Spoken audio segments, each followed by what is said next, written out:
Chapter 351. The reconnaissance brigade was stationed in the mine fortress for nearly a week. Captain Yalaj received a transfer order and hurried back to the valley camp. He had to write a performance report to the military headquarters, and he also had to explain the reasons for the defeat of this battle to the military court of the Silver Pegasus Legion. The cavalry vanguard regiment had withdrawn from the front line of the battlefield to the valley camp, and Captain Hercules needed to return to Padstow City immediately to accept the judgment of the military court of the 17th Silver Pegasus Legion. The two investigators agreed that Captain Hercules was to blame for the failure of the cavalry vanguard regiment. The fighting on this side of the battlefield also came to a standstill. Only Captain Hercules led his Silver Pegasus regiment to search for plateau headhunters in this plateau. I heard that these Silver Pegasus warriors had driven the plateau headhunters deep into the plateau. At the same time, the Silver Pegasus warriors found 3 mines on the 2 intersecting mountain ranges.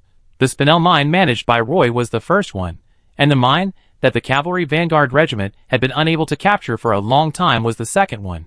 Following the direction of the second mine, continuing to explore northwest, you will see the third mine. At present, all the fighting on the plateau has stopped. The reconnaissance team has been staying at the mine, because there is no suitable manpower at the mine.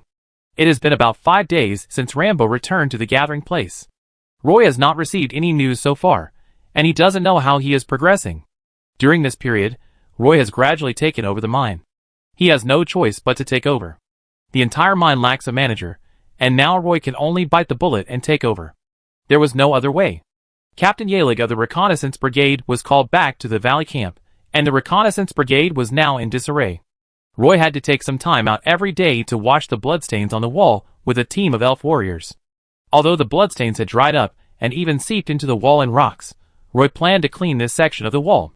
At the same time, he also planned to remove the hundreds of iron rods inserted into the holes on the outside of the rock wall.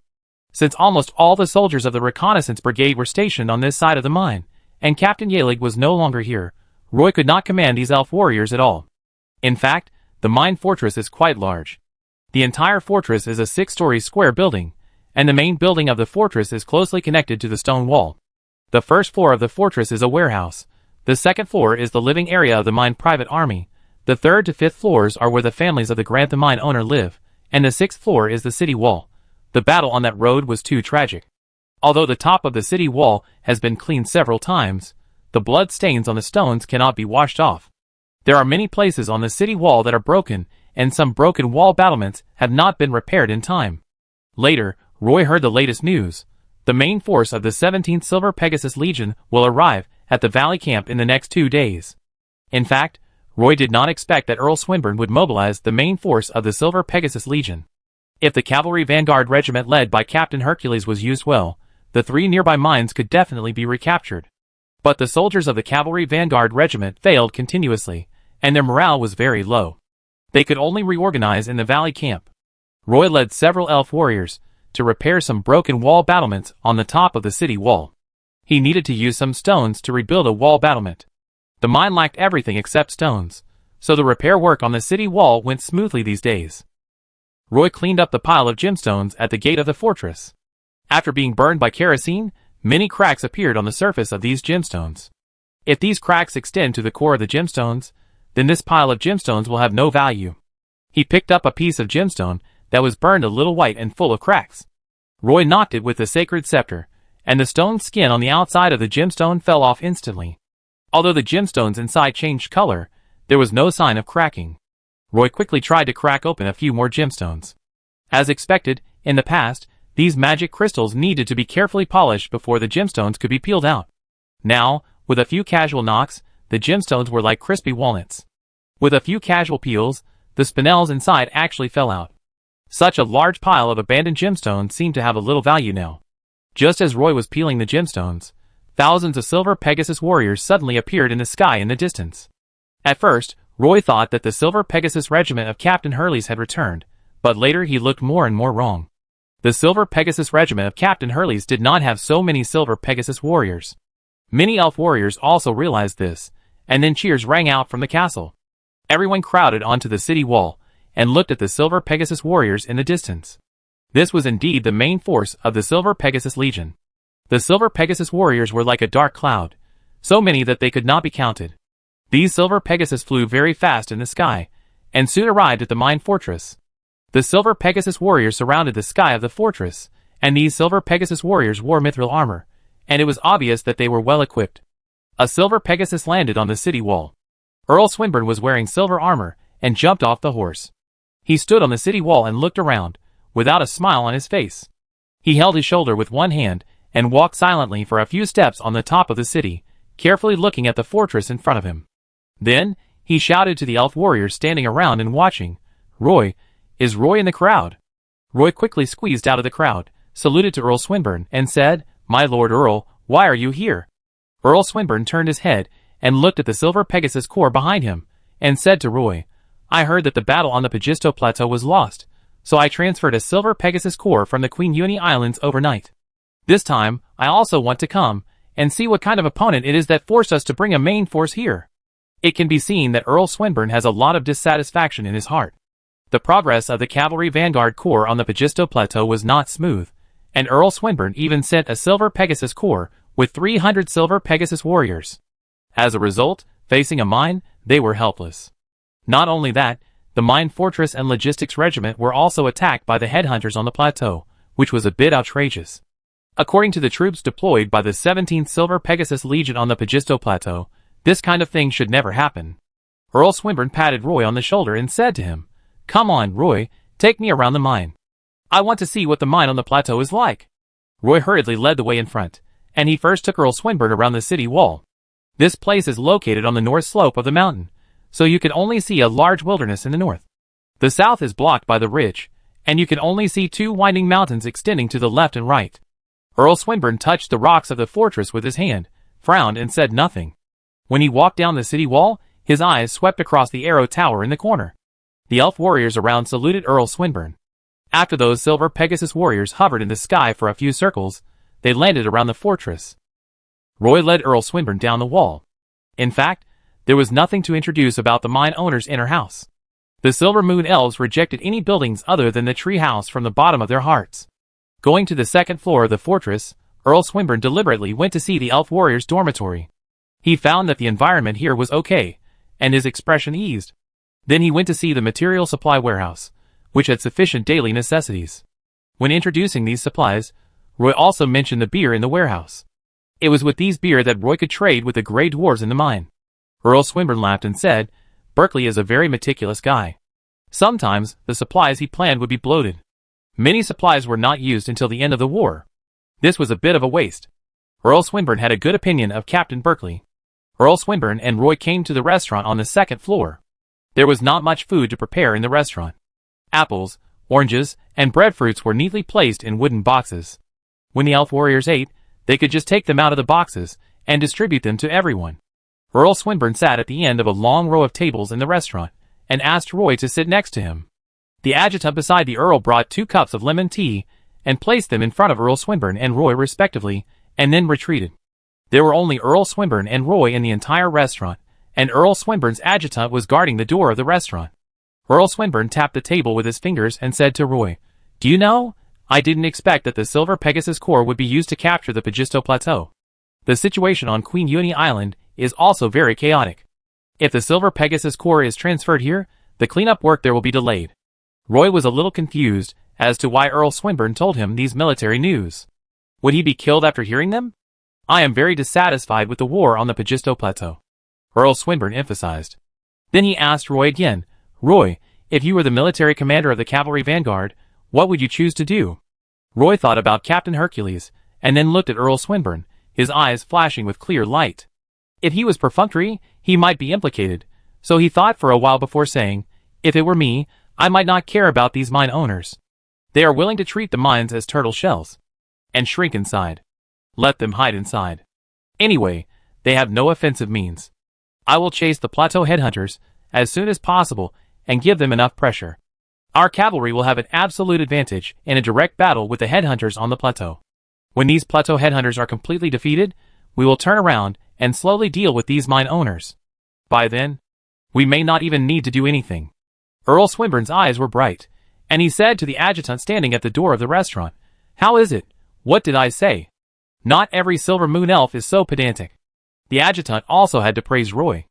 Earl Swinburne asked Roy again, "How is the situation at the mine recently?" Roy said quickly. The mine is still operating normally. I can manage it for a while. When I have some clues about the mine, I want to hand it over. You have to prepare a manager to take over. Earl Swinburne shook his head slightly and said, the Silver Moon Elves and the Legion are very reluctant to manage the mine, and no one is willing to manage this mine for the time being. If there is no suitable candidate, I suggest that the half-blood elves on the plateau try to manage this place.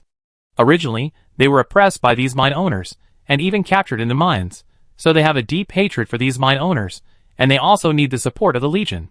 Roy said, you can cooperate with them. Earl Swinburne thought about it seriously, nodded slightly, and said, this is a good idea, but I don't just want one mine, I want all the mines on the plateau. That shouldn't be a problem. I will slowly let them learn to manage this mine, and then apply the management model here to manage other mines. Roy said. Earl Swinburne was a little moved by what he said, but he still said, Roy, have you ever thought about coming out of the Elf Academy to help me? Roy didn't expect that Earl Swinburne would extend such an invitation to him. Seeing that Roy didn't respond, Earl Swinburne asked him, do you know who is the largest pirate gang on the Endless Sea? Roy guessed, it can't be the Naudesi clan? Earl Swinburne shook his head and said, it's the Grey Dwarves. They occupied many islands on the edge of the Endless Sea, and then plundered all the resources around the islands, and hid them underground. So they are the pirate gang that the Silver Pegasus Legion is most troubled by. At present, some traces of Grey Dwarf pirates have been found on some reefs around the Queen of Winnie Islands. The Silver Pegasus Corps is clearing out these Grey Dwarf pirates everywhere. Roy did not hesitate and readily agreed. Okay. I am willing to join the Silver Pegasus Corps. I happen to study navigation at the Elf Academy, but if a half-elf sneaks into the Silver Pegasus Corps, is it really appropriate? Earl Swinburne laughed and said, you can form an extra staff regiment. I hope it is a regiment that can fight both at sea and on islands. Are you talking about the Marine Corps? That's about it. Earl Swinburne was still thinking about Roy's words. Roy asked again, do you want me to recruit warriors from the half-blood elves to expand this war group? Earl Swinburne nodded. And the military funds come from the mines on the Pagisto Plateau, so the more income here, the more military funds you can get. Do you think I can do it? At least I see hope in you. It's worth my investment. Earl Swinburne said with certainty. Chapter 352. Earl Swinburne came to the Pagisto Plateau and stayed in the valley camp for only a short while before leading the Silver Pegasus Corps to the mine fortress. He had a secret chat with Roy for a whole afternoon before leading the Silver Pegasus Corps back to the valley camp. After hearing this news, Captain Yaelig realized how wrong Captain Hercules of the Vanguard Corps was. The fact that Earl Swinburne was able to squeeze people into the Cavalry Vanguard Corps showed that there were many inside stories, but Captain Hercules always failed to grasp the key points. He actually left the young man whom Earl Swinburne valued so much in the Vanguard Corps and ignored him. If that was all, it would be fine. The few battles were fought like shit, and now the Silver Pegasus Corps can only clean up the mess. For the 17th Silver Pegasus Corps, the honor of the Corps is more important than anything else. Captain Hercules has brought shame to the 17th Silver Pegasus Corps, but he was not directly dismissed and investigated, which shows that the Hercules family still has a great influence in the 17th Silver Pegasus Corps. What Captain Yaelig didn't know was how much promise Roy had received from Earl Swinburne after their conversation. Of course, as the main force of the 17th Silver Pegasus Legion arrived at the Pagisto Plateau, the headhunters in the southwest finally saw the power of the Silver Pegasus warriors. After the Elf Dragon Riders and Hippogriff Riders of the Elf Kingdom disappeared, the Silver Pegasus warriors were considered the most mobile air force.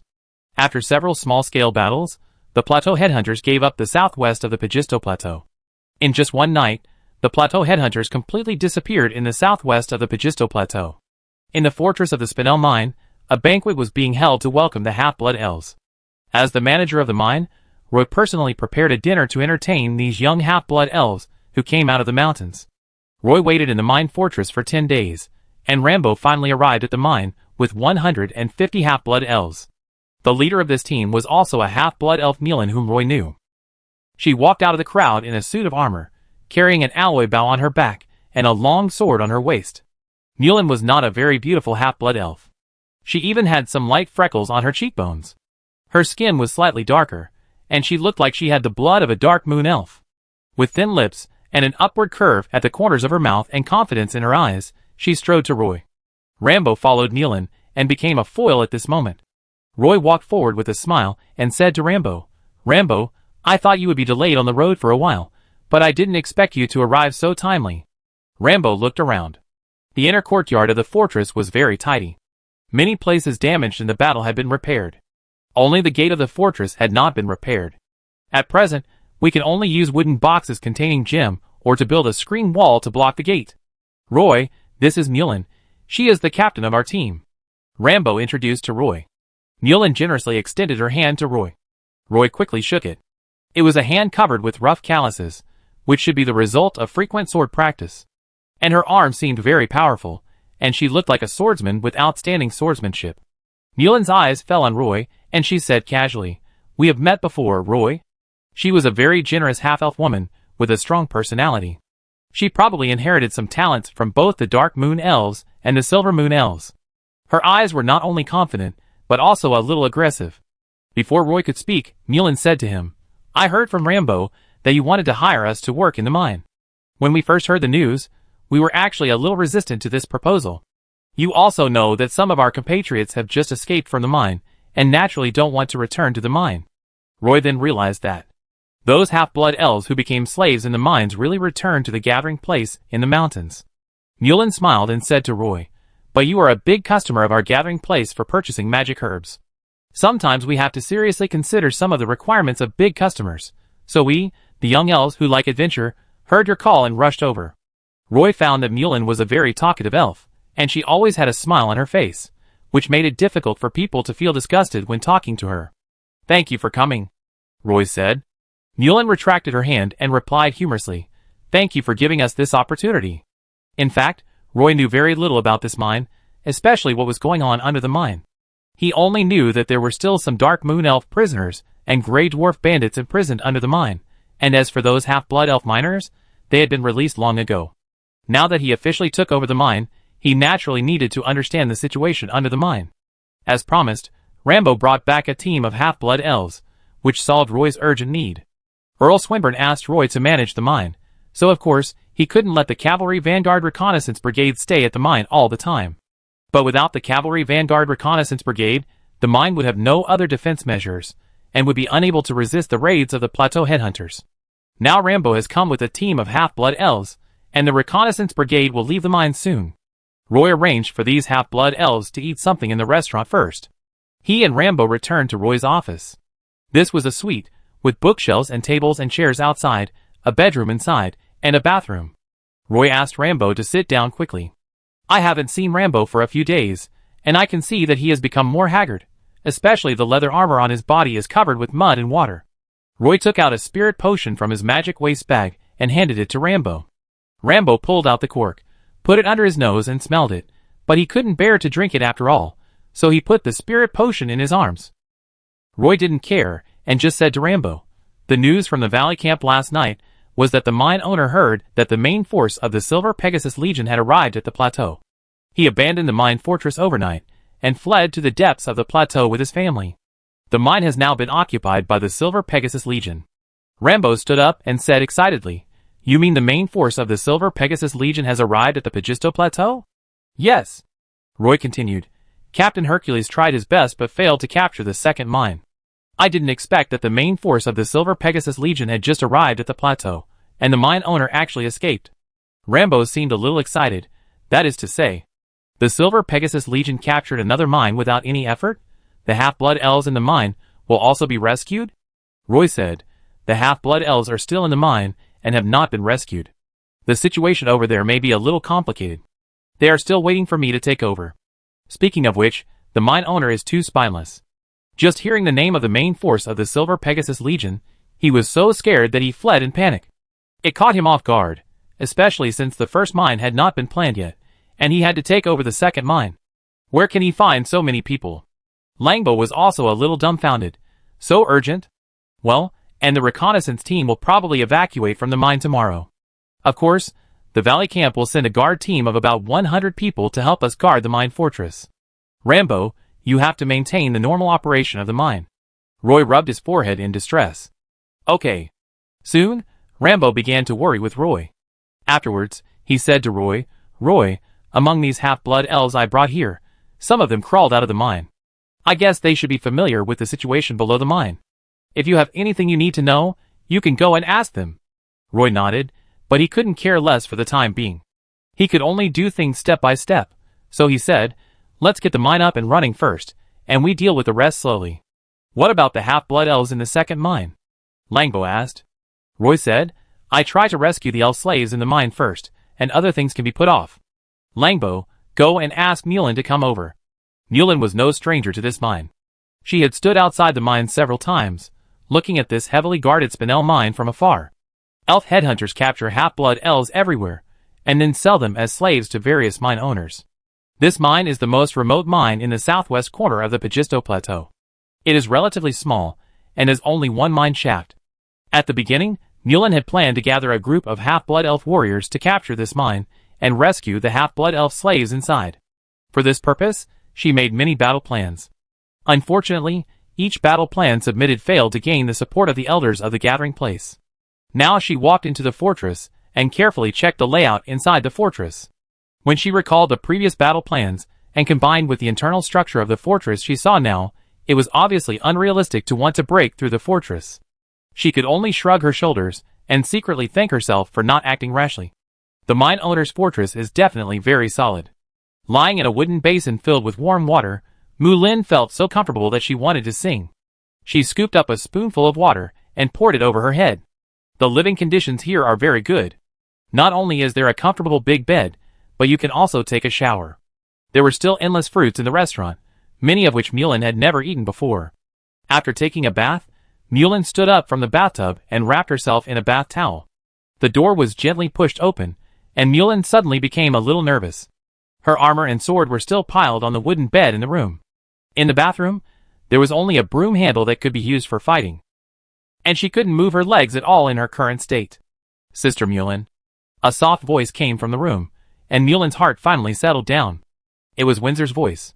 Mulan lifted the curtain of the bathroom, and came out wrapped in a bath towel. She frowned and said to Windsor, "I've told you so many times to call me Captain." Windsor pouted, feeling a little wronged, but didn't dare to contradict Mulan. He whispered, "Captain, Director Roy wants you to come over to discuss something." Mulan wiped her wet hair with a dry towel and asked casually, "Oh, did they say they wanted to discuss something?" "I don't know about that," Windsor said innocently. "The mine is well stocked. The logistics group brought in a large batch of supplies the day before yesterday, including dozens of boxes of fruit and 2 barrels of rum. The restaurant was filled with the aroma of honey and lemon. In fact, Roy hoped that the logistics group could bring in some frozen fish. It seemed that sitting in the restaurant and talking about business had become a habit in the mine. After taking a bath, Mulan did not wear leather armor, but a very simple linen skirt with a belt around her waist. Her hair was not yet dry, and she came to the restaurant with her follower Windsor. Roy and Rambo sat at the end of a dining table, holding a piece of parchment and writing on it. Mulan walked over, and Roy quickly asked her to sit down. "The Silver Pegasus Legion has captured the second mine, and we need to go there as soon as possible. The situation in the mine is a bit complicated. The half-blood elf miners in the mine have not been able to escape yet, so I have to rush there as soon as possible." "Mulan, are you interested in going with me?" Roy asked Mulan with a smile. "No problem. Do you need to bring other people?" Mulan said without hesitation. "Of course we need to bring some. We need people to guard the mine," Roy said. "When do we leave?" Roy said, "Tomorrow morning. We have to wait for the reconnaissance team to evacuate from here and arrange the mine affairs before leaving." The next morning, the elf warriors of the reconnaissance team began to gather in the courtyard. They had packed their luggage and couldn't wait to leave the mine. The memories left for them here were not very good. Now they only wanted to return to the valley camp as soon as possible to see Captain Yalig, who was being examined there. After the reconnaissance team left the mine, there would be a lack of elf guards. The Silver Pegasus Corps had sent a team of Silver Moon elf warriors to guard the mine, and would arrive at the mine before noon. The inner courtyard seemed a bit chaotic. This time, the reconnaissance team also had to transport a batch of spinel ore from the number 2 warehouse to the valley camp. Roy put the gemstones in the number 2 warehouse into linen bags to make it easier for the elf warriors of the reconnaissance team to carry them. Fortunately, with the help of the half-blood elves brought by Rambo, the gemstones were quickly loaded. Roy handed the bags of gemstones to the elf warriors of the reconnaissance team. Most of these elf warriors had fought side by side with Roy, and when they left, they also said goodbye to Roy. Everyone thought Roy was very righteous. He knew that they didn't want to stay, so he found so many half-blood elves. By the time the reconnaissance team had completely left the mine fortress, it was almost noon. The elf guard sent by the valley camp had successfully arrived at the mine fortress, and Roy had to arrange for them to stay. After everything was done, it was already afternoon. Roy did not dare to delay at the first mine, so he took Mulin and 20 half-blood elves on horseback and rushed to the second mine. Chapter 353. A team of more than 20 elves walked north along the ridge. There were too many gravels at the foot of the mountain, so Roy chose to move forward along the ridge. Occasionally, he could see silver Pegasus warriors flying in the sky in the distance.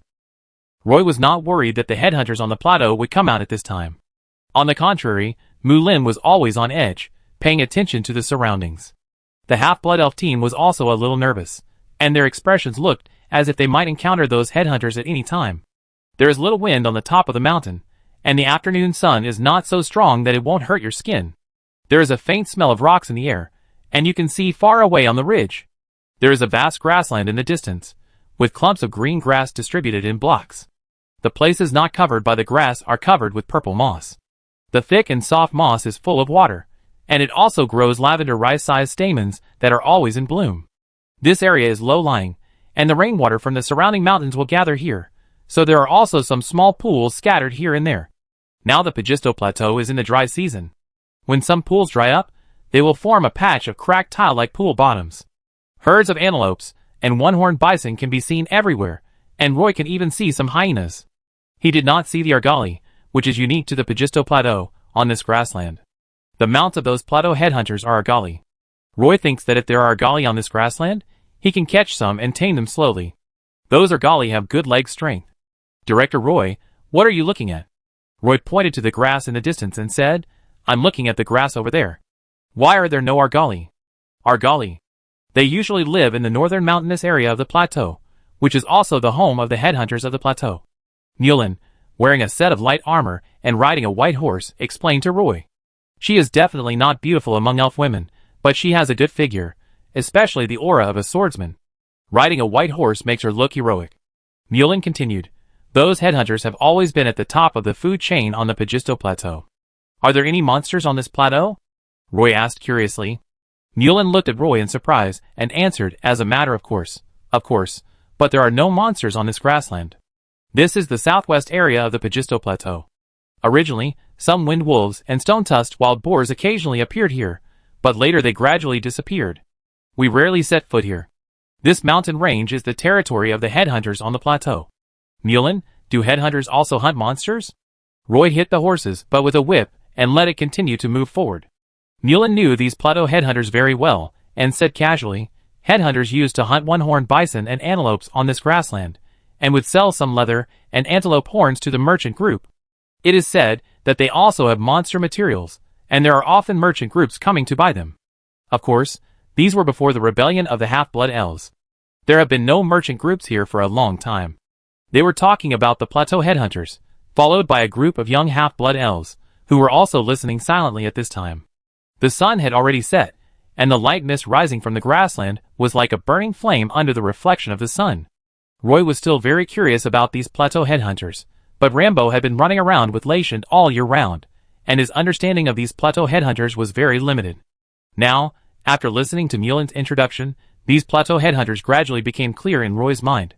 Although they are natives of the Pagisto Plateau, their main business is not to hunt elves, but to hunt the magical beasts on the plateau.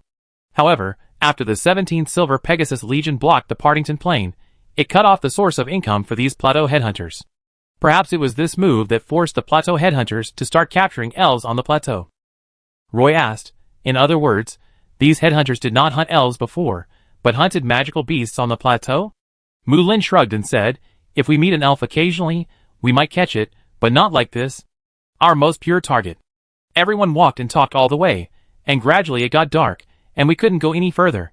Mulin was not familiar with this mountain range. In the past, headhunters often appeared nearby, and the half-blood elves rarely approached this mountain range. It was still a long way from the second mine, so everyone could only camp on this hillside. The wind on the ridge was still very cold at night, and the temperature dropped quickly. The wind was blowing from the north, so Roy asked everyone to build the tents in a sheltered place on the south slope. Roy brought out the military supplies of the Silver Pegasus Legion. Whether it was the marching tents or the fire magic rune plates, they were all very advanced. A group of young half-blood elves learned to build tents, and occasionally there were exclamations. Roy pressed a few stones on a fire magic rune plate, and installed magic crystal fragments on the gem base of the rune plate. When a ball of hot flames came out of the rune board, he put a pot on the stone. He poured some water into the small pot, and the water in the pot boiled after a while. The heat dispelled the coldness of the night. Roy added a few slices of lemon to the pot, and the fresh sour taste immediately spread. The dinner was simple. Roy distributed apples to these young half-blood elves. Before going out, everyone ate some elf biscuits. Even if they didn't eat for 3 or 5 days, they wouldn't be hungry. But eating an apple before going to bed at night was still a very enjoyable thing. Mulan was the captain of this group of half-blood elves. She arranged for people to take night shifts, and then a group of half-blood elves sat around the fire and chatted. Roy did not ask about the topic during the day, but sat in the corner and listened to the half-blood elves chatting. He held a cup of slightly sour lemon tea, and noticed that among the 20 or so young half-blood elves, there were actually several elf warriors with wrinkles on their faces. Their faces seemed to be never clean, and they looked very thin. Mulan followed Roy's gaze, and saw that Roy seemed to be interested in the elf, so she introduced him to Roy. His name is Walker. He was rescued from the mine of the first mine a while ago. This time, he heard that you were recruiting elves to manage the first mine, so he took the initiative to join in. Mulan spoke in a low voice. Roy took the initiative to wave to Walker, who was sitting next to his companion, and asked him, "Hey, Walker, can I ask you some questions about the mine?" Walker was chatting with everyone by the campfire. This kind of day of camping in the wild and counting stars was a rare enjoyment for him. Hearing Roy's question, Walker was a little reserved. He touched his thigh with his hand, looked around, and received encouraging eyes from his friends. He hesitated and said, "Okay." Roy thought for a while before asking, "How long have you been working in the mine?" Walker looked a little unhappy, but he thought about it carefully and answered, "About 5 months." Roy asked curiously, "How did you get caught by the headhunters?" The surroundings suddenly became quiet, and there was a whistling north wind blowing overhead. The flames kept jumping, and the faces of each half-blood elf were different. Walker had a bitter smile on his face. For him, this experience was probably the thing he least wanted to recall. He scratched his head, took a deep breath, and mustered up his courage to say, "I'm a gatherer. I heard that I could find royal blood grass in this grassland, so I came here to try my luck. I didn't expect to meet a group of headhunters on the way. They captured me and sold me to the mine the next day. Later, I was thrown into the mine." Seeing that Walker's mood was relatively stable, Roy breathed a sigh of relief and said to him, "Walker, you know, I took over the first mine from the 17th Silver Pegasus Legion. I need to understand the situation in the mine before I can formulate a management plan for those Dark Moon Elf prisoners and Grey Dwarves. So can you tell me about the situation in the mine?" Roy spoke sincerely, and in a very upright manner. After hearing what Roy said, Walker's tense mood eased a little. He lowered his head and looked at the water cup in his hand. After a moment of silence, he said, "Even if I don't tell you, you should know that the mine where I am located was originally divided into 3 forces: half-blood elves, Dark Moon Elf prisoners, and Grey Dwarf robbers. These 3 forces usually compete for the position of the wellhead, because whoever occupies this position can get the resources thrown from the ground, and therefore has the right to speak in the well. When I went underground, it was the half-blood elves who were controlling the entrance of the mine. The main reason was that we were numerous. Decades ago, Padstow City had been selling half-blood elves to the mine. Later, the mine owner would invest some half-blood elf slaves every season. After years of accumulation, the half-blood elves finally developed into the largest force under the mine. Those Dark Moon Elf prisoners are very powerful, but we have more people. In fact, the underground mine of the first mine can be divided into 3 layers. The half-blood elves live on the first layer, which is where the mineral veins were first discovered. The gem mines here have long been mined out. If you want to find gem ores, you have to go down to the second layer of the mine. However, the second layer is occupied by Dark Moon Elf prisoners. If we want to mine gem mines on the second layer, we need to cooperate with these Dark Moon Elf prisoners. On the contrary, those Grey Dwarf bandits live on the bottom layer. They don't need the food thrown by the mine at ordinary times, because these Grey Dwarves have cultivated edible mushrooms in the mine.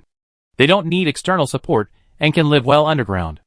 I don't know the number of Grey Dwarf bandits in the mine, because they never come out in full force, but I know the number of Dark Moon Elf prisoners.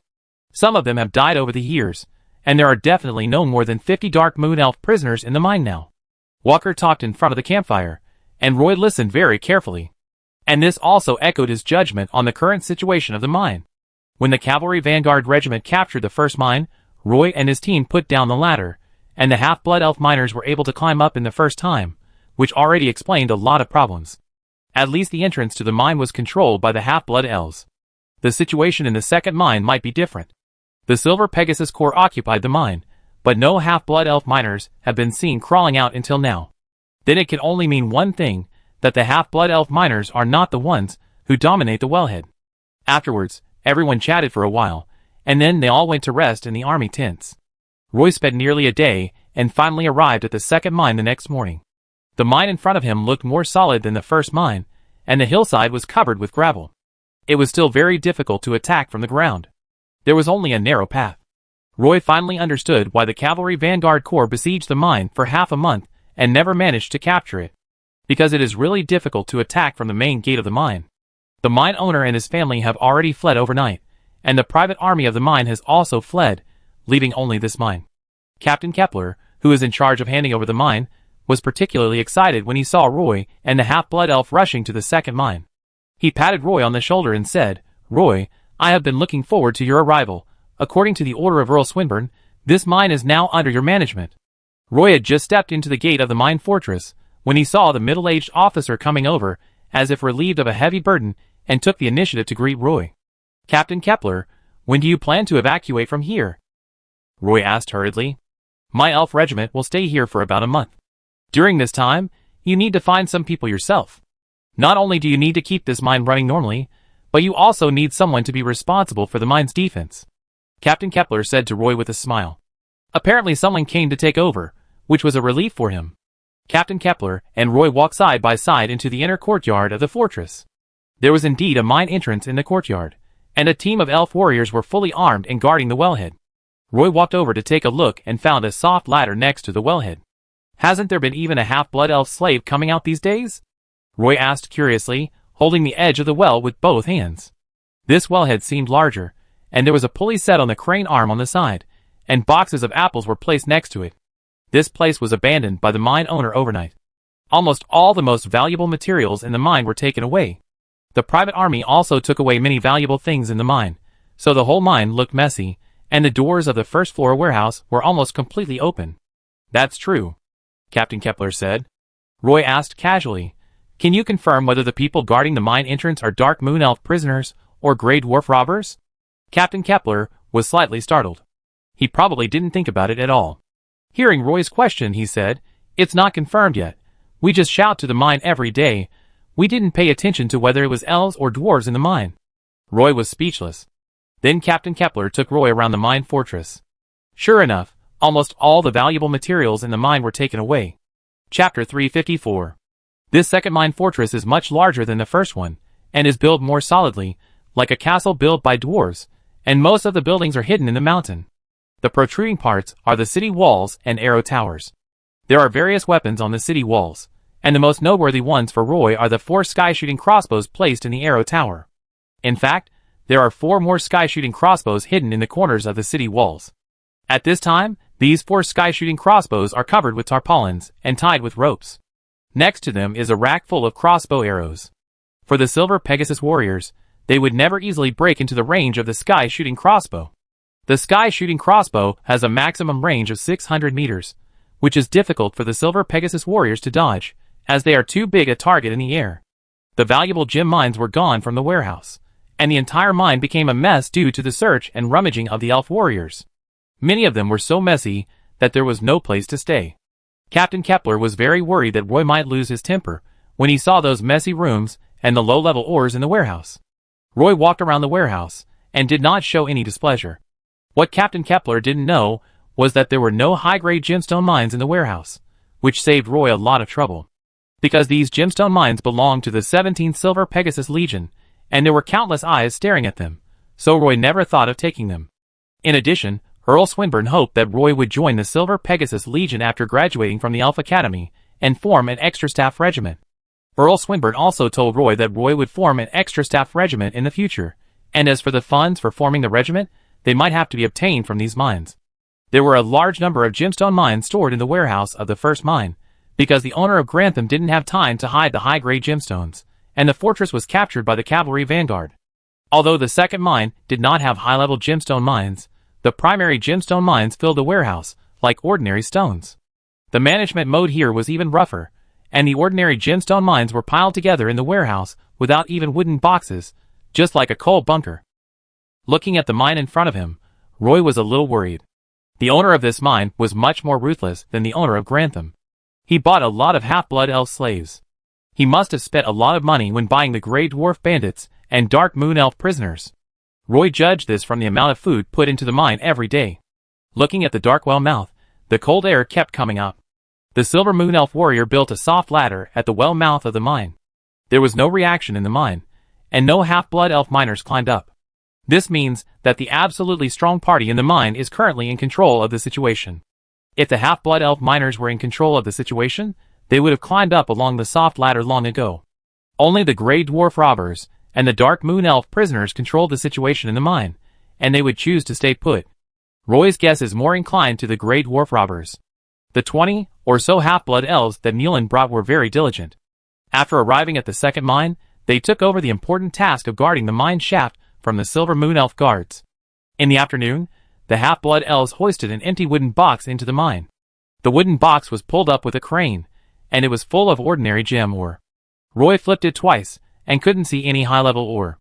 Roy asked the half-blood elves to push the gem ore into the warehouse, then turned around and pointed to the wooden box full of fruit and food, asking the half-blood elves to deliver these supplies to the mine. Suddenly, a strange cry came from the bottom of the well. Then, Roy tentatively put a bottle of rum and a salted fish into the wooden box. He wrote on a piece of letter paper that rum and salted fish could be exchanged for high-quality ore. If you want to drink this kind of rum next time, you could exchange it for high-quality ore. The elves continued to hoist the small wooden box into the mine, and the strange cry from the depths of the mine became louder. When the small wooden box was hoisted up, it was indeed almost full of high-quality gem ore. It seems that rum is also a hard currency here, and can be exchanged for high-grade gemstone mines. The only thing that gave Roy a headache was those half-blood elf miners. He had not been able to rescue them until now, and Roy felt that he had broken his promise. You know, Mulan and Rambo were able to bring a group of young half-blood elves from the gathering place to help him, because he had promised Rambo and Lation to rescue the half-blood elf miners imprisoned in the mine as much as possible. But now, the mine in front of him looked like the huge mouth of a deep-sea beast, and anything swallowed up would never be spit out. This mine collects gemstones much faster than the first mine. This is not difficult to understand, because the half-elf slaves are still underground, and they are the main force in collecting gemstones.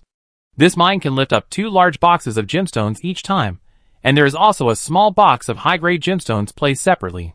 Roy, do you have any way to redeem the elves inside? At night, Mulan found Roy and put forward his request.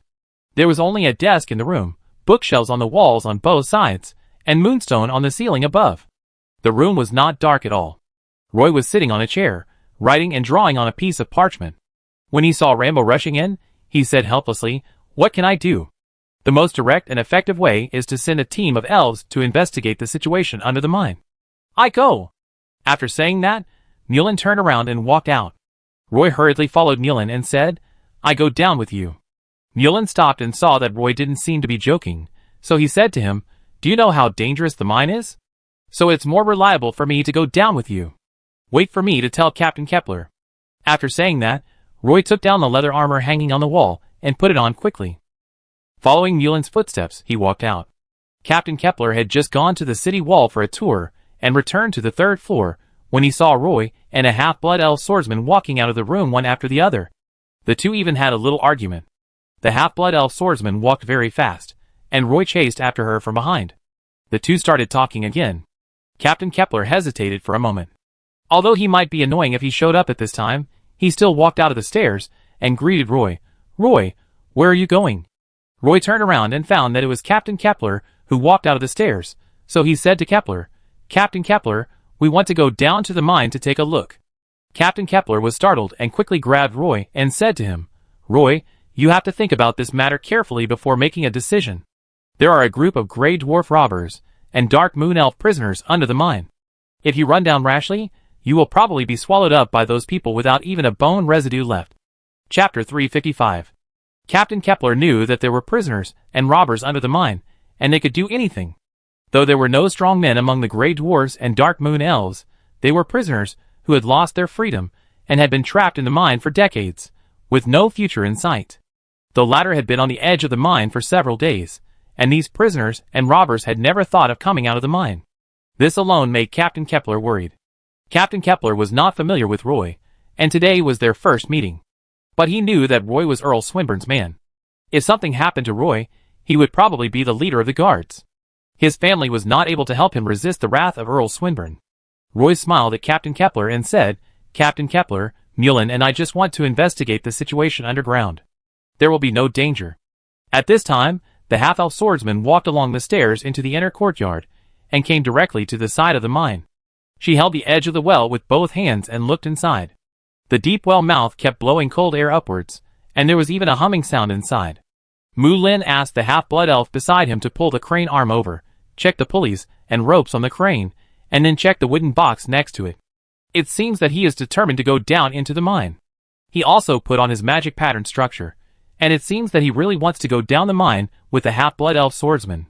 Seeing that he couldn't stop Roy, Captain Kepler quickly pulled him and said, "Roy, if you really want to go down the mine, I will pick a few of the best warriors in the group, and we will go down the mine with you to investigate the situation." At this time, Mullen sat directly beside the well. She put on a pair of combat boots, and then began to put on light armor. She even tied her blonde hair into a bun, and immediately showed a heroic look. "Roy, Captain Kepler, this time rescuing the half-blood elves is originally our job. The situation under the mine is complicated, so I will go to check the situation first." After speaking, he stretched his legs and arms, checked the sword at his waist, and jumped directly into the wooden box. Mullen had called several half-blood elf warriors guarding the mine to hoist her into the mine. The half-blood elves were stunned. They were brought here by Mullen, who was their captain, so they naturally didn't want Mullen to take risks. Roy also grabbed the cheerful Mullen and said to her, "Mullen, don't worry. Captain Kepler's suggestion just now reminded me that we can actually organize an elite team to explore underground." Mullen immediately said to Roy, "Then I want to be the first to join." Thinking that Roy was going to organize an elite exploration team, Mullen said, "Roy, I can call a few helpers to join in." Before Mullen finished speaking, he was interrupted by Captain Kepler. "Let our guard group complete this task. The elf warriors I brought are basically veterans, who have experienced the naval battle of Queen Winnie Islands. They have rich combat experience," Captain Kepler said. Roy actually didn't think about exploring the mine so soon, mainly because it was too dangerous for him to go down to the bottom of the mine. But Mullen was a little anxious when he couldn't see the half-blood elf crawling out of the mine, so Roy had to consider going down to the bottom of the mine to take a look. Many things are dangerous and profitable. I didn't expect that Captain Kepler would take the initiative to help, which surprised Roy. Roy held Mullen's arm, and the light armor felt a little cold. "Mullen, I need an elf who is familiar with the situation below the mine to go down with us," Roy said to Mullen. Mullen immediately thought of Walker. Last month, this guy was still a miner in the first mine. I believe he must be very familiar with the tunnel at the bottom of the mine. I can go talk to Walker. After Mullen finished speaking, he ran up the stairs. Roy then turned to look at Captain Kepler and said to him with a smile, "Captain Kepler, you don't have to take risks with us. It is our duty as the guards to protect you, and if we have a few more helpers, we can take care of each other." Captain Kepler tried to force out a smile, trying to make it look more natural. Since Captain Kepler said so, Roy didn't hesitate and said directly, "Captain Kepler, if possible, please find 2 archers. I think a 5-man team is enough to deal with any emergency underground." "That's no problem." Captain Kepler also ran to the dormitory upstairs to call a few archers with superb archery skills. Although they were a guard regiment, most of the half-elf warriors in the regiment were proficient in archery. Seeing the captain chatting with the new half-elf at the wellhead, a group of guards stood behind the corridor, hoping to get some information. "You guys, go to the dormitory and call out Ed and Bruno." Captain Kepler looked up, pointed at a few guards standing by the fence, and gave orders. The Silver Moon Elf warriors, who were standing upstairs watching the excitement, heard the order from Captain Kepler and immediately ran into the dormitory with laughter. After a while, 2 young elves came out of the dormitory. They were surrounded and stood next to the fence. They asked Captain Kepler, "Captain, you are looking for me?" Captain Kepler nodded and ordered the 2 young Silver Moon Elves, "Hurry up and put on your armor and follow me to carry out the mission." The 2 elf warriors immediately saluted Captain Kepler, turned around and ran back to the dormitory. They also changed into exquisite leather armor with hollow patterns, and quickly checked the longbow and quiver, and then ran downstairs. Neither of them even asked Captain Kepler where they were going this time. Not long after, Mullen brought Walker over. Perhaps because he had lived in the mine for too long, he would unconsciously bend his waist when walking. Walker did not speak, but followed Mullen silently, and it seemed that he was ready to go down the mine. I guess even if I don't say it, everyone knows our destination this time, the mine. Roy pointed to the mine shaft beside him and said, "There may be some unforeseen dangers in this reconnaissance operation, so I will tell you again, if you regret it now, it is not too late. Anyone who does not want to take risks can turn around and leave. I will never give up." Not only did Mullen and Walker not have any intention of retreating, but even the two Silver Moon Elf archers stood firmly. "Since everyone is willing to take risks with me, let's set off now." After Roy finished speaking, he jumped onto the large wooden box next to the mine. Mullen jumped up without hesitation, and when Walker jumped over the wooden box, Mullen pulled him. Captain Kepler jumped into the wooden box with two archers and introduced them to Roy. "These two young elves are recognized as the best archers in our guard group. This one is called Ed, and this one is Bruno." Without waiting for Roy to speak, he ordered a group of Silver Moon Elf warriors who came down from the upstairs. "After we go down, you guys must stay here all the time. As long as you see a distress signal from the mine, you must pull up the wooden box." After hearing what Captain Kepler said, a group of Silver Moon Elf warriors realized that these people wanted to enter the mine, so some elves hurriedly dissuaded them. "Captain, we don't know what the situation is under the mine. In my opinion, it's better not to take risks down there." "Captain, how about we ask the Valley Camp to send strong men to support us?" the Silver Moon Elf warriors said in unison. Captain Kepler said with a stern face, "Let's not discuss what has been decided." Roy saw Captain Kepler jump into the wooden box and didn't plan to go out, so he quickly reminded him, "Captain Kepler, since we have gathered all the people, we have to set off now. You wait for our news up there." Unexpectedly, Captain Kepler raised his left arm, patted the iris shield on it, and said to Roy, "I am the most outstanding guard knight in our guard group. Look at my shield. When exploring the mine, I can stand at the front of the team. Okay, stop talking nonsense. Let's set off." At the command of Captain Kepler, the surrounding Silver Moon Elf warriors began to operate the crane. Originally, Roy planned to form a 5-man team, but now it has become 6 members. As the wooden box slowly sank into the mine, the expressions on the faces of the team members became serious. The exit of the mine was covered with moss. After the wooden box descended more than 20 meters, the fishy smell of the moss gradually turned into the smell of the rock wall itself. Because it was night outside at this moment, everyone entered the shaft and quickly adapted to the darkness around them.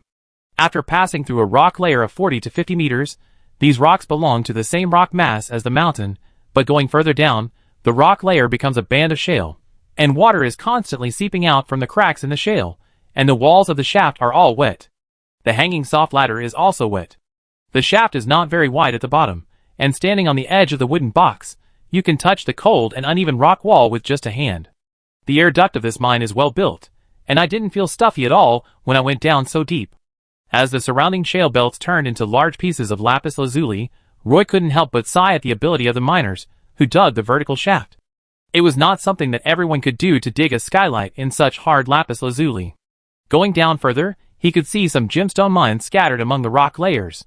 He should have entered the vein from here, but these gemstone mines were scattered and of extremely poor quality, not even up to the lowest grade, so naturally they had no mining value. The wooden box kept falling down.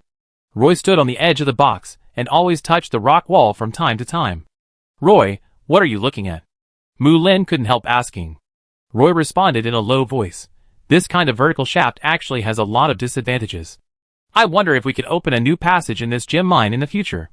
"You mean the kind of gentle passage? Doesn't that mean the entrance should be built at the foot of the mountain?" In fact, Mullen is also a person with more ideas. However, Roy didn't think of opening another exit, but wanted to build a spiral staircase along the perimeter of the vertical shaft. Now think about it, if there is a gentle mine passage. "What you said? It's not impossible," Roy whispered to Mullen. The wooden box had descended more than 100 meters. This mine was much deeper than the mine in the first mine, and a faint stench from the bottom of the mine had already penetrated Roy's nose. Feeling that they were almost about to land, Captain Kepler lowered his voice and said, "We are almost at the bottom, keep quiet." The lower part of the shaft became wider again, and Roy could not even see the surrounding stone walls. The hanging ladder was right next to the wooden box. There was no sound in the mine, and it was dark all around. No one lit a torch, and they just hid in the wooden box quietly. Roy didn't see the miners until the wooden box landed steadily. He didn't see any of the half-blood elves, the Silver Moon Elf prisoners, or the Grey Dwarf bandits. Although it was pitch black at the bottom of the shaft, everyone had adapted to the dark environment and could see a few meters away. Captain Kepler was the first to jump out of the wooden box, holding up the iris shield. He was cautious and alert, trying to see the surrounding rock walls clearly. This was a space of only a dozen square meters. Captain Kepler had found a cave entrance, which should be the entrance to the mine. Some low-quality spinel ores could be found on the rock walls here. The surroundings were surprisingly quiet. 2 elven archers stood on wooden boxes, holding short bows and arrows in their hands, looking around vigilantly. It was impossible that there was no one guarding this place, but it was so quiet. Roy felt that something was wrong, and he didn't want to grope in the dark. With a short prayer, a simple divine pattern condensed into a dim holy light. Microlight illumination. Although this holy light was a little weak, its brightness could extend to the surrounding walls. There were a lot of gemstones piled up in the corners of the rock wall, and it was obvious that these gemstones were carefully classified.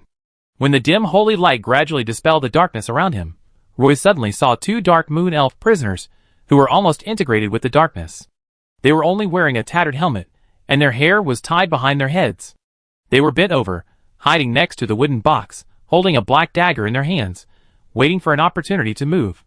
If it weren't for the glimmering technique that happened to illuminate the 2 of them, Roy only had to take one more step forward, and his left leg would hit the other party's dagger without the other party making a move. But now, Roy stopped and stared at the dark moon elf prisoner with his head down. The holy light above his head emitted a dim light. The dark moon elf hiding next to the wooden box seemed unaware that he had been discovered. He hid there motionless, not even daring to open his eyes. Mu Lin turned to the side of the dark moon elf prisoner without a sound, and hit the dark moon elf prisoner's neck with her unsheathed long sword, knocking him out at lightning speed. The other half-blood elf prisoner was also put on the neck by the Cape Town leader with a long sword, followed by a knife. Chapter 356. Roy didn't expect Nealon to be so skilled that she could knock out the dark moon elf prisoner hiding in the dark. He looked at the half-elf swordsman with some surprise, wondering if he had underestimated her before. What Roy didn't know was that Nealon herself didn't expect to succeed in one strike. She held the hilt of the sword tightly, and her heart almost jumped out of her throat. She just wanted to restrain the dark moon elf prisoner, but she knocked him out with the hilt of the sword. Now she stood there, and her right arm holding her shoulder was shaking slightly. At this time, she looked at the holy light above her head and thought, it was this faint light that illuminated the figure of the dark moon elf prisoner. The dark moon elf didn't understand how the other party found him until he fainted. His body was filled with the blood of the dark moon elf, and even in the sun, his figure could be infinitely blurred, like a blurred shadow. The dark moon elf's stealth talent made them born assassins. If they hide in the shadows and conceal their bodies, they can definitely be completely transparent. The room at the bottom of the shaft was almost pitch black. Even if the other party lit a weak light ball, it would never reveal their hiding place. But this happened, and the price was that they were knocked unconscious. The battle was over in an instant. Captain Kepler didn't notice anything wrong. The 2 archers behind him walked up quickly, took out ropes from their waists, tied up the 2 dark moon elf prisoners tightly, and dragged them to the corner. Mu Lin touched the exit of the shaft, and in front of him was a dark cave, and the cave wall was full of traces left after excavation. Captain Kepler stood opposite Nealon holding an iris shield, guarding the other side of the cave entrance, and peeping out cautiously. It was just too dark in the mine, and nothing could be seen at all. Walker followed behind and explained in a low voice, "It's usually like this in the mine. Each of us has a lantern with a wick made of moonstone in our hands, so that we won't bump into the wall in the mine." After the 2 archers caught up, Captain Kepler took the lead and walked into the mine with a shield in hand. This mine tunnel is only more than 1 person high. It's not stuffy, but it's a bit cold. The width of the mine is less than 1.5 meters, and there are uneven bluestones everywhere. Roy was about to speak when he heard subtle footsteps coming from the front.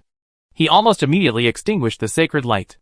2 seconds later, a ball of light suddenly lit up at the corner in front, and it was obvious that someone was walking towards this side. And the other party was not alone. They were talking as they walked. "Nyala, what do you mean by the soft ladder hanging down from the shaft? Who knows, if we can always control the distribution of materials on the shaft side, it's not bad to live here." It was obviously a female elf who spoke, and their voices were a little dry. The 2 people's conversation became heavier, and it seemed that the 2 sides were about to collide.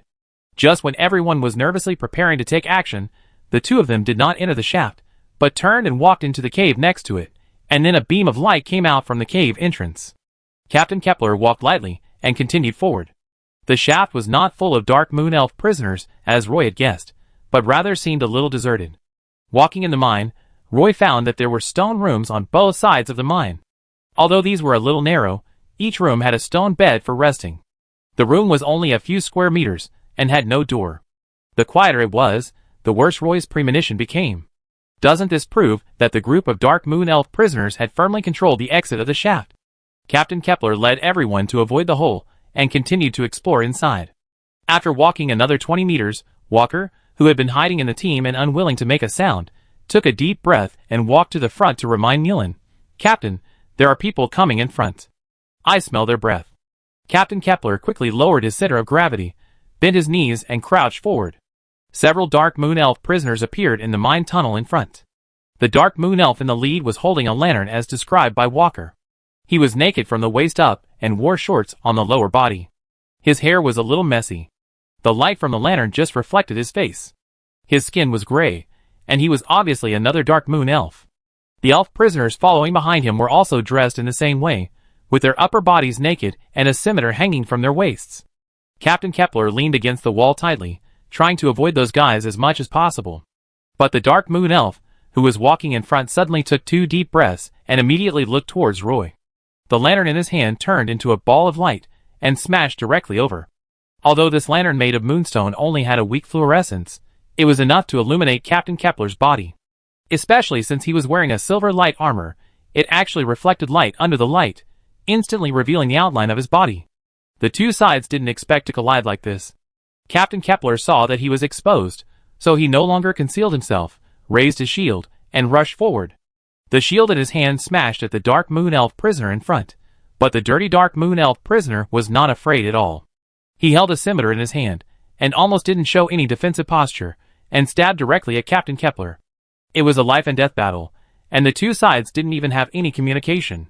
Captain Kepler held up his shield, blocking the lantern thrown by the opponent, and stabbed out with his long sword at the same time. The long sword of the Dark Moon Elf prisoner on the opposite side was blocked by Captain Kepler's shield, but the long sword in his hand stabbed into the man's shoulder. Unexpectedly, the Dark Moon Elf prisoner hugged Captain Kepler desperately, with a cruel smile on his face, and adjusted the long sword in his hand and stabbed it towards Captain Kepler's abdomen. A faint shadow appeared behind him, which turned out to be the shadow of the Night Blade Leopard lying on the ground. The eyes of these Dark Moon Elf prisoners were also full of murderous intent like the Night Blade Leopard, and they were cruel and fierce. Unfortunately, before the long sword in his hand touched Captain Kepler's lower abdomen, it was blocked by a heavy book. Then Captain Kepler punched the opponent's Dark Moon Elf on the chin. The Dark Moon Elf prisoners behind him also rushed up, and Mullen rushed up with a long sword in hand. The Dark Moon Elves on the opposite side were all powerful assassins. They had tattered weapons hanging on their waists, and were not wearing armor. Immediately, Captain Kepler was hit hard several times. Unfortunately, these tattered weapons were completely unable to pierce Captain Kepler's armor. Roy held the sacred scepter in his hand, and followed behind Kepler, knocking back a Dark Moon Elf prisoner who rushed up. The sound of metal clashing spread far in the cave, and was particularly clear. These sounds were like poking a hornet's nest, and some Dark Moon Elves hiding in the cave gathered here. The Dark Moon Elves only had the most rudimentary weapons, and almost no protective gear on their bodies. Roy was a little nervous at first, but he found that these Dark Moon Elves were not much of a threat at all, so he stood shoulder to shoulder with Captain Kepler in the front. The magic pattern structure on his body lit up with magical halos, and the two daggers touched Roy's armor and then broke. Mullen took the opportunity to pass a sword from behind, just stabbing the man's right arm, and the dagger in his hand fell into the mine. The two elf archers were at the end of the team, pulling their longbows to the full, but unfortunately everyone was fighting at the moment, and they couldn't find a suitable opportunity to shoot an arrow. The Dark Moon Elf prisoners wanted to take the opportunity to hide in the dark and disappear, but unfortunately, under the care of the sacred light above Roy's head, no Dark Moon Elf could disappear in the darkness. The biggest trump card of these Dark Moon Elf prisoners was useless in front of Roy, and they were not wearing any armor, even if they were first-level assassins. Roy and his team knocked down the Dark Moon Elves directly. After the battle, Captain Kepler showed confidence in his eyes, looking at the Dark Moon Elves prisoners pouring out of the cave without any fear. I have heard that these Dark Moon Elves prisoners are all vicious guys, but I didn't expect them to be so vulnerable. Captain Kepler laughed. Roy leaned beside him, forced a Dark Moon Elves prisoner back, and shouted, "Let's rush in." When Captain Kepler heard Roy say this, he really rushed forward with his shield in his eyes. Mu Lin followed behind Captain Kepler, stabbing out with a long sword in his hand frequently, and some Dark Moon Elves fell down frequently. Roy and Captain Kepler almost killed their way out of the mine cave more than 100 meters away. Until there were no more Dark Moon Elves blocking the way ahead, Roy picked up a fainted Dark Moon Elf from the ground, carried him on his shoulders, and followed the temporary team into the depths of the mine cave. These Dark Moon Elves prisoners watched Roy and others rush into the depths of the cave, and did not dare to stop them at all. Several Dark Moon Elves wanted to catch up, but were stopped by the Dark Moon Elves in front. This underground mine was actually connected in all directions, making it a bit like a maze. The group of Dark Moon Elves prisoners did not catch up, and Roy dragged the unconscious Dark Moon Elves prisoner all the way until they turned into a secluded mine tunnel. Captain Kepler stopped and let everyone rest here for a while. "Roy, you are really strong." Mu Lin looked at Roy carrying a Dark Moon Elves prisoner and walking in the cave effortlessly, and couldn't help but praise him. Roy quickly replied, "Actually, my strength is average, but I have the blessing of the two magical effects of Strength Blessing and Giant Bear Power, so I can drag him here." The battle just now was the first time that several people cooperated. I didn't expect that they could actually break out of the blockade of the Dark Moon Elf prisoners. Everyone's confidence in the battle underground has doubled. Roy poured a little water from the water bag on the Dark Moon Elf's face, and slapped his cheek hard to wake him up from his coma, and then leaned close to his ear and told him, "Be honest, take us to find the half-blood elf in the mine." The fainted Dark Moon Elf prisoner slowly woke up, and saw Roy's serious face. Recalling the battle just now, they said to Roy, "You are the newcomers thrown in. No, how come you have weapons in your hands?" Ouch. The Dark Moon Elf prisoner was slapped by Roy before he finished his question. The Dark Moon Elf prisoner begged for mercy. Don't do it, I know where they are hiding, I can take you there." Sure enough, he just understood Roy's instructions, but wanted to make a joke. Roy pulled him up. The Dark Moon Elf prisoner was still curled up, like a chicken shivering in the rain. He was worried that Roy would attack again, so he endured the discomfort and walked inside with Roy and others. Roy followed the Dark Moon Elf and asked him as he walked, "Are you the Dark Moon Elves guarding the entrance to the shaft now?" "That's right." The Dark Moon Elf prisoner didn't dare not answer, and then he couldn't help asking, "Did you climb down the ladder?" "Paw." Roy slapped him on the head, and he shut up immediately. After walking a little further, the cave was still dark, but traces of gem mining were clearly visible on both sides of the mine. Many stone walls still had some low-quality gems that had not been mined. When they got here, the Dark Moon Elf Ball said to Roy, "This is the area of the half-blood elf miners. They ask for some, or to exchange with us for supplies every day, mainly some food. We usually exchange here." Roy looked around the mine, and found that it was spacious, and the ground was very flat. But there were no half-elf miners around. "Where do they usually mine?" Roy continued to ask. "It's in this area. You can probably see it if you walk a little further inside," the Dark Moon Elf prisoner answered. Roy was not polite to him. He and Captain Kepler sandwiched him in the middle. The group continued to move forward along the mine. Sure enough, the sound of chiseling against the rock wall came from the front. Roy and Nealon looked at each other, and Nealon immediately understood Roy's look. Then, Nealon walked in front of the team until the sound of chiseling the ore became extremely clear. Everyone saw from the dim light in the mine that a half-blood elf with his upper body naked was holding a chisel and carefully picking a piece of gem ore on the stone wall. He felt something strange around him, and turned his head to find that Roy and his group were standing by, watching him dig gems on the rock wall. Roy and his group were wearing exquisite armor and holding weapons in their hands, which scared the half-blood elf. He screamed and wanted to escape into the mine. Nealon chased after him and said, "Don't run first, we are here to rescue you." Nealon's voice really made the half-blood elf miner stop. He looked at Nealon with some suspicion and asked with a wary face, "You are?" Chapter 357. The skinny half-elf miner leaned against the rock wall, with a pair of protruding big eyes on his sunken cheeks, making him look like a large goblin. The half-elf miners here are completely different from those in the first mine. Although Walker is also digging gemstones underground, these half-elves at least occupy the exit of the mine. As long as they hand in the gemstones according to the regulations, they can get the allocated food every day. Looking at this half-elf miner, Walker realized how lucky the half-elves in the first mine are. The pickaxe was not very big, and could be swung with one hand. The half-blood elf miner held the pickaxe across his chest. Watching a female elf in silver armor walk up to him, she seemed to be emitting a layer of mysterious moonlight. He stared at her plump chest infatuatedly, and his throat could not help but move up and down. The half-blood elf miner took a half-step back in shame. He was even a little afraid to look directly into Mulin's eyes. Mulin held his helmet with one hand, looking at the half-blood elf, who was tortured to the point of being almost unrecognizable, and said softly, "I am Mulin, a half-blood elf living on the Pagisto Plateau. We drove away the mine owner above, and now we are trying to rescue our fellow elves under the mine. Are you willing to help us?" "Of course. Are you half-blood elves from the Pagisto Plateau?" The half-blood elf miner was a little excited, and his voice was trembling when he spoke.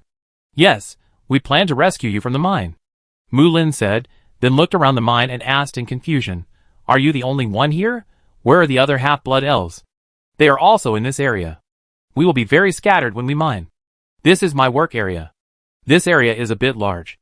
The half-elf miner pointed to the mine in front and introduced it. "Each half-elf miner has his own mine. We need to dig out more than 5 gemstones every day to exchange for food." After the half-elf miner finished speaking, he stretched out his hand and pried off the gemstone on the stone wall, and put it into the linen pocket on his waist very skillfully. In addition to a loincloth, he only had this cloth pocket across his chest, which he had just hidden behind his back, probably because he was worried that Mulin would take away the fruits of his hard work. Now that they knew that Mulin and his men were here to help them, they were no longer on guard. Seeing the half-elf miner let down his guard, Roy walked out from behind Mulin and asked him, "Where do you usually go to exchange for food?" The half-elf miner stared at Roy's face, and hesitated before saying, "Usually we go to the Dark Moon Elves to exchange for food. If we are lucky, we can get fresh fruit. Occasionally, we use the accumulated linen, picks, and chisels to exchange for food with the Grey Dwarves. There are only dried mushrooms and moss biscuits there. Those things are not delicious, and may even cause poisoning." As he said that, the half-blood elf miner took out half a cake from his cloth bag, which was only half the size of his palm. Roy leaned over to take a look, and it turned out to be made of moss pressed into a cake shape and then dried. "I didn't expect that these half-blood elves would even eat the moss in the cave when they were hungry."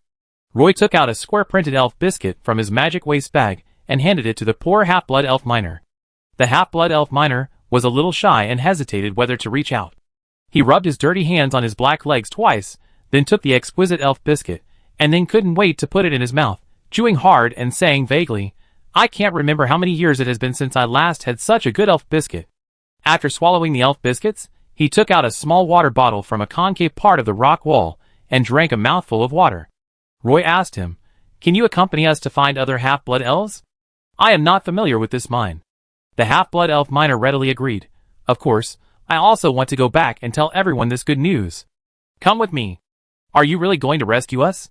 The half-blood elf miner, holding a pickaxe in one hand and a dim lantern in the other, walked at the front of the team and asked Roy. Roy nodded and asked him, "How did you get caught here?" The half-elf miner immediately showed a look of resentment on his face and said, "I originally lived in Padstow and made a living by doing some carpentry work. You should know that the most numerous tree houses in Padstow are those on the treetops. I rely on these tree houses to do some small jobs. I remember that day I was repairing the windows of a tree house in an apple orchard in the suburbs. I got home a little late and was knocked unconscious outside the apple orchard. When I woke up, I was lying in the wooden cage of the carriage. I lay in the wooden cage for many days before I was sent here. My wife should not know that I was locked up here." Roy asked, "My name is Roy. I don't know your name yet." "Glenn. I live at 63 Green Orange Street, District 2, Padstow." The half-elf miner quickly said his name and address. He seemed to have lived in the mine for many years, and was very familiar with it. He didn't need to identify the intersections of the caves, and just casually went in and out. Although he was skinny, he walked very fast in the mine. The mine was like a spider web, connecting in all directions. No matter which road they took, it was like the throat of the abyss. Roy was even a little glad that they could meet Gulan. If they were allowed to wander around here, they might get lost. Perhaps it was because of a piece of elf biscuit that the paleness on Gulan's face disappeared a little, and his abrupt eyes became more energetic. He led everyone through a winding cave, and after several turns, they walked for about 3/4 of an hour before arriving at a natural cave full of stalactites. Unexpectedly, the mine cave was connected to a natural cave. When walking here, Roy also met a few half-elf miners along the way. He talked to them for a few words, and what Glenn said was almost the same. Glenn pointed to the mine in front and introduced to Roy and Mullen, "This is our underground camp. The stalactites here can collect clean water from the rock wall. Some stone platforms around have some moss growing on them, so we use them as camp." After turning around a few stalactites, Roy finally saw some stone platforms with beds made of dry moss, and there was even a piece of rag nailed to the stone wall on one side. Many beds were almost connected together, and there was no cover in the cave. Only occasionally a moonstone could be seen inlaid on a stone wall. It was these small moonstones that provided weak light to this natural cave. Entering the camp, Roy found that there were actually quite a few half-blood elves in the camp. Some old half-blood elves curled up on the stone beds. When they heard the footsteps, they opened their eyes and looked towards Roy. In addition to a few old half-blood elves, Roy actually saw a half-blood elf child. He carefully hid behind an old elf and looked over with curiosity. Roy had never expected that this group of half-blood elves could reproduce under such harsh conditions. The atmosphere of life was strong in the camp. In addition to some stone platforms against the wall, you could also see some red crystal ores piled up under the stone platforms. There were some dried mushrooms and moss cakes hanging on the rock walls next to many stone beds. Walker, who came out of the first mine, said to Mullen, "This place is completely different from ours. Although the conditions here are much more difficult than ours, there is more life here." Some half-blood elf miners saw Gran leading a group of fully armed elves, so they picked up their pickaxes and gathered around. Roy and his men took off their helmets one after another. Roy let a ball of holy light float above his head, which instantly illuminated a large area. Mullen and Walker, who were walking in front, were half-blood elves. Roy was a half-elf, and Captain Kepler and 2 archers were Silver Moon elves. They were all exposed to the dim light, and the group was all wearing exquisite armor and holding exquisite magic weapons. The half-blood elf miners were a little nervous, but they still gritted their teeth and came forward to block the group's steps. Then a half-blood elf miner recognized Gran and immediately came up to Gran and asked, "Gran, who are they?" Gulan quickly introduced the group of skinny half-elf miners who were coming over. "They came from the ground and said they could rescue us." A half-elf miner with a dark face walked out of the crowd, looked at Roy and his group with some suspicion, and questioned, "Can you defeat the group of dark moon elves over there?" When Mulin saw someone questioning them, he immediately said to everyone, "We rushed over from over there. I am Mulin." Before Mulin finished introducing himself, a half-elf shouted in the crowd, "Mulin, it's really you." As he spoke, a skinny half-blood elf miner squeezed out of the crowd.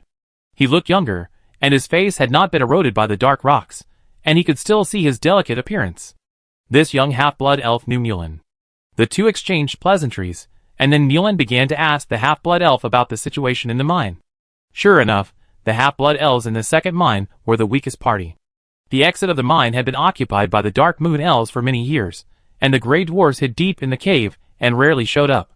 They did not need the food distributed by the shaft, and the mine or would not be delivered to the dark moon elf prisoners. Only the half-blood elves would pay the ore on time every day in exchange for a small amount of food. "Mulin, why are you here? Were you captured by them, or did you join them?" The half-blood elf rushed over and asked. Mulin looked a little embarrassed.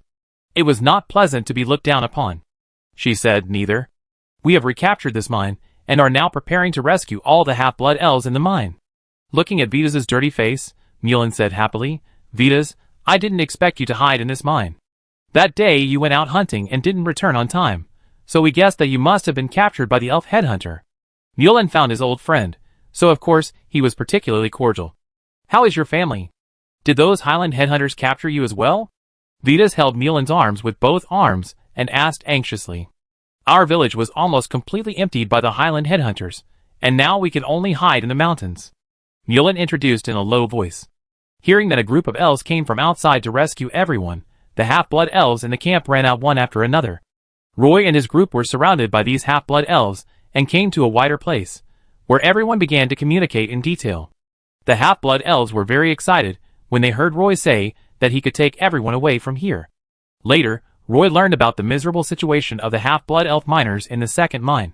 Not only was their food controlled by the dark moon elves, but they were also oppressed by the gray dwarfs. These gray dwarf robbers lived at the bottom of the mine. They did not need the food sent from the mine entrance at all, so they were not restricted by food. The gray dwarves would occasionally rush up from the underground caves to plunder the high-quality gemstone mines in the hands of the half-blood elf miners. The oppressed half-blood elves did not try to resist. But even if they gathered together, they could not beat the Dark Moon Elf prisoners, let alone the Grey Dwarves. After years of oppression by the Grey Dwarves and Dark Moon Elves, these half-blood elf miners gradually lost the courage to resist. Unexpectedly, in the underground mines of the second mine, the Dark Moon Elves and Grey Dwarves did not need to mine. They only needed to take the prepared gemstone mines from the half-blood elves and exchange them for what each party needed. "Roy, what should we do?" Mulin turned to Roy and asked. "Let's get them out first." Roy had a headache. Once these half-blood elf miners were rescued, the mine might not be able to operate normally. But this matter still requires all the half-blood elf miners to be summoned back. During the time they were talking, some half-blood elf miners had already run to inform other companions and asked everyone to return to the underground camp quickly. Half-blood elf miners returned to the camp one after another, and they were almost as thin as bamboo poles.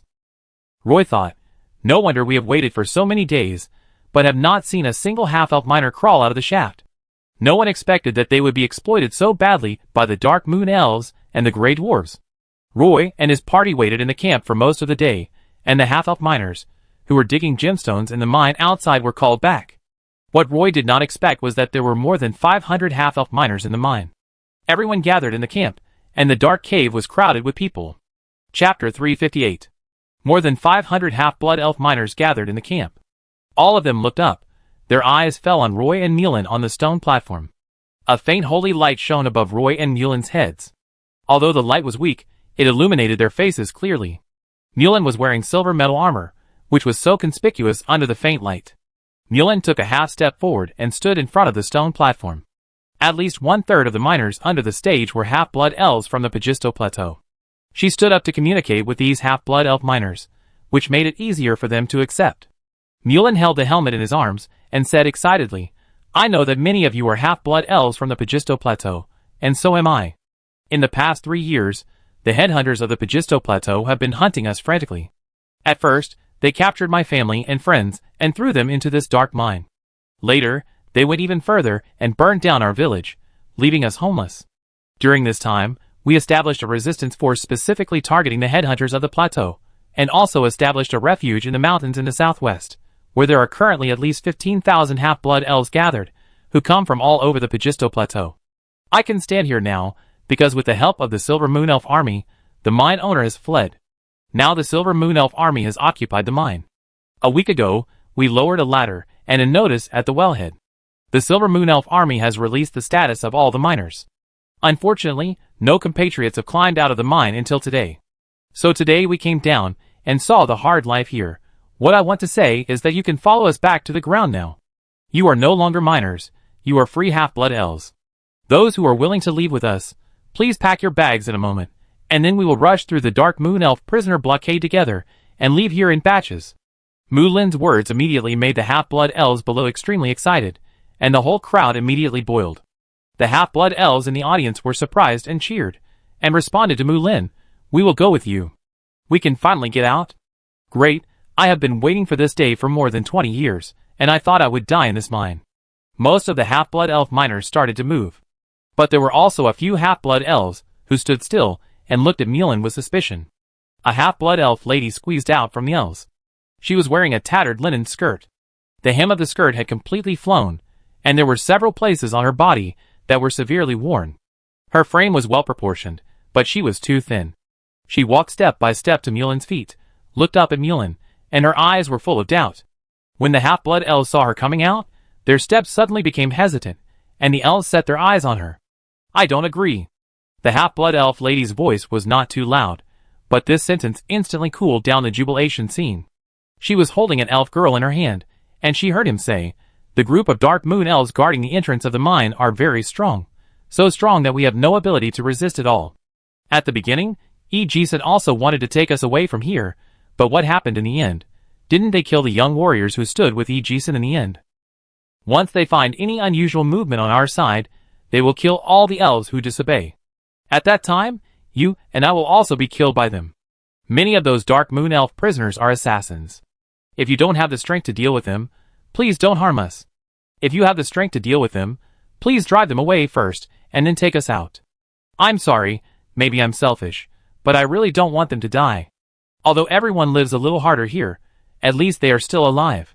She looked down at the elf girl beside her, and her bitter eyes suddenly became more gentle. The elf girl gently pulled the hem of the elf lady's skirt, raised her little face, looked at the elf lady with a pair of clear eyes, and said in a childish voice, "Mom, I want to go with them. I'm not afraid of those bad guys." The elf lady shook her head gently, stroked the girl's dirty hair with her hand, and said to her, "They will kill you." The girl pouted her lips stubbornly and whispered, "I'm not afraid of death. I want to see the outside world. Dad said that he would take me outside to bask in the sun." Mulan looked around with some doubts. She frowned and asked a half-blood elf who looked a bit old, "Please tell me, are those dark moon elf prisoners scary?" The old half-blood elf narrowed his cloudy eyes and said to Mulan, "They are the sons of the night. In this dark mine, we can't fight at all. They can hide themselves in the cave at any time and stab us with knives. They can appear at any time and anywhere, and we can't see them at all." After the old half-blood elf finished speaking, he put his finger on his right rib, which actually had a scar on it. "I also tried it at that time, and this scar was left at that time. I almost died that time, but fortunately I am lucky." Mu Lin said so much to the half-blood elf. In fact, he wanted to make things simpler. If he could convince this group of half-blood elves here and take them out of the mine, then everyone would not have to return to this ghost place. In the eyes of the elf lady just now, and the old elf in front of him, the group of dark moon elves in the mine seemed like a nightmare, and everyone was very scared. Mu Lin looked at his arm, and didn't feel that he had made any breakthroughs in martial arts recently, but in the battle in the shaft just now, Mulan easily solved the dark moon elf assassin. How could they think that the dark moon elves here were extremely terrifying? Roy, who was standing by, immediately realized what was wrong when he heard the half-blood elves say this. The team entered the shaft and encountered 2 dark moon elves. At that time, he had already activated the glimmer illumination. When fighting with those dark moon elves, the glimmer illumination cast by Roy made their figures unable to hide. For these half-blood elves, the invisible dark moon elves were of course extremely powerful. But for their team, no matter how hard the dark moon elves hid, they could not escape Roy's holy light. Perhaps the 2 dark moon elves didn't know that their hiding place had been exposed long ago. A series of alarm bells rang, and the half-blood elves who had gathered in the camp dispersed one after another, and everyone ran to the various cave entrances very quickly. The scene was in chaos. Roy wanted to stop everyone, but no half-blood elf was willing to pay attention to him. All the half-blood elf miners were running around, and no one believed Roy and his friends. The elf girl didn't want to leave, but her mother dragged her to a cave. The old elf was also scared, and was about to run away. He saw Mulan and Roy still standing on the stone platform in a daze, so he stopped and reminded them, "The dark moon elf prisoners are coming soon. You should find a hidden place to hide quickly." Gulan, who was standing nearby, was also frightened and panicked. He said to them, "They are coming. Run quickly." Vitas, however, did not say anything. Roy and Mulan looked at each other. Mulan said angrily, "We will rush over and kill all those dark moon elf prisoners. Don't talk in your sleep. You know how many people there are. Let's go quickly." The old elf stopped and tried to dissuade Mulan from being so reckless. Glenn also had a bitter face and said, "You can go. Ariel is right. Only by bringing more reinforcements can we be saved." Then he added in a low voice, "Let's go quickly, don't let us get in trouble here." Seeing Mulan glaring at him angrily, Gulan became extremely pitiful again, pretending to beg and whispered to Mulan, "Please." Seeing that Mulan's face turned pale with anger, Vitas hurriedly said, "I will go with you, don't embarrass them. If they want to resist, they won't be like this today." As he said, he pulled Mulan and walked quickly towards the cave. Mu Lin couldn't help complaining to Roy on the way, "Roy, we should have turned back just now. It's not too late now. I heard that they have a lot of people. It's better to find a battlefield that is advantageous to us." Roy followed Mu Lin and said casually. Hearing Roy say this, everyone stopped. This place is far away from the cave, and Mu Lin really wants to go back along the original route. Captain Kepler also stopped and pointed to a narrow cave next to him and said, "I think this place is good. I think they should be able to catch up later." In the cave, the scattered half-blood elf miners were gathered by the dark moon elf prisoners. However, the number of miners they gathered was very limited, and only dozens of half-blood elves were gathered. A dark moon elf leader with dark green skin, although he was shirtless, was wearing a pair of leather pants and armor, and holding a piece of military dagger in his hand. His fierce eyes swept across the faces of these half-blood elves. Nearly 100 dark moon elf prisoners surrounded these half-blood elves. The dark moon elf leader saw a stone platform where Roy and Mulan had just stood. He stood on it swiftly, then turned to the half-elf miners below and said, "I know that they are hiding here with you. There is even a trace of their presence here. I don't care what their relationship with you is. I want to find those outsiders now. They angered me, but ran away quietly, so we followed the trail they left and came here. As long as you hand them over, I promise to forgive your mistakes today. As long as you pay enough or every day, we will still provide you with some food." His first few sentences were relatively calm, but the last sentence suddenly rose, and the half-blood elf miners were trembling. The Dark Moon Elf leader squatted on the stone platform, poked a half-blood elf's chin with a bayonet in his hand, and lifted his head. Blood immediately flowed down the half-blood elf's chin, and the half-blood elf trembled even more. He tried hard to raise his chin, and he was so scared that he made a humming sound and couldn't even speak. The Dark Moon Elf leader glanced at the half-blood elf miners under the stage, and his voice softened again. "I know that there are so many elves, and the food allocated to you every day is a little less than when you came, but what can I do? There is only so much food sent down from above every day, which is not enough for all of us to eat." After saying that, he pointed his finger at the top of his head. Then he inserted the bayonet in his hand into the scabbard, and used his dirty hands to wipe the blood-stained chin of the half-blood elf. He raised his fingertips to his mouth, and licked the blood on his fingers. The Dark Moon Elf leader showed a trace of ferocity on his face, which disappeared in an instant, and his face became smiling again. He said to the half-blood elves in the audience, "I think you should know in your heart that they come from above. If we can catch them, we can use them to threaten the elves above to provide more food. If this can succeed, I believe it, then we won't have to eat those disgusting dried mushrooms anymore." The dozens of half-blood elf miners looked at the Dark Moon Elf leader, and no one spoke. A Dark Moon Elf in the audience immediately grabbed the half-blood elf's messy hair, and pressed his head on the stone platform, and stabbed the iron dagger in his hand directly into the back of his hand. The half-blood elf miner screamed miserably. "I think it's best to avoid this kind of thing as much as possible." The Dark Moon Elf leader's face turned cold, and he spoke sternly to dozens of half-blood elves. An old elf finally couldn't stand it anymore, and stood in the crowd and said, "They have all left." Immediately, 2 Dark Moon Elves pushed through the crowd, and took the old elf to the front of the stone platform. The Dark Moon Elf leader squatted on the stone platform, tilted his head and stared at the old elf, and asked with a smile, "At least I want to know which direction they went. You must know it, right?" The old elf pointed timidly at the entrance of the mine where Roy's team disappeared, and said timidly, "They went out from the cave here." Immediately, a Dark Moon Elf prisoner ran over to check, and soon ran out of the mine, nodded to the Dark Moon Elf leader, and acknowledged the news. The Dark Moon Elf leader reached out, and patted the old elf on the face, wiped the dagger on his linen clothes, and put it back into the scabbard. He smiled and said, "If you had said it earlier, wouldn't there be no unpleasant things?" After he finished speaking, he jumped down from the stone platform and ordered the surrounding Dark Moon Elves, "Chase!" Chapter 359. Behind the leader of the Dark Moon Elf, dozens of Dark Moon Elves ran towards the cave at the same time. Their bodies gradually faded as they ran, and finally disappeared into the dark cave. These Dark Moon Elves are assassins. They can run invisibly in dimly lit places, and each of them is agile. In this mine, the Dark Moon Elf prisoners not only enslaved this group of half-blood elf miners, but also drove the Grey Dwarves to the deepest part of the mine. The Dark Moon Elf leader's eyes were filled with a hint of madness. He felt that this was definitely an opportunity. As long as the group of Silver Moon Elves that sneaked into the mine were captured, perhaps they could use it to threaten the elves on the ground. A week ago, there was a soft ladder hanging down from the shaft, but the Dark Moon Elf leader hesitated for several nights, and did not dare to climb up. He himself did not dare to try, and did not want to give others such an opportunity. So the soft ladder was always hanging there. The Dark Moon Elf leader heard from his subordinates that a team of Silver Moon Elves rushed in from the shaft, injured several Dark Moon Elves, and then disappeared in the mine. He led a group of Dark Moon Elves to chase them out without hesitation. "I am the king under the mine." The Dark Moon Elves leader kept saying this to himself in his heart. Looking at his subordinates rushing forward, his eyes became more determined. Vitas led everyone to hide at the end of an abandoned mine. There were no spinel veins around the rock walls here.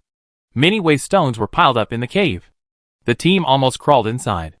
The cave was a bit stuffy, but very safe. Only one elf warrior was needed to guard the narrow cave entrance to stop all invaders. Roy discovered that the half-blood elf miners in the second mine seemed to be very afraid of the Dark Moon Elf prisoners. In this closed cave, everyone can breathe a sigh of relief. Roy cast the light illumination spell, allowing a ball of sacred light to float on the top of the cave. The area of this oval cave is less than 20 square meters, and there are traces of pickaxe digging everywhere. Unfortunately, there is a large piece of intact lapis lazuli here. It is probably this large piece of lapis lazuli that may have eventually caused the elf miners to give up digging here. Mulin leaned against the rock wall, still looking a little indignant. She was a little angry and said to Roy, "We should have stayed and taught those rampant prisoners a lesson." Vesta was sitting nearby, chewing an apple. After hearing what Mulin said, she didn't care about eating the apple and whispered to Mulin, "Mulin, they are very powerful and cruel." Vesta swallowed a mouthful of saliva and didn't continue talking.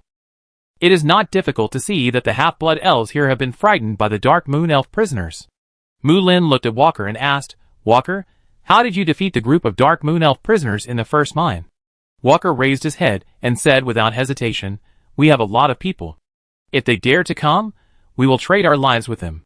They can't go back. Those Dark Moon Elves are actually very afraid of death. Later, they gradually dared not to harass us." Everyone stopped talking, only Vitas was chewing the sweet apple. In the quiet mine, time passed very slowly, and even everyone's heartbeat seemed to be infinitely amplified. "What should we do next?" Mulin looked at Roy. Roy walked to the entrance of the mine, which was more than half blocked by waste ore, and looked at the dark tunnel. "If you want to enter the cave from the outside, you can only crawl in from the pile of waste ore. Wait and see. If they catch up, then we will fight them here. If they don't catch up, we can only think of another way, and then we may have to transfer some elf warriors from above." His last words were to Captain Kepler. Captain Kepler was sitting on the side wiping his shield and sword. When he heard Roy say this, he nodded without hesitation and said, "Leave this to me." There was a faint light on the rock wall, which looked like a moonstone inlaid, but the color was different. The Dark Moon Elves certainly didn't know that this was Roy's glimmer illumination technique emitting light, and they thought it was a moonstone with some alternative colors. In this mine, there is a chance to dig out the associated moonstone ore. Almost every miner here has a lantern with moonstone as the wick.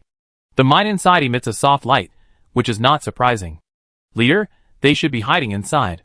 There are footprints left by them here. Only those who walked in."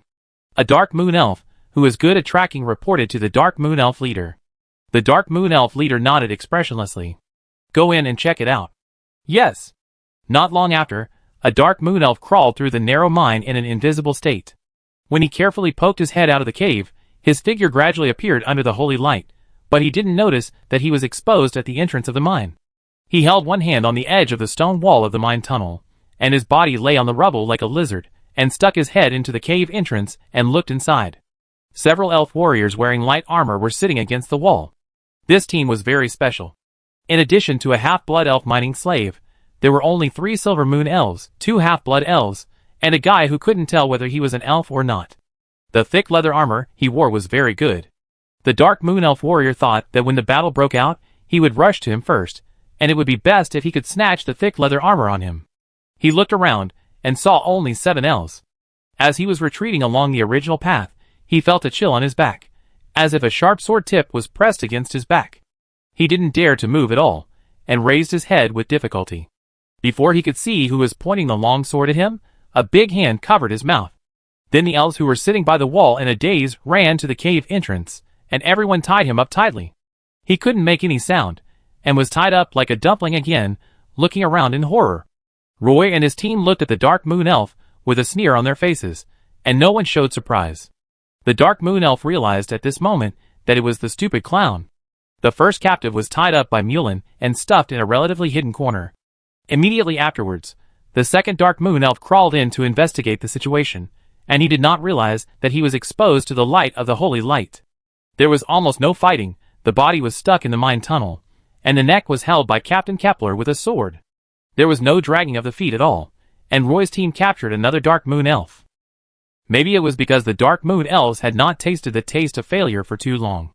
Maybe it was because these Dark Moon Elves had great confidence in their own concealment skills, and the third Dark Moon Elves was also caught in this way. Just when everyone was busy tying up the third Dark Moon Elves, the fourth Dark Moon Elves actually jumped in directly along the narrow mine hole like an agile night-blade leopard. Captain Kepler, who was responsible for guarding the cave entrance, was unable to react for a while, and was directly ambushed by 2 Dark Moon Elves assassins, who successfully broke through the defense line. The elven archers waiting in the innermost part of the cave subconsciously dodged to the sides, and blocked the sneak attack of the Dark Moon Elves with their combat longbows. Walker and Mulin rushed over, and the two sides soon fought together. With the divine illumination, the Dark Moon Elves' advantages were completely useless in front of Roy's team. Roy and Vita's also joined the battle, and the two Dark Moon Elves were quickly captured. Only Captain Kepler squatted at the entrance of the cave, waiting for the Dark Moon Elves to fall into the trap. Obviously, the Dark Moon Elves behind also knew that there was something wrong in the cave, so they stopped crawling in. However, there should be a lot of Dark Moon Elves blocking the cave entrance. They refused to leave outside, and waited for a long time before some Dark Moon Elves crawled in along the narrow mine tunnel. This time, the Dark Moon Elves learned their lesson. They no longer foolishly poked their heads in, but directly stabbed Captain Kepler, who was guarding the cave entrance, with their elven swords. Captain Kepler squatted beside the cave entrance, with his shield raised. When he saw the Dark Moon Elves warrior, 2 daggers had already stabbed at Captain Kepler. He quickly raised the iris shield, and used it to resist the dagger stabbed by the 2 Dark Moon Elves. The dagger stabbed into the metal shield, making a sharp friction sound. Captain Kepler was hit by the combined force of the 2 Dark Moon Elves, and his body retreated uncontrollably. The 2 Dark Moon Elves took the opportunity to rush into the cave. Captain Kepler barely stood firm, and slammed the shield in his hand towards a Dark Moon Elf. Because they could not hide their bodies, the combat power of these Dark Moon Elves was not much stronger than that of the Silver Moon Elves. Captain Kepler was a peak elf warrior in the first transformation period. He was just a little careless just now, which gave the Dark Moon Elves an opportunity to take advantage of him. This time, he also fought back angrily, and immediately slapped a Dark Moon Elf warrior away. Although the Dark Moon Elves occupied the exit of the mine, they were also weak due to food shortages. At this time, the two sides collided, and Roy's combat team had the upper hand. Another Dark Moon Elf sneaked in from the mine entrance. Roy had already released the Hammer of Judgment. A flying holy hammer suddenly appeared in front of the half-blood elf, and mercilessly smashed the Dark Moon Elf away, and it fell heavily on the stone wall, and its body quickly collapsed to the ground. More Dark Moon Elves appeared under the divine light, and this time Captain Kepler raised his shield to meet them. Roy was worried that Captain Kepler would suffer, so he followed him, and the Book of Judgment in his hand was like a shield, blocking the attack of the Dark Moon Elves. Mulin stabbed the Dark Moon Elves' arm with a sword, and the Dark Moon Elves following behind tried to entangle Mulin and rescue their companions from Mulin's hands. Hammer of Judgment. The Dark Moon Elves' ribs were sunken, and they lay directly on the ground after the holy hammer struck again. The Dark Moon Elf leader, who followed behind, had just climbed out of the cave when he saw the scene. He was a little confused. He didn't expect that the fighting power of this elf team would be so strong. The few Dark Moon Elves tied up with ropes in the corner made his heart fall to the bottom in an instant. He turned around and wanted to escape, but a Silver Moon Elf holding an iris shield blocked his way. Captain Kepler had been staring at this Dark Moon Elf, who was used to giving orders for a long time. When he saw him breaking in, he naturally took the initiative to stop the Dark Moon Elf leader. At this time, the stone chamber was in chaos.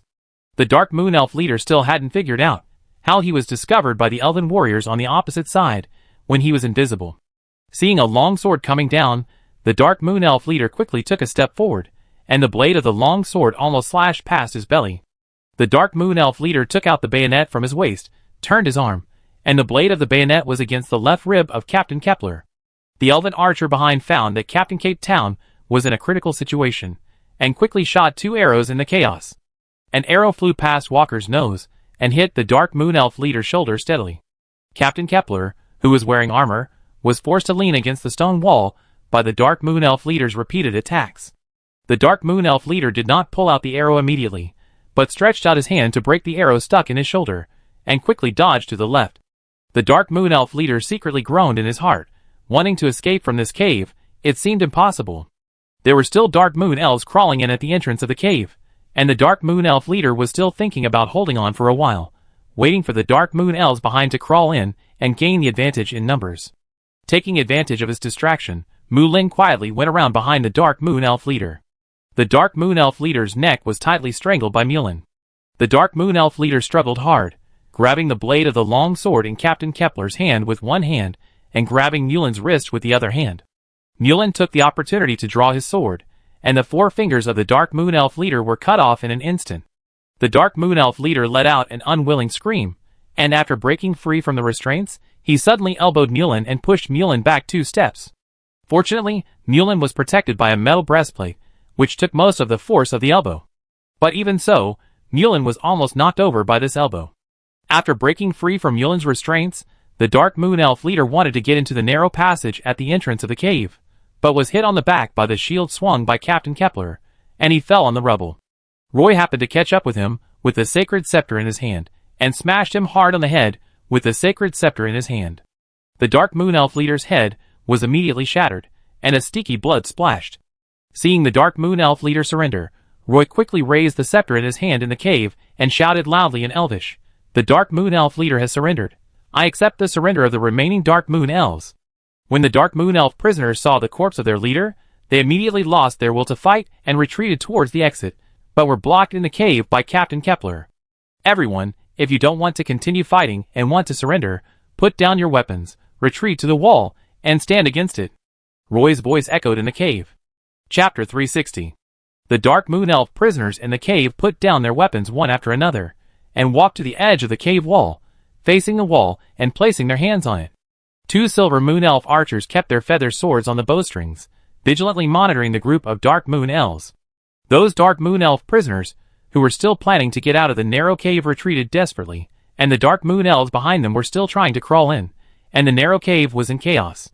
All kinds of shouting filled the cave, and some Dark Moon Elves even cried and shouted, "The leader was killed by the group of Silver Moon Elves. Let's rush in to avenge the leader." Although the slogans were loud, no Dark Moon Elves dared to rush in. Vita's eyes widened as he watched the 6-member Silver Moon Elves team in front of him kill a group of Dark Moon Elves on their own. Yulin picked up a dagger that looked relatively intact from the pile of scrap copper and iron, stuffed it into Vita's hand, and said to him, "Take it, follow us later." Vita's was a little dumbfounded. Judging from Yulin's expression, they seemed to want to fight their way out. Roy picked up the bayonet from the ground. The blade was as sharp as a needle. He turned to look at the iris shield on Captain Kepler's arm. Sure enough, there was a deep puncture mark on the shield, which was just a little bit away from piercing the iris shield. Captain Kepler looked down at the shield, grinned, patted the iris shield in his hand, and said proudly, "You see, my old friend is still trustworthy." Walker and Yulin took the rope and tied up the Dark Moon Elves leaning against the stone wall one by one. If the opponent had been stronger, he might have pierced your arm as well. If you encounter this kind of assassin next time, you have to be careful. Roy inserted the bayonet with a blue blade into the scabbard and threw it to Yulin. The half-blood elf resistance on the plateau lacked such exquisite weapons. Yulin grabbed the bayonet in his hand and said to Roy, "Thanks, Roy." The Dark Moon Elves in the narrow tunnel had almost retreated, and the outside became silent again. There were more than 20 Dark Moon Elf prisoners tied up in the cave. They squatted in a row along the cave wall, almost forming a half-circle in the cave. Roy and Captain Kepler stood at the entrance of the cave. Roy used the light illumination spell again, sending a faint light ball into the narrow cave to check if there were any Dark Moon Elf lurking inside. An archer pulled the longbow to its full length and half-squatted behind Roy. When the light drifted to the middle of the cave, a Dark Moon Elf was hiding in the narrow cave. He was tightly attached to the cave wall, and seemed to be well hidden. Unfortunately, under the care of the sacred light, the Dark Moon Elf's body outline was instantly revealed. The Silver Moon Elf archer squatting behind Roy loosened his fingers holding the bowstring, and an arrow wrapped in wind elements flew out instantly. Before the Dark Moon Elf could react, the arrow shot through his shoulder and penetrated his chest. The Dark Moon Elf screamed, rolled in the cave, and was quickly dragged out by his companions behind him. Captain Kepler held up the iris shield and fell into the narrow cave first. Roy followed Captain Kepler, holding the Book of Judgment. This narrow cave could not display martial arts, and it was obvious that whoever had a longer weapon in his hand would have more advantages. I thought I would have a tough fight in the tunnel, but I didn't expect to see a single Dark Moon Elf even after crawling to the end of the tunnel. When Captain Kepler and Roy bravely crawled to the spacious place outside, a group of Dark Moon Elves had all fled without a trace. Only some coagulated blood stains and some messy footprints were left on the broken waste stones. Mu Lin followed the two and crawled out of the mine tunnel. Behind her were 2 Silver Moon Elf archers. Walker and Vitas escorted more than 20 Dark Moon Elves out. Seeing that there was no sign of fighting in the empty cave, Vitas couldn't even accept it and said in surprise, "They actually escaped like this? If they didn't escape, what would happen?" Mu Lin said proudly. These 2 battles made her confidence swell a little, and she felt that these Dark Moon Elves trapped in the mine were nothing special. As the leader of the 17th Silver Pegasus Legion Infantry Guard, Captain Kepler was only half a step away from becoming a second-level strongman. He followed Roy into the mine this time, because he was worried that Roy would encounter danger underground, and he couldn't explain to Earl Swinburne. Now he has some new understanding of Roy. He knew clearly that it was the light ball released by Roy that restrained the Dark Moon Elves from hiding, and the balance of victory would tilt towards Roy's team. He looked at the copper-covered magic book hanging on Roy's waist, and then he couldn't help asking Roy, "Roy, are you a priest?" "I used to be an apprentice priest, but now the Statue of Liberty has been closed, and I am just an ordinary student in the Elf Academy," Roy said modestly. Captain Kepler pursed his lips and said nothing. The Dark Moon Elves outside the cave escaped, so Roy led the team members and escorted more than 20 Dark Moon Elves to the shaft entrance. With Vitas leading the way, the team naturally did not get lost in the complicated mine tunnels, and soon arrived at the bottom of the shaft. As for the Dark Moon Elves, they were already scared out of their wits, and did not dare to approach. The team arrived at the shaft entrance. Kepler sat in the wooden box, and covered the eyes of 10 Dark Moon Elves with cloth strips, and then sent a magic flare to the top of the shaft. Not long after, the wooden box at the bottom of the shaft was slowly pulled up from above. This kind of crane needs a winch to slowly pull it up, and the speed of rising is very slow. When Captain Kepler and 10 Silver Moon Elves went down to the mine again, Roy had been waiting at the bottom of the shaft for more than half an hour. Captain Kepler took all the more than 20 captured Dark Moon Elves to the ground, and mobilized 50 Silver Moon Elf warriors to come down. Roy then led a group of elf warriors back to the Half-Blood Elf miner camp. In the cave camp, a group of Half-Blood Elf miners gathered in an empty field.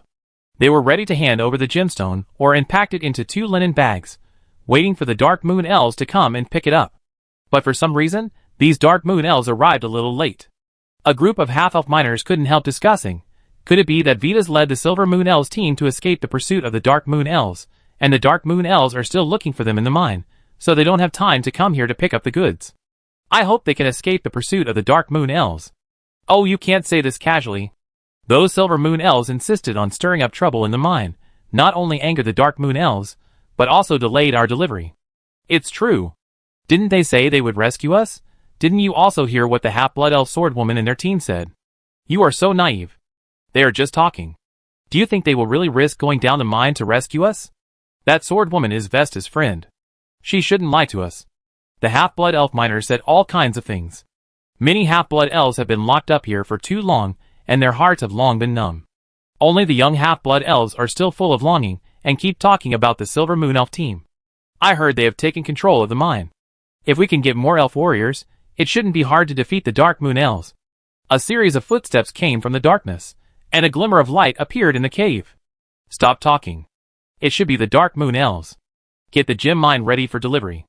There were only 2 linen bags on the ground, so everyone didn't have much to prepare. They were just a little nervous, hoping that the Dark Moon Elves wouldn't cause trouble. But when the team approached, the Half-Blood Elves realized that the team coming was not the Dark Moon Elves. Seeing Roy coming with a team of Silver Moon Elf warriors, a group of Half-Blood Elves were very surprised. They couldn't help asking Vitas, why did you bring them back again? Vitas walked out of the team and explained to the Half-Blood Elf miners, who ran out to watch the excitement. The Dark Moon Elves guarding the exit of the mine have been defeated by Lord Roy's army. This time Lord Roy is going to take everyone out of the mine. A group of half-elf miners couldn't believe their ears. The news was so shocking that they looked at each other, not knowing what to say for a moment. Perhaps because they had been controlled for too long, they were not used to the sudden freedom. After a long time, an elf asked tremblingly, Vitas, what you said. Is it true? Vitas immediately raised his right hand above his head, and said to everyone with a solemn oath, I can swear. These are all true. Then why are you still standing here stupidly? Hurry up and inform everyone. Let everyone come back quickly. We are finally free. An old elf shouted. Immediately, a group of half-blood elf miners ran towards the mines. Roy began to comfort the half-blood elves who were shaking with excitement. Don't worry, because the transportation capacity at the wellhead is limited, we can only transport them up in batches, organizing 100 people each time. Vitas, you wait in the camp to gather the half-blood elves. I will leave a group of Silver Moon Elf warriors to maintain law and order, and the rest of the elf warriors will come with me to find the escaped Dark Moon Elves. These Silver Moon Elf warriors probably heard Vitas addressing Roy, so they responded like this. Okay, Lord Roy. Obviously Roy was still a little uncomfortable with this title. What kind of lord was he? Roy then thought, if these half-blood elves cannot be rescued, then it would be a waste of their calling of Lord Roy. Roy's mouth opened inadvertently, and he laughed. He patted Vitas' shoulder and said to him, we must gather 100 half-blood elves as soon as possible. Turning around, he said to Captain Kepler, "Captain Kepler, the matter of escorting the half-blood elves away is left to you." Chapter 361. The Dark Moon Elf prisoners gathered in a cave, and the atmosphere was a bit depressing. For so many years, they had never lost so badly in the mines. After they were sold to the mines on the Pagisto Plateau, they were immediately thrown into the mines by the mine owners to dig. At first, everyone worked hard to dig gemstones just to get a bite to eat, but later the Dark Moon Elves suddenly found that their hard work in mining was far less effective than robbing the Grey Dwarves in the mines. Those Grey Dwarves really know how to dig holes. They dug the mines in all directions. Their big red noses could identify the smell of rocks, and the slightest difference in the smell to identify what kind of gems and magic metals were hidden in the veins. So the Dark Moon Elves united and began to rob the Grey Dwarves in the mines in an organized and planned manner. The Dark Moon Elves could hide in the mines at any time, so they looked for the Grey Dwarves hiding in the mines, and took the most valuable ores from their pockets. This group of Grey Dwarves were actually robbers. They found that the Dark Moon Elves often stole gem mines, so they fought with these Dark Moon Elves thieves several times. With their stealth talent, the Dark Moon Elves had the upper hand in the mine. Those Grey Dwarves were beaten badly by the Dark Moon Elves every time. Later, the Grey Dwarves were forced to open a new mine with only a narrow tunnel. Even if the Dark Moon Elves hid their bodies, they could not pass through that mine. The Grey Dwarves lived on some cave mushrooms and mosses in that mine, which was completely isolated from the Dark Moon Elves. After the Dark Moon Elves drove away the Grey Dwarves in the mine, they had to mine for food themselves. They were not as powerful as the Grey Dwarves, so naturally they dug less and less gemstones. The gem production in the mine was getting lower and lower, so the mine owner bought back some half-blood elf slaves. The Dark Moon Elves began to exploit the half-blood elves from then on. They were used to being domineering under the mine, and had long been accustomed to this kind of life. They didn't even dare to go up to the mine to look at the sky above their heads. Now the leader of the Dark Moon Elves died in that nameless mine, and they needed to choose a new leader to lead everyone through the difficulties ahead. Just thinking of those Silver Moon Elf warriors wearing silver light armor, these Dark Moon Elves felt a little guilty. They only had some daggers polished with pickaxes, but the opponent was wearing full body armor and sharp elven swords. Rushing forward was just a way to die. No elf is not afraid of death. A group of Dark Moon Elves were also trembling with fear, worried that the Silver Moon Elf team would rush out of the cave at any time. The Silver Moon Elf holding the Iris shield stood in front of them, and they really had no way out. "Tell me what we should do now. Or we should hide first." "How else can we hide? If they cut off the food supply, can we still survive by eating dried mushrooms, like those Grey Dwarves? Or else, let's negotiate peace with the Grey Dwarves in the lower levels." "I think dried mushrooms are not inedible. What's the point of negotiating peace with those Grey Dwarves? If we negotiate peace, we might as well talk to those Silver Moon Elves." Those Silver Moon Elves came down from the mines. "Should we try to contact them? Maybe we can survive by just mining." "This is a good idea. But who will take this risk? How about I give it a try?" A young Dark Moon Elf walked out from a group of Dark Moon Elves. Although he was a little nervous, he still mustered up the courage to speak.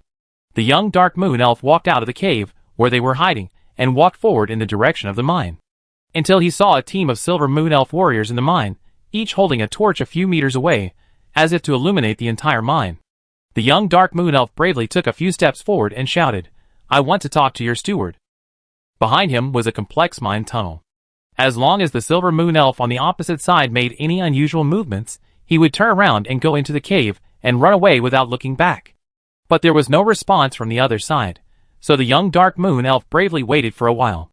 During this period, a Silver Moon Elf stood up, but the Silver Moon Elves on the opposite side had no intention of approaching this side, so the young Dark Moon Elf felt a little relieved. After a long time, a team of elves hurried over. Roy came to the young Dark Moon Elf, and saw that there was a complex cave, like a spider web behind the Dark Moon Elf. Naturally, he understood the intentions of this Dark Moon Elf prisoner. There was also a holy light floating above his head. In fact, he was also worried that this was a trap set by the Dark Moon Elf. The young Dark Moon Elf came out just to fish. So Roy not only used the holy light to illuminate the surroundings to prevent the Dark Moon Elf from sneaking up, but also arranged a team of Silver Moon Elf sword dancers and a team of Silver Moon Elf archers behind him. "Tell me, what do you want to talk to me about?" Roy asked the lonely Dark Moon Elf. The young Dark Moon Elf didn't expect that the person in charge here was not an elf, but his face looked a bit like a human. The Dark Moon Elf put aside the random thoughts in his mind and said in organized language, It is indeed our fault that we offended you before. I hope you can give us another chance. We will provide you with sufficient gem mines regularly according to your requirements. Roy did not expect that after just one battle, this group of Dark Moon Elves would be completely scared. You still want to mine, this awareness is very good. Roy narrowed his eyes, and said slowly. There were many thoughts in his mind, so he turned around. But, through this incident, I found that the mine has been in a state of chaos without management, so I require all Dark Moon Elves to re-register. Roy's tone was very heavy when he said the last few words. The young Dark Moon Elf was startled and thought, I may not be as free as before, but it seems that I don't have to die. Then he heard Roy say in a stern voice, Of course, I will go to Innahouse City to do an investigation. If you have any concealment, I will completely give up on you. I will use my actions to prove that I am not a soft-hearted half-elf. You know what I mean. The young Dark Moon Elf nodded repeatedly, indicating that he understood. Roy smiled with satisfaction. Of course, I am not such an unreasonable half-elf. I know your origins. The former mine owner bought you from the underground prison in Innahouse City. All the Dark Moon Elves here are prisoners. Why did he suddenly bring this up? The young Dark Moon Elf couldn't help but think about it when he heard this. Roy continued, I will send people to the prison in Innahouse City to investigate according to the information you provided. He raised his hand and said solemnly, I can make you a promise. I will count from the day you were imprisoned. If any of you have been sentenced to the end of the sentence in the trial chamber, I will also set you free. The young Dark Moon Elf stared at Roy with wide eyes, and asked nervously, Can you send us back to the Evernight Forest? Roy was slightly startled, and then said, I'm afraid this is not possible for the time being. The Partington Plain is currently blocked, but I will let you leave this mine. The Partington Plain is so big, you can go wherever you want, and I will never interfere. The young Dark Moon Elf took a deep breath to calm his brain. Okay, I admit that this is very attractive to me, he said frankly. Each elf has a long lifespan. For them, a sentence of 100 or 200 years is just a short period of time in their lives. Roy put his hand down, stretched out a finger again, and said to the young Dark Moon Elf, But there is a premise. I want you to work honestly for me, and you can't violate the rules in the mine again. Your life is worthless to me. That being said, if you can honestly squat in the mine and dig, it will still generate some economic benefits for me, and I am willing to let you live well. Remember, don't cause trouble for me. After listening to what Roy said, the young Dark Moon Elf was completely stunned. Although their lives have been a bit hard in recent years, they have never felt oppressed. But now, he feels like he is carrying a heavy cross on his back and climbing a cliff. Although there is a ray of light ahead, he will fall into the abyss if he is not careful. When he turned around and walked back, he found that his back was cold and sweat on his forehead was dripping. Roy certainly didn't care what the young Dark Moon Elf felt at the moment. What he needed to do was to re-establish order in the mine, which was the first step in managing the mine. After all, after rescuing those half-blood elves, there were actually no miners in the second mine. Managing these Dark Moon Elves now can also reduce some losses. Of course, if the Grey Dwarves hiding deep in the mine are willing to come out to work, this mine can probably operate normally. Fortunately, the logistics team of the 17th Silver Pegasus Legion was very strong, and the mine had sufficient supplies. However, he still had to think carefully about how to rebuild the gem mine. In fact, the Dark Moon Elves did not keep Roy waiting for too long. Only half a day later, the young Dark Moon Elves brought a message. All Dark Moon Elves accepted Roy's management plan and promised not to violate the management regulations. Then these Dark Moon Elves were also in the cave next to the shaft. Roy had to send people to re-register this group of Dark Moon Elves. And those half-blood elf miners have been sent to the ground one after another, and temporarily live in the mine. Chapter 362. It took more than 600 half-blood elves a whole day to reach the mine fortress. This mine fortress was large enough, and there were enough dormitory rooms to easily accommodate more than 600 half-blood elves. Their physical conditions were very bad. They were malnourished for a long time, and they had been in the dark mines underground for a long time. Their eyes had adapted to the dark environment. When they came out of the mine, all the half-blood elves had linen strips covering their eyes. Roy did not allow everyone to remove the strips until the evening. The first thing the half-blood elves did after arriving on the ground was to fill their stomachs. Since apples and breadfruits are easy to store and transport, the warehouse of the second mine is almost full of these two kinds of fruits. Hundreds of half-blood elves sat in the restaurant and ate apples in big mouthfuls. The way they ate seemed to swallow the plates into their stomachs, which stunned the group of Silver Moon Elf warriors who were watching. Almost every half-blood elf miner was skinny and dirty, with only a piece of rag wrapped around their bodies. The half-blood elves who had eaten their fill all went into the shower room in the mine, and used a bristle brush to brush their bodies from head to toe, cleaning all the dead skin on their bodies, and the dirt between their nails. Then they changed into a long linen robe, and lay on the dry and soft single bed. The air was filled with the smell of lavender. These half-blood elves had been tossed around for the past 2 days. They were frightened first, then surprised, and frightened again. Their mood changed from trembling to excitement. They had to wait in line in the mine to be hoisted to the ground, eat, and take a shower. When they really lay on the soft bed, their tense spirits relaxed, and they soon fell asleep. These dormitories were originally dormitories for the private army in the mine. There were 6 bunk beds in one dormitory, and one room could accommodate a small team. Mulan arranged these half-blood elves and stood in the corridor, holding the railing with both hands. He happened to see Roy holding the Book of Judgment and sitting by the edge of the well, writing and drawing there. If Roy hadn't suggested going to the mine to take a look, I don't know how long the suffering of these half-blood elves would continue. She held the hilt of the sword hanging on her waist with one hand. A ray of morning breeze blew on her face, and her hair flew in the wind. The dazzling sunlight shone into the dormitory, and some half-blood elves were wrapped in blankets and sleeping soundly on the bed. There were also some half-blood elves who woke up after a good sleep. Everyone walked out of the room and ran to the courtyard to look at the mine fortress. Not long after, many half-blood elves began to become a little worried. Among this group of half-blood elves, several respected elders stood up together. They asked Mulan about the current situation of the Pajisto Plateau and discussed what to do next. The problem that this group of half-blood elves are facing now is how to live after leaving the mine. According to Mulan's idea, these half-blood elves can go to the gathering place of the resistance army. But life in the gathering place is not easy at the moment. The half-blood elves of the entire plateau are constantly gathering there. The fruit trees and berry bushes near the gathering place are almost plundered by the elves every few days. It is becoming increasingly difficult to find food for the elves in that mountain. Although the headhunters in the southern area of the Pajisto Plateau have been driven to the heart of the plateau by the 17th Silver Pegasus Legion, the half-blood elves still dare not return to their homes. Captain Kepler suggested that these half-blood elves could follow the Silver Pegasus Legion's logistics troops back to Padsto City. This road is too long, and the half-blood elves' current physical condition simply cannot walk that far. Roy put down the sheepskin picture album in his arms, and kept tapping the tabletop with his fingers, and suddenly a series of rhythmic tapping sounds rang out. Mulan, Captain Kepler, and several half-blood elf elders all looked at Roy. Roy put down the sheepskin picture album in his hand, and casually suggested, otherwise, live in the mine fortress for a while, and decide whether to go or stay after you recover. That won't work. The logistics team has a quota for the supplies they bring to the mines. How can we support so many half-blood elves? Captain Kepler objected immediately. Roy knew that Captain Kepler didn't want these half-blood elves to live in the mines. His guard group is currently responsible for guarding the mines. Once these half-blood elves settle down, problems with public security will follow. Roy smiled and said, Earl Swinburne promised me that during my management of these mines, the logistics department will provide material support for the mines. Captain Kepler did not object again.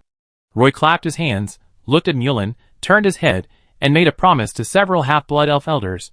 Okay, it's decided. These half-blood elves will live in the mine for the time being. Of course, I won't keep them if they want to leave. Anyway, they are free now. Several half-blood elf elders exchanged glances with each other in private and agreed.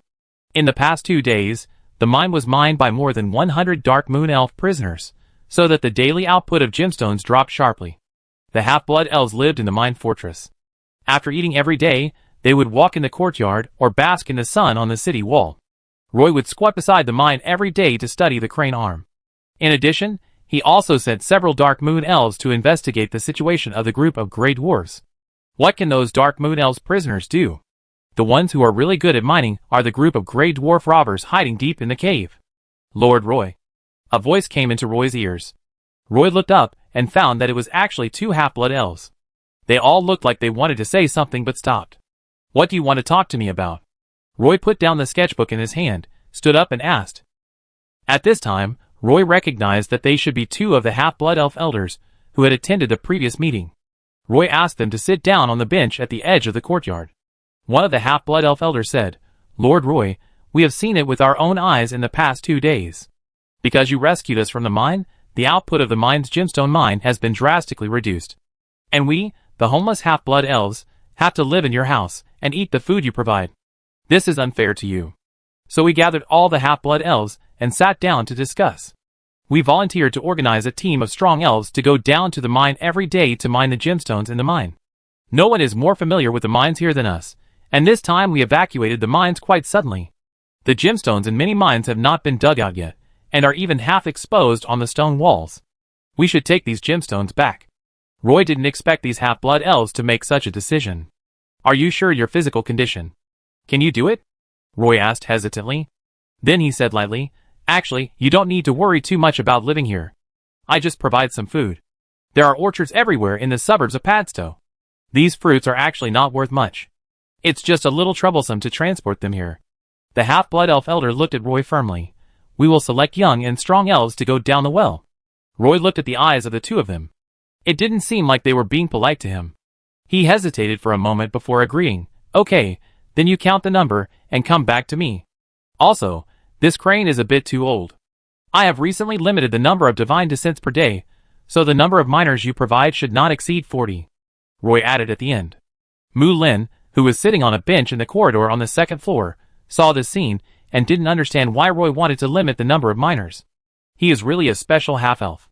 No wonder Uncle Latiand and Rambo have always praised him. Mu Lin thought silently in his heart. In fact, what Roy said is completely true. This simple crane usually lifts wooden boxes to transport some food and ore. It only goes up and down twice a day.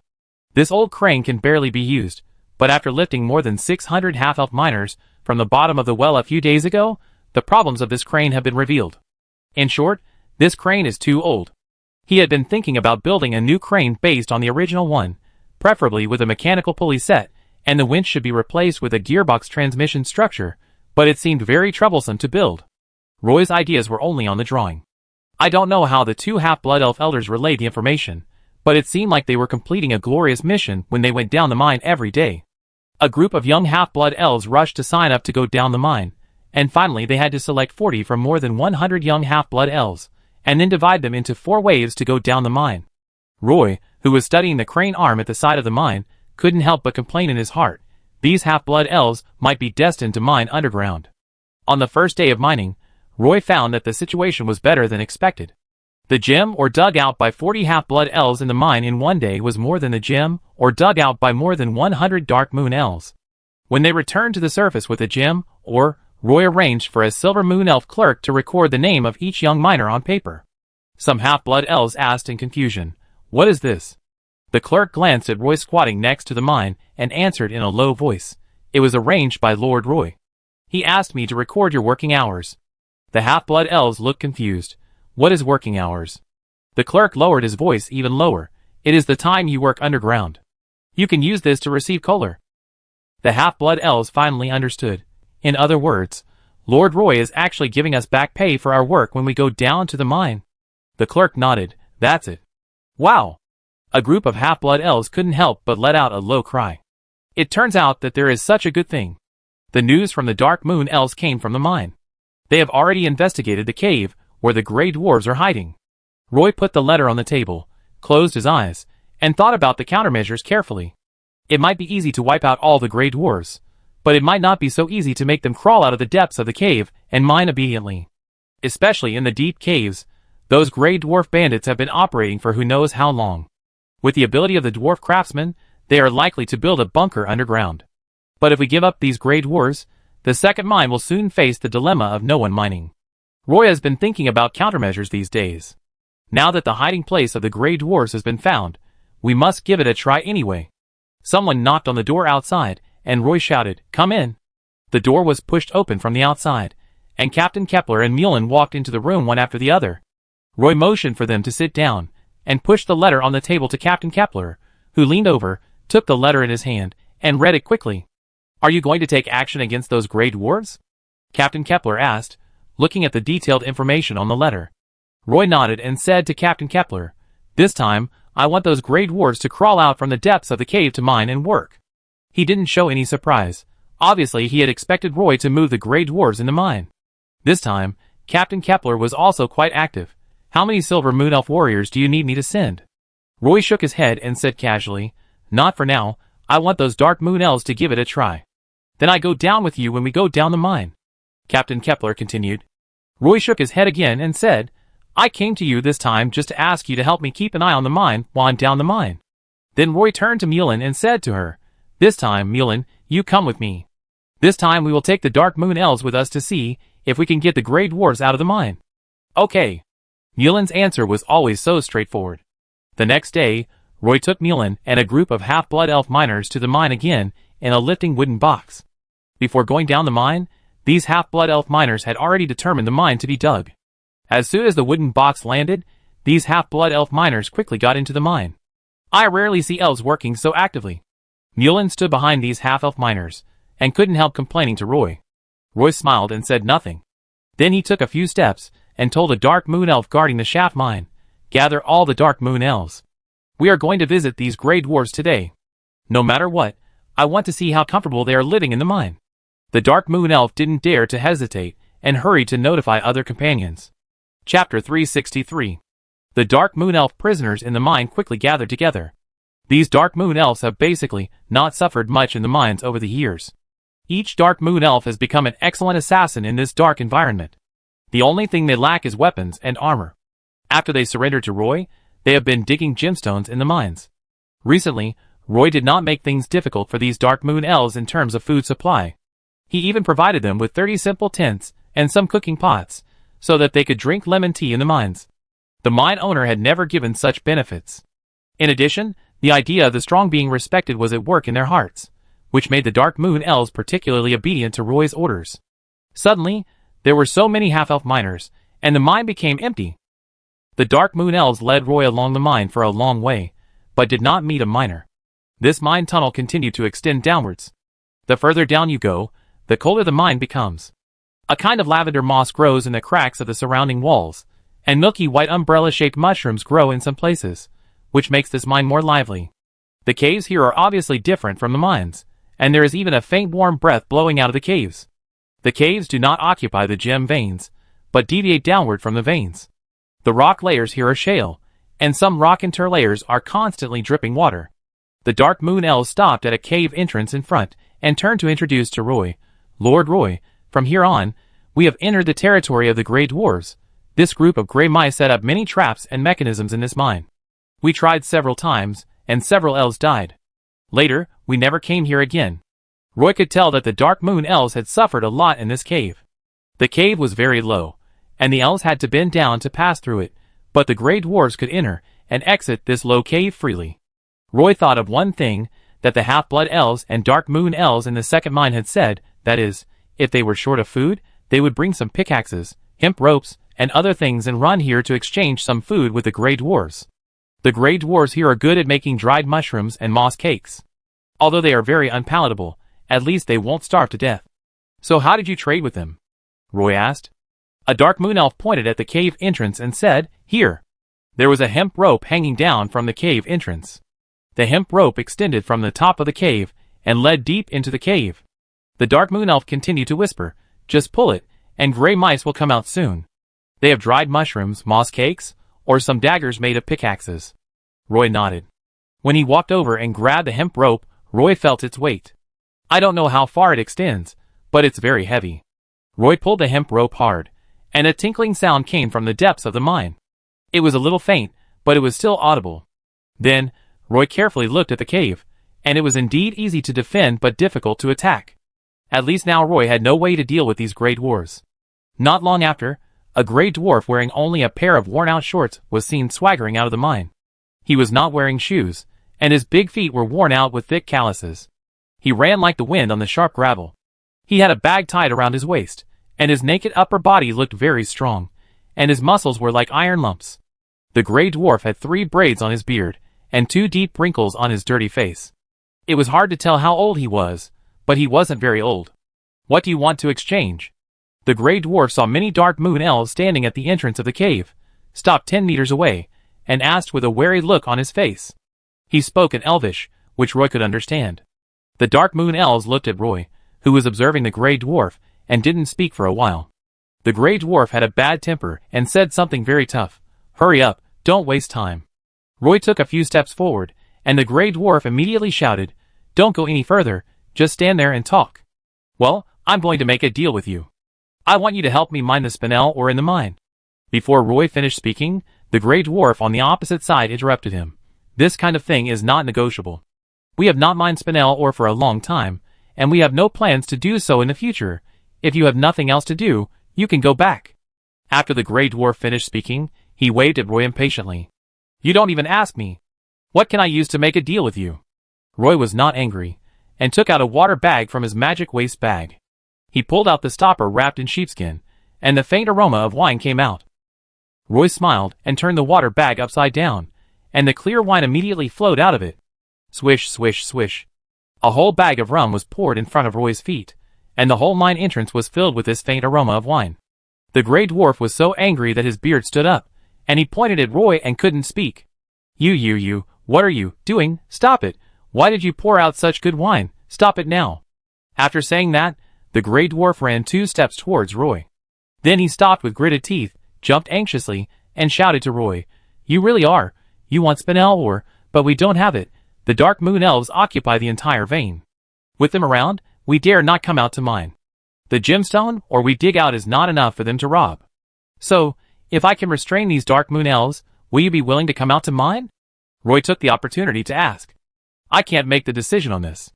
I have to go back and ask everyone's opinions." The Grey Dwarf stared with big eyes and roared in response.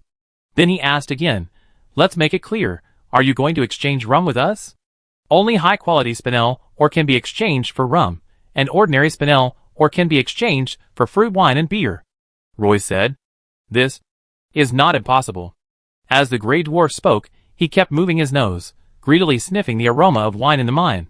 Roy took out a large beer cup from his waist bag, filled the cup with rich bubbling beer, and threw it directly to the Grey Dwarf. At a distance of 10 meters, some of the beer spilled when the cup was in the air.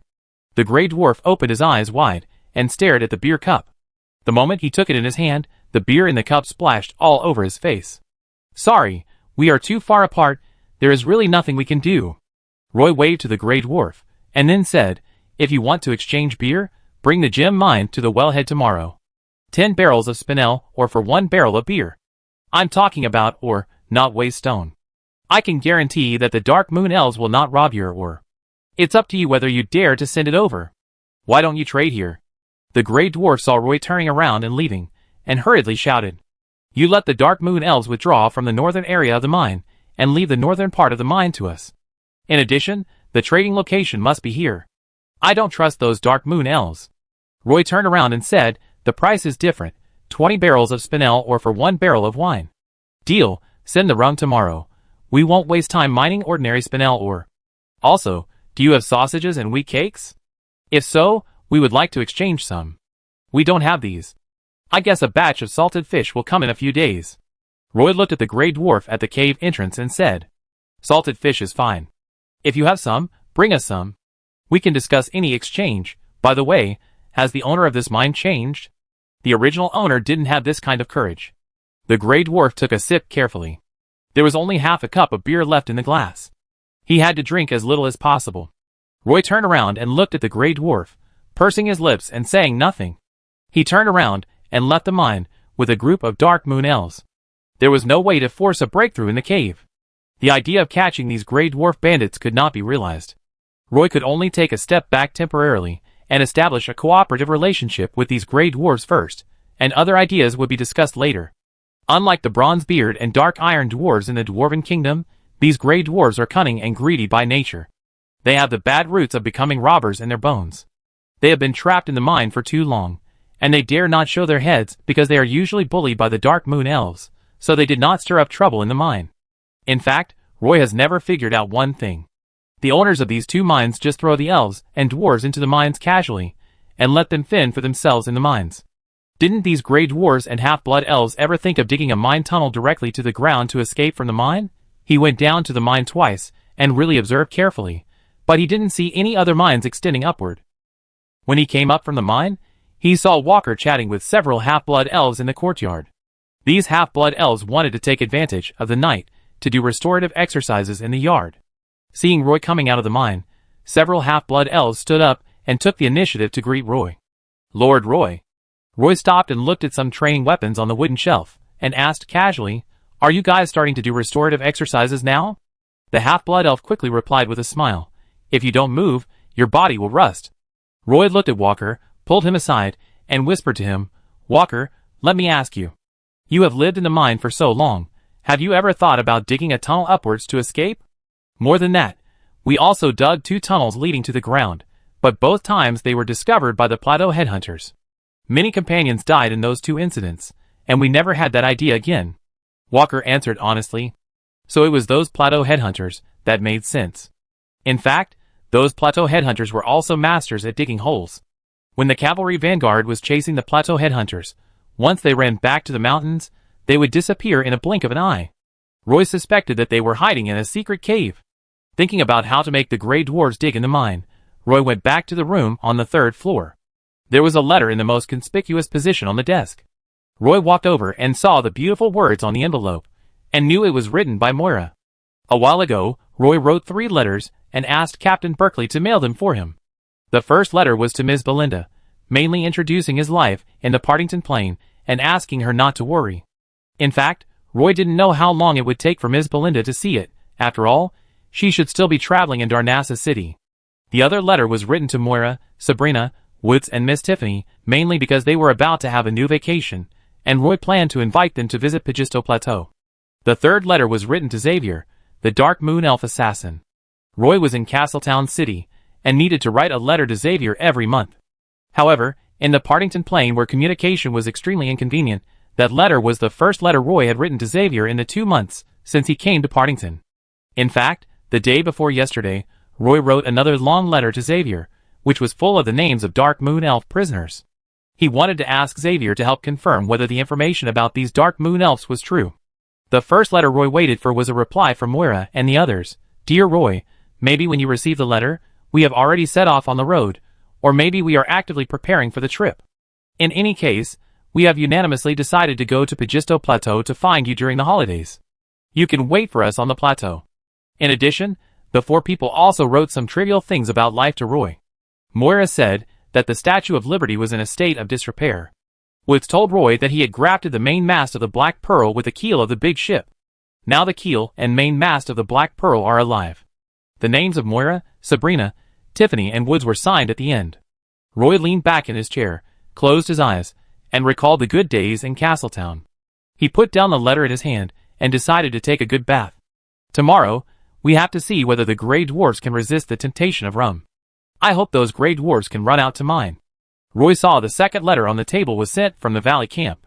It should be the battle report of the Silver Pegasus Legion in recent days. He opened the envelope, and it was indeed correct. Unexpectedly, in just half a month, the Silver Pegasus Legion had already entered the heart of the Pagisto Plateau, and Earl Swinburne occupied 7 mines in one go. Seeing this news, Roy was a little dumbfounded. If he continued to expand like this, he would not be able to return to Castletown to study within 2 years. Chapter 364. Deep in the mine of the second mine, the Grey Dwarves built a bunker-like building at the end of the mine tunnel. In order to resist the Dark Moon Elves in the mine, the Grey Dwarves took great pains.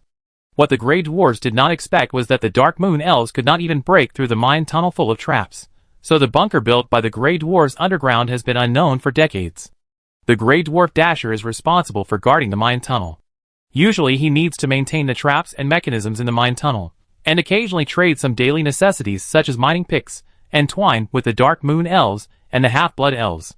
The dwarves only need to take out the dried mushrooms and moss cakes they have cultivated. Thinking of this, Dasher found it funny. The elves who usually only eat fruits and fish have very funny expressions when they eat dried mushrooms, and they also make a crackling sound. Dasher heard elves ringing bells outside the mine tunnel, thinking that business has come, and he can exchange for things like pickaxes and twine as usual. Unexpectedly, when he walked out, he found a group of Dark Moon Elves surrounding a human boy, and this human boy actually took out a pot of rum, which made him even more angry. What made him extremely angry was that the boy poured the whole pot of rum directly on the ground. At that time, the Grey Dwarf Dasher wanted to pounce on him, lie on the ground, open his mouth wide, and let the human boy pour all the rum on his face. After negotiating with the human boy about digging for gemstones, Dasher hung the wooden wine glass on his waist, threw off his thick short legs, and ran directly back to the bunker, reporting to the elders about exchanging rum for spinel ore. The ceiling of the bunker hall was inlaid with a row of moonstones, and the whole hall was shrouded in a pale white fluorescence. There was a row of long stone chairs on the wall of the room, and 2 rows of long stone tables in the middle of the hall. The stone plates on the table were piled with many dried mushrooms and moss cakes, and some teacups were placed around the table. The dwarves sat on long stone chairs, listening quietly to Dasher's description of rum. Dasher was so moved that he took out the wooden wine cup that Roy gave him and placed it on the table. Some dwarves couldn't help their thirst for alcohol and hurried over. Sure enough, there was still a faint aroma of beer on the cup. I heard that the human boy gave Dasher a glass of beer for free. A group of dwarves cast envious eyes at Dasher. Dasher, are you saying that they are willing to give up the northern mining area and let us dig spinel, or without limit? Elder Hampton, who was sitting in the main seat, pondered for a moment before slowly asking. Yes, Elder. Dasher stood in the middle of the hall and responded loudly. Exchange spinel for rum? Elder Hampton narrowed his eyes and stroked his beard with his hand. Yes, Elder. I think they are still sincere this time. Dasher answered again. There were more than 20 gray dwarves sitting in the hall, and everyone was talking about it. One of the gray dwarves named Neil stood up and shouted at the top of his voice. Those dark moon elves are a group of insidious villains who like to stab in the dark. What sincerity can they have? I think they just want to lure us out and then take over the bunker we built with great effort. The other gray dwarves nodded, thinking that what Neil said made sense. Even Elder Hampton nodded and said, this is possible. At this time, another gray dwarf stood up and said, Elder Hampton, why don't we just take out some of the spinels in the treasure house and trade with them at the entrance of the mine? Even if they have any conspiracy, we can turn around and escape back to the mine. A group of gray dwarves immediately agreed. This is a good idea. I think it's worth taking a risk for that barrel of rum. The gray dwarves didn't want to go out and take risks, but they didn't want to give up the rum that was within their reach, so they set their sights on the dwarven treasure house. Elder Hampton looked at the gray dwarves in the hall, all with expectant expressions on their faces. Although he was reluctant to give up the spinels he had accumulated with great difficulty, he had no choice but to agree. He said, take some spinels from the treasure house and exchange them for rum. This is fine, but who is willing to go with Dasher to make this deal? Elder Hampton looked at the gray dwarves around him. The dwarves in the hall avoided Elder Hampton's gaze. Elder Hampton was a little angry, and he set his eyes on the 2 gray dwarves at the door of the hall. Maylandor, Magdi, you 2 are responsible for helping Dasher deliver 20 barrels of spinel to the entrance of the mine. The 2 gray dwarves sitting at the door of the hall stood up at the same time and immediately asked loudly, Elder, why are we brothers? Elder Hampton snorted coldly and said, in the past, when mining, only you 2 brothers contributed the least. Unless you don't drink a single sip of the rum after it is transported back, I can assign this task to other dwarves. The brothers Mirandel and Maggie were a little dumbfounded, and immediately changed their tone and agreed. How is that possible? Let's go. Let's go. Everyone knows that dragons like to collect gold, silver and jewelry from dragon caves, and in fact, dwarves have no resistance to these glittering gems. In this bunker, there are piles of spinels that have been accumulated bit by bit in recent decades. These spinels are all polished and put into stone troughs by the dwarves, filling up a stone room. Dasher took the keychain and walked to the stone door of the treasure house. He poked the door twice and opened it. The gray dwarfs behind him pushed the stone door open. The piles of spinels inside exuded a bright red luster. The whole room was filled with magic. Dasher squatted at the door of the treasure house and put the spinels into the linen bag. He said to the dwarf brother behind him, Fortunately, I was smart enough to change the transaction location to the mine entrance, otherwise the risk would be even greater. The dwarf brothers behind also squatted at the door of the treasure house, putting the spinels into their pockets. The gray dwarf named Miranduo said to Dasher, I know that you, Dasher, usually don't like us brothers because we are not pure-blooded gray dwarves. You never treat us as real brothers. All the hard work is our brother's business. But this time is different. The 3 of us are now standing in the same trench, so we must work together to deal with the group of Dark Moon elves. Dasher turned around, glared at Mirandel, and said angrily, What are you talking about? I am not that kind of person, and I have never looked down on you 2 brothers. The dwarf named Mirandel did not continue talking. He changed the subject. Magedi, I am a little confused. What on earth are those elves doing?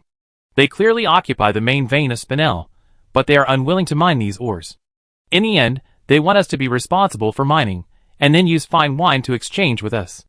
Magdi is a strong gray dwarf, but sometimes he is stubborn and looks a bit stupid.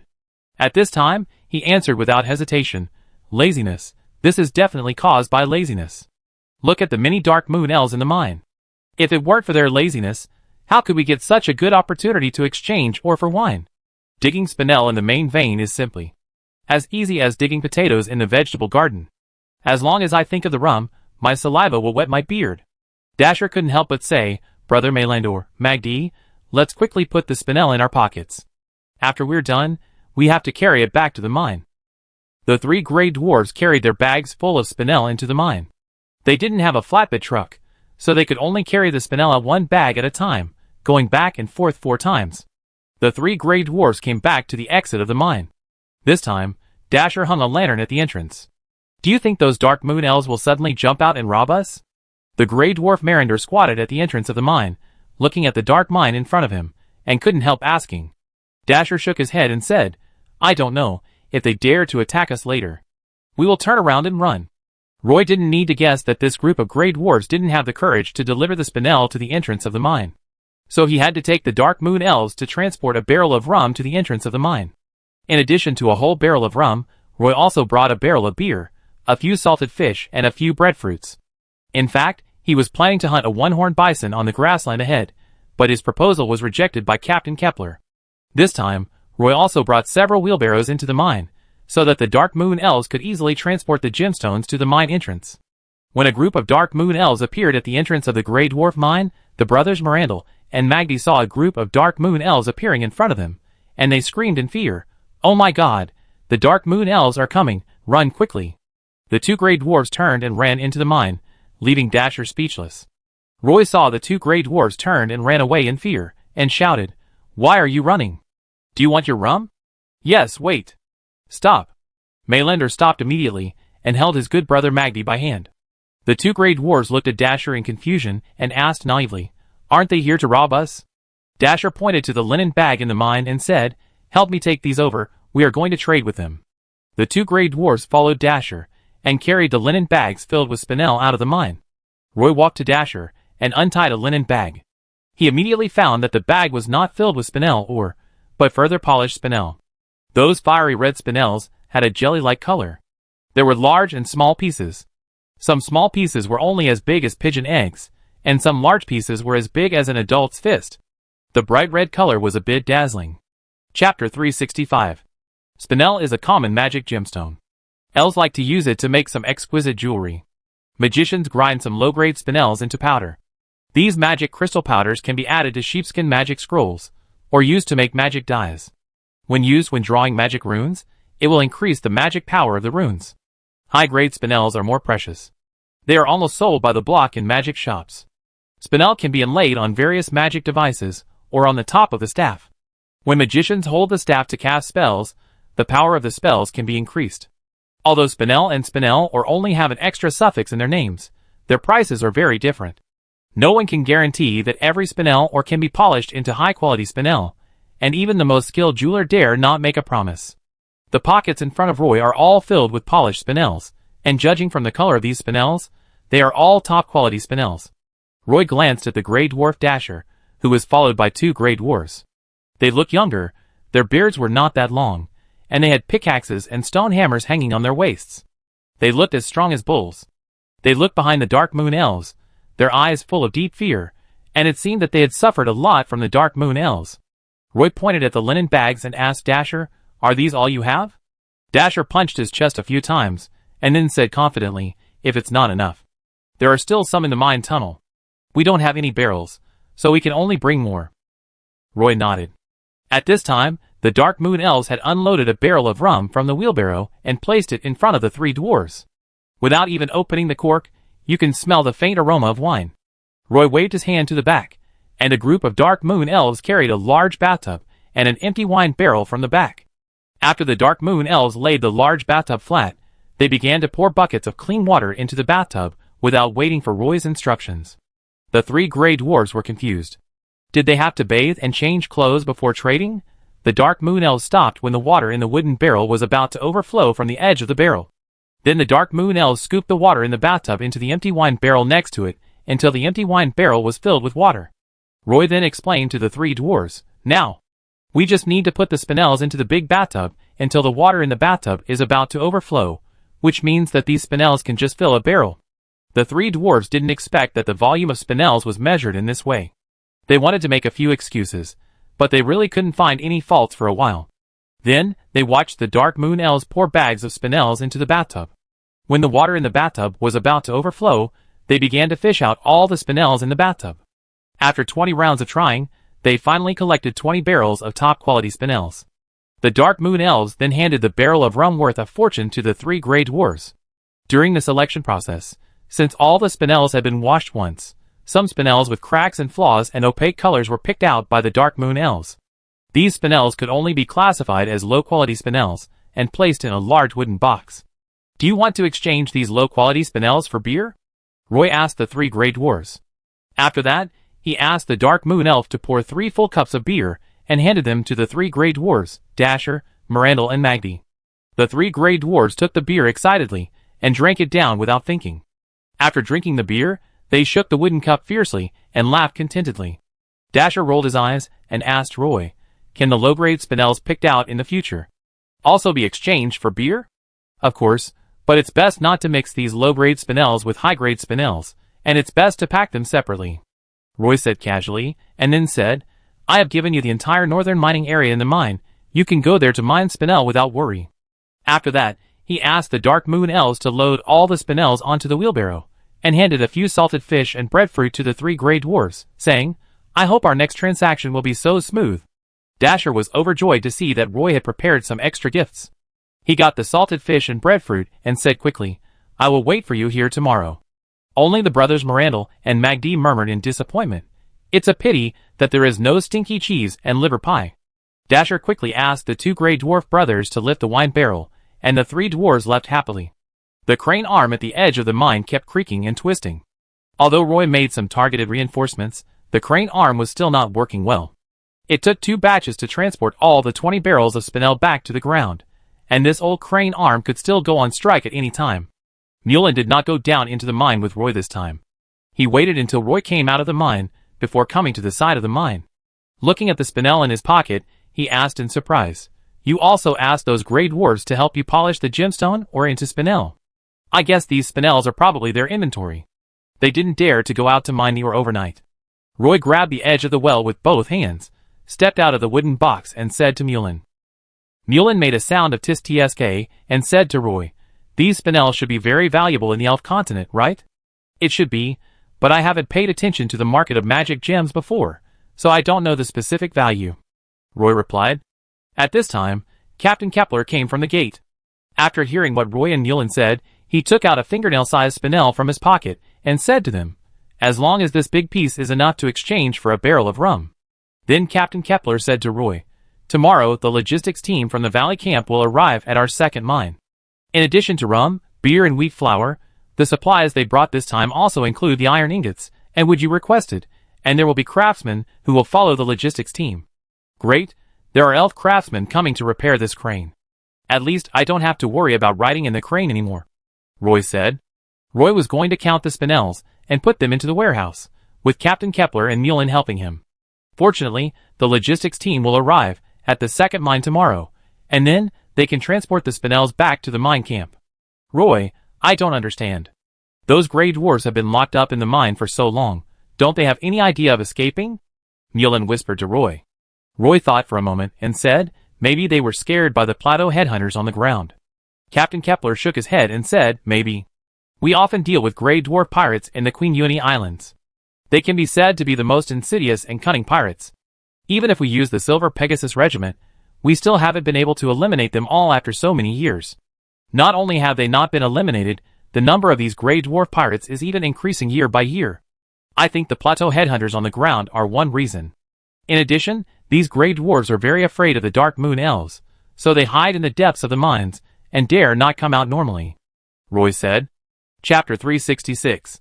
Outside the second mine fortress, a group of thin half-blood elves were slowly moving stones. They placed the stones on both sides of the road in front of the fortress gate. A dozen half-blood elf craftsmen were paving the road with these irregular stone slabs. The project was going smoothly. Roy planned to pave the road from the middle of the mountain to the foot of the mountain. Due to the failure of the crane arm again, more than 40 half-blood elves stopped mining. The young half-blood elves didn't want to be idle, so Roy asked them to pave the road outside the mine fortress. A series of pleasant bell sounds, along with a breeze, entered the ears of the half-blood elves. Everyone looked in the direction where the bell sounds came from. A pack team was walking along the ridge towards the second mine. The transport team led by Captain Berkeley arrived as scheduled. This pack team brought a large amount of supplies. Without the harassment of the plateau headhunters, the pack team arrived at the second mine very smoothly. Roy and Captain Kepler were waiting outside the gate of the fortress. Captain Berkeley rode in front. Except for his slightly pale face, there was no other abnormality in his body. When Captain Berkeley saw Roy and Captain Kepler, he immediately got off his horse, holding the reins in his hand, and walked to Roy step by step. Captain Berkeley and Roy hugged each other. "Captain Berkeley, I heard you were injured," Roy asked. Captain Berkeley patted his left ribs hard, and the leather on his body made a dull bang. He smiled helplessly and said, "It was indeed a minor injury, but it has healed completely, but there is a scar here." The pack team behind Captain Berkeley extended all the way to the ridge 2 kilometers away. The horses were carrying tightly wrapped supplies. "Is everything going well at the second mine?" Captain Berkeley asked with concern. "It's okay." Roy and Captain Berkeley walked into the mine fortress side by side. When Captain Berkeley entered the fortress, he saw those thin half-blood elves and asked Roy, "Are these half-blood elves rescued from the mine?" Roy nodded and said, "These half-blood elves have suffered a lot in the mines. They are not as lively and healthy as those half-blood elves in the first mine. Don't you say that you will give them freedom after rescuing them? Why do you let them build roads for you here?" Captain Berkeley tried to lower his voice and asked Roy in a low voice. "They want to stay in the second mine temporarily, so they usually find something to do." Roy took Captain Berkeley down the stairs to the third floor. Captain Berkeley stood in the corridor and looked out, just in time to see the dismantled crane at the entrance of the mine. "This time I brought 2 elf craftsmen from the valley camp, and they can help you repair the crane later," Captain Berkeley said. "That's great," Roy responded with a smile. Looking at the slightly immature face in front of him, Captain Berkeley really didn't understand what Lord Swinburne admired about him. This time he brought a large amount of supplies from the valley camp, and many of the supplies were emptied from the warehouse of the valley camp. Captain Berkeley was a little distracted, waiting for him to come back to his senses. Roy had already opened the door and invited Captain Berkeley to come in and sit down. Roy's office was converted from the original mine owner's study. The furnishings in the room were almost untouched, and there was only a row of treasure chests piled up in the corner. Captain Berkeley walked over, bent down and opened the lid of a wooden box, which was full of red spinels. Captain Berkeley was shocked by so many spinels. He took a half step back and carefully counted the wooden boxes by the wall. There were at least more than 30, stacked very neatly. Captain Berkeley tried to open another treasure chest, which was still full of spinels. "You actually got so many high-quality spinels?" Captain Berkeley asked in surprise. He clearly remembered that when the Silver Pegasus Legion captured the second mine, the mine owner disbanded the mine's armed forces the night before, and then secretly took his family into the heart of the plateau. When the mine owner left, he took away all the valuables, including a large number of high-quality spinels. The spinels piled in the corner should be what Roy got recently. Roy replied, "There will be a lot more spinels like this later. I am now trading Rumford, or with the Grey Dwarves in the mine. I came here to talk to you about this." Captain Berkeley sat opposite Roy and said, "This time I brought all the wine stored in the valley camp, and more than 20 bags of wheat flour. These supplies were specially approved by Earl Swinburne. For these supplies for you, a team of Silver Pegasus went back and forth between the valley camp and Padstow City. In the next month, there may not be any other supplies delivered. The earliest we can get rum and beer is when the logistics transport team from Padstow arrives at the valley camp, so you better use them sparingly," Captain Berkeley told Roy. "I know, I use them sparingly," Captain Berkeley added. "At present, the Silver Pegasus Corps has occupied 11 mines on the Padstow Plateau. There is a rich spinel vein under the mountain range here. This vein stretches for hundreds of kilometers between the mountains. There are 3 spinel mines on this mountain range. You are currently responsible for managing all 3 mines." Before Roy could postpone, Captain Berkeley said, "There are 2 more mithril mines in the heart of the plateau. The 2 mithril mines also belong to the same vein. The Earl hopes that after you settle the mines here, you will take over the 2 mithril mines. There are also 3 black iron mines that belong to the same vein." Roy was a little dumbfounded. He originally wanted to reject the 2 mithril mines, but he didn't expect that there were 3 more black iron mines behind. "Whether it is the Spinel Gem mine or the mithril mine, you will take over the management. This is also what the Earl meant. In addition, your responsibility. In addition to keeping these mines running normally, you also need to form a trustworthy defense army. It is best to select some young warriors from the half-blood elves to form this army. When your guard army is almost formed, Captain Kepler's guard team will withdraw from here. Captain Berkeley said casually, the logistics department will provide you with armaments and supplies. He sat on the chair, leaned forward, and lowered his voice, and said, I heard that the half-blood elves on the plateau have a resistance army here. The Earl does not want the half-blood elves on the plateau to have their own armed forces. You can try to absorb the elf warriors of the resistance army. At least your army has a formal number. But I still have to go back to the Elf Academy to study? Roy's face fell, and he argued in a low voice. Captain Berkeley shook his head. When things here are done, you can go wherever you want. We need you here now. Your role now is to be a bridge between the Silver Pegasus Corps and the Plateau Half-Blood Elves. The 17th Silver Pegasus Corps cannot openly recruit half-blood elf warriors, and these Plateau Half-Blood Elves will not be recruited by the Silver Moon Elf Corps. Only by forming a half-blood elf guard team on the plateau can the conflict between the two sides be resolved. Okay, I try my best. Roy agreed. Since I'm asked to manage the Spinel mine and the Mithril mine, I actually have some plans and ideas. I hope that Captain Berkeley can support me. You can bring up any ideas, Captain Berkeley said generously. Roy opened the drawer and took out a mine renovation plan. He smiled and said to Captain Berkeley, the facilities in the mine are too old now, and the passages under the mine are too simple. There are many safety hazards, so I need the maximum support of the logistics team.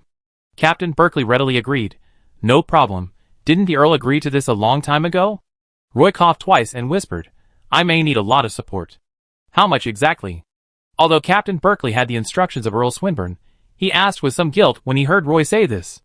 Roy took out a few drawings from the plan, one of which was the expansion and renovation plan of the mine shaft, which clearly marked that the shaft passage would be expanded into a double passage, and 2 elevators would be built, and the existing crane arm would be completely dismantled. Just looking at the dense steel support on the blueprint, Captain Berkeley wanted to close his eyes and pretend that he didn't see anything. Expand the shaft and build an elevator. Listening to Roy talking about the mine expansion plan, Captain Berkeley's eyelids kept twitching. Roy continued, I plan to add some support columns inside the mine and build a safe passage.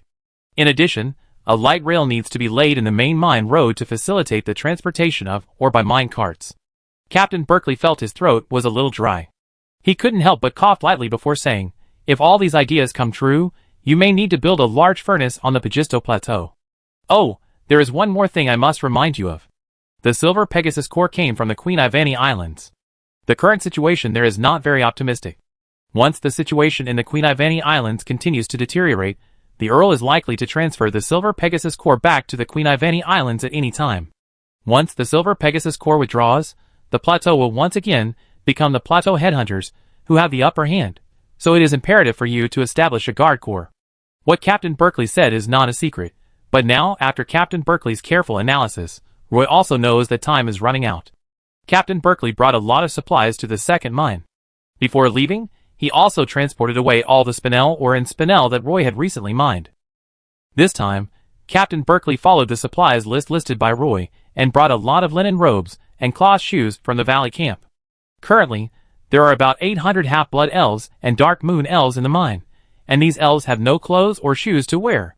Although some clothes were found in the fortress and distributed a few days ago, there are still many half-blood elves who have not been allocated clothes. The linen robes that Captain Berkeley brought this time are the inner robes that the Silver Pegasus Legion elf warriors usually wear. Roy distributed these supplies as soon as Captain Berkeley left.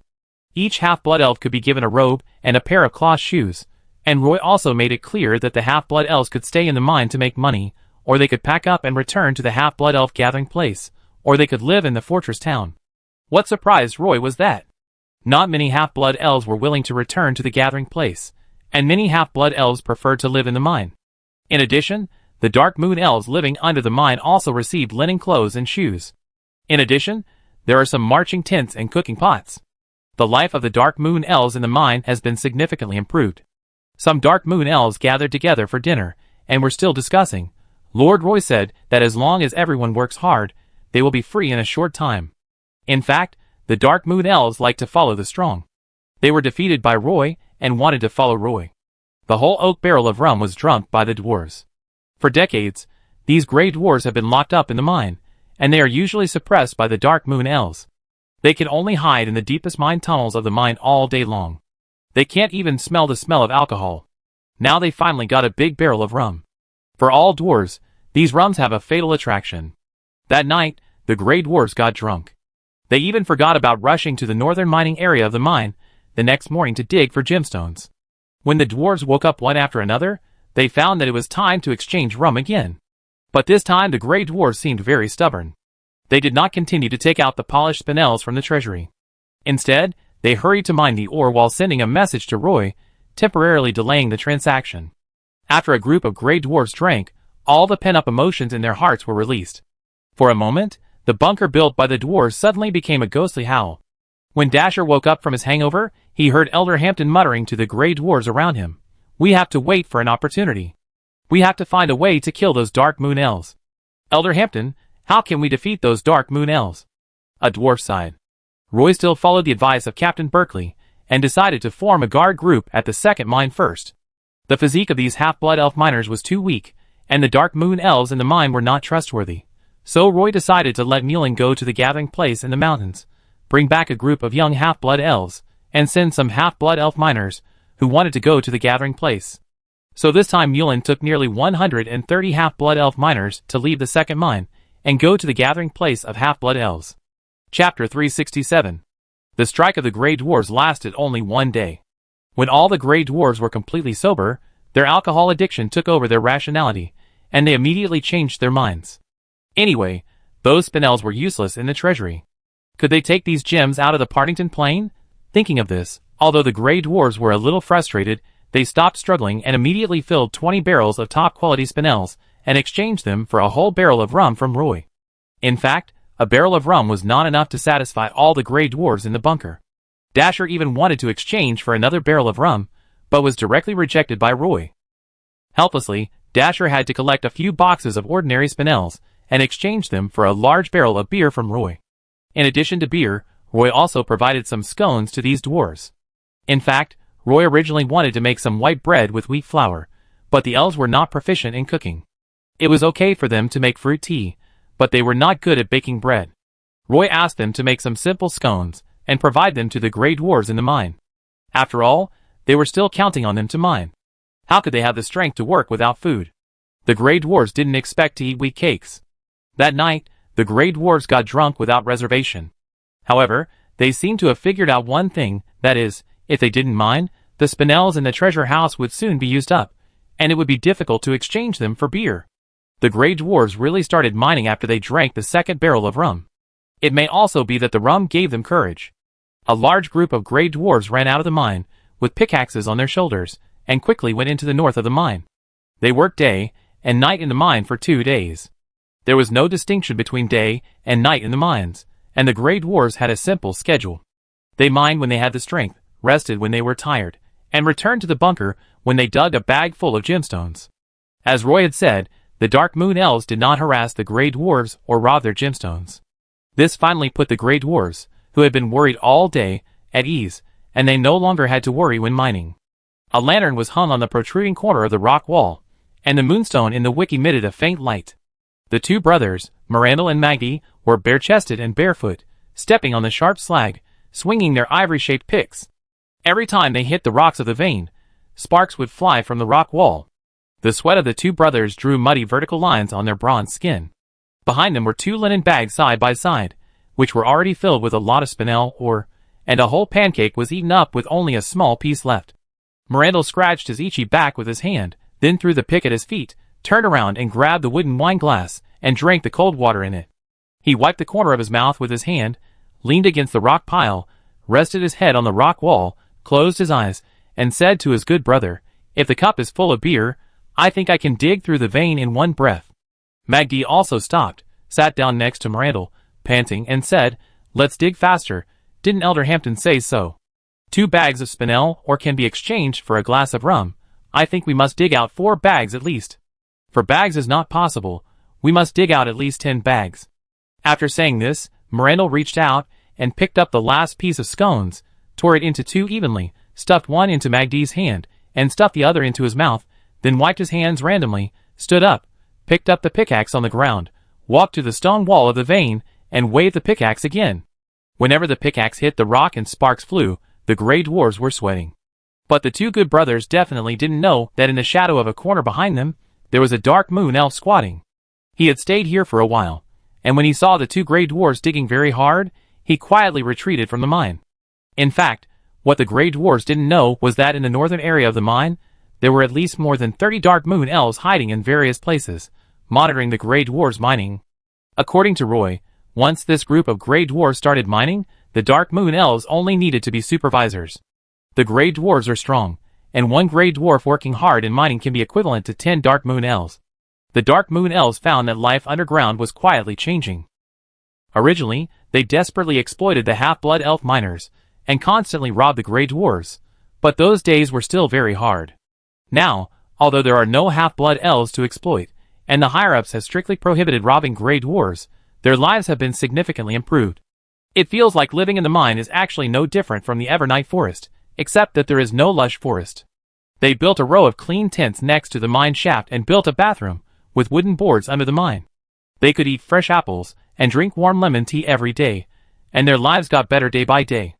These dark moon elves were full of gratitude to Roy. Recently, Roy was busy renovating the vertical passage of the mine.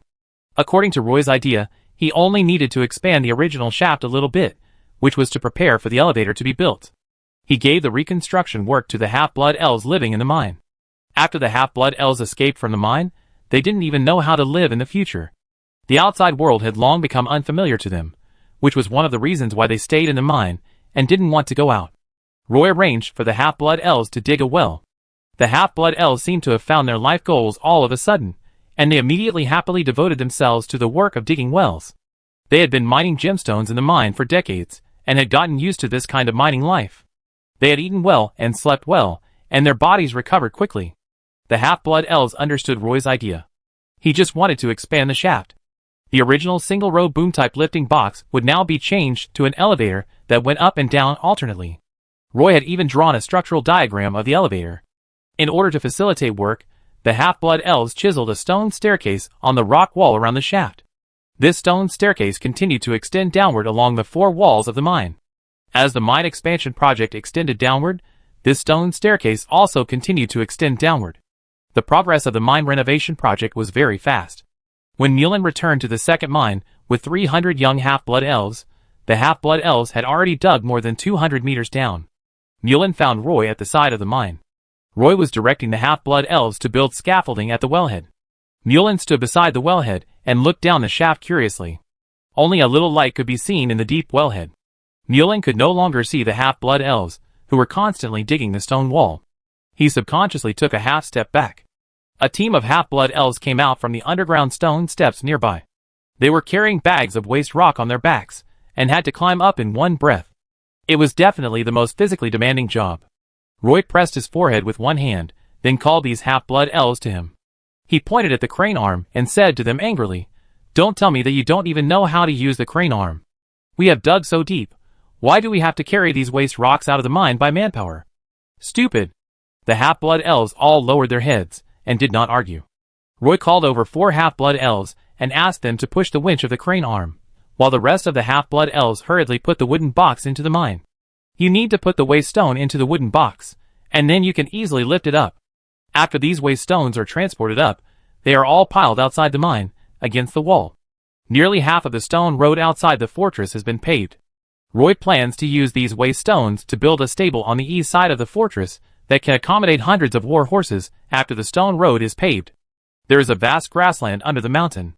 If we don't raise some horses here, it would be a waste of such a good grassland. Mulin walked to the stone steps entrance next to the mine. The stone steps faced the side of the cave wall.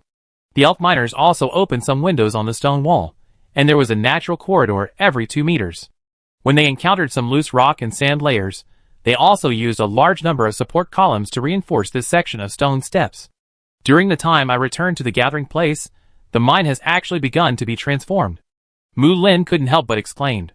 Roy dismissed the half-blood elves who only knew how to use brute force and didn't want to use their brains, walked to Mulin's side, and said with a smile, "Of course, how many young warriors did you bring back from the gathering place this time?" 300 young half-blood elves. Mulin replied.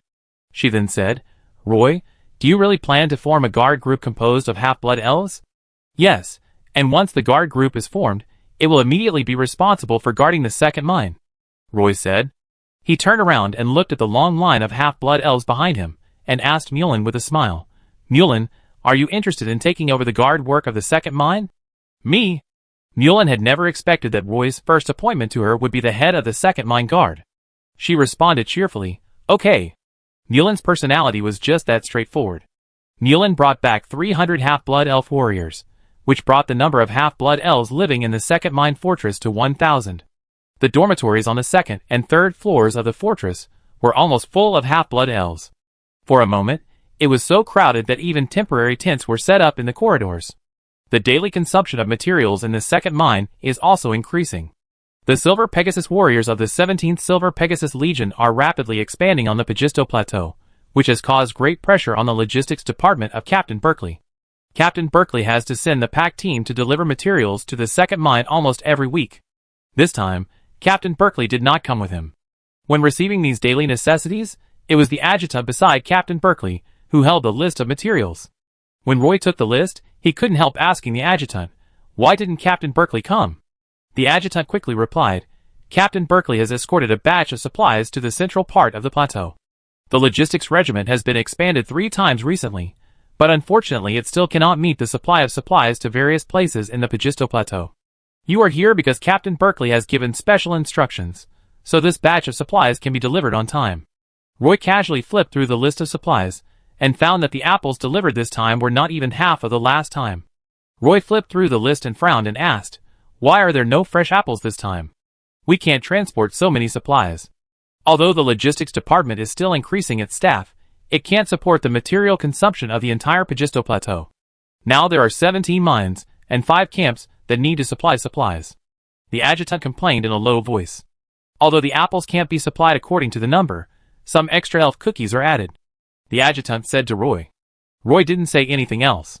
He signed his name on the catalog list and asked Moulin to check it carefully according to the received supplies. He was too lazy to pay attention to the adjutant. "I didn't expect that as soon as Captain Berkeley left, an adjutant from the logistics department would be so hostile to Roy." The adjutant saw Roy turn around and leave, and seemed to have not seen the hint he had given, and his face became a little ugly. Moulin's personality was also quite straightforward. He ran to a pile of wooden boxes with a list, and started counting them with a group of half-blood elves. "The number of linen bags, pickaxes, and tents is correct. We are short of 3 boxes of apples. Breadfruit. We are short of 1 barrel each of maple syrup and life tree sap. I will give you a list of the missing supplies. Please sign it." After Moulin finished counting the supplies, he turned and left without giving the logistics adjutant any chance to explain. Seeing Moulin turn around and walk away, the adjutant's face was extremely bad.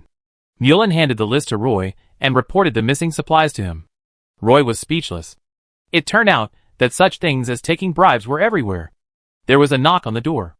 A half-blood elf stood at the door and said to Roy, "Lord Roy, the caravan of the logistics department plans to leave before dark. The adjutant asked you to prepare the Spinel mine to be transported back to the valley camp." "Got it. I go to the warehouse now," Roy responded. After the half-blood elf left, Moulin wrinkled his nose and said angrily, "Roy, are we going to give those high-quality Spinels to him?" Roy thought for a while, touched the key to warehouse number 3 from the wall, then smiled at Moulin and said, "Since they are not honest, let them do some heavy work." Before the owner of the second mine left, he took away a large amount of high-quality Spinel ore. The remaining Spinel ore filled 3 warehouses, which were almost all the most common Spinel after selection. Even if these Spinels were sold in the magic market, they were not worth much. They were basically used to grind into crystal powder.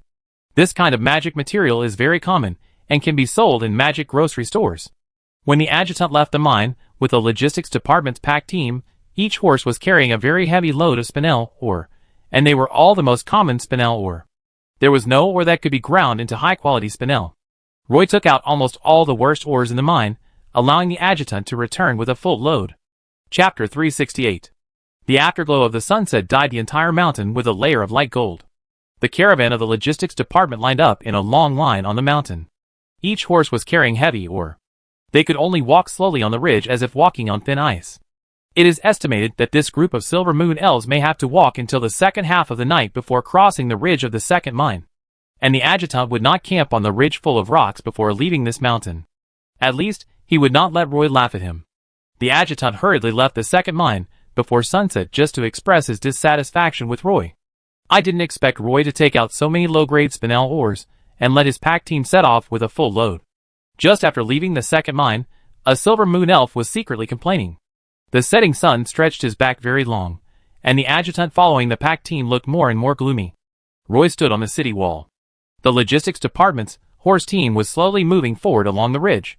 Roy turned his head and asked Moulin beside him, "Moulin, what do you usually eat on the plateau?" "When we were in the village, there were some bushes around the residence. The main food was red berries and four-season berries.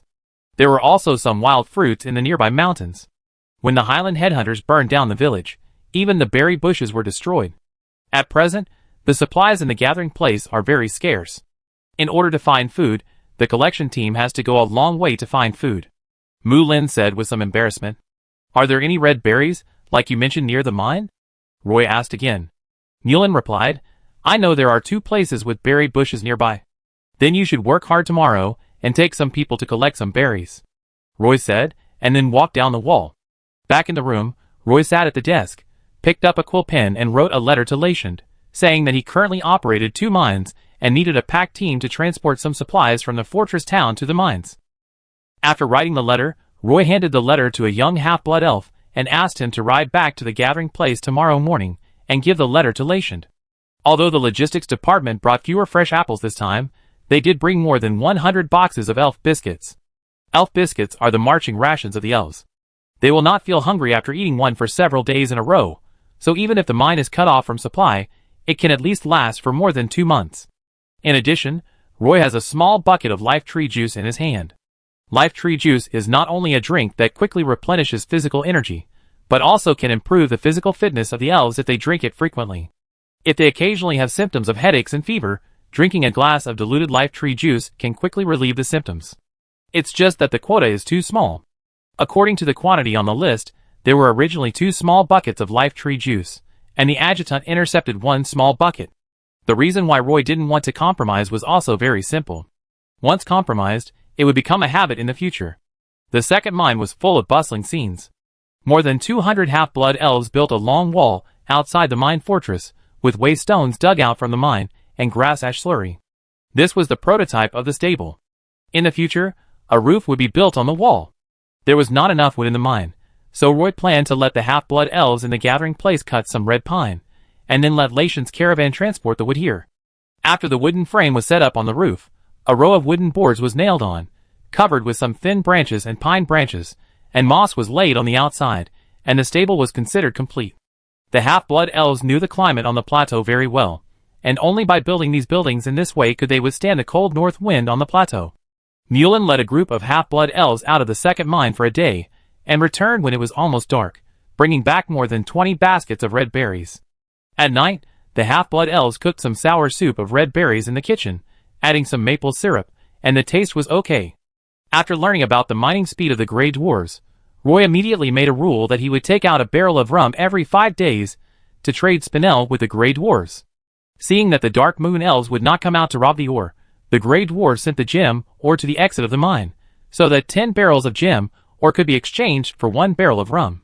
After arranging the things at the second mine one by one, Roy discussed with Captain Kepler and Moulin and decided to formally form the second mine guard team. The size of the guard team was tentatively set at 500 elf warriors. In addition to the 300 young half-blood elves brought back by Moulin, Roy also selected 200 elf warriors from more than 600 half-blood elf miners. The elves in the entire second mine were discussing the selection of 500 half-blood elf warriors for the guard team. Even the Dark Moon elves in the mine seemed to have heard about it. They were even a little worried that Roy would abandon them again in the mine, because he formed a mine guard team. Just a few days of comfortable life. No one wants to go back to the past. The elf warriors of the mine guard team stood neatly in the yard. Roy stood on the terrace on the second floor. He held the railing with both hands and said to the half-blood elf warriors below, "Everyone, I asked Captain Moulin to invite you to the second mine to form a guard team to fight against the headhunters on the plateau. That's right, your opponents are a group of insidious, cunning, vicious headhunters on the plateau. It is these headhunters on the plateau who burned your village, captured your relatives, and made you homeless. Now I want you to take up arms and fight, and I want you to declare war on the plateau headhunters. The elves are not so easy to bully. This group of young half-blood elves had originally formed a resistance army spontaneously, but they lacked various military supplies in the gathering place, so they could only stay in the mountains and rely on the surrounding dangerous terrain to deal with the group of plateau headhunters. Now Roy said that the guards at the mine were going to fight the plateau headhunters, which just touched the hearts of these half-blood elves. Mulin will be the captain of the second mine guard team. After saying that, Roy asked Mulin to stand beside him. These young half-blood elves almost all followed Mulin, so they naturally supported Mulin to become the captain of the guard team. Roy asked the elves to open warehouse number 6, where the weapons and armor left by the previous mine owner were stored. Although there were only more than 200 sets of armor, it was not possible to distribute a set of armor to every elf warrior, but at least during daily patrols, the elf warriors could still wear armor and carry weapons. Roy was also preparing to build a shooting range to the west of the fortress. He wanted all the half-blood elf warriors to master archery.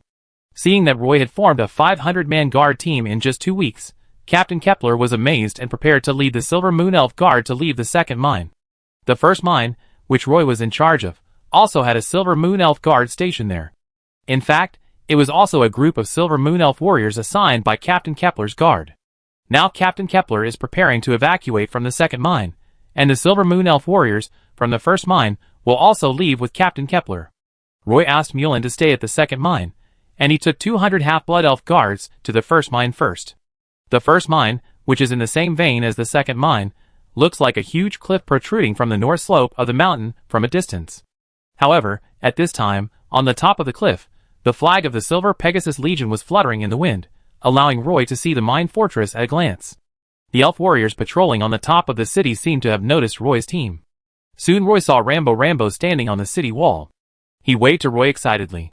Then, the gate outside the mine fortress was opened early. Roy rode his horse slowly into the mine fortress, followed by 200 half-blood elf warriors. The fortress of the first mine has been reinstalled with 3 gates, and all the holes in the outer wall have been blocked with mud. Passing through the deep doorway and entering the interior of the fortress, the courtyard is also clean and tidy. There was a crane parked next to the mine, and a huge wooden box was placed on the edge of the mine. Everything was restored to its original state. The blood and scorch marks left after the battle had been cleaned up, a layer of mortar was applied to the walls, and there were even some potted plants on the railings of the corridor. Rambo hurried down the stairs and bumped shoulders with Roy. "Hey Roy, you're finally back." Rambo laughed. "Good job, Rambo, you've managed the first mine in an orderly manner." Roy stood in the courtyard, looking around and praising. Among the half-blood elves behind Roy, there were many young half-blood elves who knew Rambo and kept greeting Rambo while standing in the team. Rambo was also surprised and asked these friends in the gathering place, why are you here?" "It was Mulin who told us a lot about the war here and how much the mine needed manpower, so we followed her here," a half-blood elf said to Rambo. Rambo walked over and greeted his friends. "It's great that you can come. Now I dream every day of the plateau headhunters climbing up the city wall. Sometimes I wake up from the dream. Now that you are here, we can share the pressure together, A group of young half-blood elves shouted, "Rambo, you are still the same as before, you haven't changed at all." In the fortress of the first mine, besides the 100 half-blood elves brought by Mulin, there are only the elf warriors of the Silver Moon Elf Guard.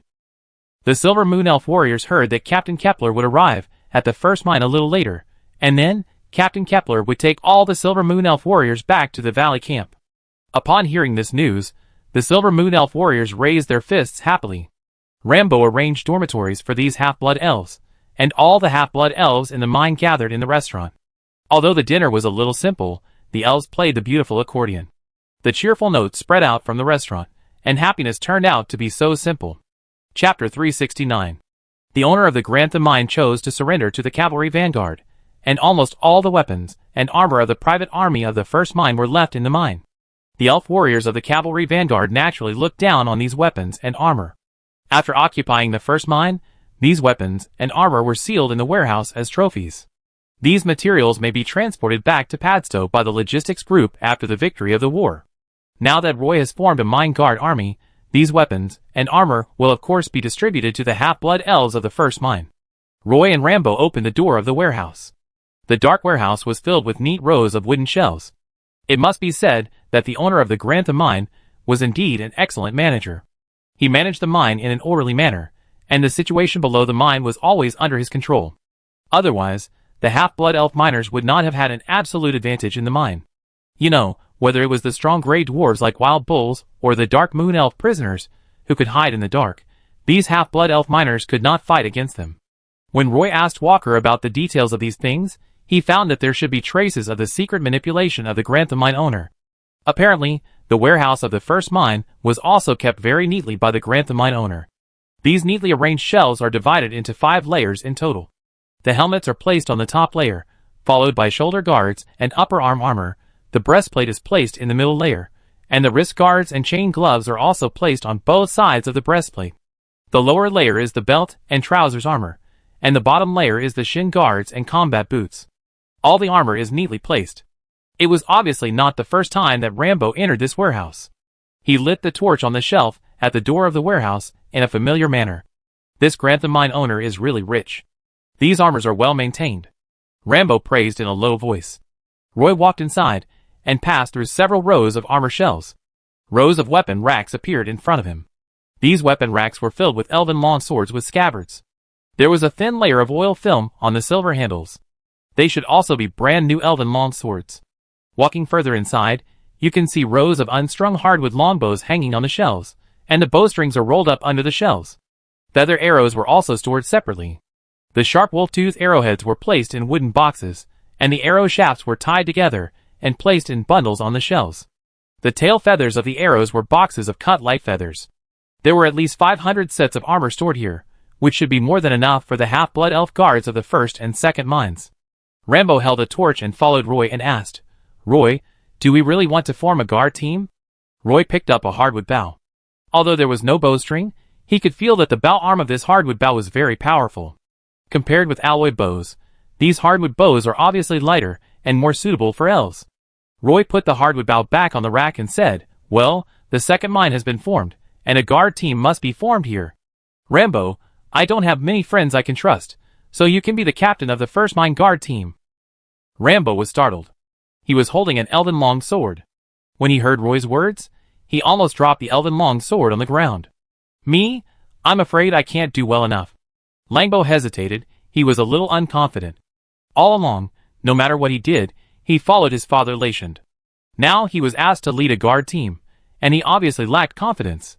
Roy turned around, patted Langbo on the shoulder, and comforted him. "It doesn't matter if you can't do well, you can learn slowly. I'm the same. Before coming to Pagisto Plateau, I was just a student in the Elf Academy. Now I have to bite the bullet and take over several mines. There are still 5 mines waiting for me to take over, but I can only manage 2 at present, so I will take over 2 and ignore the other mines for the time being. After things are sorted out at the first mine, I will take over the 3rd mine. These 3 mines are all built on this spinel vein. According to Earl Swinburne's idea, I will be in charge of the management for the time being." Hearing Roy say this, Rambo seemed to have some ideas. He said to Roy, "Roy, I will try my best to be the captain of the guard team." Newland brought 100 half-blood elf warriors at the beginning, and Roy brought 200 half-blood elf warriors this time, so the first mine can barely gather 300 half-blood elf warriors. The next morning, Roy and Rambo formed the first mine guard and appointed Rambo as the captain of the guard. This time, Roy distributed armor, long swords and hard bows to 300 half-blood elf warriors. At noon, Captain Kepler arrived at the first mine with the Silver Moon Elf Guard. When the Silver Moon Elf warriors stationed in the mine saw the captain coming, they all stood in place and saluted Captain Kepler. Rambo quickly arranged for the half-blood elf guards to change shifts with the Silver Moon Elf warriors, who had packed their luggage in the morning. After the shift change, Captain Kepler did not stay at the first mine, but returned directly to the valley camp. After Captain Kepler led the Silver Moon Elf Guard to leave the first mine, Roy took the time to check the operation of the first mine. He was holding the inventory list of the spinel mine in the past 2 days, but the number of spinel ore delivered every day was less than 1/10 of the second mine. Roy immediately called Rambo over. "Roy, what do you want to talk to me about?" Rambo was wearing a set of metal armor, and the friction of the metal sheets when he walked was a bit harsh, but Rambo didn't care. Roy shook the inventory list of the gem mine in his hand and asked Rambo, "Are these the only spinel ores delivered from the mine these days?" Rambo seemed a little nervous. He said to Roy, "Well, the delivery volume of the gem mine has been decreasing for 2 consecutive weeks. At the beginning, we also communicated with each other by note, but there was no response from the mine. Because the half-blood elf miners have been rescued by us, there are only a group of prisoners and robbers left inside, so I tried to reduce the food ration to threaten them. After a few days of implementation without any effect, I raised the food quota again, but the supply of beer and rum was suspended. Rambo looked at Roy with some trepidation, as if waiting for Roy's criticism. You did nothing wrong. Roy patted Rambo on the shoulder and encouraged him. Roy knew that the half-blood elf miners had the upper hand in the first mine. After the half-blood elf miners left, only the Dark Moon elf prisoners and the Grey Dwarf bandits were left. At first, they could compromise with each other for food, but later they would definitely fight for the dominance of the mine entrance. But at present, it is not clear which side has the upper hand.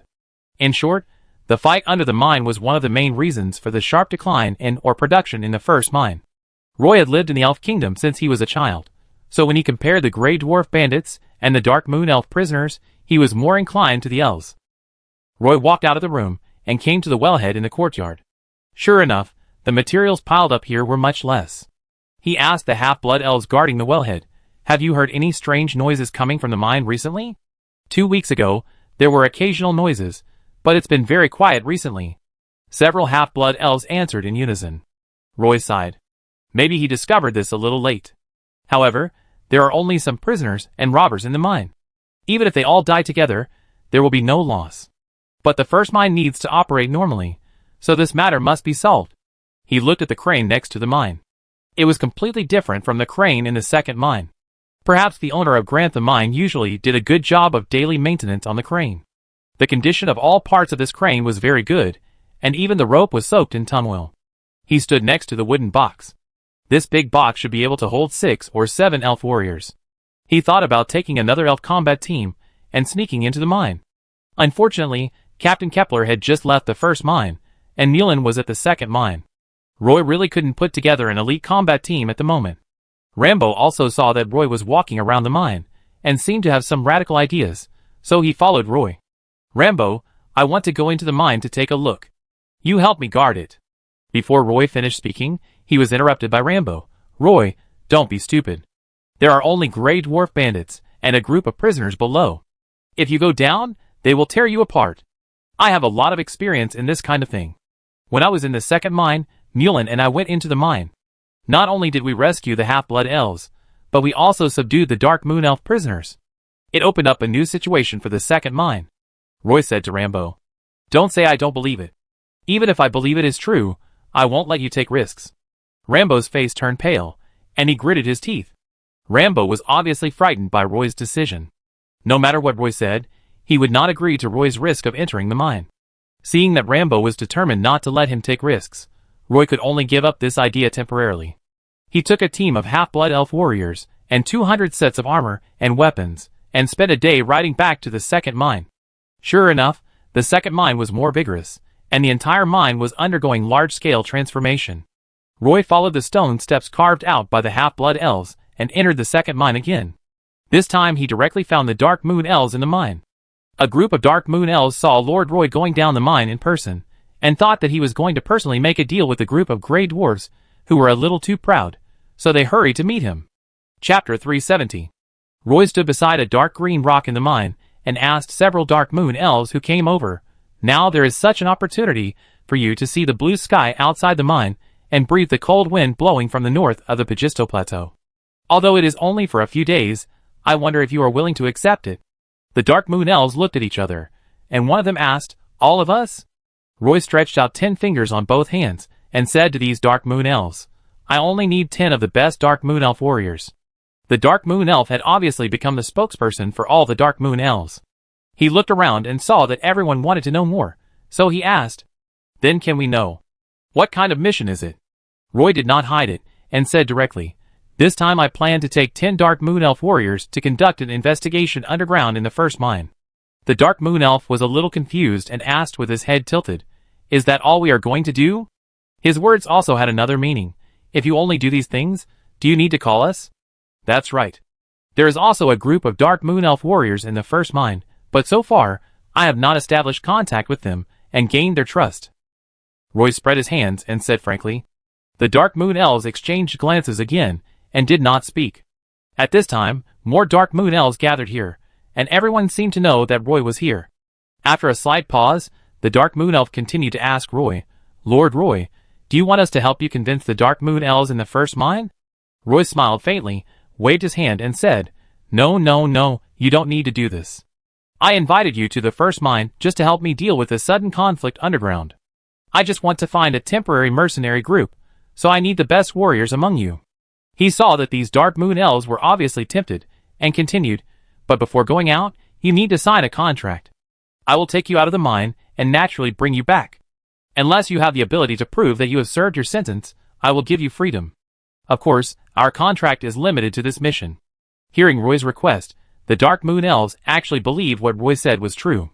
"That's no problem." The leading Dark Moon Elves agreed, but Roy forgot his name. These Dark Moon Elves have really changed a lot since they were beaten up by Roy in the mine. Everyone started to discuss in a low voice, and Roy said loudly again, "In addition, I want to announce one thing. I have already contacted the Dark Moon Elves in Inhouse City. It won't take long to confirm your identity and sentence. Of course, this requires the personal information you give me to be true. At that time, if any Dark Moon Elves present have served their sentences, I promise to give you freedom." When the Dark Moon Elves heard Roy's official announcement, they shouted to him, "Lord Roy, you must keep your word." The Dark Moon Elves seemed excited. At this time, more Dark Moon Elves gathered around. Roy raised his right hand, palm forward, and said to the group of Dark Moon Elves solemnly, "During the period when I am the owner of the second mine, I will definitely keep my word. But you must also behave yourself in the mine. I will change your current living environment to the greatest extent possible, I promise." The Dark Moon Elves became excited when they heard Roy's promise. They were all talking about following Roy to the first mine. Some Dark Moon Elves had already expressed their willingness to follow Roy to the first mine. So many elves want to follow you out to see the world. It's a difficult question to choose who to go out with. How about we all choose one? The leading Dark Moon Elves said to everyone. The other Dark Moon Elves agreed. Roy was actually very curious about how these Dark Moon Elves in the mine chose one. He stood aside and watched the Dark Moon Elves gather together. When the number of Dark Moon Elves who came was almost enough, the public election officially began.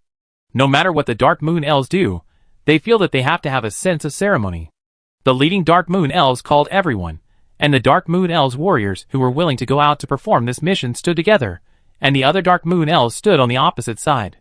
Roy counted carefully, and there were more than 50 Dark Moon Elves who were willing to follow Roy to the outside of the mine to take a look, almost accounting for a small half of the total number of Dark Moon Elves in the mine. Only the Dark Moon Elves who decided not to participate in this mission had the right to vote. There was no need for voting or counting. Everyone just needed to call out the names of 10 Dark Moon Elf warriors in turn, and only the Dark Moon Elf with the highest voice could stand up. It seemed fair, Roy thought. More than 100 Dark Moon Elves were crowded in a mine cave, and even the air became a little turbid. As a bystander, Roy just stood quietly at the entrance of the cave.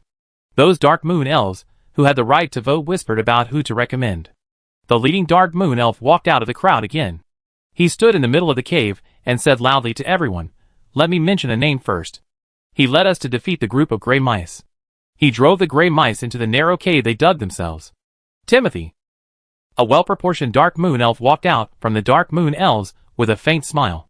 The Dark Moon Elves on the opposite side immediately shouted, "Timothy! Timothy! Timothy is the most qualified." Almost all the Dark Moon Elves were shouting Timothy's name. It can be seen that this Dark Moon Elf warrior named Timothy has a high prestige in everyone's mind. The leading Dark Moon Elf shouted again, "There is another name. I have to mention it. He was an excellent assassin in the Evernight Forest. It was he who gave us a new understanding of professional assassins, and taught us the real assassination skills. He is Tennyson." This time, the Dark Moon Elves hesitated for a moment, and then everyone shouted the name together, "Tennyson." Sure enough, the Dark Moon Elves immediately raised doubts. Will Tennyson come back after he goes out? Someone even shouted, "Tennyson, please don't cause us any trouble. We have just had a few days of comfort." Of course, Tennyson also had many supporters, and they all said, "Everyone, please don't underestimate me, okay?" In short, the cheers overwhelmed the boos. It was obvious that Tennyson was also an amazing guy, but he was also a restless guy. Roy remembered his name. As the names of the Dark Moon Elves were called out one by one, some of them were cheered by the crowd, while others were booed by the crowd. In short, several more Dark Moon Elves were elected: Fielding, Cunnier, Woodrow, Bessamai. Roy couldn't remember the names after that. Soon, 10 Dark Moon Elves were gathered. These Dark Moon Elves looked very excited, sitting or standing around Roy. Roy took the initiative to clap his hands and said to the 10 Dark Moon Elves, "You are all elected by everyone, and you will walk out of the mine with me later." After Roy said this, the Dark Moon Elves around him also quieted down. "Let me first state the requirements. During the mission, I need you to obey my command completely. In addition, no one can escape privately. Once I find someone who escapes from the team privately, I will do everything I can to catch you back.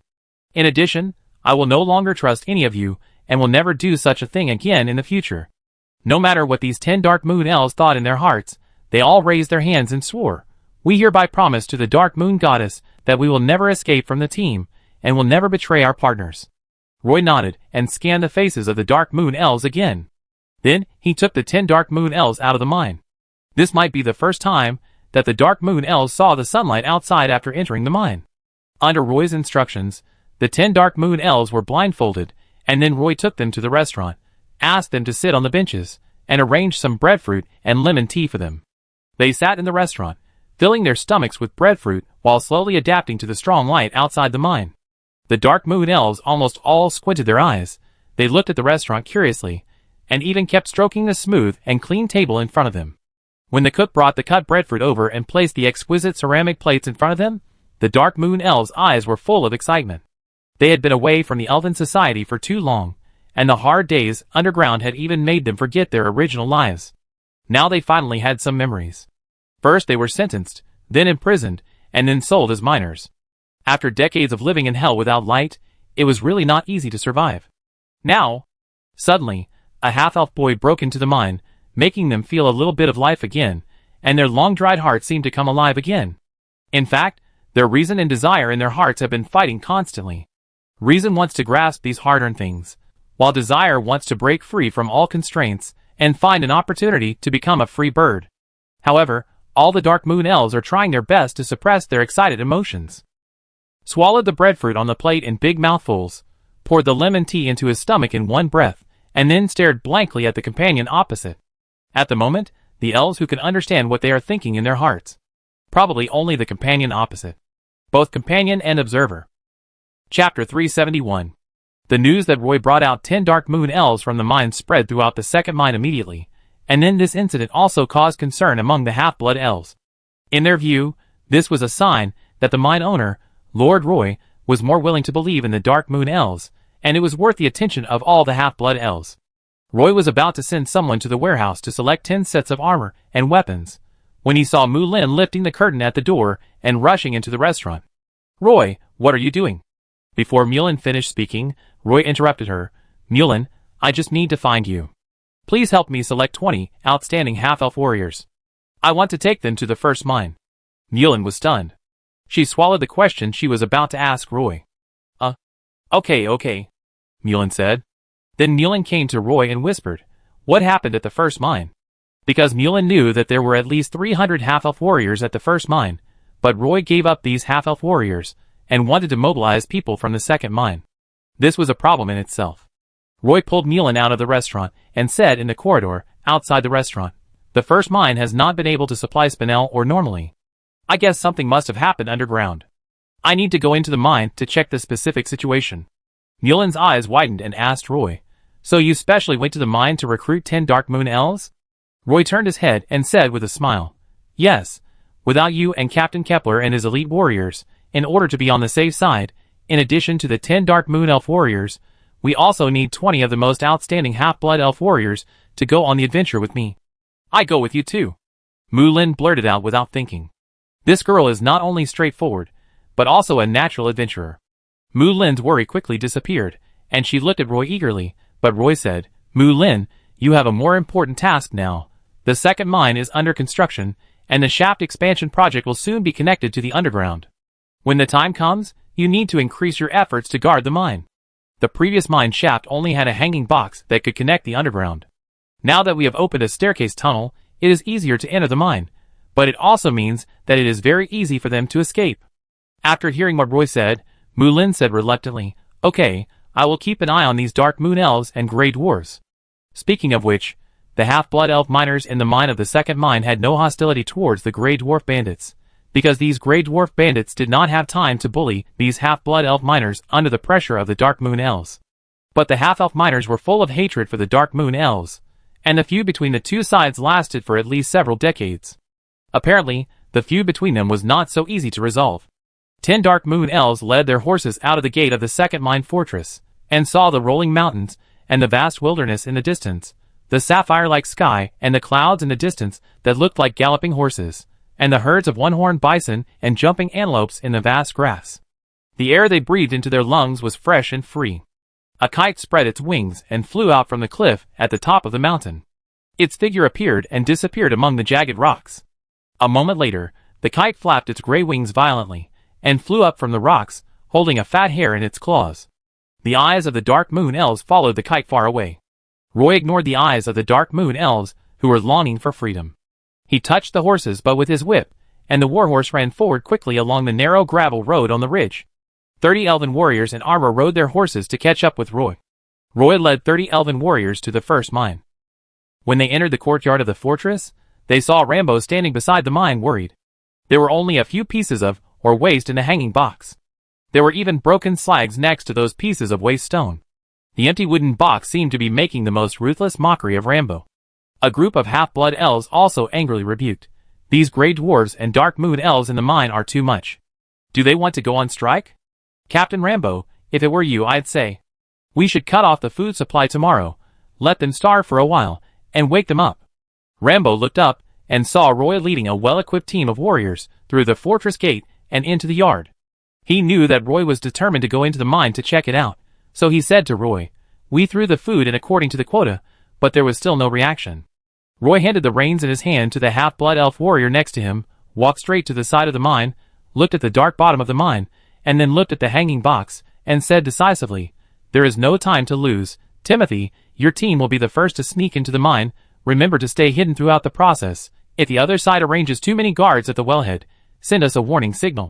And you must withdraw from the mine. Remember not to take risks. I will think of other ways to break through the defense of the shaft wellhead. Got it, Lord Roy. Timothy answered seriously. He wore a set of exquisite armor, with an elven sword on his waist, and exuded a fighting spirit that was difficult to hide. The crane could only lower 10 elven warriors at a time. The Dark Moon Elves were proficient in hiding, so Roy let them take the lead. In fact, Roy had thought that if the Dark Moon Elves were guarding the shaft entrance, would Timothy bring a few other Dark Moon Elves to defect in the battle? But on second thought, the probability of such a thing happening was really low.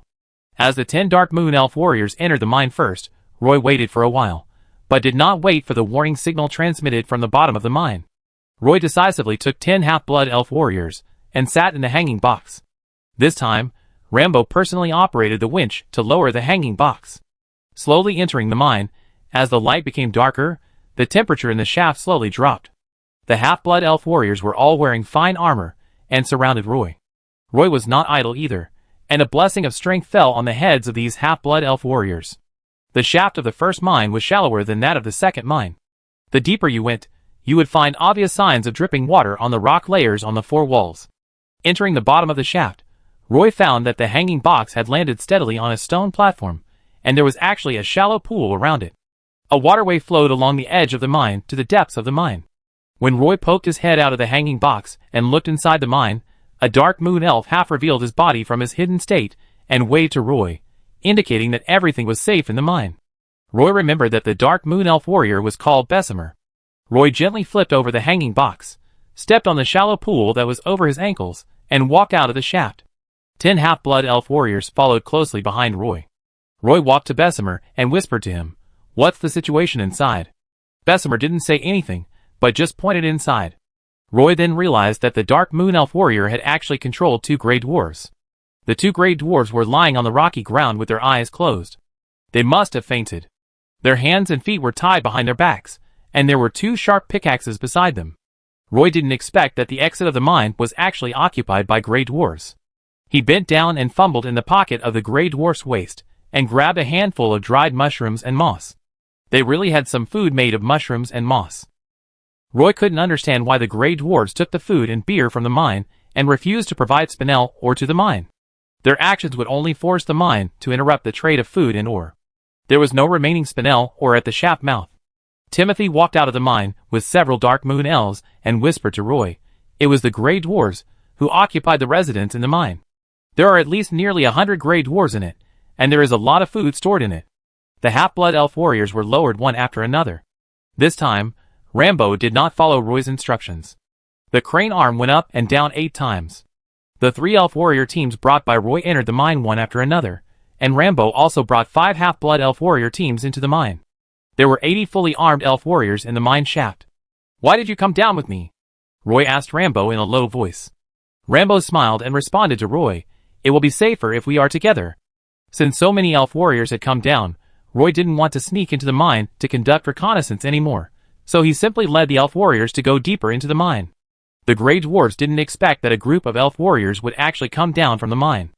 And they didn't expect that the first group to sneak into the mine was actually 10 fully armed Dark Moon elf assassins. This kind of thing has never happened in the past few decades. There were only 2 Grey Dwarves guarding the mine entrance, and they were dozing off. The first thing the Dark Moon elf warriors did after sneaking into the mine was to subdue the 2 Grey Dwarves quietly. At this time, a group of Grey Dwarves were still planning how to block the shaft, and then hide deep in the mine and dig a passage toward the ground. They currently have enough food, and after running out of beer, these angry Grey Dwarves resolutely decided to dig a passage to the ground and escape from the underground. They have been preparing for a long time, and have accumulated hundreds of pickaxes in their hands. Moreover, the half-blood elf miners left the mine, and the Dark Moon elf prisoners were blocked by them in a mine tunnel. All the threats in the mine were cleared, and the Grey Dwarves decided to start their escape plan. Chapter 372. A team of fully armed half-elf warriors rushed into the dark mine. 2 lanterns hung on the rock wall, emitting a dim light.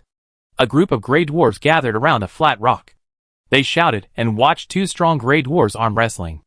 The 2 Grey Dwarves' faces flushed red, the veins on their necks bulged, and the muscles on their arms bulged. They tried desperately to press each other on the stone platform. Some Grey Dwarves lazily dozed against the rock wall. A Grey Dwarf, lying at the edge of the mine, suddenly woke up from his dream. He vaguely heard the squeaking sound of metal armor rubbing against each other, mixed with the chaotic footsteps that woke him up from his sweet dream. He widened his eyes like copper bells, propped his hands on the cold stone wall, and sat up all of a sudden. The footsteps came closer and closer, becoming clearer and clearer. He immediately realized that something was wrong. He quickly woke up his sleeping companion beside him. "Wake up quickly, something seems to be wrong," he said to his companion in Dwarven language. After being woken up by him, his companion was still a little dizzy. He grabbed the Grey Dwarf's neck with both hands and cursed, "Do you want to die?" The Grey Dwarf was caught off guard, and was thrown to the ground by his companion. The 2 then started to wrestle. By the time the footsteps in the mine awakened all the Grey Dwarves, the half-blood elf warriors had already rushed out of the mine. The Grey Dwarves in the mine immediately shouted and picked up weapons from the corners of the mine, trying to block these fully armed elf warriors in the mine. The pickaxes and stone hammers in the hands of the Grey Dwarves were all heavy weapons. The half-blood elf warriors all had elven long swords in their hands. Although they were not the well-made standard weapons of the Silver Pegasus Corps, they were also excellent weapons. While the half-blood elf warriors used their shields to block the stone hammers and pickaxes, the long swords in their hands stabbed out along the edge of the shield, leaving wounds on the Grey Dwarves. The half-blood elf warriors underestimated the power of the Grey Dwarves. They all held their shields with their left arms, and when the stone hammers came down, the shields were immediately dented. The half-blood elf warriors in the front row were forced to retreat 2 steps. Even though the Grey Dwarves were stabbed with bloody holes by the elves' long swords, they relied on their brute force to lift the stone hammers and launched a fierce attack on the half-blood elves. When these Grey Dwarves fought, they were as fierce as the earth bears in the north. At this moment, one of the half-blood elf warriors suddenly shouted, "Release."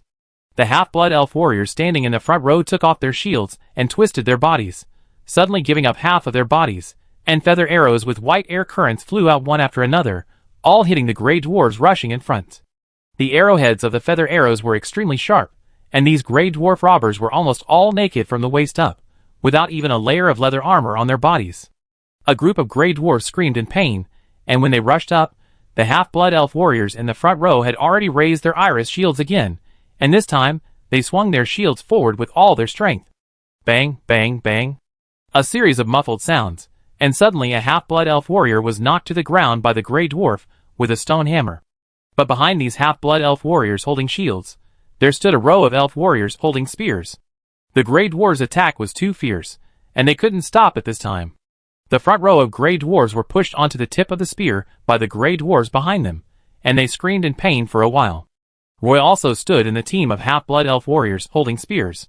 He saw a Grey Dwarf jump high, raise the mining pick above his head, and chisel down at the shoulder of a half-blood elf, then open the Book of Judgment, and a hammer of judgment flew out of the Book of Judgment, hitting the chest of the Grey Dwarf.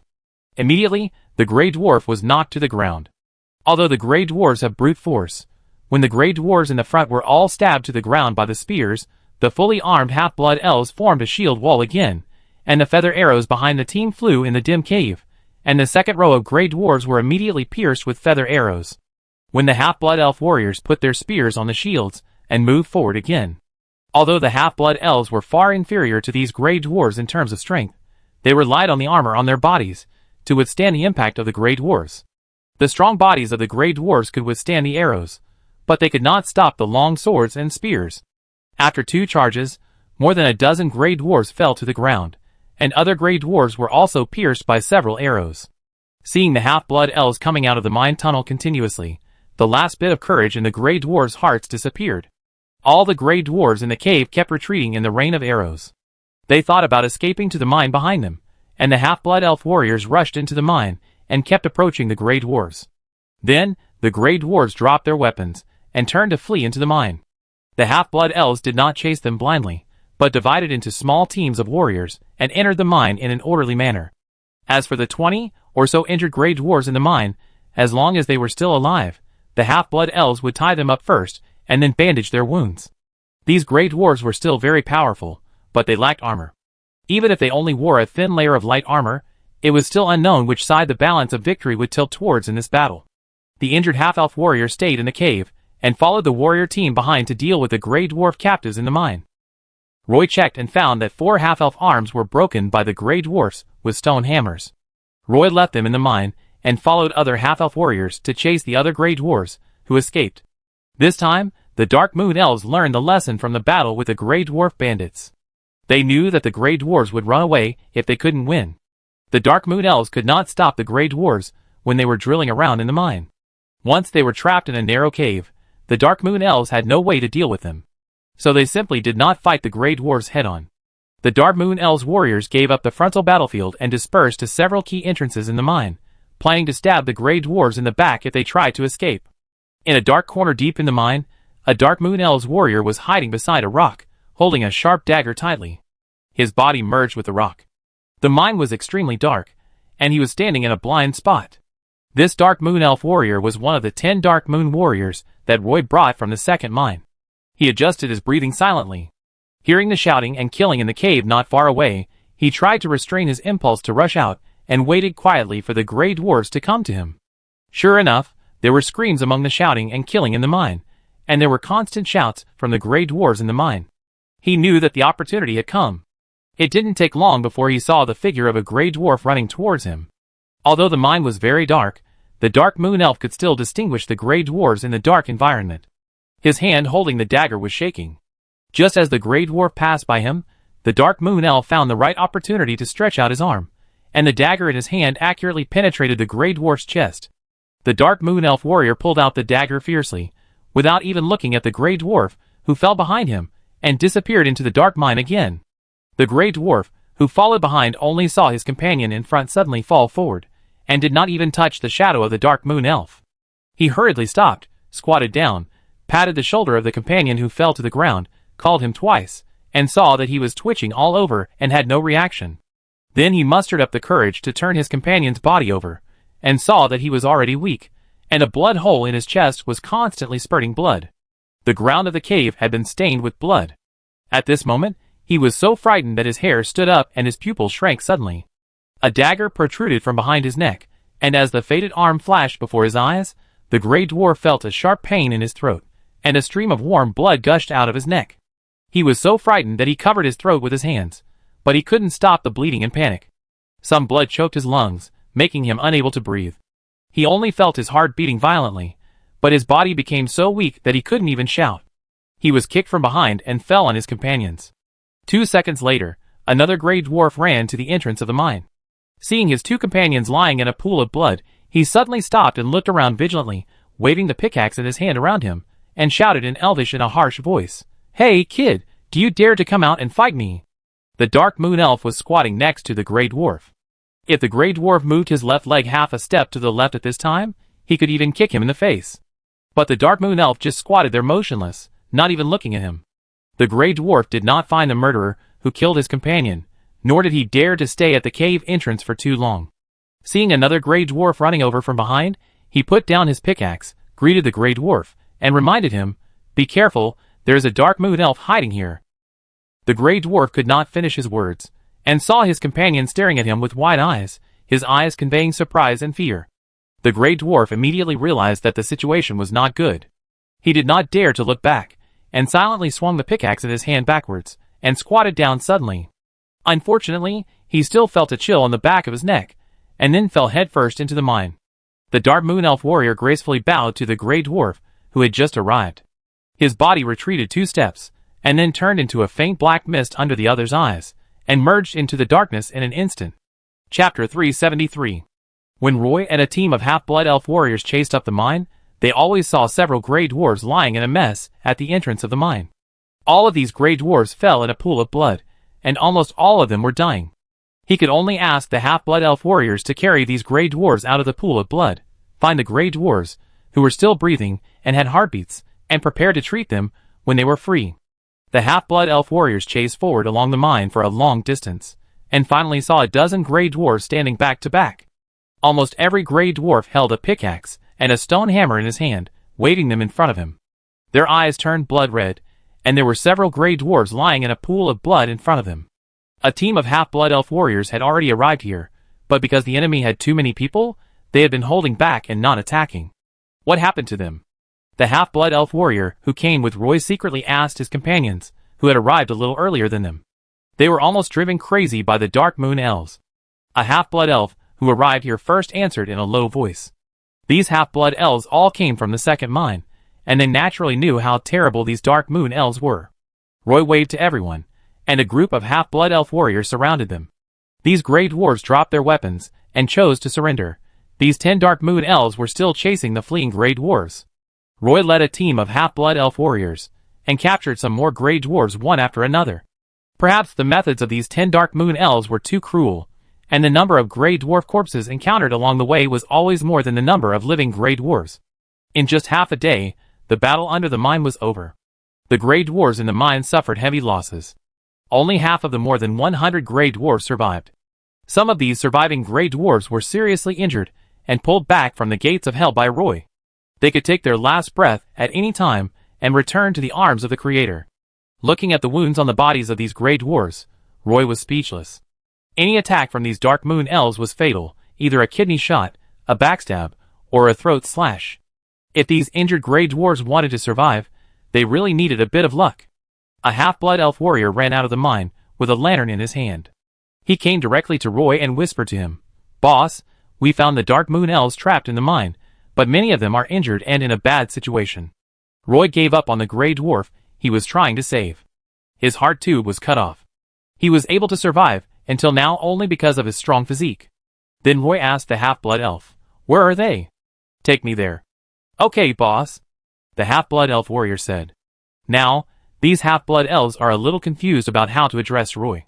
When they were in the second mine, some half-blood elves liked to call Roy Lord Roy. Now these half-blood elf warriors call Roy boss. The half-blood elves walked very fast, and Roy followed behind with some difficulty. They ran deep into the mine, and found a mine entrance. The Dark Moon Elves retreated to a mine. These Dark Moon Elves looked very thin and weak, and obviously did not live a comfortable life underground. When they saw Roy coming with a team of half-blood elves in armor, they saluted Roy. Roy did not see the 10 Dark Moon Elves he brought with him among these Dark Moon Elves. After entering this seemingly secret mine tunnel, the Dark Moon Elves standing outside were almost all healthy. After walking a distance inside, they saw some injured Dark Moon Elves lying against the rock wall. The half-blood elf leading the way did not stop, and explained to Roy as he walked, "These Dark Moon Elves are only slightly injured. They look a little bad, and most of the reason is that they haven't eaten for too long and are too weak."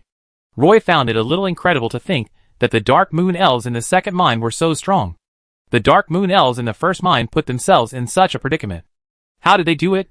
The further you go inside, the weaker the Dark Moon Elves will be. Roy walked into the mine until he found a piece of linen on a stone slab. A Dark Moon Elf was lying on it. There was a blood hole the size of a baby's fist on his shoulder. Although the blood hole was no longer bleeding, the area around the wound was almost black and purple. There was only one lantern in the mine, and the light was very dim. Fortunately, there was a ball of holy light floating above Roy's head, which allowed him to clearly observe the wound. The wound was infected and very serious. The Dark Moon Elf was still running a fever, and had fallen into a deep coma. "Boss, this is Captain Lambert, the leader of these Dark Moon Elves. He was injured when fighting the Grey Dwarves more than 10 days ago. His injuries are quite serious now. Although we have just given him a life potion, it has no effect," the half-blood elf introduced quickly. There were more than a dozen Dark Moon Elves around Captain Lambert. Everyone was very surprised to see the half-blood elf warriors actually surrounded a young human and walked in. At this time, Roy was not afraid of the stage.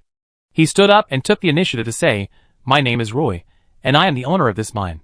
There has been no output in the mine recently, so I came down to take a look. Do you mind if I take a look at his injuries?" Roy's last question was to the Dark Moon Elf lady next to the stone bed. It can be seen that she has a special relationship with Lambert. The Dark Moon Elf lady stared at Roy. There was no trace of blood on her thin face, but her eyes did not retreat at all. "Roy, the mine owner, do you know first aid?" Her throat was broken, and her voice was dry and hoarse. "I'm not good at first aid, but I have this." As he said that, Roy took out a small glass bottle of life tree juice from his arms. Although the bottle was only half the size of an egg, it contained undiluted life tree juice. Seeing the life tree sap exuding a strong breath of life, almost all the Dark Moon Elves' eyes fell on Roy's palm. The burning light in their eyes made them want to snatch the small bottle directly. Several half-blood elf warriors surrounded Roy calmly. They came from the second mine, and had no good feelings towards the Dark Moon Elves. Roy took a step forward and said to the Dark Moon Elf lady, "I think you don't mind if I use some magic to help him heal his wounds?" As he spoke, Roy stretched out his other hand, holding a ball of holy light in his palm. Although the light was extremely soft, it was extremely dazzling in this dark cave.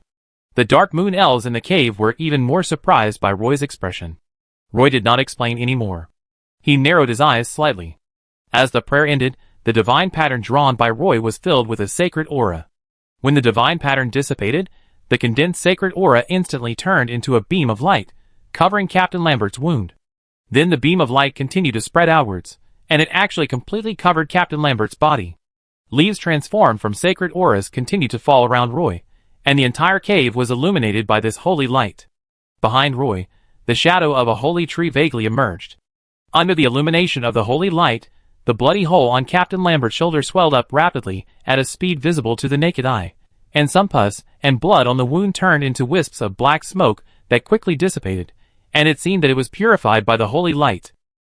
As the wound returned to its normal color, the flesh at the edge of the wound began to slowly wriggle and shrink at a speed visible to the naked eye. The surrounding Dark Moon Elves couldn't help but let out a low cry. This kind of healing effect can only be achieved by the High Priest of the Dark Moon Temple. The pillar of holy light only lasted for more than 30 seconds, and gradually disappeared before Captain Lambert's wound was completely healed. Roy leaned over and checked the remaining wound on his shoulder, saying, "Fortunately, it has recovered well." After that, he placed a cup on the stone platform and poured a drop of life sap from the small bottle in his hand. The sap dripped accurately into the cup. Roy added some water to the cup and brought it to Captain Lambert's mouth. He held his chin with his hand and asked him to drink the diluted life sap. Captain Lambert's originally iron-blue face gradually regained some color. His breathing was not as weak as before.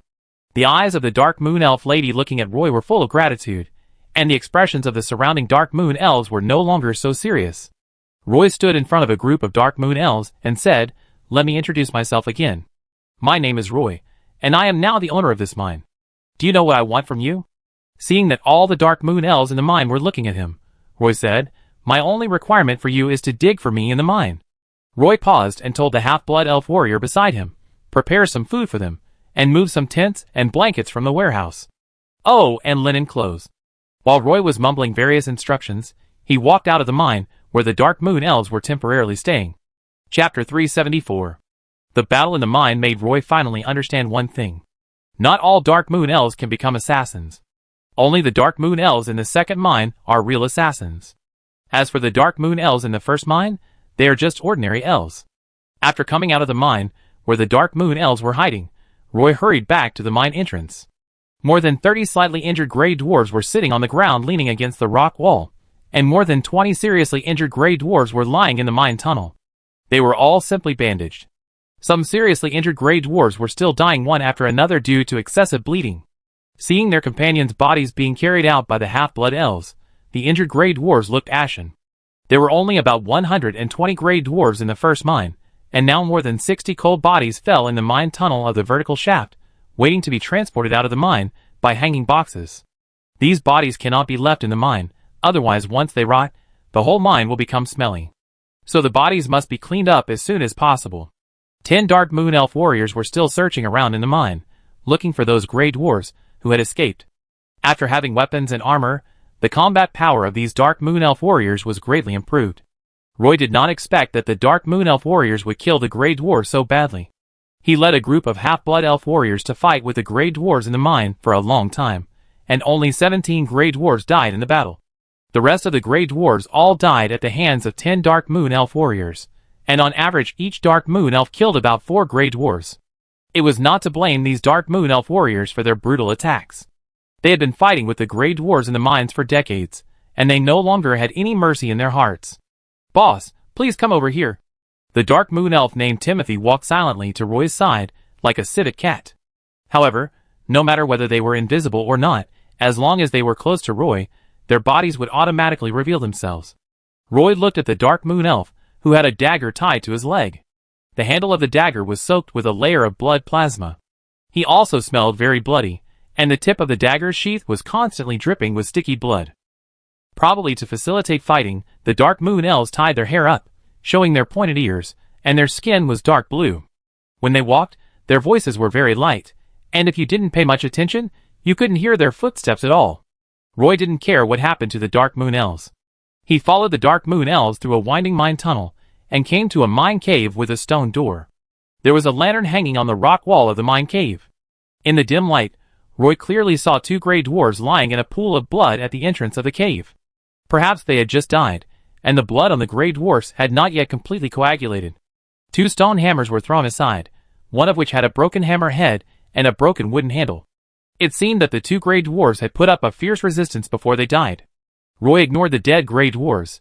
He only cared about the living ones.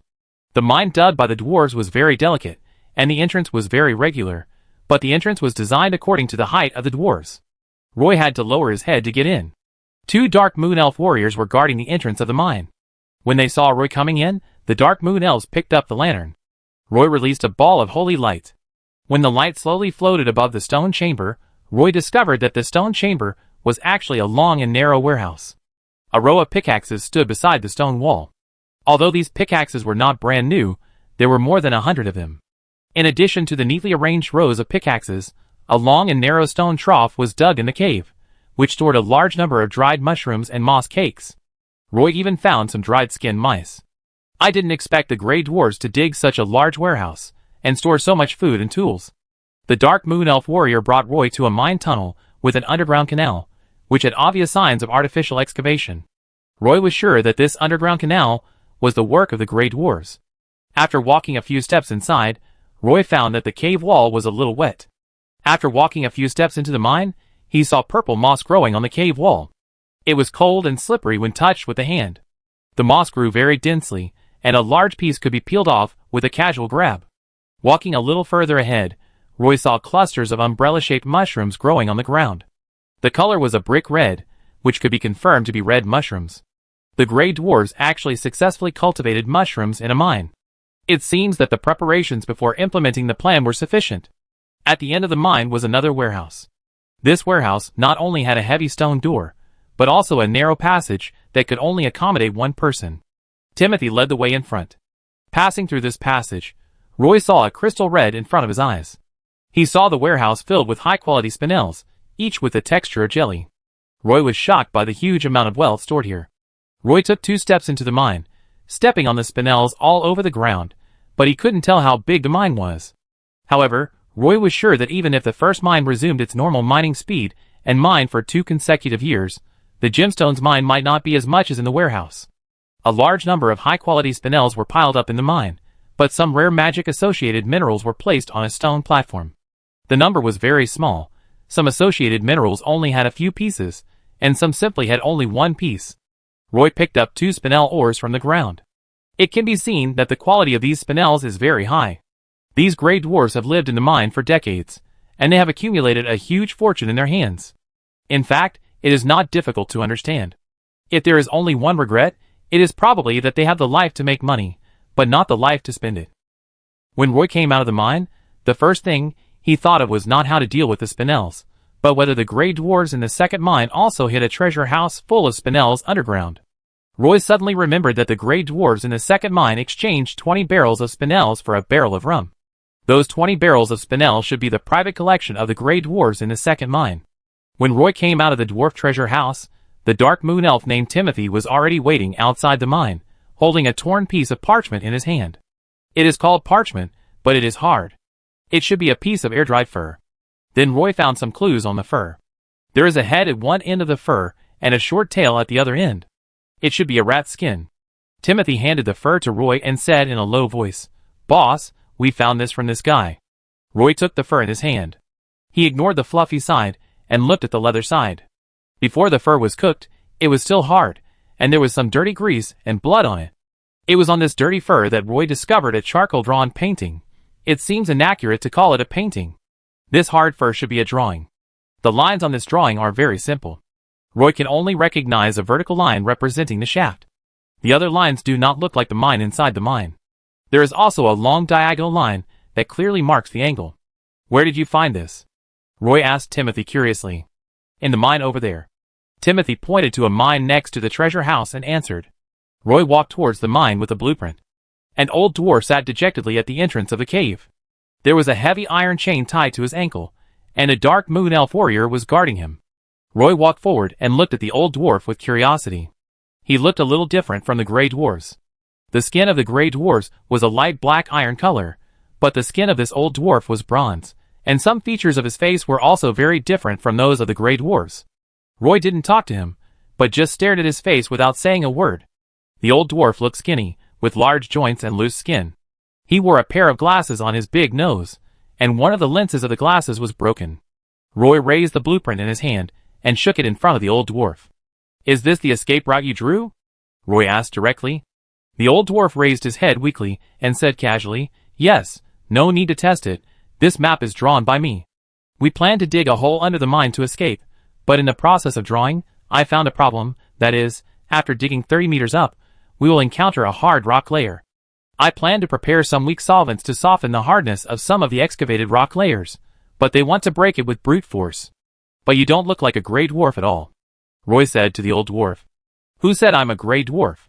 The old dwarf retorted angrily, "I'm a dwarf craftsman from the Bronzebeard tribe." Roy didn't expect to meet a dwarf craftsman in the first mine. He didn't care what tribe the old dwarf was from. The word dwarf craftsman kept echoing in his mind. "Keep an eye on him," Roy instructed the dark moon elf beside him. Then he walked into the old dwarf's mine. This place should have been transformed into the old dwarf's residence. The residence was dark inside, but Roy had the holy light, so the mine was immediately lit up. The mine was dirty and messy, making Roy feel a little uneasy. Roy endured the dirtiness of the mine and looked around. Sure enough, there were many parts in the mine. On a stone platform, there were several unfinished design drawings, several simple tools, and a modified stone hammer. The hammer head was actually hooped with 2 iron hoops to prevent the stone hammer from breaking prematurely in battle. Roy found that the old dwarf was really talented, because he saw the design drawings of the mine's support frame from those semi-finished drawings. He took the drawings in his hand calmly. In fact, Roy had been thinking about the mine's support frame recently, and had a preliminary design of the support frame. But now that he saw the old dwarf's support frame structure, he immediately had a new idea. Roy didn't rush to talk to the old dwarf about these drawings. He took the semi-finished drawings, and turned around and left the mine. Then Roy returned to the surface. In the inner courtyard of the mine, there were a lot of supplies waiting to be transported to the bottom of the mine, including food, tents, blankets, linen clothes, etc.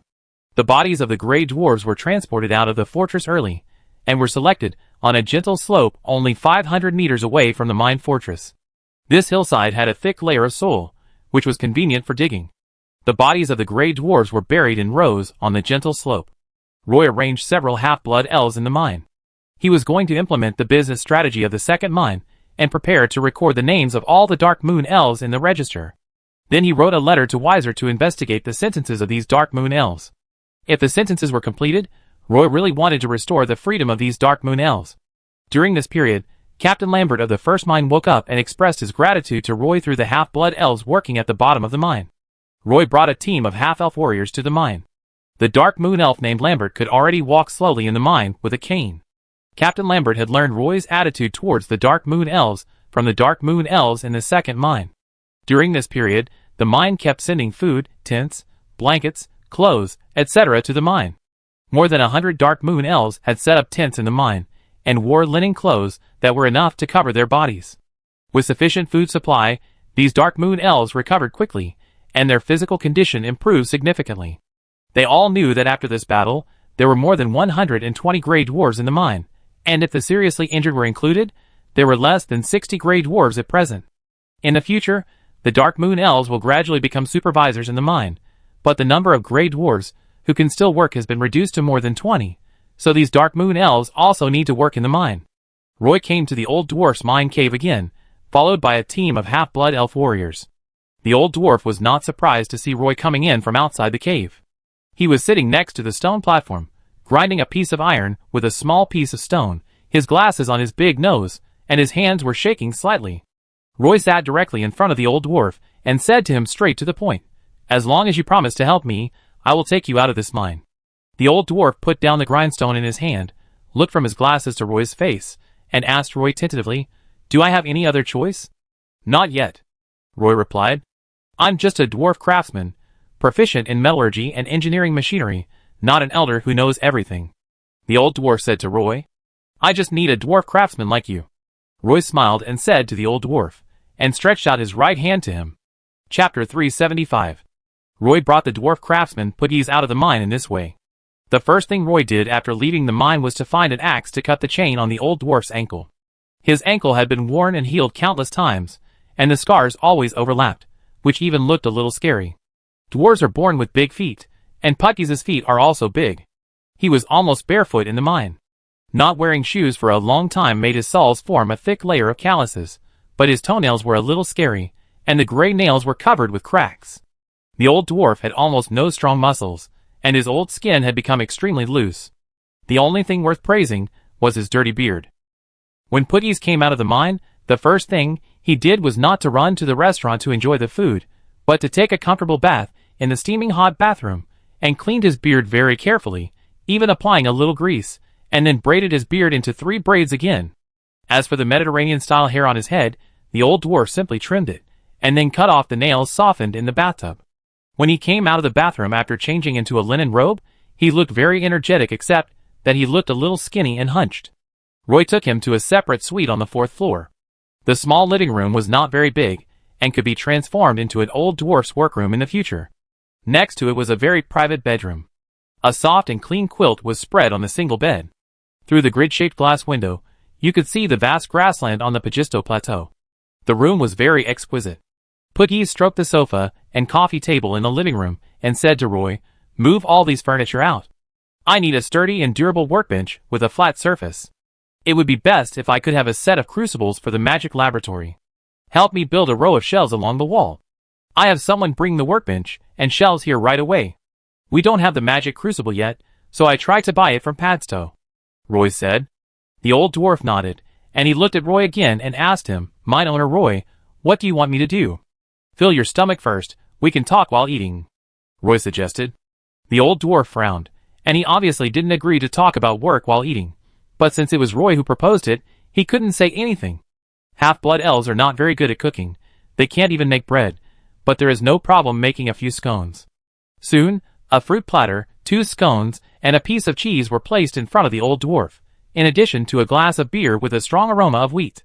When the old dwarf saw these foods, his lips were trembling. He first lowered his head and put his nose next to the plate, sniffing the aroma of wheat from the scones with an intoxicated look, and then he picked up the wooden wine glass and tasted a sip of beer. At this moment, the old dwarf Puggies seemed to be alive again. While eating, he always held the wine glass in his hand. After drinking 2 sips of beer, the old dwarf's eyes regained some light. When he looked at Roy, his face was no longer full of vigilance. He put the last piece of cheese into his mouth and licked the cheese residue on his fingers. Then he said to Roy, "Can you tell me now? If you don't tell me, what do you want me to do? I may not be able to sleep well." The old dwarf urged. Roy smiled and signaled the half-blood elf cook to remove all the plates on the table. After the table was cleaned, Roy took out a roll of parchment from his magic waste bag, untied the rope tied to the scroll, and showed the parchment to the old dwarf. The scroll showed the appearance of the mine shaft after expansion, with some support frames built around the shaft, and 2 elevators inside. Roy only drew a simple diagram, and the structure of the elevator was not drawn at all. The old dwarf looked at the scribbled drawing, but did not say anything. Instead, he looked at it for a long time before looking up and asking Roy, "Do you want to build a double-chamber elevator in the mine?" Roy nodded and added, "My original idea was to build an elevator with more reliable performance. Later, I felt that 1 elevator might not be enough, so I changed it to 2 elevators, 1 up and 1 down. When 1 elevator is up, the other elevator will stop in the shaft, and they can be connected with pulleys and cables." Roy told the old dwarf about his original idea, and the old dwarf nodded continuously. After Roy finished speaking about all the requirements, Puggy said, "I will draw the blueprint as soon as possible. After drawing the blueprint, I will also make a simple model for verification. It is estimated that it will take about 3 weeks to complete." Roy said to the old dwarf, "Looking forward to your first set of design drawings." The old dwarf's eyes seemed extremely confident, and he should be very confident in designing this elevator that can go up and down without a human winch. Although there are only more than 20 gray dwarf miners in the first mine, the mine has finally restored basic order. Roy found a warehouse full of spinel from the gray dwarf robbers, so he is not worried that the output of the spinel mine will be seriously low in recent times. In addition to mining, the Dark Moon elves in the first mine also monitor the work of the 20 or so gray dwarfs. Although the mine can still be maintained for the time being, the obvious problem is that there is a serious shortage of miners in the mine. First, the half-elf miners were rescued, and now the gray dwarf bandits are all dead or wounded, leaving only more than 100 Dark Moon elves. Can Roy still expect them to dig up much spinel, or? There is no way. These problems were left by the previous mine owner. Now that Roy has taken over the mine, he has to find a way to solve them. Elves are not good at mining, so he needs more gray dwarves to enter the mine. I heard that there are dwarf pirates appearing frequently in the Queen Uni Islands recently. Roy wants to write a letter to Earl Swinburne to ask him whether the 17th Silver Pegasus Legion has captured any gray dwarf prisoners of war. If so, he would like to add them to the mine of the first mine. Roy sealed the letter to Earl Swinburne with ink and waited for the logistics group to transport supplies to the mine to send it out. The first mine was able to operate normally again, and Rambo also managed the first mine guard in an orderly manner. Not only the internal guard work of the mine, but also patrol teams were arranged around the mine. These half-blood elf warriors patrolled within a radius of 10 miles of the first mine every day. When everything was on track, Roy left the first mine with 20 half-blood elf warriors and 10 Dark Moon elf warriors. In fact, this battle not only changed the situation underground in the first mine, but also changed the thoughts of some Dark Moon elves. Especially the 10 Dark Moon elf warriors, who followed Roy to carry out the mission. After this battle, they developed a strong desire for fighting. They didn't even want to go back to the mine and live that hard and dull life. The other 20 half-blood elf warriors were also discussing this battle along the way. For them, being able to defeat those gray dwarf bandits was definitely a big event worth publicizing everywhere. Back at the second mine, the expansion project of the mine here is nearing completion, but the shaft is still empty, and it is unknown when the elevator can be installed. The stables built outside the mine fortress also began to build the roof. The only thing that affected the progress of the project was the shortage of materials. The wood that was supposed to be delivered this week had not yet been delivered. It was said that the first batch of wood had arrived at the valley camp, but the logistics team had not yet made a transportation plan. After Roy returned to the second mine, Lation's pack team arrived at the second mine the next afternoon. His Argali pack team had expanded from more than 30 at the beginning to more than 70. In addition, Lation had several more young half-blood elves around him, all of whom were Lation's assistants. Lation rushed to the second mine and met Roy first. Roy handed Lation a prepared purchase list. The purchase materials listed in the list were mainly food supplies, fruits and fish. The distance between Padstow Plateau and Padstow City was too far, so Roy suggested Lation to go to the barrier village to purchase these materials. After Lation accepted Roy's commission, he did not even stop at the second mine, but went directly to the first mine. He planned to take a look at Rambo, and then take the caravan to Barrier Town. The thing that made Roy scratch his head the most was that Captain Berkeley had not returned after going to the heart of the plateau. Since Roy offended the adjutant last time, his relationship with the logistics department has become increasingly tense. All kinds of supplies have been detained in the valley camp, and have been reluctant to be sent to the mine. Roy submitted an application to the logistics department, hoping that the logistics department can purchase a batch of salted fish at Castletown port. Because most of the people living in the mine are half-blood elves, they are different from the Silver Moon elves and do not object to eating fish. This application has not received a response from the logistics department. Moreover, at the second mine, although Mullen led the patrol team to patrol every day and search for bushes to collect red berries, the food reserves in the mine were still consumed rapidly. There was no way. There were almost 700 half-blood elves at the second mine. The officer of the guard regiment in charge of guarding the third mine has recently written 6 letters to Roy. The only thing in the letters is that he hopes Roy can rush to the third mine as soon as possible and take it over. Roy has always ignored it. In fact, the third Spinel mine has not been handed over. It is Roy's deliberate act. The relationship with the logistics department is so tense. Under such circumstances, it is impossible for Roy to take over the third mine. The officer of the guard regiment in charge of guarding the third mine did not want to stay in the mine fortress all the time, so he applied to the military headquarters of the valley camp to send another mine manager to take over the third mine. How could the military in the valley camp dare to easily change the manager of the mine? Not to mention how difficult it is to find such a manager. The manager of this Spinel vein was personally appointed by Earl Swinburne. The military could not replace the mine manager, so it sent an investigator to the second mine to ask Roy about the situation. Investigator Yalalo came to the second mine alone under such circumstances. Yalalo is a commander of the 17th Silver Pegasus Cavalry Vanguard Regiment. Due to the poor performance of the Cavalry Vanguard Regiment on the Padstow Plateau, Captain Hercules is currently under investigation in Padstow City, so many officers of the Cavalry Vanguard Regiment have been assigned new tasks in the Valley Camp. That's why Yalalo became an investigator, mainly to investigate those officers who were negative and unwilling to follow military orders. Yalalo rode to the second mine with only 2 followers. The 3 of them rushed to the second mine from the Valley Camp. When they saw the magnificent fortress-like building on the ridge in the distance, investigator Yalalo sighed. Everyone knew that this matter was very troublesome. Among the investigators in the Valley Camp, only Yalalo had no background, so this matter was assigned to Yalalo. Boss, it seems that the second mine is ahead. After the follower finished speaking, he took off the water bottle on his back and handed it to Yalalo. Yalalo nodded. He had just left the outer perimeter of this fortress last month. Captain Hercules failed to capture this fortress. This incident was not only a stain on Captain Hercules, but also made all the elf warriors of the Cavalry Vanguard Corps feel ashamed. Now that Yalalo saw this mine fortress again, he naturally had a lot of thoughts in his mind. He pulled the reins, threw away the random thoughts in his mind, and rode his horse to the second mine. When he got closer, he found that the construction outside the second mine was in full swing. At least more than 400 half-blood elves were working outside the fortress. A group of half-blood elves were building stables, and another group of half-blood elves were building a shooting range. It is also worth mentioning that a mountain road outside the fortress also looks newly built.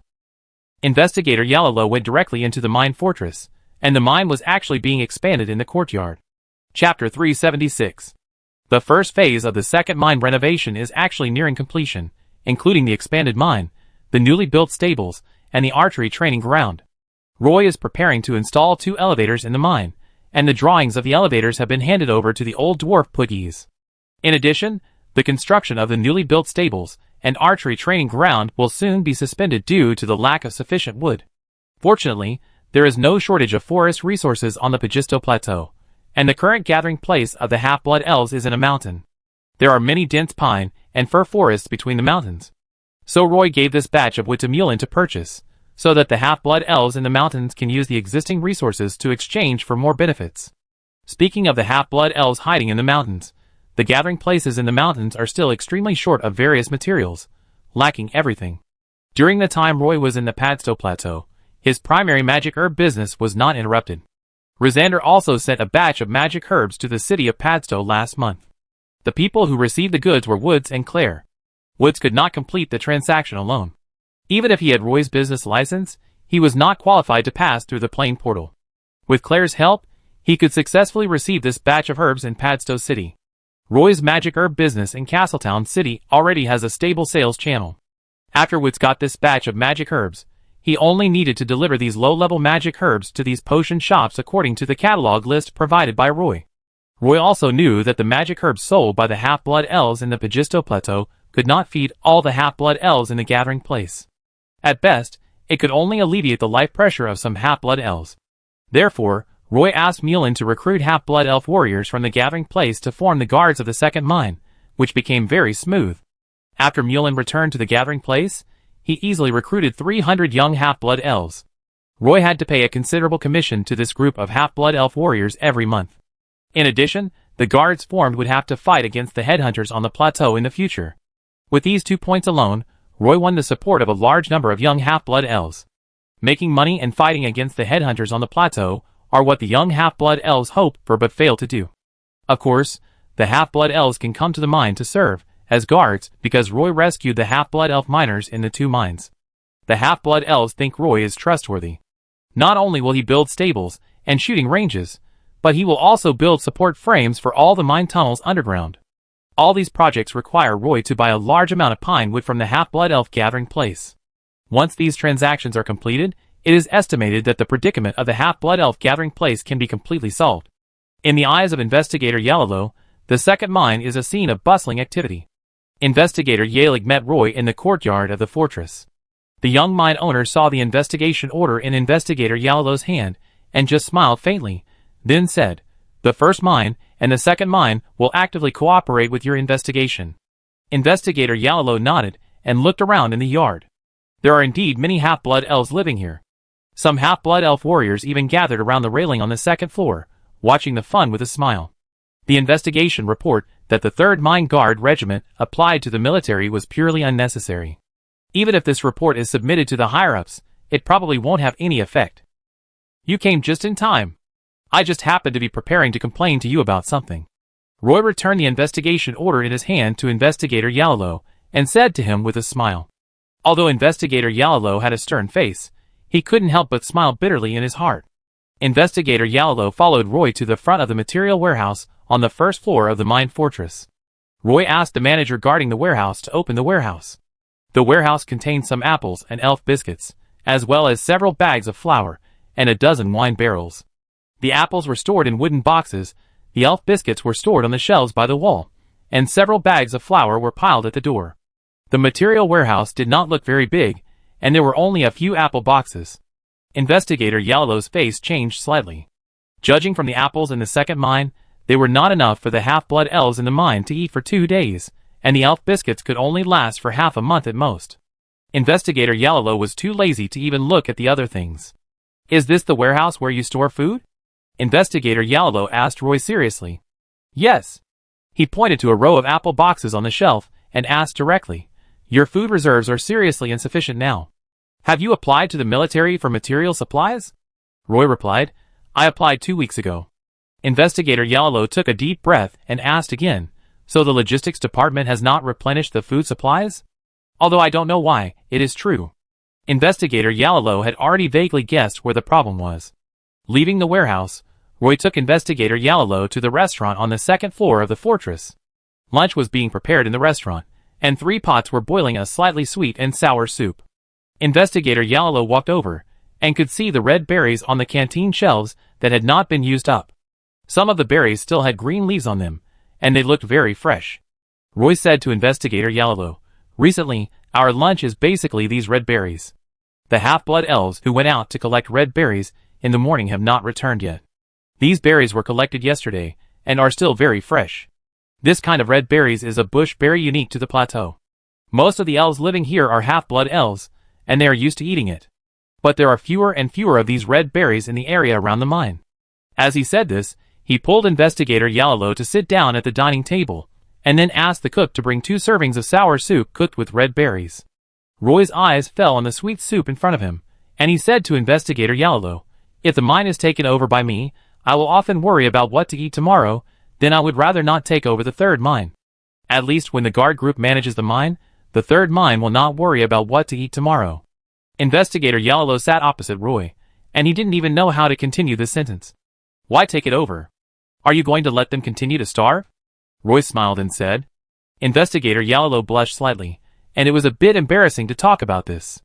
Roy glanced at the entrance of the restaurant, pointed at his chest, and then pointed at the half-blood elves outside, and said to Investigator Yellow bluntly, if I have enough transportation capacity, I will take them to the fortress town, where they can at least eat apples.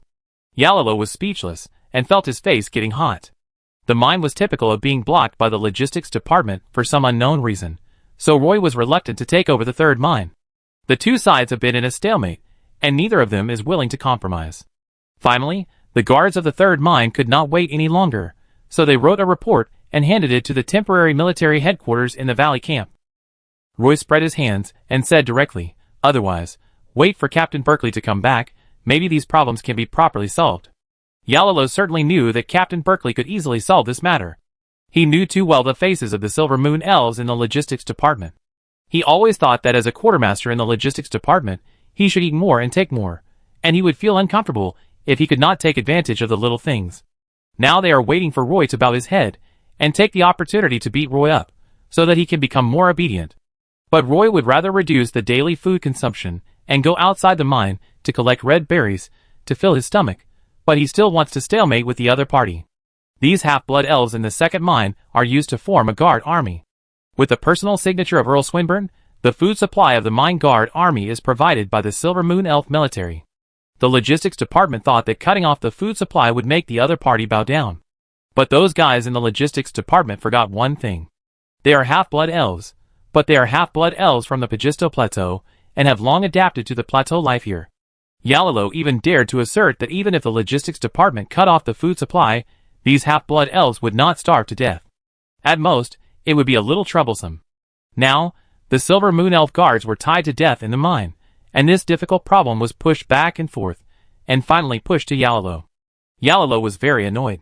For no reason, these guys had to reach out randomly, and they stretched their hands so long.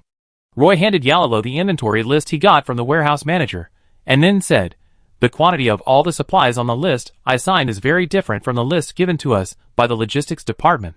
It's clearly written down how much we got. If we didn't get it, I definitely wouldn't sign the list. Investigator Yellow looked down at the two lists of materials entering the warehouse. The types of materials on the list remained the same, but there were some slight differences in the amounts. The midday sun shone through the window onto Yellow's face, and Yellow felt a little burned. In fact, he had heard about some dirty things in the logistics regiment, but none of them were as big as this time. He unbuttoned his collar, drank some red berry soup, and promised Roy, I know, we will check this matter. Roy said this to Investigator Yellow just to wait for Investigator Yellow to say this. Seeing that his goal had been achieved, Roy stood up from the bench and responded with a smile. Then if you need anything, you can always find me. After that, Roy left the restaurant. Yellow took a deep breath, suppressed his anger, and thought about how to report this matter. The next day, Investigator Yellow left the second mine. A week later, Roy received news that the adjutant was transferred from the Partington Plain. It was said that he went to the Queen Uni Islands to participate in the battle to eliminate the Grey Dwarf bandits. Roy had asked Captain Berkeley about the inside story of the Grey Dwarves in the Queen Uni Islands. The 17th Silver Pegasus Legion was not unable to defeat the Grey Dwarf bandits, but there were too many of them. It was like playing whack-a-mole. When the war on one side was suppressed, the war on the other side popped up again. The Silver Pegasus soldiers were exhausted physically and mentally. But the current situation is that the Grey Dwarves can never be completely cleared out. A large amount of military force must be invested every day just to take over the sea area between the Queen Uni Islands and the Elf Continent. Roy had some ideas about the Grey Dwarves in the Queen Uni Islands. He wanted to suggest to Earl Swinburne that these Grey Dwarf captives be transported to the Partington Plain. Now the mines on the Pagisto Plateau were seriously short of miners, so it was just right to let these Grey Dwarf robbers dig ore in the mines. Along with the news that the adjutant was transferred from the Partington Plain, a large amount of daily necessities also came to the second mine. Among them were a large amount of breadfruit and apples, which immediately solved the food crisis in the second mine. But Roy didn't see Captain Berkeley. In addition to these apples and breadfruits, Roy also received a letter from Inhouse. It was a letter from Wessel to Roy. There was almost no nonsense on it, only a list of prisoners, including the crimes and the sentences after the verdict. This list belonged to the Dark Moon Elf prisoners in the second mine. I didn't expect Wessel to really do it. Chapter 377. Roy was holding a piece of letter paper, standing in the most spacious cave under the mine. This is currently the camp of the Dark Moon Elves. There are more than 20 tents built around the mine. For Dark Moon Elves live in a marching tent, and the space inside is still very abundant. A lantern is hung outside each tent.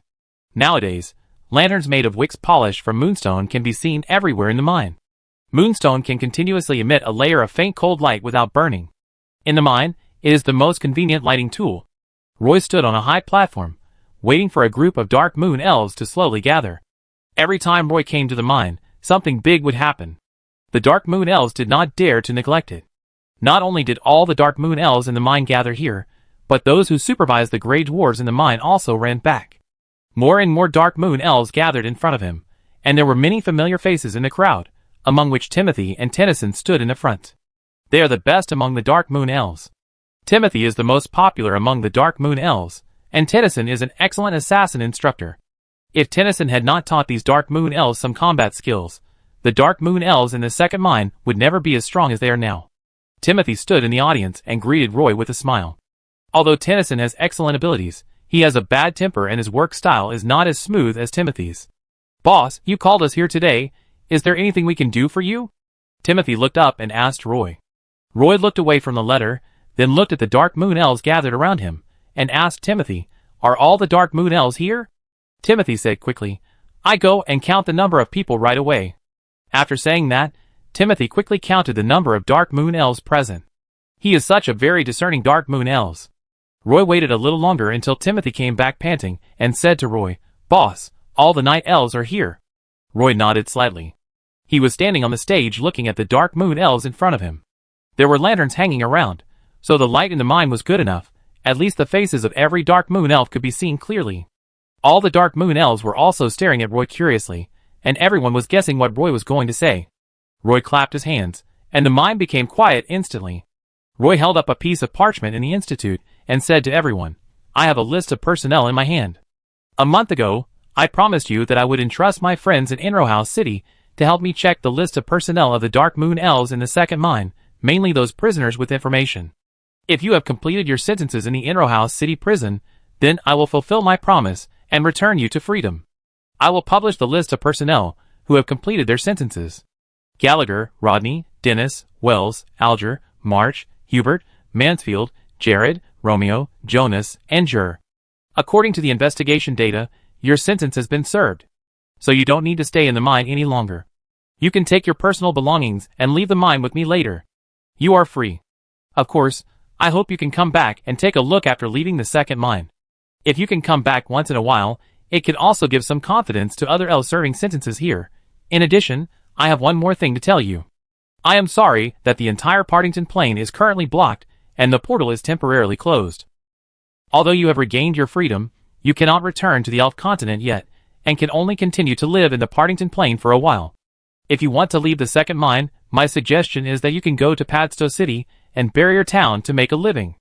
These two places are the two largest elf gathering places in the Partington Plain. Of course, the main residents are half-blood elves.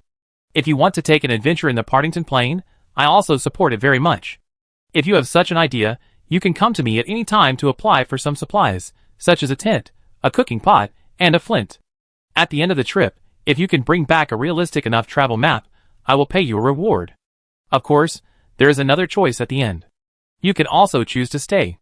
The second mine welcomes everyone to join. I guess everyone must have known that I am forming a mine guard team in the second mine. In addition to the half-blood elf warriors, I hope that there will be Dark Moon Elf warriors willing to join. For my own selfish reasons, I hope that everyone can stay.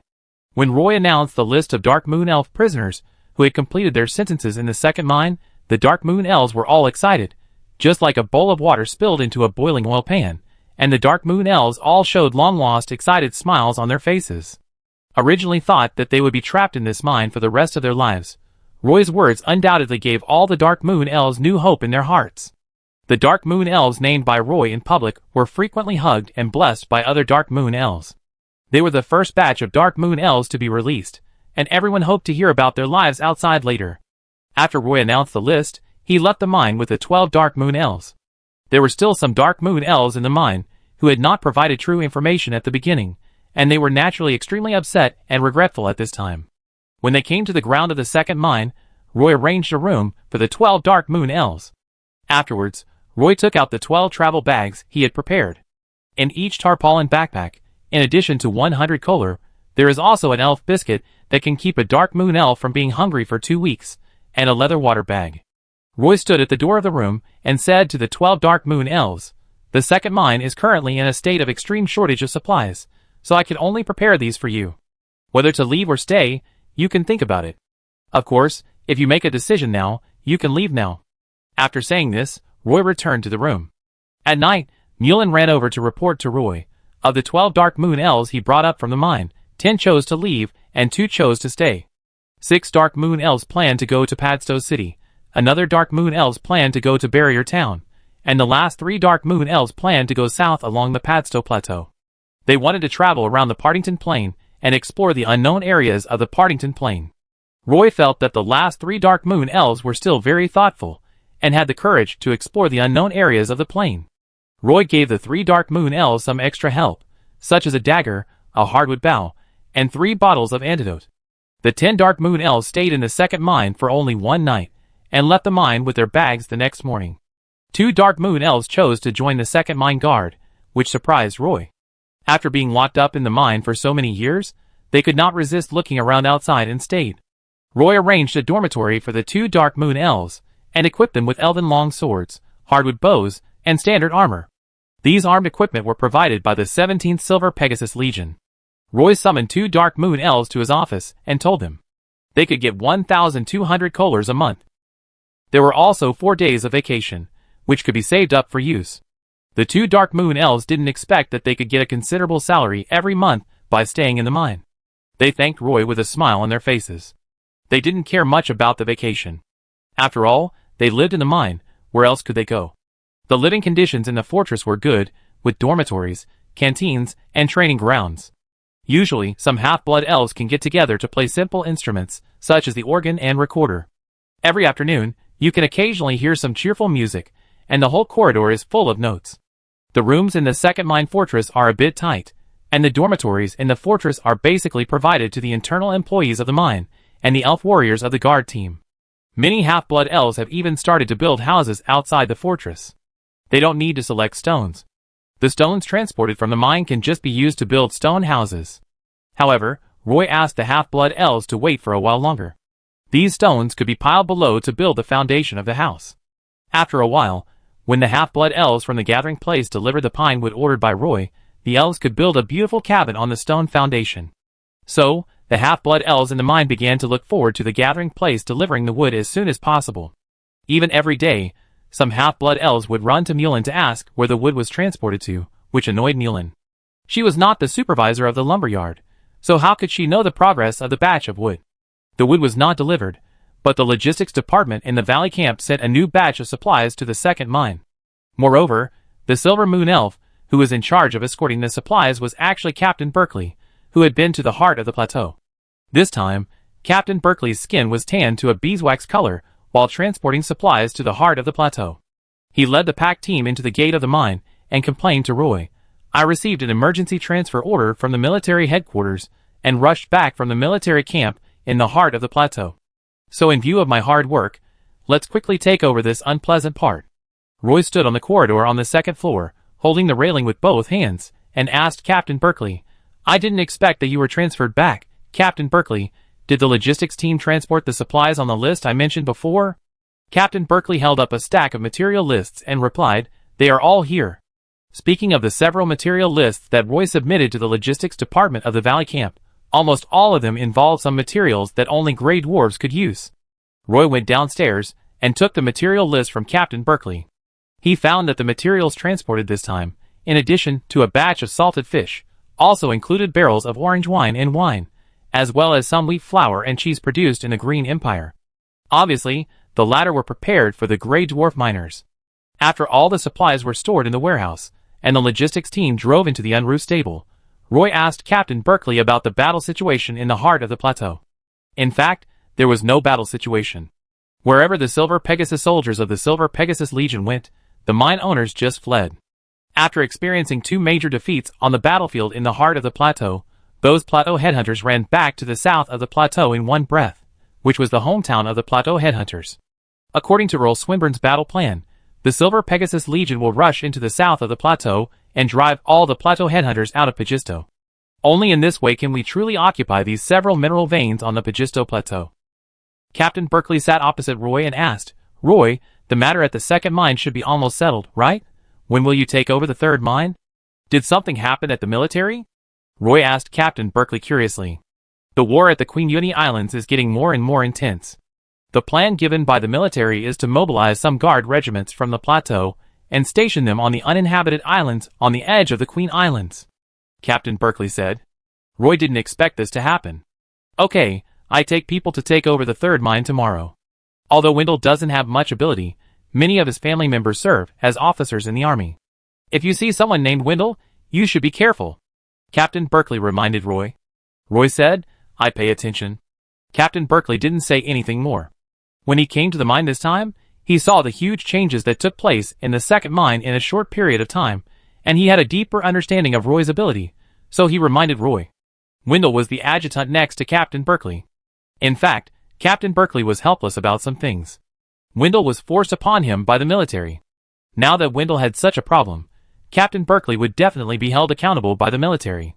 And in the end, it was Captain Berkeley who transported a large amount of supplies and came back from a long distance to act as a peacemaker. The next day, Captain Berkeley led the pack team away from the second mine. He would lead the pack team to the heart of the plateau again. Roy was also mobilizing the guards of the second mine. This time, he planned to go to the mine to gather some Dark Moon Elf warriors to follow him to the third mine. This time, when Roy gathered the Dark Moon Elf warriors in the mine, it went unexpectedly smoothly. A team of 20 Dark Moon Elf warriors was quickly formed. Timothy served as the team leader, and Tennyson served as the deputy leader. Chapter 378. Although this assassination team belongs to the second mine guard, they only obey Roy's orders. The rest of the Dark Moon Elves continued in the mine of the second mine. Their daily tasks were not only to monitor the group of Grey Dwarf miners in the mine, but also to dig out a certain amount of spinel ore. Recently, life in the mine has changed a lot, and the days are no longer so difficult.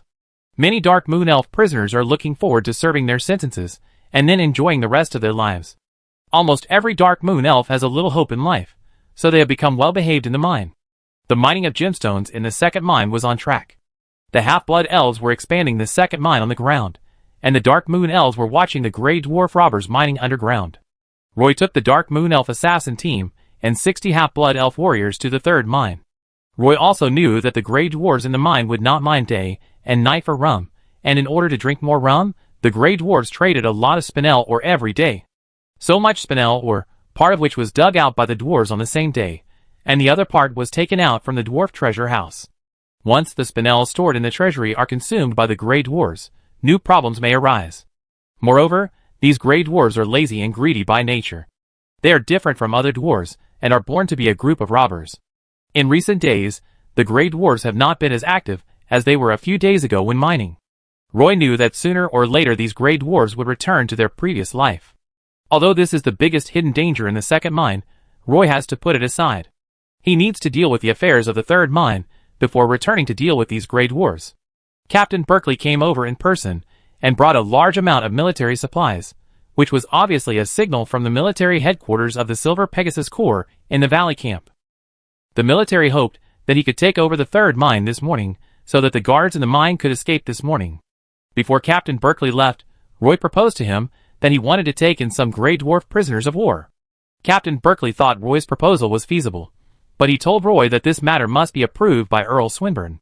Only with the support of the Earl could this matter proceed smoothly, otherwise the military would never send the Grey Dwarf prisoners of war to the Partington Plain. The third mine is located at the end of this mountain range, about 100 kilometers away from the second mine. If the first mine is the starting point of the vein, the second mine can be regarded as the richest place of the vein, and the third mine is the tail end of this vein. This spinel vein extends more than 200 kilometers northward along the mountain range. The entire vein is located in the shale interlayer 800 meters underground. Roy even has some doubts about how the exploration team discovered it. These three mines occupied the entire spinel vein. Roy's acceptance of the third mine meant that he had the Spinel vein of the Pagisto Plateau in his hands. Of course, the real owner of this vein was the 17th Silver Pegasus Legion and Earl Swinburne. The mountain road between the first mine and the second mine was easy to walk along the ridge on the mountain. Moreover, because there were often caravans walking on the ridge, a gravel path had even been formed on the ridge. But the third mine was located deep in the Pagisto Plateau. The mountain range was broken by gullies here. It was said that many of the deep gullies several kilometers long were claw marks left by ancient dragons tens of thousands of years ago. From the time we encountered these gullies, the mountain road became rugged and difficult to travel. Moreover, this place was already in the hinterland of the Pagisto Plateau.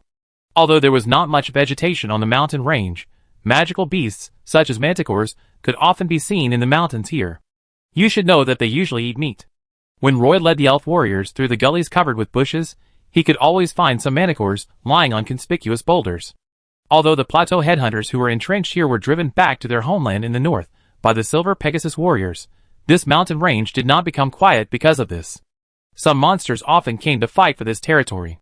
This place used to be the sphere of influence of the plateau headhunters, and the half-blood elves were not very familiar with the roads here. Roy walked for 2 days before reaching the location marked on the map, the third mine. It seems that every mine owner likes to build a mine into a fortress, and the owner of the third mine is no exception. The third mine was built at the edge of the mountain range. Going further ahead, there was a ditch nearly 100 meters deep. This fortress was built close to the cliff. If there were only infantry and cavalry, it would be difficult to break through the fortress along several rugged mountain roads to attack the third mine. However, the Silver Pegasus warriors were an exception. 2,000 Silver Pegasus soldiers approached the city, covering the sunset in the sky, and the owner of the third mine fled overnight. There was no way. The Silver Pegasus warriors had absolute air superiority. Even if these Silver Pegasus warriors organized several rounds of volleys in the sky, the mine private army could not resist. The hillside was a bit steep. Roy led a group of elf warriors on horseback to the main gate of the third mine. There were 4 Silver Moon elf guards guarding the gate of the mine. When they saw Roy and his group coming up on horseback, they were all excited and asked Roy, "Where are you from?" "We are from the second mine, and we are here to take over the third mine. Here is the certificate." Seeing Roy show the letter of taking over the third mine, the Silver Moon elf guard naturally did not dare to delay, and quickly sent the letter into the fortress. "You are finally here. We have been stationed here for more than a month," another Silver Moon elf guard said to Roy with a smile. Obviously, he didn't know that it was their leader, who sent a complaint to the military that made Roy send Adjutant Wendell back to Padstow City. "I have just taken over these mines, and I am not so familiar with the various affairs." Roy smiled and said. Seeing that Roy was so young and spoke very casually, the Silver Moon elf guard said casually, "Managing the mine is indeed a troublesome matter. Since we moved into this mine, the mine here has been in a state of suspension. Not only can we not get a piece of gemstone but we also have to put food into the mine every day. It's really troublesome." Hearing the elf guard say this, Roy knew that the situation at the third mine might be more complicated than the other 2 mines. Not long after, the head of the guard came out to greet Roy in person. Facing this young half-elf favored by Earl Swinburne, the head of the third mine guard, Cairns, had mixed feelings. In fact, he didn't want to hand over the letter accusing Roy of dereliction of duty to the military. But the guard had been stationed at the third mine for so long, and the handover should have been completed 3 weeks ago. Until now, Roy hadn't made any moves, and hadn't even made any contact with the third mine. Last week, the military headquarters of the Valley Camp received an urgent document from the Queen Uni Islands. Their guard regiment was originally stationed on Tammy Island in the Sea Reef Islands west of the Queen Uni Islands. This time, they were ordered to go to the Partington Plain, and almost all the defense forces of the Sea Reef Islands on the west side were transferred here. He wanted to complete the combat mission on the Pagisto Plateau as soon as possible and return to the Queen Uni Islands quickly. Many things always require extremely difficult choices. Keynes knew that in order to get out of the Pagisto Plateau as soon as possible, he must have offended the favorite of Earl Swinburne. Therefore, when he saw Roy, he really couldn't smile, his expression was a little stiff, and even his speech was a little unnatural. However, Roy had no resistance to Captain Keynes. He greeted him naturally, and then explained his purpose. Captain Keynes immediately handed over the mine to Roy. The process of handing over the mine was also very simple. The materials in the warehouse were all on the list, and all the materials were left. As for the spinel ore in the mine, it had been transported back to the Valley Camp. It can be said that when Captain Keynes handed over the third mine to Roy, it was really a clean mine. Captain Kane seemed to be more anxious than Captain Kepler. After the mine was handed over, he actually led the guard group to withdraw to the valley camp overnight. That night, only the 80 elf warriors brought by Roy were left in the fortress of the third mine. Although this fortress was the smallest of the 3 gem mines, it was still a little eerie with 80 elf warriors living in the entire fortress. The inner courtyard of the fortress was very small. After a vertical shaft was built in the yard, there were some flower beds and lawns around it. There was no crane next to the mine, but on the patio of the fortress, a large scaffolding was built with wood. On the patio of the fortress, thick wooden beams formed a tic-tac-toe shape, and the scaffolding was built on the tic-tac-toe brackets, almost becoming a hole with the fortress. The fortress has only 4 floors in total. The first floor is a warehouse, the second floor is a dormitory and canteen, the third floor is the private residence of the mine owner, and the rooms on the 4th floor are full of defense supplies. A spiral staircase runs through the entire fortress. The guards evacuated in a hurry. There are large hanging boxes, and some food on the hanging platform. There has been no output in the mine recently, and the hanging platform is very clean. The guards were only responsible for dropping some food into the mine every day. Apparently, the guards hadn't had time to drop food into the mine, and the Silver Moon Elf guards stationed at the mine entrance left in a hurry. Roy led a team of half-blood elves to stand on the platform of the hangar, looking at the deep mine entrance and falling into deep thought. Obviously, only the Grey Dwarves could act so tough in the mine. Their diet was very diverse.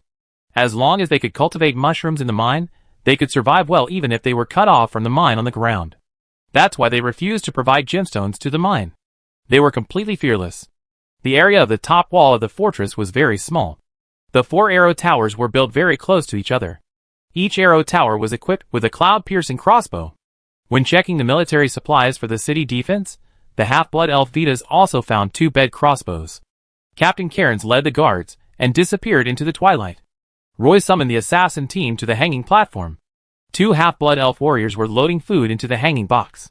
Roy stood on the platform and said to the group of Dark Moon Elf warriors, "So far, we have not been able to obtain any intelligence in the mine, so I need you to enter the mine to do some reconnaissance. You have to hide on the top of the hanging box and sneak into the mine. Who wants to take the risk to complete this task?" Timothy and Captain Tennyson looked at each other. Timothy was about to stand up, but Tennyson got there first. "Let me go! I'm better at this kind of thing than you." Tennyson pressed Captain Timothy's shoulder and said. Timothy turned around and gave Tennyson a hug. "Be careful, come up as soon as you get the news." Tennyson nodded, jumped onto the hanging box nimbly, grabbed the rope with one hand, and his body gradually became blurred. 2 half-blood elves controlled the scaffolding and sent the hanging box into the mine. Tennyson's body also disappeared silently the moment the hanging box entered the mine.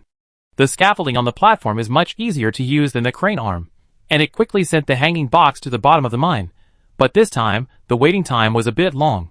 When Roy felt that the time for investigation was almost up, the 2 half-blood elves pulled the hanging box up. Except for Vice Captain Tennyson, who came up with the hanging box, there was nothing in the hanging box. Seeing Tennyson slowly emerging from the shadows, Roy hurriedly asked, "Tennyson, what's the situation in the mine?" Tennyson immediately jumped in front of Roy, lying on the hanging box, and drew a simple terrain inside, with a piece of black charcoal. There are a total of 8 Grey Dwarf warriors guarding the entrance of the shaft. It can be said that the entrance of the shaft is heavily guarded. In addition, these Grey Dwarves have shields and weapons in their hands, and they are also wearing simple armor. Tennyson whispered. Roy was startled. In this way, the elf warriors did not have any advantage in equipment. But then he heard Tennyson say, "Their shields are of very poor quality, probably made of wooden boards, and their weapons are modified from pickaxes. One side is still a pickaxe, and the other is an axe blade. The armor is also a thin layer of iron sheet protecting the chest, but it should be able to block feather arrows. I couldn't pass by those Grey Dwarves, so I took the hanging box back." As expected, the Grey Dwarves controlled the situation in the mine. Timothy, who was standing by, looked at the thick wooden beams above his head and said to Roy, "Boss, I have an idea. You see, this hangar can at least bear the weight of 3 hanging boxes, so we can try to put 3 hanging boxes in at the same time, so we can send at least 30 warriors in at a time. As long as we can stop the first round of attacks by the dwarves, and wait for the second batch of warriors to enter the mine, we can quickly take the initiative." Chapter 379. Roy was a little hesitant. He had just arrived at the 3rd mine with his guard team. After sleeping in the open air all the way, the elf warriors had not recovered their physical and mental strength, and they were completely unable to exert their peak combat power. He had originally planned to rest in the third mine for a night, wait for the elf warriors to recover their physical strength, and then sneak into the mine to deal with those Grey Dwarf robbers. But when Timothy proposed a surprise attack on the mine, Roy thought this plan was feasible. And these Dark Moon Elf warriors were full of fighting spirit. After tonight, perhaps their sharpness would disappear. He fixed his eyes on a bed crossbow covered with tarpaulin outside the fourth-floor warehouse, frowned and pondered for a while, then made up his mind and said to Timothy, "When we enter the mine, I will lead a team of half-blood elf warriors to attract the attention of these Grey Dwarf bandits, and you sneak around to the back and ambush them. You must occupy the shaft mouth." "Yes, boss," Captain Timothy answered excitedly when he saw that Roy listened to his advice. Roy turned his head and instructed a half-blood elf warrior captain beside him, "Vitas, take your men to lift the hanging box over there in the warehouse, and go later." The half-blood elves connected the 3 hanging boxes together and hung them on the derrick. After everything was ready, Roy led a team of 10 half-blood elf warriors to jump on the first hanging box first. When the half-blood elf warriors on the derrick platform pushed the winch to sink the first hanging box into the mine, the second hanging box landed on the derrick platform. Timothy led a team of 10 Dark Moon elves to board the hanging box. As the hanging box moved downward, the third hanging box slowly landed on the derrick platform. Tennyson led the second Dark Moon elf team to board the third hanging box. The hanger carried 30 elf warriors. The rope on the pulley was pulled straight. As the half-blood elves on the platform pushed the winch, the 3 hanging boxes in a row slowly fell down. When the hanging box completely sank into the shaft, Roy's eyes fell into darkness again. However, as he quickly recited a prayer, a ball of holy light floated up, and the soft holy light shone on the face of each half-blood elf warrior in the hanging box. Roy leaned back in the hanging box and smiled, and asked the 10 young half-blood elves sitting around him, "Are you afraid?" These young half-elf warriors seemed a little shy, and shook their heads quickly. Roy held the Book of Judgment and continued, "The Grey Dwarf bandits you are about to face have modified pickaxes and shields, as well as simple armor. They are a group of real bandits, so when fighting them, remember to put away your compassion, don't hesitate, and don't be lucky. Those Grey Dwarf bandits in the mines are all desperate people. Don't give them any chance, otherwise, we will fall. When the hanging box lands, the 4 of you will hold the shields in the front, so you must jump out of the hanging box with your shields raised as soon as possible," Roy said to the elf warrior with the iris shield on his arm. After that, he said to the 2 elf swordsmen, "You 2 and I will follow behind the 4 of them, follow closely, and when the Grey Dwarf robbers rush over, we must immediately follow the gaps in the shields and give them a fatal blow. Whether we can protect them and prevent them from getting hurt depends on whether the 3 of us are decisive. The 4 of you stand in the 3rd row. If you see any injured Grey Dwarfs during the battle, try to deal with them quickly. Did you hear what I said clearly?"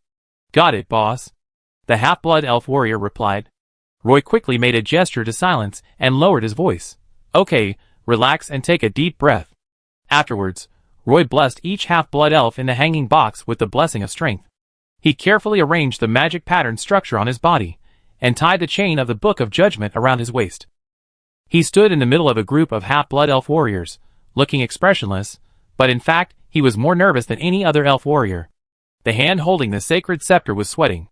Roy wrapped a bandage around the hand holding the sacred scepter, so that he felt better. The hanging box descended very slowly, but it was very stable during the fall.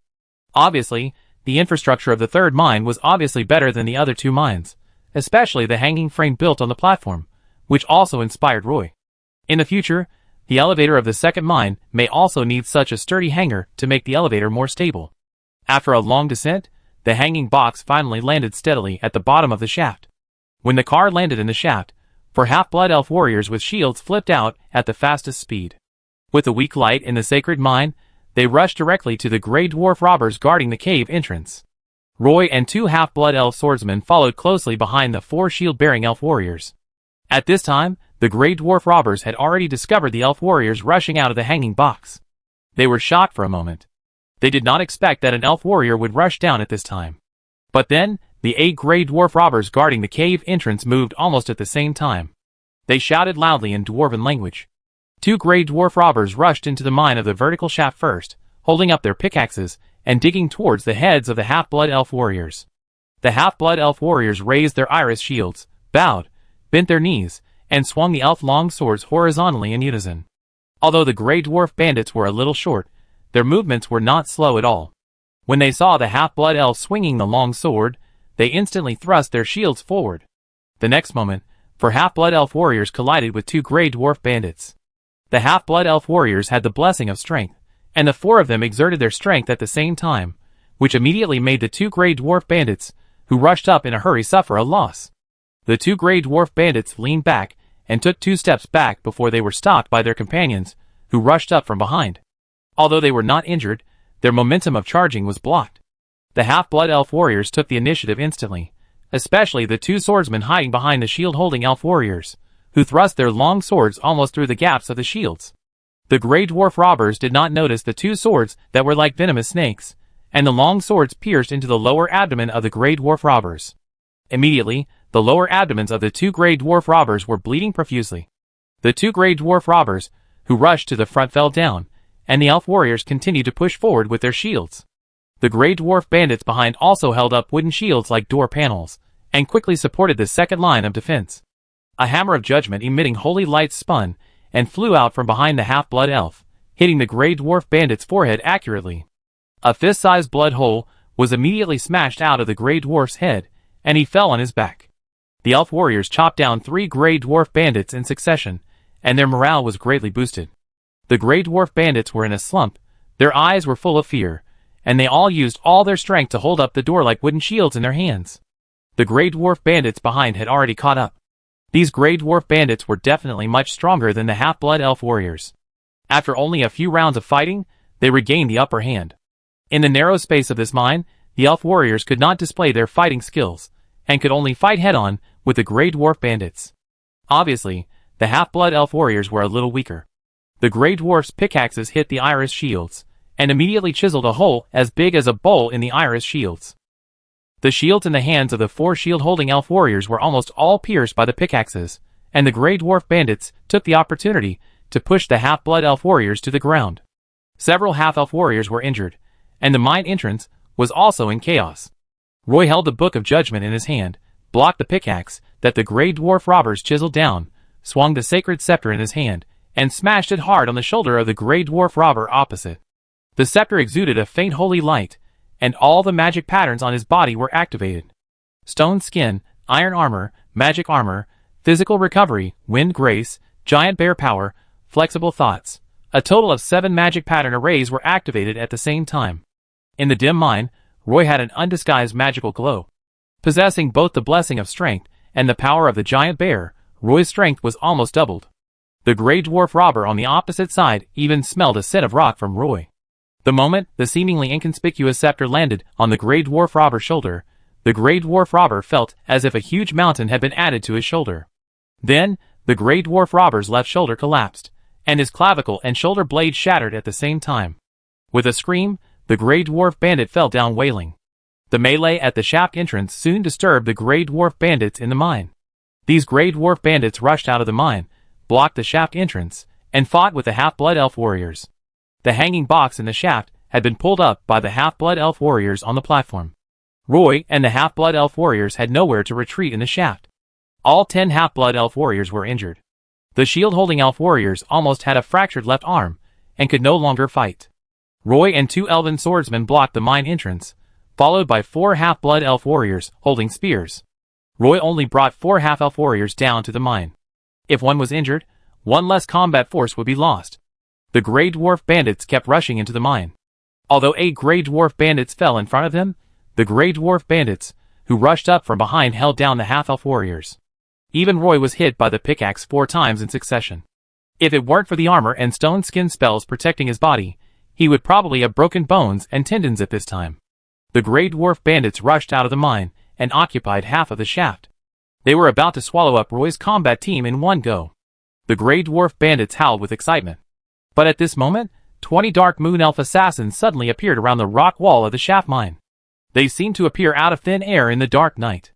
The gray dwarf bandits were completely unprepared, and the assassins had their own targets. There were only a dozen gray dwarf bandits, who rushed into the shaft mine, and almost at the same time, all of them were strangled by the dark moon elf warriors. The gray dwarf bandits pinched their necks with both hands, and blood kept flowing out from between their fingers. They tried their best to breathe, but they found that what they breathed into their lungs was not air, but their own sticky blood. The Grey Dwarf bandits lay on the ground one after another, and the Dark Moon elves led by Captain Timothy disappeared into the darkness again. The Grey Dwarf robbers at the entrance of the mine retreated quickly after discovering the presence of the Dark Moon elf assassins. They also skillfully hung lanterns in the mine tunnel, trying to make the Dark Moon elf warriors appear from the darkness. As the Grey Dwarf robbers retreated into the mine tunnel, the Half-Blood elf team once again guarded the entrance of the shaft. Captain Timothy led the Dark Moon elf warriors into the mine tunnel. At this time, the Grey Dwarf robbers on the opposite side sprinkled a handful of moonstone powder into the mine tunnel. In the glowing stone powder, Captain Timothy and other Dark Moon elf warriors showed their body outlines one after another. Captain Timothy also noticed the moonstone powder, and quickly led the Dark Moon elves back from the mine tunnel. Damn it, how did they know to use the moonstone powder to make us visible? Captain Timothy's face was very ugly when he retreated from the mine tunnel. He failed to seize this opportunity to capture the mine tunnel in front of him in one go. Once the mine tunnel could not be occupied, the Dark Moon elf warriors would not be able to sneak into the mine. Now Roy's elf warrior team was trapped in the narrow mine cave below the shaft. The Half-Blood elf warriors did not have a clear advantage in terms of weapons. The Grey Dwarf bandits not only had thin armor, but each Grey Dwarf warrior had gone through countless battles. They could not be said to have experienced hundreds of battles, but they were much more experienced than the young Half-Blood elves. A Grey Dwarf leader, wearing thick iron plate armor, strode into the mine tunnel. He held a hammer in his hand, his beard almost hung down to his instep, and his muscles were extremely strong. He almost ran into the mine tunnel. Behind him followed a large group of Grey Dwarf bandits. Roy wiped the bloody corner of his mouth and stared at the Grey Dwarf leader rushing out of the mine tunnel. The 4 half-elf warriors holding shields were all injured. The 4 half-elf warriors, who were originally standing behind Roy, quickly picked up the shields on the ground and passed over Roy to hold them at the entrance of the mine. Seeing the Grey Dwarf leader rushing up, Roy opened the Book of Judgment again, and a holy light hammer condensed from the divine pattern, and then flew towards the Grey Dwarf leader. The Grey Dwarf leader roared and swung the hammer in his hand. Bang!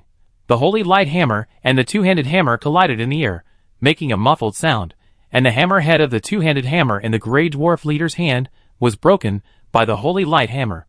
The Grey Dwarf leader appeared in front of Roy, stretched out his strong right hand, grabbed Roy's shoulder, and swung the hammer handle with his left hand and smashed it towards Roy's forehead. Chapter 380. A heavy copper book blocked Roy's way.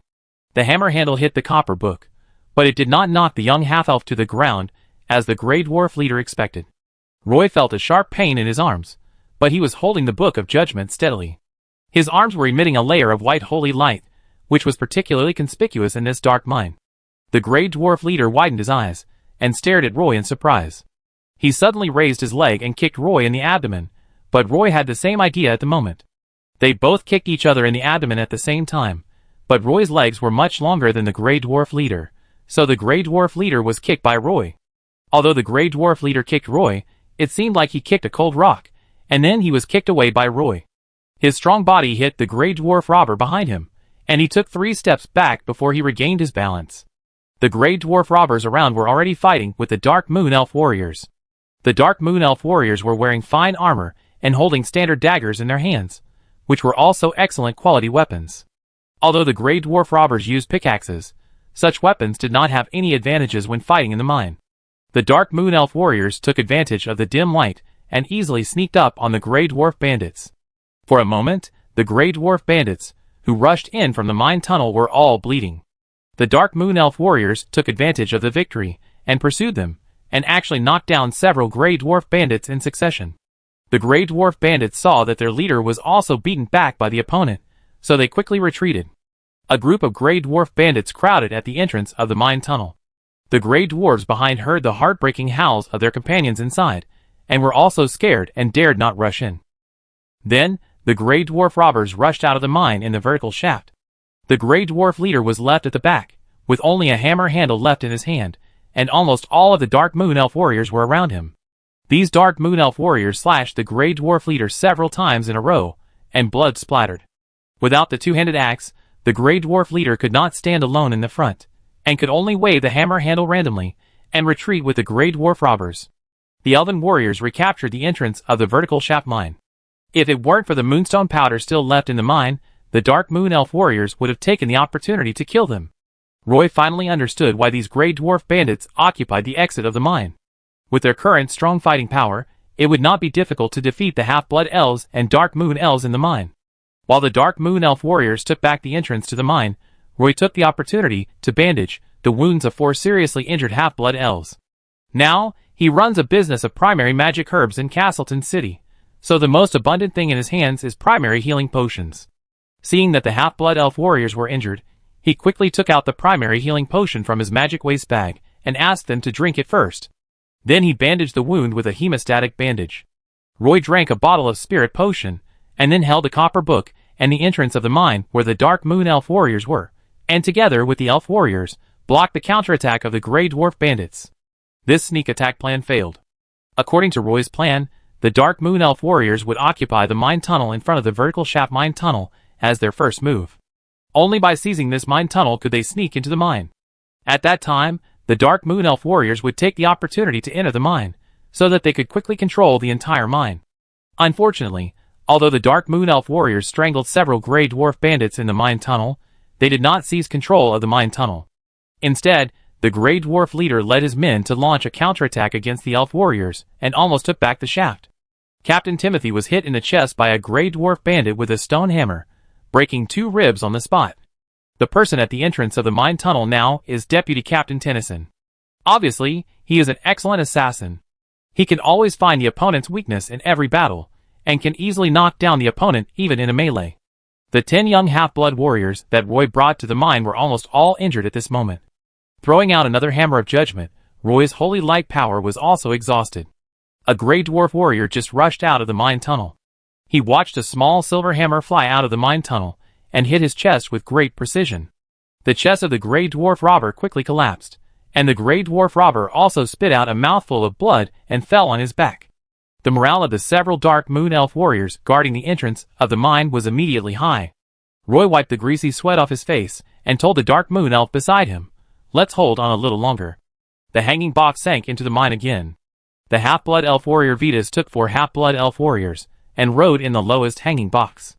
20 Half-Blood Elf warriors were squeezed into the 2 hanging boxes above their heads. In addition to the 5 Half-Blood Elf warriors, the hanging box where Vitas was also equipped with a bed crossbow and a bundle of 2-meter-long crossbow arrows, all of which were equipped with spear tips. This bed crossbow was originally found by Roy outside the military supplies warehouse on the 4th floor of the 3rd mine. Before he entered the mine, he told Vitas to organize the second batch of Half-Blood Elf warriors to enter the mine, and to move the small crossbow in front of him into the mine. Vitas thought that in the complex environment of the mine, this small crossbow was obviously not able to be used in the tortuous mine tunnel. With these questions, Vitas followed the Half-Blood Elf warriors into the mine. The hanging box slowly fell down, and halfway through the journey, a series of fighting sounds were heard from the bottom of the shaft, and at the same time, there were some wailing sounds of Grey Dwarf bandits. All the Half-Blood Elves entered a tense state of preparation for battle, waiting until the hanging box landed at the bottom of the mine. A thick smell of blood rushed towards Vitas in the whole mine tunnel, almost suffocating him. The sound of fighting in the mine had not stopped, but it was obviously much smaller. When Vitas jumped out of the hanging box and saw the vertical mine full of corpses in front of him, he was a little distracted and almost tripped over the corpse of a Grey Dwarf bandit. But then he woke up all of a sudden, quickly got rid of the distracting thoughts in his mind, and ordered the Half-Blood Elf warrior behind him, "Hurry up and bring out the bed crossbow." Since there was not much space on the wall of the 3rd mine, even the crossbows installed on the wall were small. This crossbow was more than enough to fit into the hanging box. That's why Roy suddenly had an idea and asked Vitas to transport the crossbow to the bottom of the mine. Several Half-Blood Elves hurriedly carried the crossbow to the mine, and 10 fully armed Half-Blood Elf warriors jumped down from the hanging box above. With a faint holy light, they saw several Dark Moon Elf warriors following Roy to fight with the Grey Dwarf bandits at the entrance of the vertical shaft mine, and hurriedly stepped on the corpses on the ground and rushed to the entrance of the mine.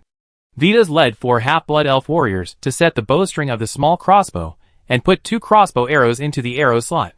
Finally, the Half-Blood Elf warriors, who came to reinforce Roy, were here, and Roy breathed a sigh of relief.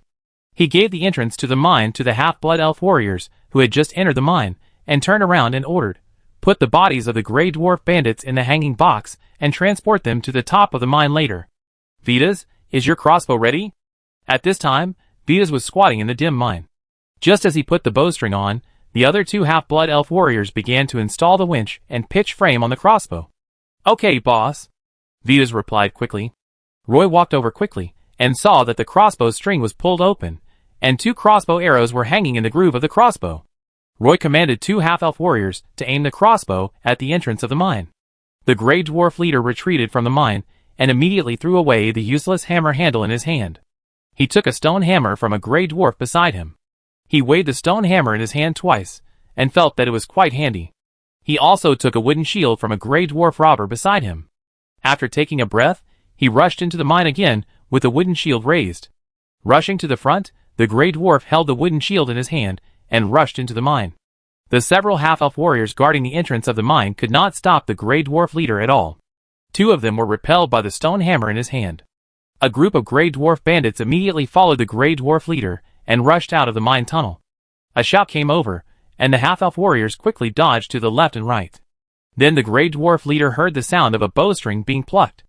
A few meters away, a crossbow arrow came in an instant, just brushing the Grey Dwarf leader's shoulder with a sharp gust of wind, scratching a wound on his cheek. Another crossbow arrow flew past his right arm, leaving a blood groove on the Grey Dwarf leader's arm. There were even more screams from behind. The Grey Dwarf leader also moved a little slower, and a dark moon elf warrior appeared from behind him and cut his thigh. At this moment, the Grey Dwarf leader's eyes were no longer on the dark moon elf warrior. He set his eyes on the bed crossbow in the mine. He was frightened by the fully drawn bowstring on the bed crossbow and screamed. He smashed the wooden shield on the dark moon elf without hesitation, turned around and fled along the mine tunnel. When Vita shot the crossbow for the first time, he was still a little unsure of the flight trajectory of the crossbow, so he shot a little off. When he shot the crossbow for the second time, Vita's was still very accurate, and the 2 crossbow arrows almost flew out after the back of the Grey Dwarf leader. The leader of the Grey Dwarves roared in a dull voice, and then disappeared into the dark mine. Roy knew that the leader of the Grey Dwarves must have been injured by the crossbow arrows on the bed crossbow. As the leader of the Grey Dwarves fled the battlefield with injuries, the Grey Dwarves, who had no fighting spirit, immediately retreated into the dark mine. 20 dark moon elf warriors took the opportunity to chase into the mine. At this time, Roy also led more than 20 half-blood elf reinforcements into the mine, and took advantage of the situation to kill into the mine, where the Grey Dwarves lived. This mine was arranged like a dormitory. The Grey Dwarves actually dug out double-layer beds on the rock wall, and the beds were covered with linen sheets. There were more than 40 beds on one rock wall, and there were also beds carved on the other side of the rock wall. Even the rock wall above the head of this mine was carved very flat, and a group of Grey Dwarf robbers were running around in the mine. Roy sat down on a stone chair in this mine. He put his hands on the stone table and looked at the row of Grey Dwarves captured by the half-blood elf warriors in the mine. Roy thought for a while before asking the Grey Dwarf robber on the far left, "Tell me, how are the half-blood elves in the mine now?" The Grey Dwarf was covered in blood. When he saw Roy, his teeth were chattering. His hands were tied behind his back with a hemp rope. He hesitated a little, and then looked at the middle of the team. Roy did not urge him, but just stared at the Grey Dwarf silently. The Grey Dwarf hesitated for a moment, and then replied tremblingly, "We drove them into a mine." Before the Grey Dwarf robber finished speaking, a Grey Dwarf in the middle of the row shouted, "Don't tell them, even if you tell them. We will die anyway." The Grey Dwarf on the far left immediately shut his mouth, and refused to say another word. Roy ignored the Grey Dwarf in the middle, and asked all the Grey Dwarf captives in front of him, "Who of you is willing to speak? Let me tell you, we drove those half-blood elves to the mine at the southernmost end of the mine." A Grey Dwarf robber said loudly and impatiently. Roy nodded and said to the Grey Dwarf, "I trouble you to take us there to have a look." The rest of the Grey Dwarf robbers were gathered together by the half-blood elves. In order to prevent them from breaking free, these Grey Dwarf robbers were tied up with chains on their wrists and hung on the stone wall. The Grey Dwarf robber led Roy and his group to the south of the mine for a while, and found that they did not meet other Grey Dwarf robbers along the way. He was a little panicked and said to Roy carefully, "Just walk a little further ahead, and you will arrive." Roy nodded without comment. It was not until he walked into the mine where the half-elf miners were that Roy realized that the mine was tilting upwards. A group of thin and half-elf miners were crowded in the mine. And this mine was obviously out of the vein, and no gems could be collected here. Probably because he saw the Grey Dwarf robber walking in front. A half-elf, who was weak and hungry, leaned against the rock wall and begged the Grey Dwarf robber, "Give us some more food. We have only eaten a little moss for a while, and we don't have the strength to dig stones." The Grey Dwarf bandit, with his hands tied by ropes, looked at the half-blood elves who were complaining to him, and said in panic, "I don't have any food to give you." At this time, who can still control who? Before he finished speaking, the half-blood elf warriors following Roy ran forward and handed out the elf biscuits and water bags they carried with them. Chapter 381. Roy walked into the mine tunnel that was completely separated from the mine vein. Inside the mine tunnel were a group of half-blood elf miners who were skinny and bony. They only wore a piece of linen around their waists as a symbol, and sat barefoot in the mine with a badly worn pickaxe beside them. The half-blood elf warriors distributed the food they carried with them to these compatriots, and a large group of half-blood elf miners soon gathered around them. The food they carried was limited, and it was quickly distributed. When the half-elf miners saw that they couldn't get any food, their eyes lost their spirits. They sat back in their seats with empty eyes, trying to save their energy as much as possible. Roy ignored the half-elf miners, who were like zombies. He continued to walk along the mine tunnel with the Grey Dwarf Bandit. This was a mine tunnel that continued to extend upwards. At the beginning, the slope of the mine tunnel was very gentle, but gradually the slope began to increase, and it continued to turn back and extend upwards. There were at least hundreds of half-blood elf miners gathered in this mine tunnel, and most of them lived in this mine cave. The mine tunnel had already taken shape. Roy had already seen that this should be an escape route. Although Roy only took over 3 mines, each mine had hundreds of half-blood elf miners. The total number of half-blood elf miners in the 3 mines was more than 1,000. You have to know that there are at least a dozen mines of all sizes on the Pagisto Plateau. This shows how rampant the slave trade is in the Partington Plain. It is estimated that at least thousands of half-blood elves were sold to the mines on the Pagisto Plateau. Of course, this does not include the elf slaves transported to the Roland continent by slave ships. Roy walked up the stone cave for nearly 20 floors before he saw the end of the mine that kept turning back and forth. At this time, the mine had reached the lapis lazuli rock layer. The crude pickaxes in the hands of the half-blood elf miners could no longer dig the rock layer here. In addition, these half-blood elf miners had little physical strength, so the progress could be said to be extremely slow. Moreover, when he walked here, Roy found that the air in the mine was quite turbid. Several half-elf miners were at the end of the mine, using pickaxes to dig at a protruding lapis lazuli rock. Several half-elf miners were leaning against the rock wall of the mine, and they seemed to be resting, but their breathing was very weak. Roy walked over and found that these half-elf miners were lying on the rock floor, dying. The half-elf miners were so scared when they saw the Grey Dwarf robber next to Roy that they dared not approach him, and they all looked as if they wanted to say something but stopped. Roy squatted down and put his hand on the artery of the half-elf miner's neck. His pulse was too weak. Looking at his thin body, that was almost as thin as a skeleton, Roy took out a potion bottle from his magic waste bag, which contained some pure life sap. He pulled out the cork, poured a drop of life sap into the water bag, and then shook the water bag vigorously to mix the diluted life sap. Then he pulled out the cork again, and fed the life sap inside to the unconscious half-elf miners. This life tree juice seemed to be very effective. After drinking it, the unconscious half-blood elves regained some consciousness. Several half-blood elf miners, who were mining in the mine, also came over. Roy raised his head and said to them, "I am here to rescue you. You don't have to mine here. Come with me and leave this place." A group of half-blood elf miners looked puzzled. They didn't quite believe what Roy said. Some half-blood elves looked at the Grey Dwarf next to Roy, and found that the Grey Dwarf's hands behind his back were tied with ropes. Several fully armed half-blood elf warriors appeared behind him, and they finally believed what Roy said. Roy led a group of half-blood elves down the mine tunnel. Many half-blood elves supported each other. Even though they were so weak, they did not forget to bring out those heavy pickaxes, as if the pickaxes had become a part of their lives. A lot of elves must have died when digging this cave. Roy sighed at the winding cave that was as high as 20 stories. "Yeah." A half-blood elf miner pointed to the holes that were occasionally blocked by rubble next to the cave, and said dully, "Bury them in if they die." Roy then realized that the dead half-elf miners could only be buried casually in abandoned mines. Digging out such a cave would inevitably produce a lot of waste stone, so Roy asked curiously, "How do you deal with the excavated stones?" The half-elf miner said, "We have to transport them out little by little, otherwise the excavated stones will block the mine behind." After walking down for a while, the half-elf miners he met on the road almost all followed Roy down. The half-elf, who could barely walk, supported each other, and those who couldn't walk at all asked others to carry them. When Roy returned to the mine from the unsuccessful escape tunnel, he was followed by at least 400 half-blood elf miners. Roy brought all the half-blood elves to the shaft entrance. The Dark Moon elf warriors were still chasing the Grey Dwarves everywhere in the mine. There were also a lot of Grey Dwarves in this mine, almost 200 people. The hanging box could only pull up to 30 half-blood elves at a time, so there were still a large number of half-blood elf miners waiting at the shaft entrance. They seemed to be frightened by the Grey Dwarves. Even when they saw the Grey Dwarves chained to the rock wall, they still didn't dare to approach them. The half-blood elf warrior gave all the food he brought to these fellows, who were almost starving to death, and then followed the Dark Moon Elf warrior into the mine to search for the Grey Dwarves. Roy only then remembered the Dark Moon Elf prisoners in the mine, so he asked the half-blood elf miners, "Where are the Dark Moon Elves in the mine?" After asking several half-blood elf miners in a row, he learned from an informed elf that the Grey Dwarf robbers drove the Dark Moon Elves to the other side of the mine, and asked them to exchange, or for food.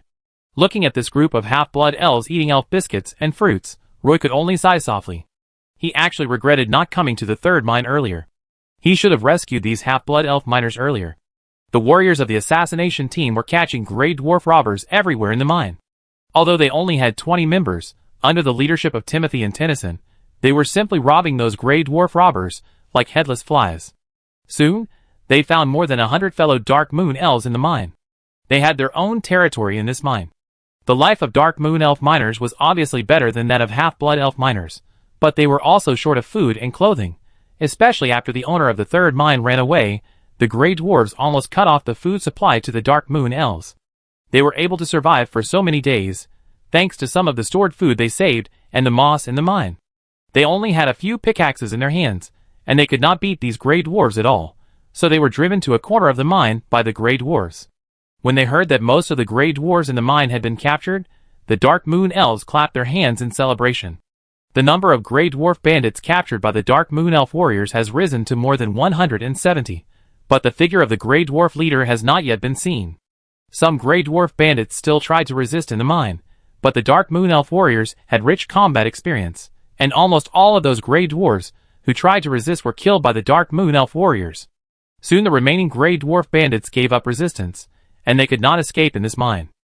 The Grey Dwarf bandits were strong and powerful, and they were defeated by the sophisticated equipment in the hands of the elf warriors. Now they were tied up tightly with ropes, squatting in the cave in humiliation, with their heads buried between their knees, for fear of being recognized by the elf miners and being beaten again. Roy was treating a wounded half-elf warrior when he saw Captain Timothy running back quickly, his body filled with a strong smell of blood. "Boss, we found the hiding place of the Grey Dwarf leader. There are more than a dozen Grey Dwarves hiding in a mine. They blocked the entrance with ore. We need people to open up the cave," Captain Timothy said to Roy. "Take me to see." Roy bandaged the wound with a bandage and stood up and said. Roy led a group of half-blood elves and followed Captain Timothy to a mine where the tunnel was interrupted. The tunnel, which was supposed to extend forward, was completely blocked by a large amount of abandoned ore. Several Dark Moon Elves were trying to clear the passage. Captain Timothy pointed to the collapsed tunnel and said, "Those Grey Dwarf bandits have sealed themselves in." Roy asked Captain Timothy to find a Dark Moon Elf miner who was familiar with the distribution of the mines in the mine and asked him, "Where does this tunnel lead to? How long is it inside?" The Dark Moon Elf miner answered without hesitation, "This mine is a dead end, not connected to other mines. There are about 200 meters inside, because there is a water source. This is where the Grey Dwarves grow mushrooms. This section of the mine is not shale rock, and it often collapses. The Grey Dwarves use some supports to support a passage. They should have destroyed those supports, and the rubble that fell from above blocked the mine. It will probably take some time to open it up again." The leader of the Grey Dwarves was sealed in this mine, so Roy was not in a hurry to open the mine.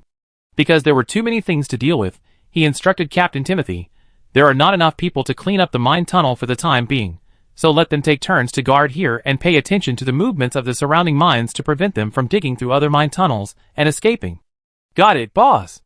Captain Timothy arranged 2 Dark Moon Elf warriors to guard here, and then took the Dark Moon Elf warriors to continue chasing the Grey Dwarves in the mine. Chapter 382.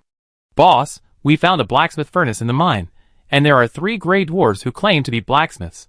Captain Timothy, the Dark Moon Elf, found Roy again and reported excitedly. Roy was sitting in the mine, looking at the group of strong Grey Dwarves in front of him, thinking about how to manage them. The group of Dark Moon Elves in the third mine may not be able to control these Grey Dwarves. Hearing Captain Timothy's words, Roy's eyes lit up, and he stood up and asked, "Where are they?" "I have brought them back," Captain Timothy replied with a chuckle. He decided to bring the 3 dwarf blacksmiths here because Roy had given the old dwarf Puggies a lot of preferential treatment, And he knew in his heart that Roy had a different attitude towards dwarf craftsmen. The mine was still a mess, with a group of half-elf miners queuing in front of the shaft, waiting to take the gondola back to the ground. More than 170 grey dwarves squatted in the mine waiting to be dealt with. The half-blood elf warriors cooperated with the dark moon elf warriors to search for some fish that had slipped through the net in the mine. The dark moon elf miners also gathered in the mine next to them. Roy had asked the elves to bring some food from the warehouse and share it with them to fill their stomachs. Roy followed Captain Timothy to see the 3 dwarf blacksmiths. They were sitting together uncomfortably. Although they were not tied with ropes, 2 half-blood elf warriors stared at them seriously. The 3 dwarf blacksmiths also looked like old guys with long beards. They were all dirty, and their arms were covered with burns. Roy walked over and asked the 3 dwarf blacksmiths about their origins. According to them, they had taken a merchant ship to the Elven continent. They originally wanted to exchange some forging experience with the Elven craftsmen on the Elven continent, but they were robbed by grey dwarfs on the way to the pirate island.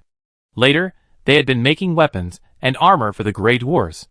Until the Elven army captured the pirate island, they and the grey dwarves became prisoners of war. After several twists and turns, they were finally sold to the Partington Plain. However, the slave traders in Padstow did not seem to know the difference between the grey dwarf bandits and the dwarf craftsmen. They locked up all the dwarves and sold them together. They were thrown into the mine with a group of grey dwarves, and the dwarf craftsmen could only go back to their old jobs in the mine. They finally built a simple blacksmith furnace, but unfortunately there was not enough coal in the mine, nor was there any iron or suitable for smelting. They could only modify some pickaxes and make some metal armor plates for the grey dwarf bandits. Roy didn't care how much water the 3 dwarf blacksmiths told. Since they are dwarf blacksmiths, they are technical talents. The mine just needs them now, so he said to the 3 old dwarf blacksmiths, whose age could not be seen, "The grey dwarf robbers in this mine have been captured by me. Their next fate is to mine gemstones in this mine for the rest of their lives. Now I give you 2 choices. One is to stay in mine with them, and the other is to work in my mine. I plan to build a blacksmith workshop. What you need to do on a daily basis is to repair tools, nail horseshoes, and make some simple tools. This kind of thing should not be too difficult for you. So choose one or 2. Roy didn't plan to give these dwarf blacksmiths too much time to think. Maybe even if the dwarf blacksmiths chose one, Roy would force them to the ground and build a simple blacksmith shop for the 3 of them to work in. After all, there were 3 blacksmiths, and Roy had seen their craftsmanship. It must be said that it was not easy to transform one end of the pick into an axe blade without destroying the balance of the pick. Among the 3 dwarf blacksmiths, there was a red-bearded dwarf. He blinked his small black bean-like eyes and hesitated for a moment before asking weakly, "If I choose the second one, will you provide wheat cakes and onion stew?" Roy said without hesitation, "Of course, if you do a good job, you can have a glass of beer at dinner. In addition, you can enjoy a day of rest every 6 days of work. You can go hunting on the grassland outside, or bask in the sun on the rooftop lounge chair all day. It's up to you." The 3 dwarf blacksmiths widened their eyes, looked at each other, and said, "No problem for me, I can go with you anytime." No problem for me. In this way, Roy brought 3 dwarf blacksmiths from the mine. Although there was no blacksmith shop, no small smelting furnace, no anvil, and no coke in the 3rd mine, these were not a problem. Those missing materials could be applied to the Silver Pegasus Legion. Roy did not have high requirements for them, and these 3 dwarf blacksmiths did not need to make sophisticated and complex weapons and armor, as long as they could repair tools on a daily basis. As the problems underground in the 3rd mine were solved, the grey dwarves in the mine became the main miners. The half-blood elf miners were rescued from the mine by Roy and regained their freedom. However, they heard that life in the gathering place was not easy either. The Partington Plain was still under blockade, and they could not return to the elf continent for the time being. Especially since the headhunters on the plateau were robbing half-blood elves everywhere, they were full of worries about life outside the mine. Some half-blood elves who originally lived on the plateau naturally went to the gathering place to find their relatives. There was also a large number of half-blood elves from the elf continent. They all came to Padstow City to pan for gold from all over the elf continent. However, when they arrived in Padstow City, they found that it was not as good as the rumors outside. Although there were half-blood elves everywhere, they were also managed by the Silver Moon elves. When they were wandering around Padstow, they were inexplicably caught in this place. Decades have passed in a flash, and they seemed to have gotten used to the dark life underground. Now that they heard that they were free, they were overjoyed at first, but then they thought about their future life and this strange plane, and they still didn't dare to leave the mine. There is only one elven city in the Partington Plain, Padstow. Apart from Padstow, they have nowhere to go. But the shadow that Padstow left on them was too great. They heard that if they stayed in the mine, they could continue to dig in the mine, and they could return to the mine dormitory to rest after every day of work. If they dug up gemstones, they could get a salary. Of course, Roy didn't have time to say these things. He was busy helping the dwarf blacksmith build a blacksmith furnace these 2 days. Roy didn't expect that a half-blood elf would dare to stand on the corridor and ask him, "Boss, if I continue to dig in the mine, can you give me a salary?" "Yes, yes." Roy stopped and looked at the haggard half-blood elves and answered. He was a little confused about these half-blood elves. They were free and could leave the Pagisto Plateau and go anywhere to breathe fresh air. Why did they have to pick up pickaxes and dig stones in the dark mines? However, he did not say these words. The elf population in the third mine is still quite small. If some half-blood elves are willing to stay, it would be good. As for the Dark Moon Elf prisoners, they still need to stay in the mine. Roy recorded the names of each Dark Moon Elf prisoner in a register. The management system for them is exactly the same as that of the second mine. As long as they are found to have served their sentences after investigation, these night elves will regain their freedom. However, Roy is not going to select assassins from this group of Dark Moon elves. Their work underground is mainly to supervise the work of the Grey Dwarves. Roy also brought out the second mine system for the Dark Moon elves, set up tents in the mine, provided sufficient food, and built a bathroom. The Dark Moon elves' underground life has become much more comfortable, and these elves have hope for their future life. In a room near the kitchen in the third mine, 3 dwarf blacksmiths had already built a simple blacksmith furnace, and the red-bearded dwarf had also made a bellows with wooden boards. They also brought in large pieces of waste stone from outside, preparing to use these lapis lazuli to temporarily replace the anvil. The day after the simple blacksmith furnace was repaired, a puff of green smoke came out of the chimney of the blacksmith workshop. At noon, the dwarf blacksmiths could be heard knocking non-stop in the blacksmith shop. In fact, the 3 dwarf blacksmiths did not expect that the first task they received in the blacksmith shop was not a simple maintenance job, but to create a pair of shackles suitable for Grey Dwarves. And it was specially made according to the size of the dwarf's ankle, which means that this thing can only lock up dwarves. Chapter 383. A large number of half-blood elf miners stayed behind, and the rest returned to the gathering place in groups. The half-blood elves who returned to the gathering place were all captured by headhunters from the plateau, and the half-blood elf slaves trafficked through Padstow City almost all chose to stay in the mine to continue mining. This time they were assigned dormitories in the fortress, but every time they entered the mine, they needed to carry personal belongings such as pickaxes, sacks, lanterns, and blankets. Every time they entered the mine, they had to dig for 3 consecutive days underground. Carrying blankets was convenient for sleeping under the mine, and the food they needed every day was uniformly distributed by the mine. Every time they received food, they would record it on the sign-in card. After receiving food 6 times, they would leave the mine for the first time and rest on the ground for a day. However, given that the physical condition of these half-blood elves was too poor, Roy was not in a hurry to let them all enter the mine. Instead, only half-blood elves who met the physical fitness standards were qualified to go down to the mine to mine. Half-blood elves who did not meet the physical fitness standards could only recover and exercise in the mine fortress. Moreover, the daily capacity of the hanging box platform was very limited. It took at least half an hour for the hanging box to go back and forth in the shaft. This is also the reason why the half-blood elf miners have to work underground for 3 days each time they enter the mine. What Roy didn't expect was that the half-blood elf miners in the third mine heard that they could get paid and receive various items by mining underground. A group of half-blood elves didn't want to wait until their bodies were fully recovered, so they tried every means to enter the mine to mine. After Roy dealt with a bunch of trivial matters, he put the documents on the bookshelf, pushed the door, and said to Vitas, who was sitting outside, "Okay, today's work ends here, let's go to dinner." Vitas was very attentive in the things he did for Roy. Roy happened to be short of an assistant, so he called him to help. Vitas put down the statistics table in his hand and followed Roy out of the office. The restaurant of the third mine was on the 2nd floor of the fortress. The two walked down the stairs and talked about how to manage the Grey Dwarf bandits. Although the Grey Dwarfs had been shackled, Roy felt that this was not safe enough. After all, they were a group of bandits, and they had pickaxes in their hands. The shackles had no restraint on them. As long as the middle part was placed on the stone, 2 pickaxes could break the chain. The reason they were so honest now was that they were scared by the assassination team. However, Roy couldn't keep the assassination team in the third mine.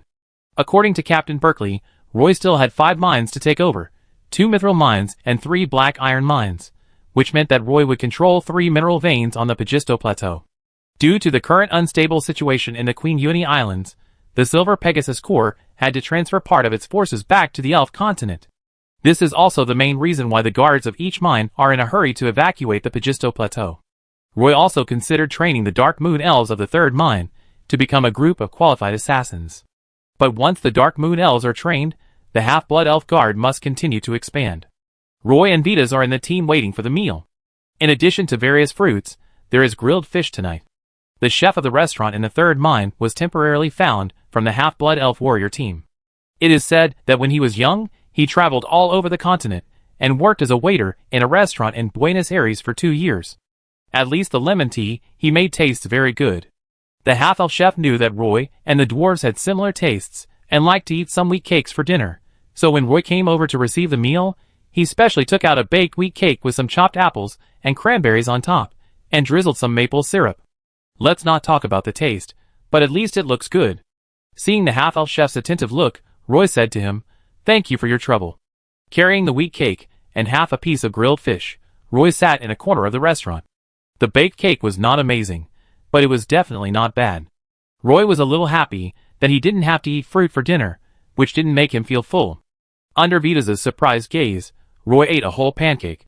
The restaurant was gradually filled with half-blood elves.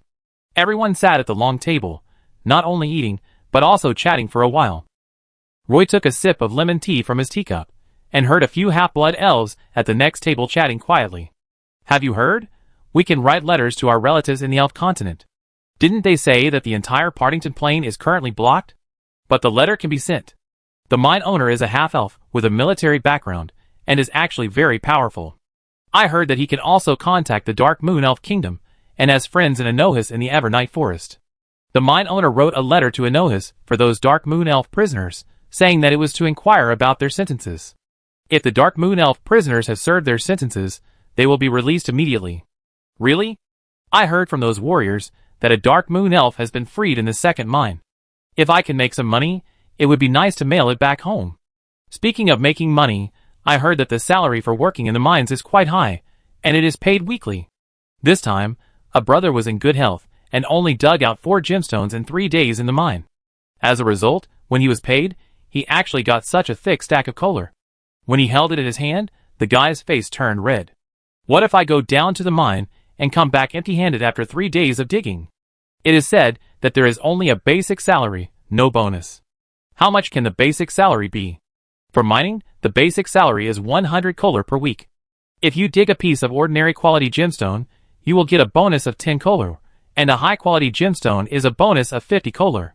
Is the salary here so high?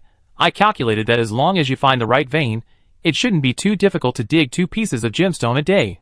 Of course, I really hope that my body can recover as soon as possible, and I can go down the mine earlier. Roy walked out of the restaurant, and heard other half-elf miners discussing their wages. Walking up the wall and checking the sentries around, Roy returned to the room. Without the flowers of light to absorb the holy light particles, the power of the holy light grew very slowly. In addition to praying to the goddess to obtain the holy light, Jasper and Abbott actually went to various places to purify the dead souls to stimulate the growth of the holy light power in their bodies. Although the power of holy light did not increase much, Roy was always fighting in the mine during this period. In the dark environment underground, there were almost no holy light particles to replenish. Every time Roy almost consumed all the holy light in his body, and when he returned to the ground, he found that his body was like a sponge that had been squeezed dry of water, constantly absorbing the power of holy light from the outside world and replenishing it in his body. Originally, the holy light tree in his body had only 9 tentacle-like roots that grabbed holy light particles everywhere, but after he became a priest, the holy light tree merged with him, and the way to absorb holy light particles also changed. Those holy light particles floating around Roy's body will automatically be absorbed into his body. After so many battles in the well, Roy discovered a slight change in his body. The holy light particles around his body will be attracted by some invisible force, and become more active when floating in the air. Every night, as long as he has time, Roy will sit quietly for a while after taking a bath, feeling the power of the holy light in his body. Then practice the divine arts left by High Priest Reed. He has learned 2 kinds of blessings, and the Hammer of Judgment. He is currently studying the Hammer of Judgment. When High Priest Reed taught him the Hammer of Judgment, the Hammer of Punishment, and the Hammer of Sanction, Roy asked High Priest Reed what the differences were between these three kinds of the Hammer of Holy Light. At that time, High Priest Reed smiled and told him that only after learning them could he feel the differences between them. Now Roy has only learned the Hammer of Judgment. The most direct feeling Roy has gained from several battles is that even the leader of the Grey Dwarves cannot stop the Hammer of Judgment. In the dark mine, a Grey Dwarf robber pushed away the rocks blocking the mine. He carefully stuck his head out and saw a half-blood elf warrior dozing against the rock wall a few meters away. He looked around vigilantly and didn't see any other elf warriors. He was relieved a little. He wanted to move the rock he pushed out to the top of his head, then retreat along the cave and tell the leader the news outside the cave. They had eaten several meals of mushrooms in the cave and thought that the elves outside should have relaxed, so they prepared to rush out in one go.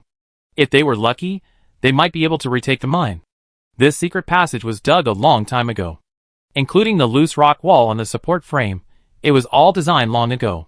So this cave full of mushrooms was a temporary shelter prepared by the Grey Dwarf robbers long ago. The Grey Dwarf robber was pressing the stone on his head back to its original position, and he felt a slight chill and tingling on the back of his neck. He suddenly wanted to retract his head into the cave, but the sharp weapon behind his head also penetrated into his skin little by little, so he dared not move. Don't play tricks, raise your hands first. The Grey Dwarf bandit heard an elf speaking behind him, but he had just looked around and didn't find an elf warrior hiding behind him. Although he was a little reluctant, the Grey Dwarf bandit slowly raised his hands. He had a sad face and didn't even dare to look back. Until someone tied his hands with a rope, he was dragged out of the cave like a dead dog. A dark moon elf warrior wearing armor called out to the half-blood elf warrior, who was dozing against the rock wall, "Hey, come and help." Chapter 384. No one expected that the Grey Dwarf bandits had left an escape tunnel under the collapsed rocks. Unfortunately, when they were investigating the situation outside the cave, they were discovered by the Dark Moon Elf warriors squatting nearby. The Dark Moon Elf warrior was actually also startled. He was squatting on a rock next to him, and just as he was about to take out the apple in his bag to eat it, he found that a stone at his feet suddenly moved. He was startled and thought that this cave would collapse again. He was about to run away, but he found 4 thick fingers behind the stone. When the stone was moved away, a huge head emerged from the hole, staring with eyes as big as copper bells, foolishly looking outside. The Dark Moon Elf warrior was squatting on top of his head, but he couldn't see it.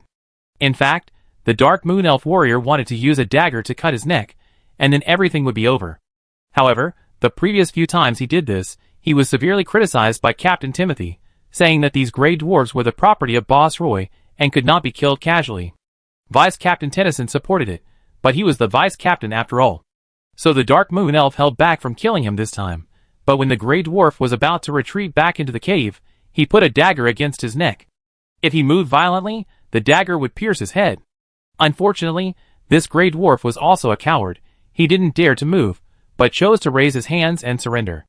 The Dark Moon Elf warrior could only say in his heart, "Bad luck." Then he called the half-blood elf warrior not far away, "Hey, come and help." It was an hour later that Roy received the report from the mine. However, he thought that there was a Grey Dwarf leader hiding in the mine, so he did not dare to take it lightly, and hurriedly led a team of half-blood elf warriors into the mine. When they hurried to the mine tunnel where the Grey Dwarf leader was hiding, they found that Timothy and Tennyson, 2 Dark Moon Elf captains, were guarding here, but they were helpless in this tunnel that could only accommodate one person crawling through. Whether it was the Grey Dwarf on the opposite side or the elf warriors here, as long as they crawled into this tunnel, they would die. When Roy came out of the dark mine, a Dark Moon Elf warrior whispered, "The boss is here." All the elf warriors in the mine turned their heads to look at Roy, and then Timothy and Tennyson walked up to Roy and told him the current situation. Roy lowered his head and thought for a while, then he took out a fire-gathering rune plate from his magic waste bag. Although he was a little reluctant, he still installed a magic crystal fragment in the gem groove. He bought this fire-gathering rune plate for the establishment of the adventure group.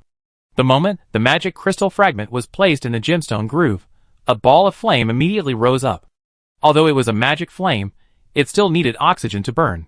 Roy threw the burning metal rune plate into the pit and blocked the hole with stones. Not only that, he also scooped up some sand and covered it around the stone, and then piled up some broken stones.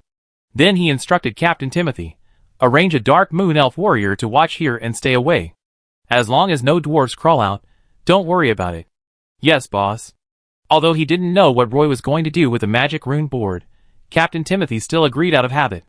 Roy patted the dust off his hands and turned to leave. Timothy and Tennyson hurriedly followed behind. Roy took out a handkerchief to wipe his fingers. When he walked through a mine, he happened to see 4 gray dwarf miners digging gemstones in the mine. Several gray dwarf miners had shackles on their feet, but they were strong and didn't seem to feel any burden even with shackles. Roy stopped and stood at the entrance of the cave and asked the 2 Dark Moon Elf captains, "How have the gray dwarf miners behaved recently?" Timothy glanced at Tennyson and said, "Very honest." Roy nodded, walked forward a few steps, stopped again, and then said, "You should also prepare yourself.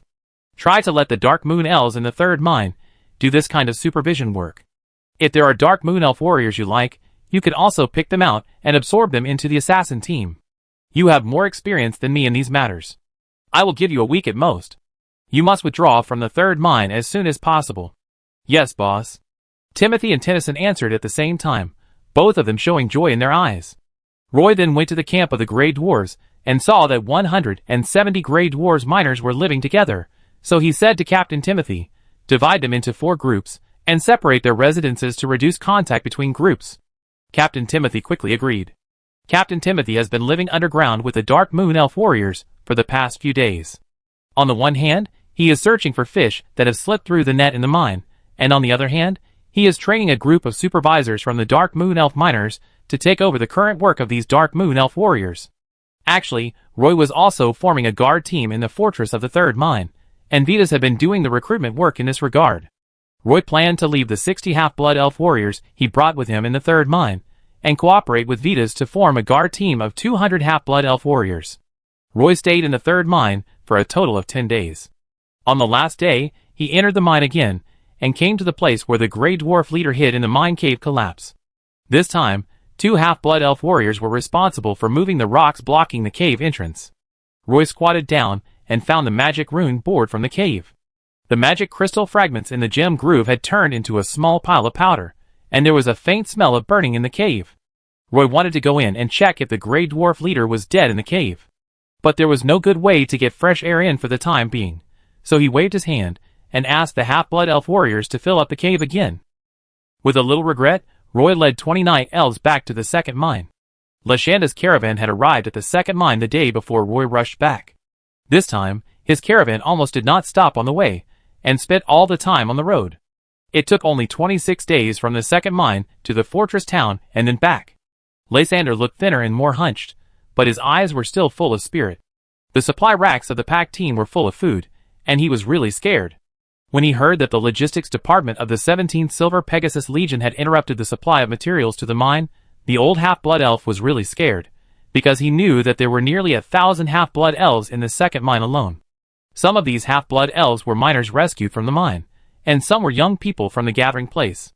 Roy spared no effort to rescue the half-elf miners at the mine, and all he could do was to transport some food from Barrier Town to solve the food crisis at the mine.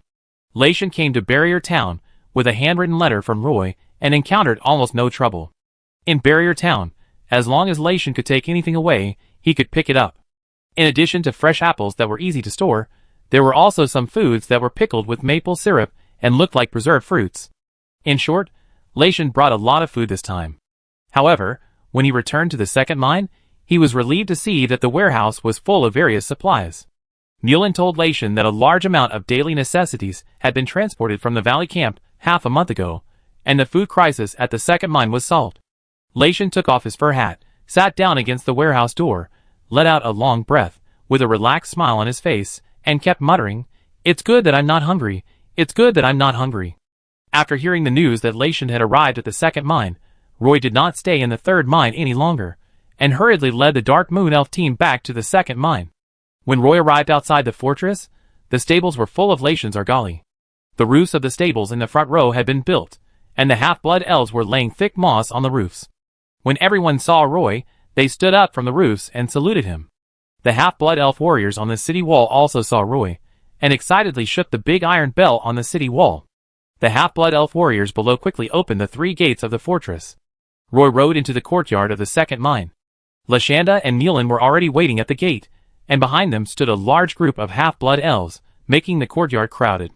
"Roy, have you dealt with the matter at the 3rd mine?" Mullen stood at the front and asked Roy carelessly. Yes, it has been dealt with. Some half-blood elves chose to return to the gathering place, and some half-blood elves chose to stay. Roy jumped off the horse, and Lation took the initiative to help him pull the reins of the horse. Lashanda, you've worked hard. Roy looked at Lation's vicissitudes and smiled at him. Lation was embarrassed to hear Roy say this. It's okay to do something for these compatriots, even if it's hard. It's a pity that I still can't help everyone. Roy said, how could it be? The 17th Silver Pegasus Legion will leave the Pagisto Plateau sooner or later. This trade route must be maintained in the future. The mine will continue to purchase goods from the fortress town. In the future, there may be other caravans joining in. Only when more and more caravans enter the Pagisto Plateau will this place become prosperous. At this time, Lysander smiled and said to Roy, Roy, when I was purchasing goods in the fortress village, an elf boy heard that I was purchasing goods for you and insisted on following me. Look who I brought to you.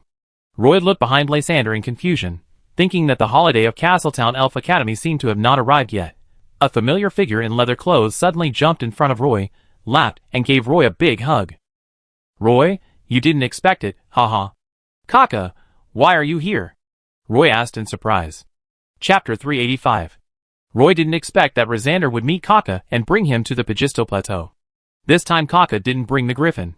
There was no way. The Silver Pegasus warrior was still on the plateau. If Kaka dared to ride the griffin over, he would definitely be targeted by the Silver Pegasus warrior. You never expected it. I went to the fortress town to inquire about you in woods, and heard from the elves in the town that a caravan arrived in the fortress town, saying that they came to buy food for you, and then I went to ask them about you, but I didn't expect it to be Lysander. Kaka chuckled. I heard something about you from Lation, so I followed Lation's caravan and came here. Kaka put one arm around Roy's neck, and the smile on his face was hard to hide. Roy said to everyone in the yard, Elves in the second mine, please return to your posts. Hearing Roy's words, the half-blood elves immediately dispersed. The expansion project of the second mine has not been completed yet, and the half-blood elves still have to do some finishing work. Now the shaft has been expanded, but the elevator has not been built yet. Many half-blood elves are also considering whether to stay in the second mine. If they go down to the mine, they can get a salary. The horse team transporting wood arrived at the second mine a week ago, and now the roof of the stable has begun to be covered with moss. The dwarf craftsman Putties personally drew the drawings of the beams and skylights of the archery training ground. The architectural style of the dwarves is different from that of the elves. They do not pursue luxury, beauty, and artistic atmosphere. The dwarves are used to building houses that are sturdy and durable, and all the wood materials are particularly heavy. Moreover, there is an attic on the roof of the archery training ground, with a wooden staircase leading directly to the roof and a fence on the edge, so you can lie on the roof and bask in the sun. However, the wood brought by the half-blood elves is obviously not enough, because the gathering place is seriously lacking in transportation capacity. There is wood everywhere in the mountains, but it can't be transported out.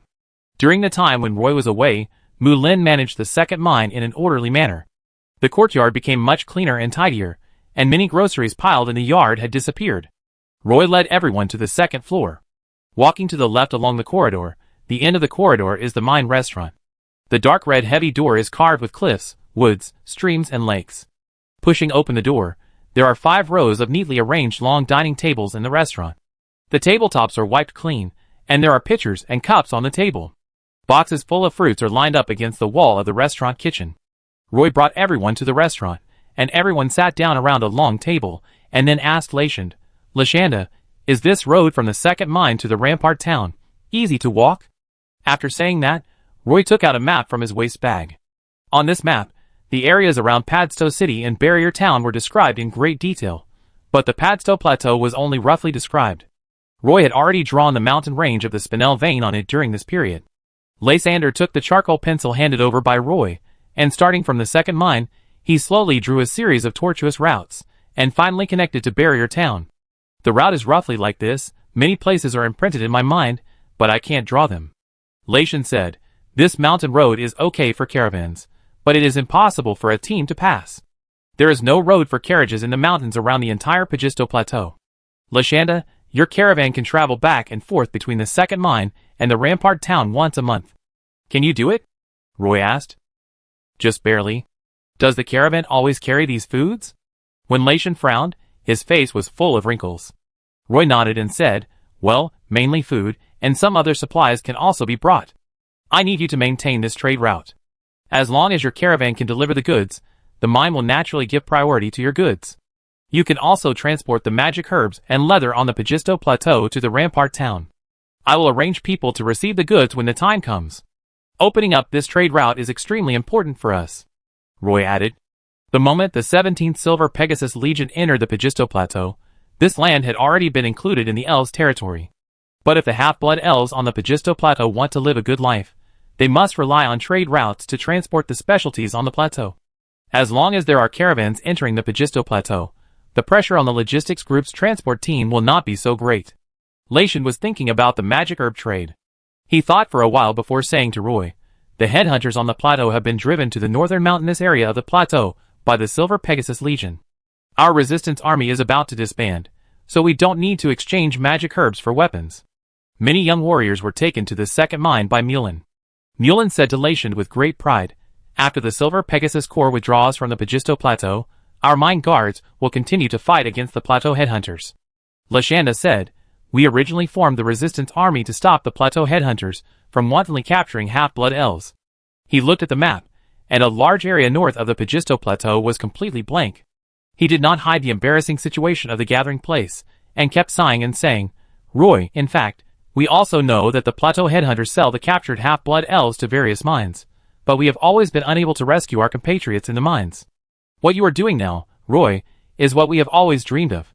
Seeing that Roy was about to interrupt, Lysander waved his hand, showing a gentle look on his face, and continued, "This time I saw the group of children I sent over in the town of Rampart. I left them some money. They live in the tree house in Rampart. The older children can still find something to do every day. No matter whether they are big or small, they can always get a bite to eat every day." Lysander has stayed in the second mine for 2 days just to meet Roy. Now he heard Roy say that his caravan would always transport various materials between the Pagisto Plateau and Rampart. He and Roy confirmed that the next batch of goods would still be some food, so they left the second mine with the caravan before dark. In addition to visiting Rambo, Lation also had to deliver some food to the first mine.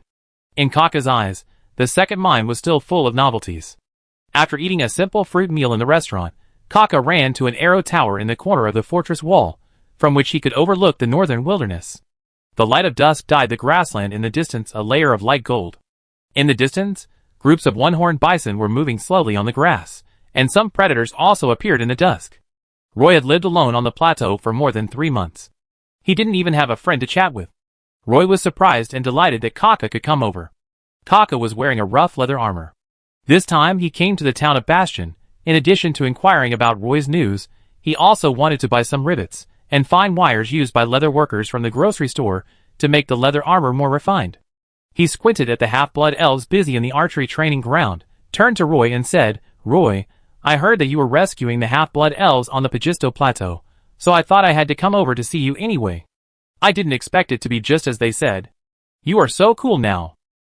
In fact, it was the 17th Silver Pegasus Legion that really rescued these half-blood elves. It was the Silver Pegasus warriors who drove away the plateau headhunters and recaptured these mines. I am just handling the follow-up work of several of the mines, Roy explained to Kaka seriously. Kaka curled his lips and said with some disdain, "How could the Silver Moon Elves be so kind? In my opinion, those Silver Moon Elves just wanted to occupy these mines, so they did not return the freedom to the half-blood elves. It is you, Roy, who truly gave freedom back to these half-blood elves." Kaka's eyes sparkled as he said these words. "Now I finally understand how these Silver Pegasus warriors fight. They have no advantage in the jungle battlefield, but fighting in a place with a wide field of vision, like the Pagisto Plateau, where the enemy is native to the plateau, as long as the commander is not stupid, it will be difficult to lose. Roy, when the 17th Silver Pegasus Legion withdraws from the Pagisto Plateau, I will come to help you. I can also ride a griffin to scout around in the sky." Kaka squinted his eyes, and said with anticipation, "Okay, you must come to help me when the time comes. I guess I have to manage several mines. As long as you can come to help me, I can closely connect these mines, and build a line of defense against the headhunters on the plateau," Roy said standing beside Kaka. Now he also understood how big the gap was between the Elf Cavalry Regiment and the Silver Pegasus Regiment.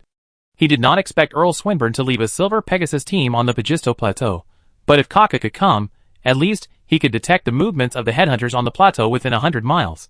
There was a sound of footsteps behind him, and Mullen appeared at the stairs. Roy looked back at her and asked, "Mullen, what happened?" Mullen walked to Roy's side and whispered, "Recently, the Grey Dwarves in the mine have handed in less and less spinel every day. Recently, these Grey Dwarves have had 2 conflicts with the Dark Moon Elf supervisors. The Grey Dwarves in the second mine have always been a hidden danger for Roy. Roy and these Grey Dwarves have always maintained a trade of fine wine in exchange for spinel.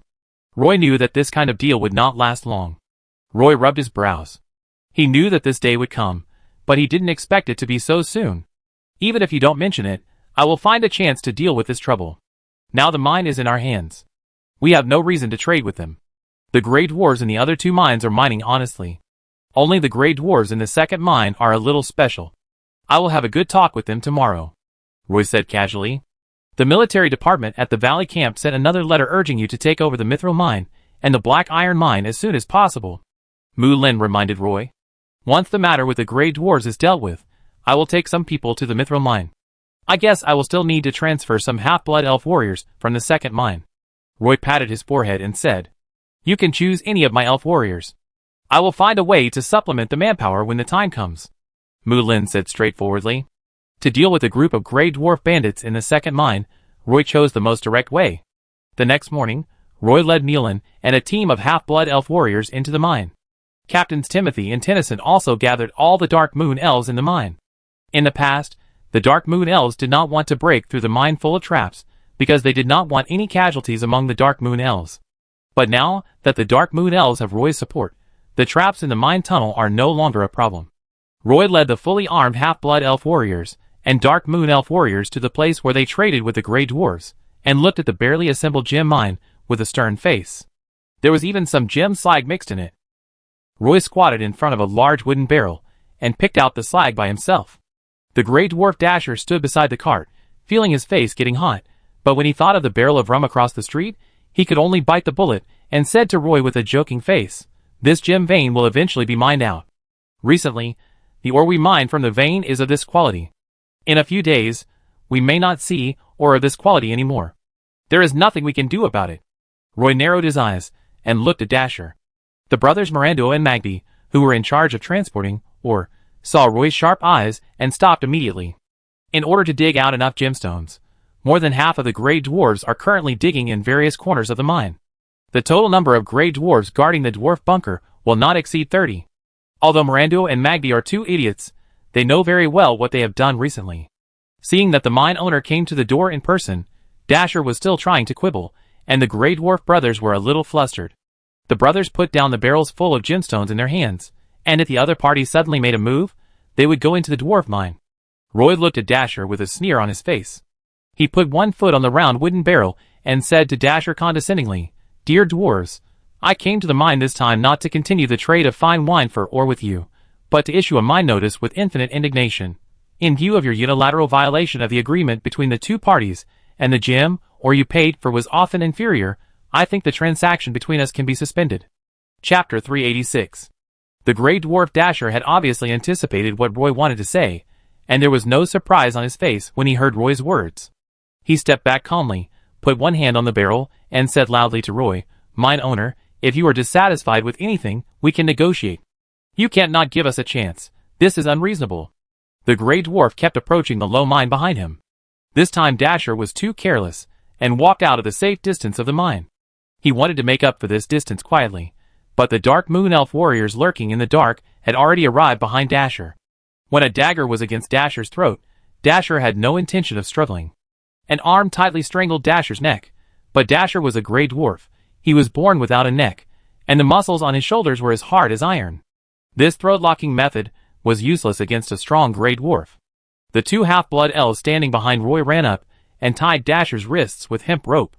At the same time, the brothers Milando and Maggie were also held at the neck by the Dark Moon Elf warrior with a long sword, and the 3 Grey Dwarves were tied up by the elf warriors. "Take us in." Roy pointed to the dwarven mine tunnel full of traps ahead and said to Dasher. Dasher's face showed a trace of struggle, but the pain caused by the sharp weapon on his neck made him sober up immediately. He cursed, "You are a devil," and kept silent. Roy walked over and patted Dasher's rough cheek twice. "Don't be so impulsive. This will not help your bad situation at all, and it may even make it worse. After Roy finished speaking, he motioned Dasher to go ahead. Entering the dwarven mine, there were indeed various traps set up inside. The gray dwarves in the mine had all gone out to dig for gemstones. Many traps and mechanisms needed to be controlled by the dwarves in the mine, but now the control positions in the mine were empty. Roy led the Dark Moon Elves and Half-Blood Elf warriors to the end of the mine easily, in front of a bunker. It was hard to imagine that the gray dwarves would have a sudden idea to build a bunker in the mine, and it looked really realistic. Elder Hampton stood at the entrance of the bunker, with a group of gray dwarf warriors behind him, only a dozen of them. They were shirtless, holding picks and stone hammers in their hands, but the Half-Blood Elf warriors on the opposite side pulled out their alloyed bows, and the sharp arrowheads shone under the light of the lanterns. The dwarf mine tunnel was only 1.5 meters high, and Roy had to bend his waist to pass through. When he came to the front of the bunker, it was a little more spacious. Elder Hampton finally did not do anything stupid. He did not let the gray dwarves behind him fight to the death, but chose to surrender. The half-elf warrior rushed forward and tied up all the gray dwarves with ropes. Roy walked around the dwarf bunker and found that it was decorated quite exquisitely, with stone tables, stone chairs, stone beds, and fireplaces. Everything was in the style of the dwarves, rough and rural. The plates on the table were piled with dried mushrooms, and there was a faint smell of wine in the cups. After all the gray dwarves in the bunker surrendered, Roy sat on a stone chair and said to Captain Timothy, "You can take action over there." Timothy hurriedly led all the Dark Moon Elf warriors out of the dwarf bunker. The Dark Moon Elves in the second mine were ready. The Dark Moon Elf supervisors, who supervised the gray dwarves digging gemstones in the dark, together with the Dark Moon Elf warriors, easily captured all the gray dwarves digging gemstones. Roy's operation took less than an hour from start to finish. Nearly 160 gray dwarves were gathered in the natural mine cave, with dozens of lanterns hanging around them, illuminating the entire cave hall. A group of gray dwarves showed humiliation and anger on their faces, and some even shouted, "Damn you, you untrustworthy elves!" Roy stared at the gray dwarves, who were captured but still refused to give in. They had the dwarves' reckless, violent, and irritable tempers, as well as the gray dwarves' cunning, greed, and profiteering. Even with their hands tied, they still dared to curse loudly. The half-blood elf warriors standing behind them kicked down the restless gray dwarves one after another, and the cave finally became quieter. Roy rubbed his face. He couldn't retreat or show any mercy at this time. He wanted to establish a new system in the second mine, and he had to take this step. Roy jumped onto a big rock and said loudly to a group of gray dwarf captives, "This has always been a place that is not bound by any law." The cave was buzzing with his voice, and his voice drowned out everyone else's. Even the noisy gray dwarf captives became quiet. Roy continued, "When I walked in this mine filled with darkness, the first thing I thought of was the elves who had been bullied by you. I know that many of you are from the Queen Uini Islands. You robbed Jana, elves, and human merchant ships in that sea area. You were sent here after becoming prisoners of war.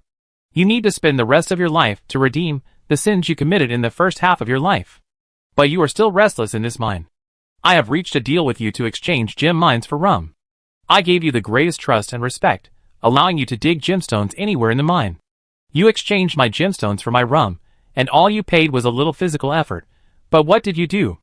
Passing inferior goods as good ones? Mixing waste or to deceive me? Is this how you treat a new mine owner who fully trusts you and is willing to treat you with fine wine? You can do such a thing. There must be someone behind the scenes directing you. This time, I will publicly execute this dishonest gray dwarf here. Bring Elder Hampton up." When Roy said this, Elder Hampton was tied up and pushed in front of Roy.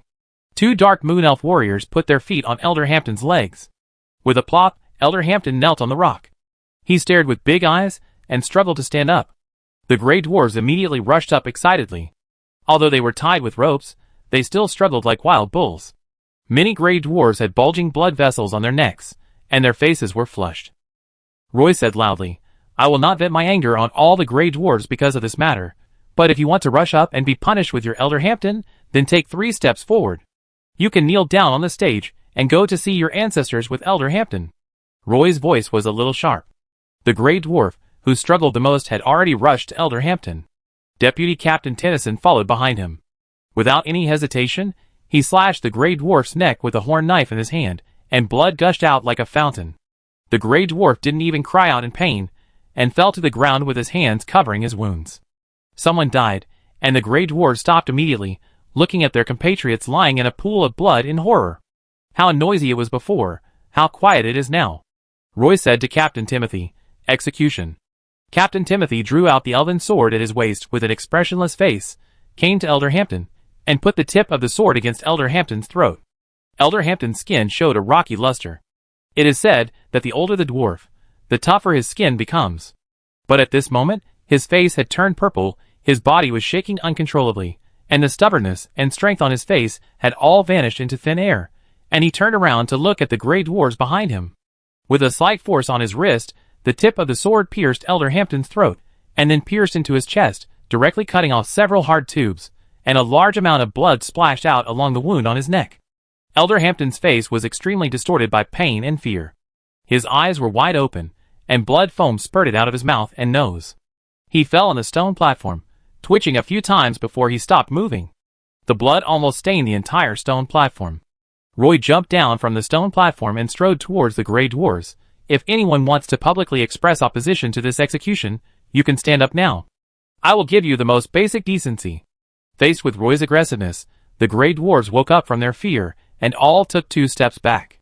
No grey dwarf had the courage to die calmly. Roy stopped and said loudly to the dark crowd of grey dwarves in front of him, "Very good, since everyone has expressed their approval of my decision with their actions. Then, from now on, everyone, as the owner of the second mine, I need you to fully obey the mine's management system. Dig 10 hours a day, you can apply for 1 day of rest every 6 days of work, and each person must hand in no less than 6 pieces of ore every day.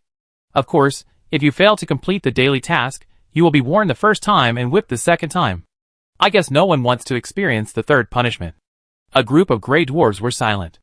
They knew clearly that the most free time in the mine was gone. After dealing with these grey dwarf bandits, Roy asked the half-blood elf warrior to temporarily guard them for a while, and then summoned the dark moon elf supervisors in the second mine, and gathered all the supervisors together. Roy counted and found that there were nearly 50 dark moon elf supervisors. On average, there was 1 dark moon elf supervisor for every 3 grey dwarf miners. Roy told these dark moon elf supervisors, "You should try to manage these grey dwarves separately. You can divide them into 3 camps first. The basic living supplies I provide them cannot be deducted. They are miners and need physical strength to mine. As overseers of the grey dwarves, you must be familiar with the physical conditions of these grey dwarves miners. I estimated that each of you can be assigned 3 dwarf miners. If they die accidentally, it means that you will also be unemployed." In short, Roy made many requests to the dark moon elves. Got it. These dark moon elves are trapped in the mine. If they don't work as overseers, they can only pick up pickaxes to mine. No one likes mining. Chapter 387. The expansion project of the second mine went smoothly, with the mountain road, stables, and archery training ground in front of the fortress being completed one after another. Many half-blood elves began to have free time. During this period, they have been thinking about one thing over and over again. Should they leave the second mine? After leaving the second mine, where can they go to make a living? Is life outside really better than life in the second mine? As Roy announced the generous benefits for the half-blood elf miners, they will be paid and rewarded for mining and have rest days. The food in the mine is great. They usually eat fruits, and they will provide a sea fish every 3 days. There are also dormitories for 12 people. They can leave at any time. After submitting their resignation application, they can leave with the money they earned. The dark moon elves in the mine were divided into 2 groups. The 60 most elite people left the mine and formed the mine guard assassination team. The remaining dark moon elves were busy being the overseers of the grey dwarves. Actually, it is not quite accurate to say that they are overseers. Recently, the half-blood elves have discovered that these dark moon elves overseers not only have to take care of the food and daily life of these grey dwarves miners, but also have to care about their mood and health, for fear that they will accidentally meet the dwarf ancestors and make themselves unemployed. Recently, many support frames have been added to the mine, and a large number of basic frames have been added to the shaft passage. All of this is in preparation for the elevator that will be built in the shaft. After clearing the last obstacle in the mine, Roy managed the second mine more carefully.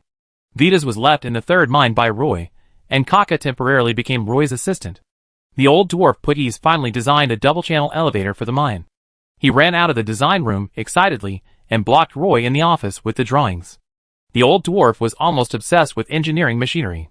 The complex structure and lines of small annotations on the parchment made it feel like such a drawing could be turned into a book. Roy had a headache looking at the densely packed small characters on it. The old dwarf Putties explained to Roy with great interest, and Roy finally understood what was drawn on the drawing. It turned out to be a 3-view drawing. During the time he lived in the second mine, the old dwarf Putties looked much cleaner, especially his beard should have been carefully groomed. He wore a linen shirt and suspenders, but his body could not expand rapidly in a short period of time, because there was no endless beer and barbecue in the second mine. His body recovered well, and he became energetic, but his elvish accent was a little strange, and it seemed that his tongue could not bend. After the old dwarf Putties explained, Roy finally understood the working principle of his double-channel automatic elevator. The principle of the double-channel elevator is very simple. The two elevators always keep one up and one down, and the two elevators are connected by a cable and hung on a fixed pulley. According to the principle of gravity, if the two elevators are of equal weight, they will be in a stationary state.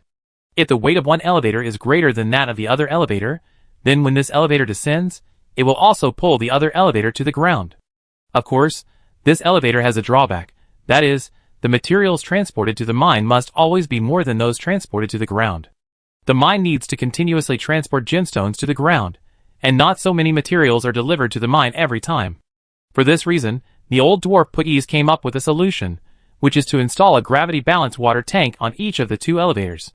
When the elevator above the mine cannot pull up the elevator below the mine, water can be added to the balanced water tank of the elevator above the mine. The process of filling and draining water can make the elevator move up and down, instead of requiring external force to push the winch to pull the elevator up from the mine. The old crane in the second mine has completely become a thing of the past. What Roy needs to do now is to let the craftsman build two elevators according to the drawings, and also find a way to get a strong enough cable. The depth of this shaft reaches more than 800 meters. Initially, the old dwarf Putties wanted to install 4 chains for the elevator, but such a long chain is too heavy. On the purchase list given to Roy by the old dwarf, this cable is the spider silk cable of the 4th level magic beast ground web spider. It is said that this kind of spider likes to live in caves. Only in the western part of the New Siachis Mountains, where the dwarf kingdom is located, can there be traces of this kind of magic beast. This kind of spider silk cable is usually used on the giant magic puppets created by the dwarves. If it is in the dwarf kingdom, the cost of this spider silk is not expensive. But this is the elf continent, and Roy has never heard of this kind of spider silk cable. He can only try to submit a purchase application to the 17th Silver Pegasus Legion to see if the Legion Logistics Department can solve it. After handing the blueprint to Roy, the old dwarf Putties left with a relaxed look on his face, and it seemed that he was going to have a drink in the restaurant. Although this elevator cannot be built for the time being, at least the second mine can finally operate normally. Seeing Kaka pushing the door in, Roy put down the blueprint in his hand and said to him, "Kaka, are you interested in taking over the other 2 mithril mines with me?" Hearing Roy say this, Kaka immediately became excited. He sat in the chair opposite Roy's desk excitedly and said, "Okay, where is the mine? Is it far away? Is it possible to encounter headhunters on the plateau?" Roy pointed at the map behind him and said, "The Sedaso Mountains may be a bit far, but this hand-drawn map cannot show the actual distance." "I go with you," Kaka said without hesitation. With a batch of sophisticated standard weapons and armor distributed by the Elven army delivered from the valley camp, Roy's trip to the mithril mine was also confirmed. On the desk were 2 certificates required to receive the mine, which not only had the autograph of Earl Swinburne, but also the eye-catching stamp of the 17th Silver Pegasus Legion. The weapons and armor were specially approved by Earl Swinburne. They should be new equipment shipped directly from the Elf continent. There are a total of 1,000 sets, which means that Roy can organize a guard team of 1,000 people. It seems a lot, but after the actual distribution, it is found that if enough guards are arranged for each mine, this 1,000 people are really not enough. At present, Roy has deployed 800 half-blood elves to garrison the 3 Spinel mines. In the future, he will soon take over 2 mithril mines, and they are in the Sedaso Mountains in the heart of the Pagisto Plateau. Roy feels a little overwhelmed when he thinks about it. Fortunately, the young half-blood elves in the gathering place originally had some weapons and equipment provided by Roy. Roy remembered clearly that he'd bought those weapons and armor from a human merchant ship, which were exchanged by Latian for a large number of primary magic herbs. In addition, a batch of excellent quality weapons and armor were also stored in the warehouse of the first mine. Of course, these weapons and armor have also been distributed by Roy. Now that Roy has better weapons and armor, he plans to distribute these weapons to the elf warriors, who are about to set off for the mithril mine in Mount Sedaso. It must be said that the biggest feature of the weapons made by the elf craftsmen is their exquisite appearance. They have very strict requirements on the appearance of weapons. Of course, The quality of the weapons is also very good. The rigidity, strength, toughness and sharpness are all higher than the weapons Roy has now. They have reached the category of magic weapons. Those armors even have some magic resistance, but they are not magic pattern structures. The only disadvantage is that it is expensive and only for military use. If it weren't for Earl Swinburne's special approval, Roy would not be able to get weapons of this quality.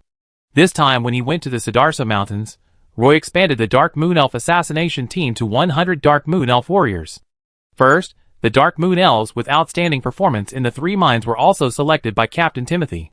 In addition, Roy also selected 200 Half-Blood Elf warriors from the 3 mines, so that a large number of Half-Blood Elf warriors that Mulan had just trained were selected.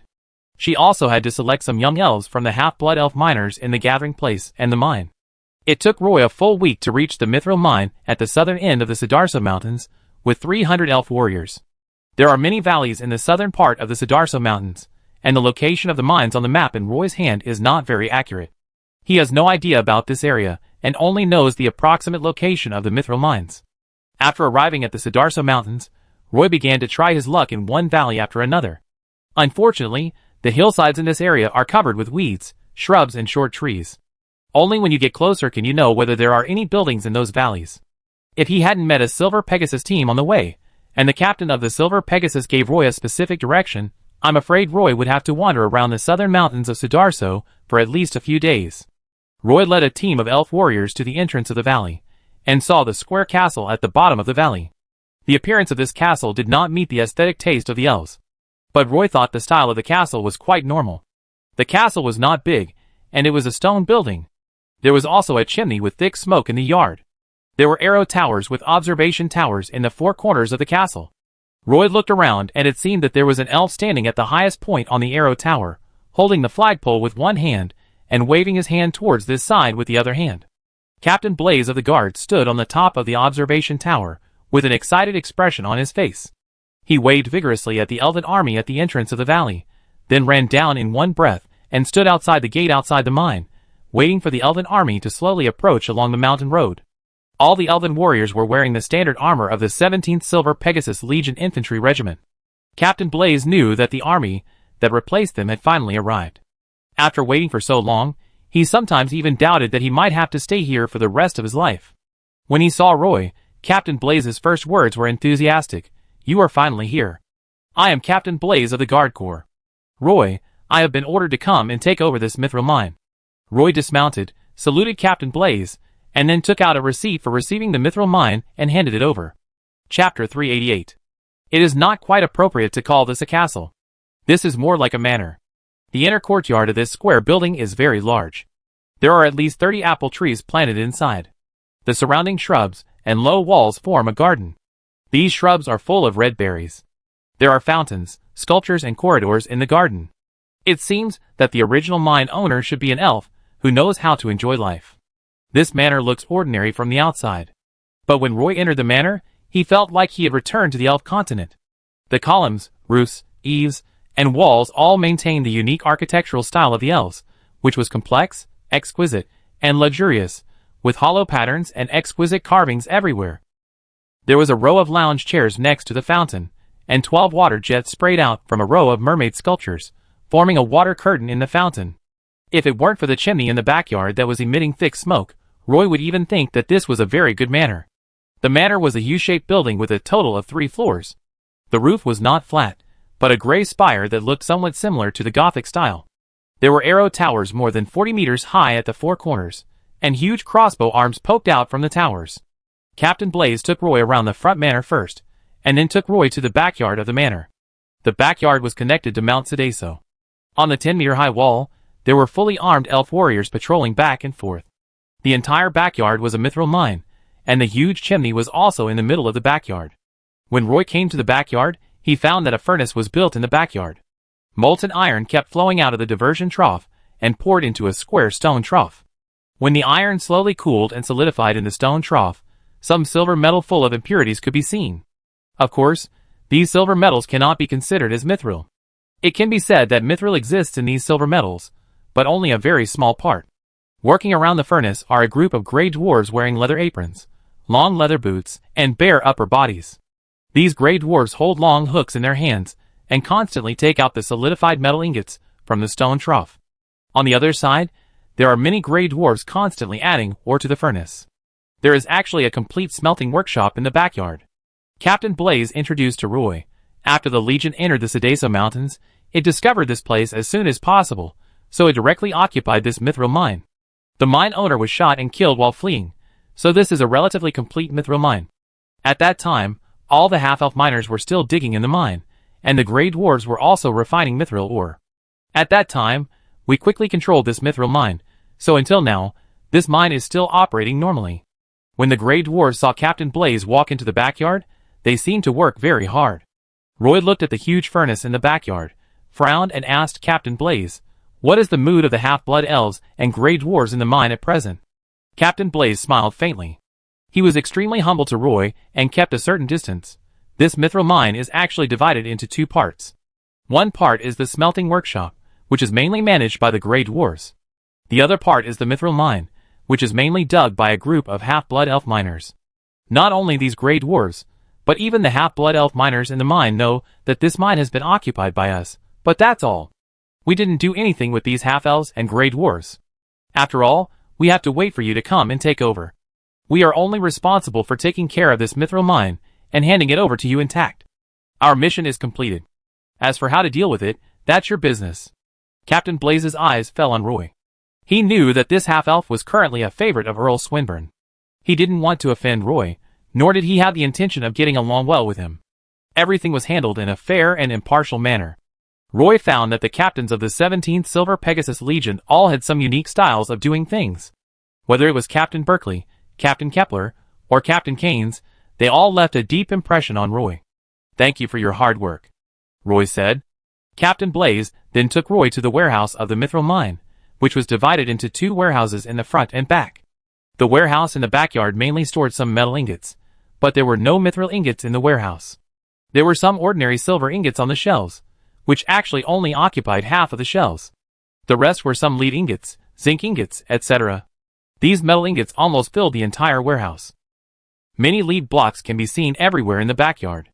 Next to the furnace, the heat wave burned Roy's face red, but the gray dwarves seemed to be accustomed to it. Captain Blaze took Roy out of the backyard and returned to the front garden.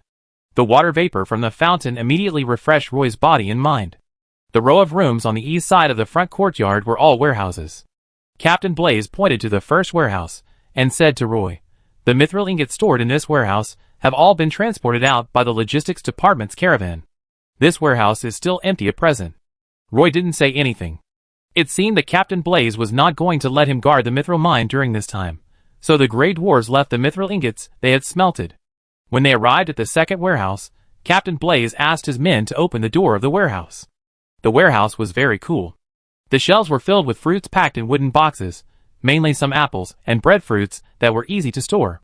On the other side were elf biscuits, maple syrup, and dried lemon slices that were easy to store. Captain Blaze said, "This place is about 10 days away from the valley camp, so the logistics department only comes to supply once a month, and the interval may be longer, so you need to properly allocate the supplies, otherwise it is very likely that all the supplies will be consumed before the logistics supply team arrives at the mine." Roy looked at the supplies in the warehouse, and knew that these were what Captain Blaze was going to leave for him.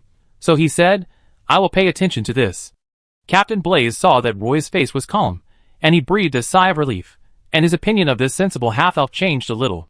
So he warned Roy, "This is located in the southern part of the Sedaso Mountains, in the heart of the Pagisto Plateau. Although most of the headhunters on the plateau have been driven back to the northern mountainous area by the Silver Pegasus Corps, you need to be aware that there will still be headhunting teams occasionally appearing. Maybe their appearance will cause some trouble to you, but don't worry too much. There are often Silver Pegasus warrior teams patrolling this mountainous area. If you encounter something that cannot be solved, try to send magic flares." The last sentence is meaningless. When we encounter danger in the southern mountainous area of Sedaso Mountains, sending magic flares to ask for help from the Silver Pegasus Corps may not be as useful as praying to the Statue of Liberty. Well, I hope those Highland headhunters can be smarter and not come to mess with me," Roy muttered in a low voice. Next, Captain Blaze introduced the building of the mithril mine to Roy. The handover process of the mine was unexpectedly smooth, and Captain Blaze left calmly. The guard stayed in the mithril mine for one night, and packed up to leave early the next morning. Before leaving, Captain Blaze also pointed out the location of the second mithril mine to Roy, which was in the north of the Sedaso Mountains. If Roy wanted to go to the second mine, he had to go north along the Sedaso Mountains, and the distance was quite far. Roy stood on the arrow tower of the manor, and watched Captain Blaze, and the guards disappear in the mountains. He then retracted his gaze and said to Kaka beside him, "Let's go, Kaka. Accompany me to the mine behind to see those half-blood elf miners. This mithril vein is in the mountains of Sedaso, not buried deep underground. Compared with those spinel mines, these mithril ores are relatively easy to mine. The entrance to the mine is square, and there is a support frame every 5 meters in the mine tunnel extending from the entrance. The mine tunnel extends horizontally into the mountain. The ground of the mine tunnel is very flat, and there are even 2-wheel tracks in the middle." When Roy took Kaka into the mine, he saw some half-blood elf miners pushing out the mine carts full of mithril ore. These ores need to be placed in the stockpile, screened, and ground before they can be sent to the furnace for the first smelting. In fact, Roy was quite curious about this furnace, because he had never heard of a coal mine here, and there were no large forests in the southern part of the Sedaso Mountains. Roy wanted to know how the furnace worked. There were no dark moon elves in this mine, perhaps because the mine owner thought the dark moon elves were difficult to manage, and did not buy them at all. There were only gray dwarves and half-blood elf miners in the mine. Every day, the half-blood elf miners transported the mined ore out, and placed it in the huge stockpile at the entrance of the mine. The gray dwarves then threw the screened and ground ore into the furnace to smelt it into metal ingots full of slag, which had a lot of impurities. After 2 refinings, zinc and lead are basically separated, and silver ingots containing mithril can be obtained. This kind of silver ingot can also be regarded as a magical metal, but it is not pure mithril, and the mithril mine in this mine is a poor mine. A cart of ore can only be smelted into a thumb-sized silver lump. A basket of mithril lumps must be gathered together, and then refined and purified to obtain a mithril ingot of the worst quality. How much is a piece of mithril? So Roy knew that this place was far less profitable than the spinel mine. The half-blood elf miners mined ore in the mines, and their physical strength was greatly consumed every day. However, when Roy entered the mines, he found that although these half-blood elf miners looked a little dirty, they were not like the miners in the spinel mines, who were so thin that only skin and bones were left. The half-blood elf miners here were still very strong, and their hands were covered with a thick layer of calluses. Their arms were also thicker than those of ordinary half-blood elves. It was obvious that their strength had increased significantly in the mines. The half-elf miners saw some half-elf warriors following Roy, so they stopped the mine cart and asked them curiously, "Are you warriors in the Silver Moon Elf army?" Kaka immediately jumped out, pointed at Roy and introduced, "This is the new mine owner Roy. He is the mine owner officially appointed by the Silver Pegasus Legion, and is responsible for managing this mine. He is also here to rescue you." Several half-elf miners stared at Roy and Kaka with wide eyes, and asked in confusion, "Rescue us?" "Yes. Were you captured by slave traders and highland headhunters?" Kaka is a half-blood elf. He can easily gain the trust of these half-blood elf miners by chatting with them. One of the half-blood elves immediately said, "That's right. The mine owner spent a lot of his savings to buy us, but he also promised us that if we earned back the money he spent, we can redeem ourselves. Each of us is worth the same weight of mithril as our body." Kaka blinked and asked him again, "So among the half-elf miners in the mine, has anyone dug enough mithril and redeemed himself?" "Not yet," the half-elf miner said awkwardly. At this time, a mine cart had been pushed over from behind, and seeing that the mine cart in front was stuck in the mine, it stopped. Kaka walked over, patted the half-elf miner on the shoulder, and said, "The mine owner said this because he wanted you to work in this mine with peace of mind. We came here to rescue you." The half-blood elf behind was a little confused and interrupted Kaka, asking Kaka, "Wait, you mean we don't have to mine here anymore and can leave the mine now?" Kaka raised his chin and said proudly, "Yes, all the half-blood elves in the mine can." "Ah." Several half-blood elf miners crowded at the entrance of the mine cheered at the same time, abandoned the mine cart full of ore at the entrance, turned around and ran into the mine, shouting loudly, "We are free, free! We are free!" Then, half-blood elf miners continued to come out of the mine with their luggage and pickaxes. Roy asked several half-blood elf warriors to clear the mine carts blocking the entrance, and then waited at the entrance of the mine. Half-blood elf miners gathered at the entrance of the mine. More than 500 half-blood elf miners gathered at the entrance of the mine. Roy jumped on a mine cart and said to the half-blood elf miners in front of him while stepping on the ore, "I don't care whether you were deceived by slave traders or captured by plateau headhunters. Now I just want to say one thing to everyone. You are free." In addition, Half-blood elves who want to leave the mine can get a travel bag at the warehouse in front later. I will prepare 2 weeks of food for everyone. Chapter 389. Roy stood on the mine cart, stepping on the broken ore, looking at the hundreds of half-elf prisoners in front of him and said, "Of course, if you still want to stay in the mine, we welcome you very much." The mine is currently preparing to recruit people. In addition to recruiting a group of elf warriors for the mine guards, the mine needs some miners to continue to operate. Half-elf miners, who are willing to stay and work, can receive a salary of 150 kolar per week, 2 free meals per day, and 1 day off per week. The half-elf miners in the mithril mine had not yet recovered from the joy of gaining freedom when they heard that Roy had begun to recruit miners and guards. Although these half-elf miners were also very excited, they were not like the half-elf miners in the second mine, who were too weak to travel together on the Pagisto Plateau, and even dared not face the future life alone. These half-elf miners in the Sedason and Mithril mine were in good physical condition, but they were not free. Now that Roy had publicly promised to let everyone leave, and gave everyone a free travel bag, most of the half-elf miners swarmed towards the warehouse in the front yard. Roy asked the half-elf warriors to open the door, and invite the half-elf miners to walk out of the backyard. The Grey Dwarves saw the half-elf miners carrying their luggage and preparing to leave the mine, so they also put down their work, dropped their iron rods and pickaxes, rubbed their hands, and mixed in the crowd, preparing to leave the mithril mine with the half-elf miners. But when the Grey Dwarves came to the backyard gate, they were stopped by the half-blood elf warriors. Several Grey Dwarves gathered together and asked the half-blood elf warriors guarding the gate, "Why can they leave? But we still have to work here." "Because they are elves, and you are a bunch of damned robbers. Go back to work quickly. If I find you lazy later, you will definitely be whipped." Kaka came over from the side, stood next to the half-blood elf warriors, and said to several unconvinced Grey Dwarves. The Grey Dwarf probably expected this to happen, and walked back with a look of resentment without saying a word.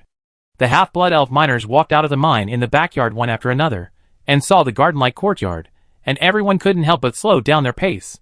Walking along the corridor, as expected, at the door of the warehouse, several elf warriors were putting fruits and elf biscuits into linen pockets. Seeing a group of half-blood elf miners pouring out of the corridor, Walker stood up and shouted, "Everyone must line up properly, each person can only take one, and you can't snatch other people's travel bags. If any bad incident is discovered by us, the right of the responsible party to regain freedom will be revoked." When the first mine was distributing travel bags, this kind of bad thing happened. Although the half-blood elf miner who stole food from his companions was punished afterwards, once this kind of thing happens, it will have a very bad impact. So when Walker distributed travel bags this time, he reminded every half-blood elf miner to prevent them from doing stupid things in a fit of anger. The half-blood elf miners were queuing up to receive travel bags. Seeing that the half-blood elf warriors in armor were putting fruits into the travel bags, the braver half-blood elf miners couldn't help but ask them, "Are you soldiers from the mine guard team?"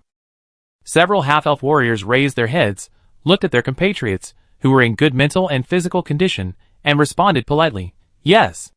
The half-elf miners found that these elf warriors were easy to talk to, and immediately became excited and continued to ask, "Where are you from?" Several half-elf warriors looked at each other, and gave the same answer, "Mount Santa Ana." One of the half-elf miners exclaimed immediately and asked, "Are you half-elves from the plateau? Why, is there anything that doesn't look like him?" Several half-elf warriors stood up and responded with a smile. "I heard that a gathering place was built on Mount Santa Ana, and a resistance army was formed to fight against the headhunters on the plateau. The resistance army has been disbanded, and most of the members have joined the mine guard team." A half-elf warrior responded. After saying that, he straightened his chest to let these bumpkins take a good look at the standard armor on his body. The half-elf miner asked with some envy, "Can I join you?" "Of course, but it requires some simple tests. If you can convince Roy, the tests are not necessary." The half-elf warrior replied. The half-elf miners, who got the travel bags, did not stay in the mithril mine. They walked out of the gate of the manor directly. In front of them was a rolling mountain range. There were no trees on the hillside, only some rocks, weeds, bushes, and short trees. With excitement and trepidation, a group of half-elf miners walked south along a shallow mountain road. No half-blood elves were willing to stay and work as miners. However, some half-blood elves from the Pagisto Plateau expressed their desire to join the mine guards. The guards of the mithril mine were still short of manpower in order to be formed. Roy originally wanted to recruit some elf warriors from the miners, but unfortunately many half-blood elves decisively left the mine after being freed. So this time Roy only recruited less than 50 half-blood elf warriors, which was half of what he expected. The owner of this mithril mine should be a very shrewd businessman. He knows that the half-blood elf miners are his money-making tools. He provides them with good housing and food. These half-blood elf miners are strong and healthy, but they are not free.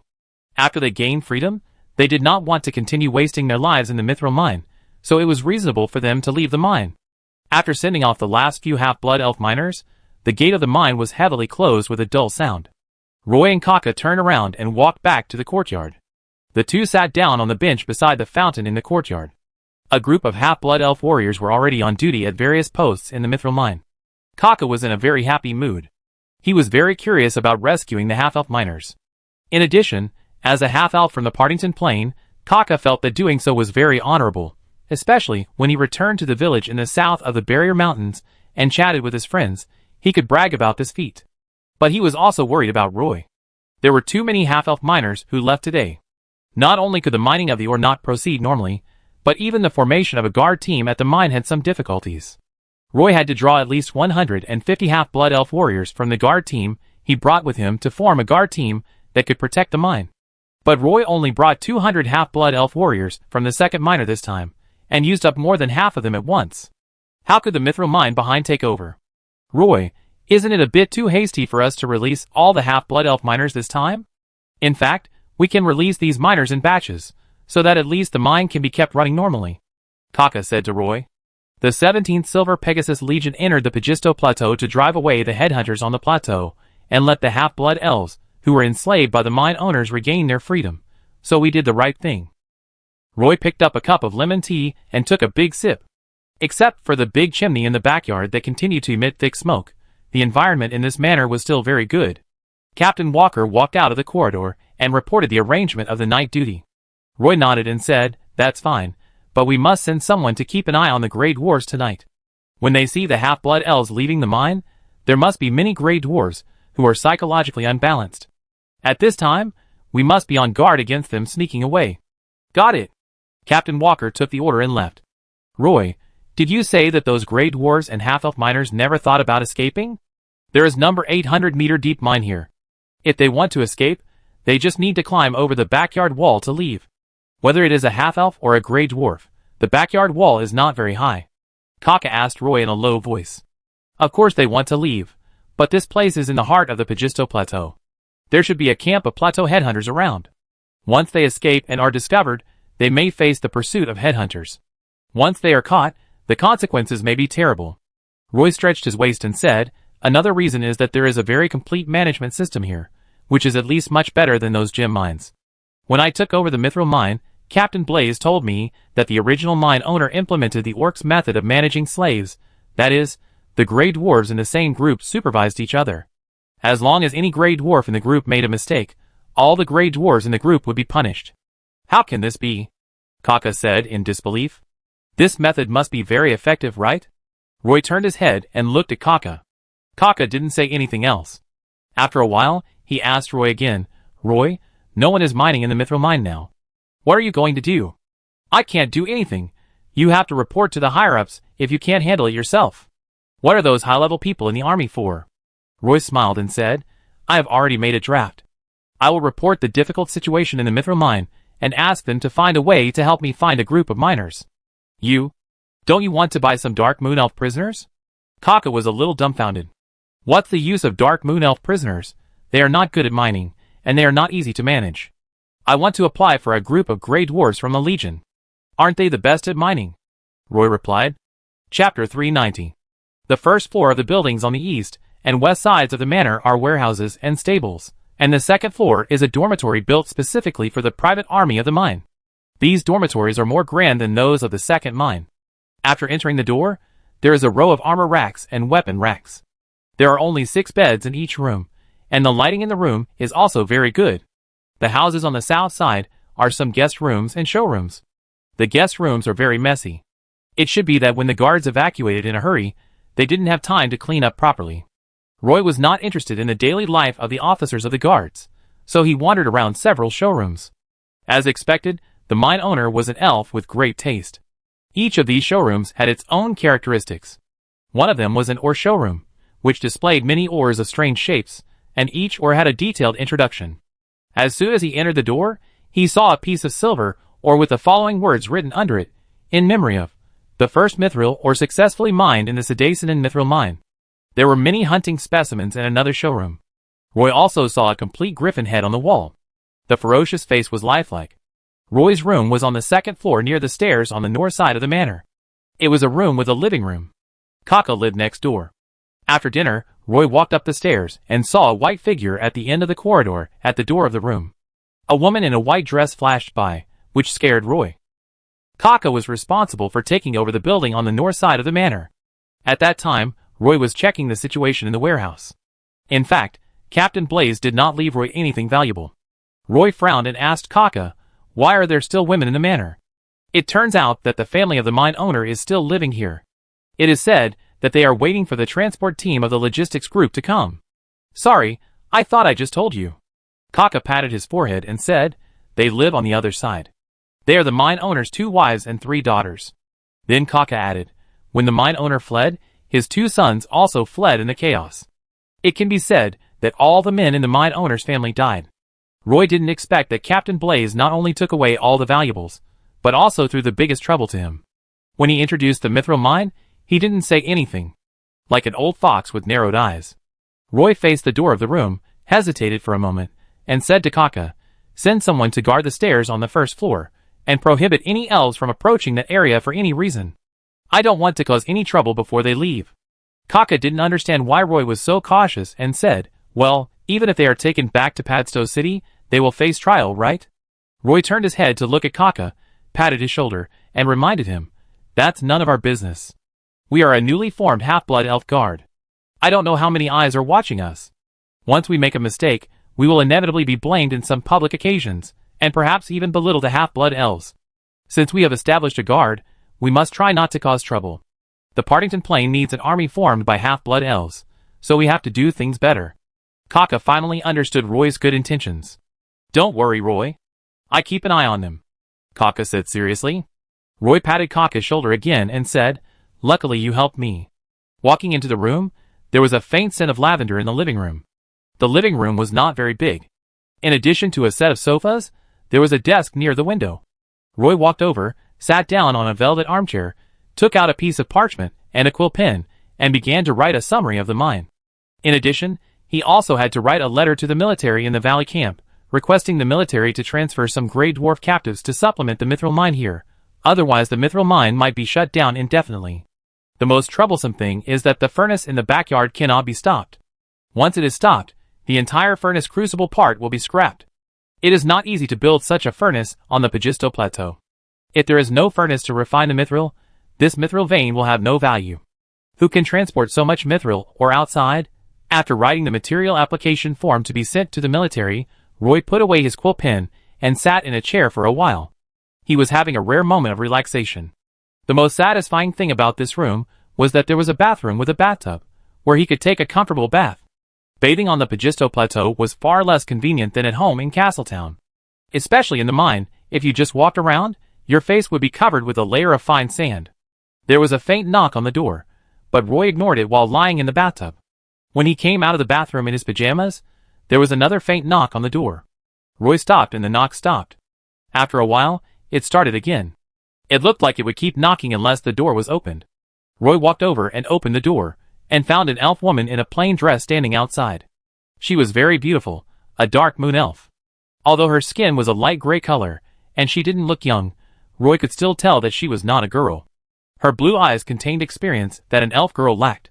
She pursed her lips slightly, and said to Roy, I heard that you are the new owner of this mine. Can I go in and talk to you? Well, if you have anything to say, let's talk about it here. The room is a bit messy. Roy didn't even blink, blocking the door with his body, not wanting to move away. He didn't even ask the identity of the elf woman. He didn't need to guess that this woman was one of the wives of the deceased mine owner, but Roy didn't expect her to be a dark moon elf.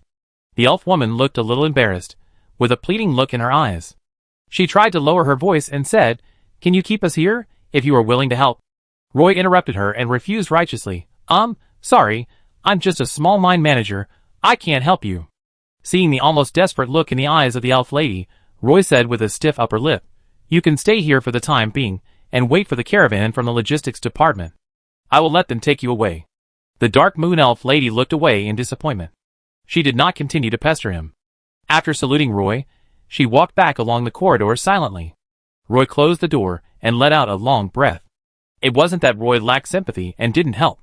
Roy felt that since they lived in this family and enjoyed the rich life brought by this mine, they had to bear some possible consequences. The men died or escaped, and the women in the mine would inevitably be judged in the end. At night, Roy was awakened again by a rapid knock on the door, and then he heard Kaka's voice. Roy quickly sat up from the bed, put on his shoes in a hurry, and came to the door. After opening the door, he saw Kaka wearing standard armor, holding a blood-stained long sword, standing at the door panting. "What's wrong, Kaka?" Roy asked nervously. While speaking, he did not forget to put on the thick leather breastplate. Kaka took a breath and said to Roy hurriedly, "Roy, as expected, a few gray dwarves wanted to escape, but were discovered by Captain Timothy." Seeing that there was no emergency, Roy put on his magic pattern suit and rushed to the backyard of the manor with Kaka. The front courtyard was silent, and Roy and Kaka walked quickly through the corridor. When they arrived at the backyard of the mine, a group of half-blood elf warriors stood neatly on the courtyard wall, holding longbows in their hands, with arrows on the bowstrings, looking as if they were ready to shoot feather arrows at any time. The half-elf warrior gathered all the gray dwarves in the yard. The fires were lit up around them. The flames under the furnace in the middle of the yard were not extinguished, and the hot magma kept bubbling inside. There should be many Dark Moon Elf warriors around, but Roy couldn't see them at all now. 5 gray dwarves were tied into cocoons with ropes and hung on the chains next to the furnace. When Roy came over, the surroundings became quiet, and everyone's eyes were focused on Roy, whether they were elves or dwarves. Chapter 391. Scorching magma flows beside the furnace, and flows into the slag pool through the gap of the crucible. The slag pool needs to be cleaned 3 times a day. The scorching breath is filled with a choking smell of burning. The metal solution sinks under the magma and flows into the fixed mold through the outlet at the bottom of the crucible. At night, this furnace is also constantly smelting mithril ore. In the light of the fire, Roy's face is still calm, and he goes straight to the 5 gray dwarves. He glanced at the 5 gray dwarves. They were tied up with ropes and had difficulty breathing. They had no strength to struggle, and were hanging next to the furnace like 5 dead dogs. One of the gray dwarves was injured and his face was covered with blood. Roy said to the 5 gray dwarves, "I really admire your courage to not admit defeat and not fear death. I have to say that you set an example for the 87 gray dwarves in the smelting workshop and did what they always wanted to do but didn't dare to do. I understand your desire for freedom. But rules are rules. Since you have become miners in the Sedason and Mithril mine, you must abide by your duties. Now I have the final say in this mine. I hope you will think about the worst consequences before you do something wrong. If someone in the team escapes from the mine privately, according to the rules of the Mithril mine, the miner team will be executed. If the entire miner team escapes from the mine together, the team of miners will be held responsible. Since your team escaped from the mine together, and is a member of the night smelting team, the team leader and deputy leader should also be responsible for this." Roy set his eyes on the gray dwarves in the yard. Captain Timothy led 4 Dark Moon Elf warriors, and brought 2 gray dwarves to Roy. This time, it was entirely the credit of the assassin team to capture these fleeing gray dwarf bandits. When taking over the Mithril mine, Roy did not let the Dark Moon Elf warriors show up, in order to keep a trump card. The 2 foremen of the night smelting team were very prestigious. When they were escorted to Roy by the Dark Moon Elves, a large group of gray dwarves pushed forward at the same time, but were blocked by the half-blood elf warriors with shields. They put their long swords on the shields and kept shouting, "Back off! Back off!" The gray dwarves were not willing to listen. They put their hands on the shields, and even tried to grab the swords from the elf warriors. Kaka, who was maintaining order at the scene, was frightened by the gray dwarves' actions. The gray dwarves behind him were also rushing forward. A row of half-blood elf warriors could not stop these strong gray dwarves at all. Roy held the Book of Judgment in his hand, and then Roy recited a short prayer. The holy light formed a dazzling divine pattern in front of Roy, and a fist-sized silver hammer condensed from the divine pattern. Hammer of Punishment. If the Hammer of Judgment is an unstoppable punch, then the Hammer of Punishment is a holy light hammer that can knock down a group of enemies. Although the power is much smaller than the Hammer of Judgment, it is not unstoppable, but the damage range is wider. The constantly rotating holy light hammer suddenly appeared behind an elf warrior, and then hit a gray dwarf on the forehead. The gray dwarf was hit, and leaned back. The holy light hammer had already flown out horizontally, and hit the head of a gray dwarf next to him. There was no bloody scene of broken heads and splashing blood, but it successfully blocked the momentum of these grey dwarves, allowing the half-blood elf warriors from other places to quickly support them. The most ferocious among them was the Dark Moon Elf team led by Captain Tennyson. These Dark Moon Elf warriors emerged from behind the half-blood elves like a spike and suddenly stabbed into the middle of the grey dwarves. All the grey dwarves who tried to return to the mine had blood holes stabbed in their bodies by sharp daggers. For a time, this group of grey dwarves fell into chaos. The charge of the Dark Moon Elf warriors made them shocked and frightened. They never thought that the new mine owner was so friendly to the half-blood elf miners, but so tough to the grey dwarves. Without even giving the grey dwarf miners any chance to admit their mistakes, a large number of these unarmed grey dwarf miners fell down in an instant. Following Captain Timothy's shout, Deputy Captain Tennyson led the group of Dark Moon Elf warriors into the darkness and merged into the night. The group of grey dwarves were so scared that they didn't know what to do. They helped their injured companions up, and seeing that the half-blood elf warriors holding shields in front of them had no intention of stopping them, they hurriedly bandaged their companions' wounds. The 5 grey dwarves hanging next to the furnace were tied up like dumplings, but they exchanged glances with each other, and saw the fear and despair of looking directly at death in each other's eyes. Roy saw that his speech was interrupted by these grey dwarves, and he didn't want to continue. He waved to Captain Timothy beside him. 5 Dark Moon Elf warriors walked straight behind the 5 grey dwarves and cut their throats with daggers. 5 grey dwarves fell in a pool of blood one after another. The 2 grey dwarf foremen were so scared that they collapsed on the ground. Just as they were panicking, 2 Dark Moon Elves appeared behind them and silently cut their throats with daggers. The group of grey dwarves were immediately frightened and silent. I believe you must have heard that I am from the 17th Silver Pegasus Legion. At present, the main force of the Legion is hunting down the grey dwarf pirates around the Queen of Winnie Islands. If anyone wants to test my bottom line again, just come on. But I have to give you one last warning. Once the furnace stops working because of you, I don't mind exchanging a group of grey dwarf prisoners. You can take what I said as a threat, or as a disguised advice. After saying this, Roy turned around and walked out of the yard of the Mithril mine. Kaka rarely saw such a bloody scene. He stood there blankly, his heart filled with a strange emotion. As a beast tamer hunter, Kaka had experienced many extremely dangerous hunts, but hunting monsters and killing these unarmed grey dwarves were completely different feelings. This was also different from the last time he hunted the plateau headhunters. He stood there in a daze. Roy walked a few steps, turned around and looked at Kaka, then waved to him and said, "Let's go, Kaka." Kaka trotted a few steps and caught up with Roy. Roy put a hand on Kaka's shoulder and said to him, "If you have seen the evil committed by these grey dwarf bandits, then now is absolutely." "You speak as if you have seen it?" Kaka said unconvinced. "I have seen it, at the 3rd mine. After taking over the 3rd mine, I led the elf warriors of the guard team into the mine. At that time, a group of grey dwarves were guarding the wellhead. They controlled all the food delivered every day. How much gem, or was delivered to the mine every day was all decided by them. I don't know how many half-blood elf miners died of exhaustion and starvation because of this. When I went down, the half-elf miners were digging an escape tunnel according to the plan of the grey dwarves. The whole tunnel was full of buried half-elf miners." Kaka fell silent for a moment. He clenched his fists and looked at the grey dwarf miners with a complicated expression.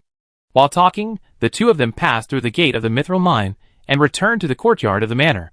Although there was only a gate between them, the noise of the furnace workshop did not seem to affect this side. The moonlight was like snow, the water column in the fountain pool emitted a faint light, and the sound of the clear water flowing in the pool was like a series of pleasant notes, which made Kaka's tense mind relax a lot. In fact, the people who captured so many half-blood elves and took them to various mines were those headhunters. Roy added.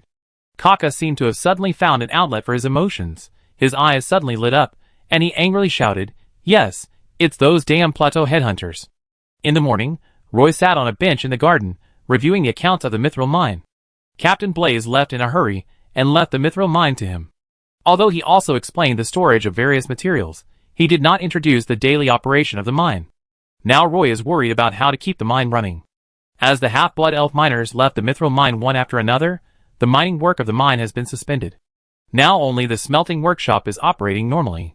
The grey dwarves made a fuss last night, and this incident directly led to the death of 11 grey dwarves. The remaining grey dwarves were struggling to keep the smelting workshop running normally, and they had no ability to mine at all. Roy knocked his head in annoyance. Although he had ridden to the valley camp, hoping that they could transfer a group of Grey Dwarf prisoners from the Elf continent. Even if the Valley Camp agreed to Roy's application, he would have to wait at least 2 months before he could see the group of Grey Dwarf prisoners. The furnace workshop could not stop.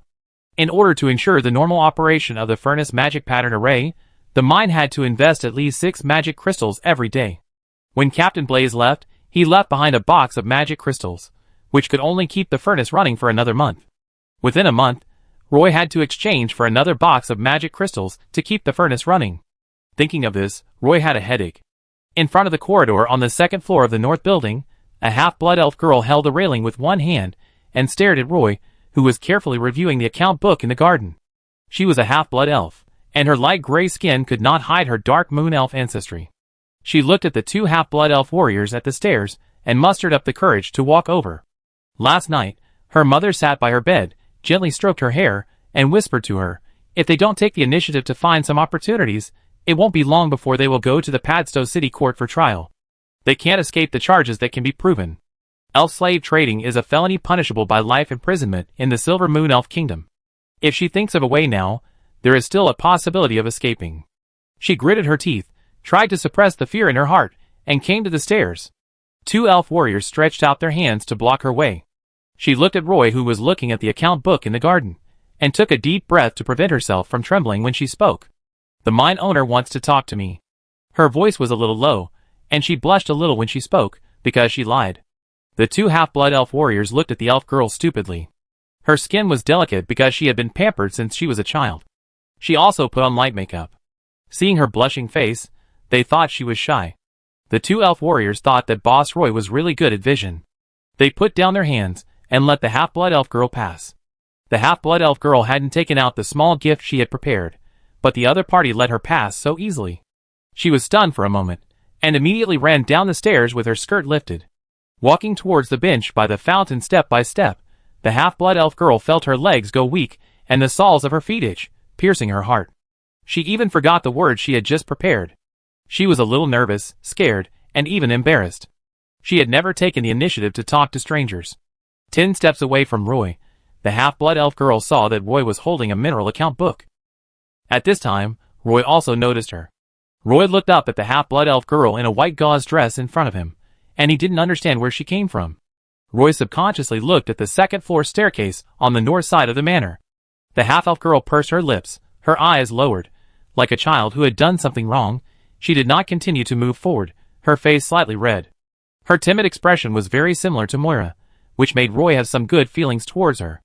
If there is no new or added, if you want to smelt all these mithril or into mithril ingots, the furnace will probably need to run for 2 months. The half-elf girl didn't know why she said this. She suddenly woke up and stared at Roy with wide eyes. In fact, her original idea was to take the initiative to approach him, introduce herself, and then try to talk about some topics related to music and art. He would talk about whatever he liked. Unexpectedly, after seeing some data in the account book, those words came out without thinking. Roy looked at the elf girl in front of him in surprise. Originally, he wanted to call the elf warrior to come over and send this half-elf girl back to where she lived, but now he changed his mind. "Do you know this account book in the mine?" Roy couldn't help asking. "I'm the daughter of the owner of the Sydney mine, and I occasionally come into contact with these things," the half-blood elf girl said, and when she said these words, the sadness in her eyes was hard to hide. Roy suddenly thought of the time when he talked about Jefferson's death. Moira also looked at him with such eyes, and at this moment, his heart softened. After hesitating for a while, Roy waved to the 2 elf warriors, who were about to come over, and said casually, "Sit down and talk. If any elf guard harasses you and causes you trouble, please tell me, I can help." Chapter 392. At this time, Roy looked at the half-blood elf girl in front of him seriously, pointed to the bench opposite, and signaled her to sit down. "My name is Roy. What's your name?" "Channing Sydney." The half-blood elf girl was a little nervous, but her expression was well maintained, and there was no smell of money on her body. Roy put down the account book in his hand and asked her, "Do you mean that this pile of materials can keep the furnace running normally for about 2 months? Xian tried to keep her breathing steady, and then explained to Roy, "Well, the furnace can smelt about 50 carts of ore every day, and there are at least 3,500 carts of ore in this pile." Roy was silent for a moment, probably figuring out her origins, and asked, "How many mithril ingots can this furnace smelt every day?" Xian answered without hesitation, 50 carts of ore can smelt 5 mithril ingots with impurities, in addition to 20 zinc ingots and 14 lead ingots. Roy was a little stunned and asked in confusion, "Only 5? How many magic crystals can 1 mithril ingot sell for?" For Roy, the mithril ingots smelted every day were too few. How much could 5 mithril ingots sell for such a large mithril mine? This furnace is too old and has not been maintained for a long time. The inner wall of the crucible is covered with fire crystals condensed from the ore. If it is properly maintained, the production capacity can be increased. The most important point is that the maintenance cost is very expensive, and there is no inscriptionist who can re-engraving the magic pattern array on the furnace on the Pagisto Plateau. What Qian Ning said was a bit professional, and Roy didn't quite understand it. However, he felt that if the mine only smelted such a small amount of mithril ingots every day, the mine might lose money. Qian Ning continued, "If sold to the caravans on the Padstow Plateau, 5 mithril ingots can be exchanged for about 20 magic crystals. After the Partington Plain was blocked by the Silver Moon Elf military, there have been no caravans coming to the plateau for a long time. If it is transported to Padstow City, the price will be higher." Roy continued to calculate that the magic array of this furnace would consume 6 magic crystals every day, and there were so many miners in the mine. So Roy asked in confusion, "The furnace burns 6 magic crystals every day, so doesn't that mean there are only a dozen magic crystals left? If the daily expenses of the mithril mine are deducted, how many magic crystals will be left? I know that this mine has a private army, so the monthly expenses must not be too small, right? That is, we need to pay those elf warriors a sum of money, about 300 magic crystals, and there is no other expenses. The mine is still profitable," Qian Ning explained in a low voice. Roy thought of those half-blood elves and grey dwarf miners, and the mine did not need to pay them wages. The profit here is much worse than that of the Spinel mine. He couldn't help but say, if he had known this, he would not have taken over this mine. Thinking of the fact that he wanted to recruit half-blood elf miners the day before yesterday, even if he paid them 100 coal per day, Roy calculated that the smelted mithril ingots were not enough to pay the half-blood elf miners. Now it was Roy's turn to have a headache. Originally, Roy planned to leave 150 half-elf warriors in the mithril mine, but now it seemed that the mithril mine could not afford the salaries of 150 half-elf warriors. Then let's leave 100 elf warriors, Roy thought secretly in his heart. Hearing Roy say that the profit of the mithril mine was far less than that of the Spinel mine, Qian Ning seemed to disagree. The gemstone ore that can be dug out of the Spinel mine every day is also very limited, and not every piece of the ore has Spinel, but there is no need for a furnace there, just polish the gemstones. The mining cost there is also very high, and only the top quality Spinel can be sold at a high price. This is how Qian Ning refuted. Roy did not continue on this topic. He shook his head slightly and sighed. Such a mithril mine can only smelt 5 mithril ingots a day, which is far from my expectation. Qian Ning frowned, straightened her delicate waist, and said to Roy unconvinced, "If the furnace can be replaced with a bigger one, the profit can be increased." Roy said lightly, "In any case, this mithril mine can only make some profit if it uses miners to mine." The owner of the Sine mine also died because of this, and died at the hands of a group of Silver Pegasus warriors. Qian Ning knew that what she said might contradict Roy, but she couldn't help it. Although my father bought some miners, he never exploited them, which is why they worked honestly in the mine. She was a little excited, and her face was slightly red. "I admit this." Roy nodded and said frankly. He really felt that the owner of the Sine mine was the most kind to the miners in the mine among the several mine owners he knew. Roy felt that there was no need to stay in the mine any longer, because even if the mine was operating normally, the daily income and expenditure were just breaking even. If this mithril mine was shut down, more than 70 grey dwarves could be taken away. If these grey dwarves were placed in the mine shaft of the second mine, they might create more wealth. So he hesitated again, but then he thought that he was going to take over another mithril mine, and the mithril mine here should remain in normal operation. Seeing the half-elf girl in front of him with a nervous look on her face, Roy suddenly had a bold idea in his mind, so he asked Qian Ning, "If you want to find something to do, you can be my assistant. I need someone to help me manage these grey dwarves in the mithril mine. Do you want to try?" "Me?" Qian Ning pointed at his upturned little nose and asked doubtfully. Roy nodded. He was thinking, at most, the mithril mine will be completely shut down in 2 months, and these grey dwarves will be allowed to dig Spinel mines. "I do," Qian Ning agreed with tears of joy. In the mithril mine, Roy looked at the pile of materials that looked like a small mountain. 100 Dark Moon Elf warriors, and 150 Half-Blood Elf warriors were ready to go outside the mine, but he took another turn in the mithril mine. Kaka followed behind Roy, with a proud look on his face. The young man never thought that after coming to the Pagisto Plateau, he would have such an opportunity. The smelting workshop did not stop working, and the remaining gray dwarves worked even harder. In the furnace with billowing black smoke, hot liquid metal was continuously poured into the mold. Roy walked up to the high wall outside the mine, and turned to look at the young Kaka. All the more than 50 half-blood elf warriors recruited in the Mithril mine, this time, followed him to the second Mithril mine.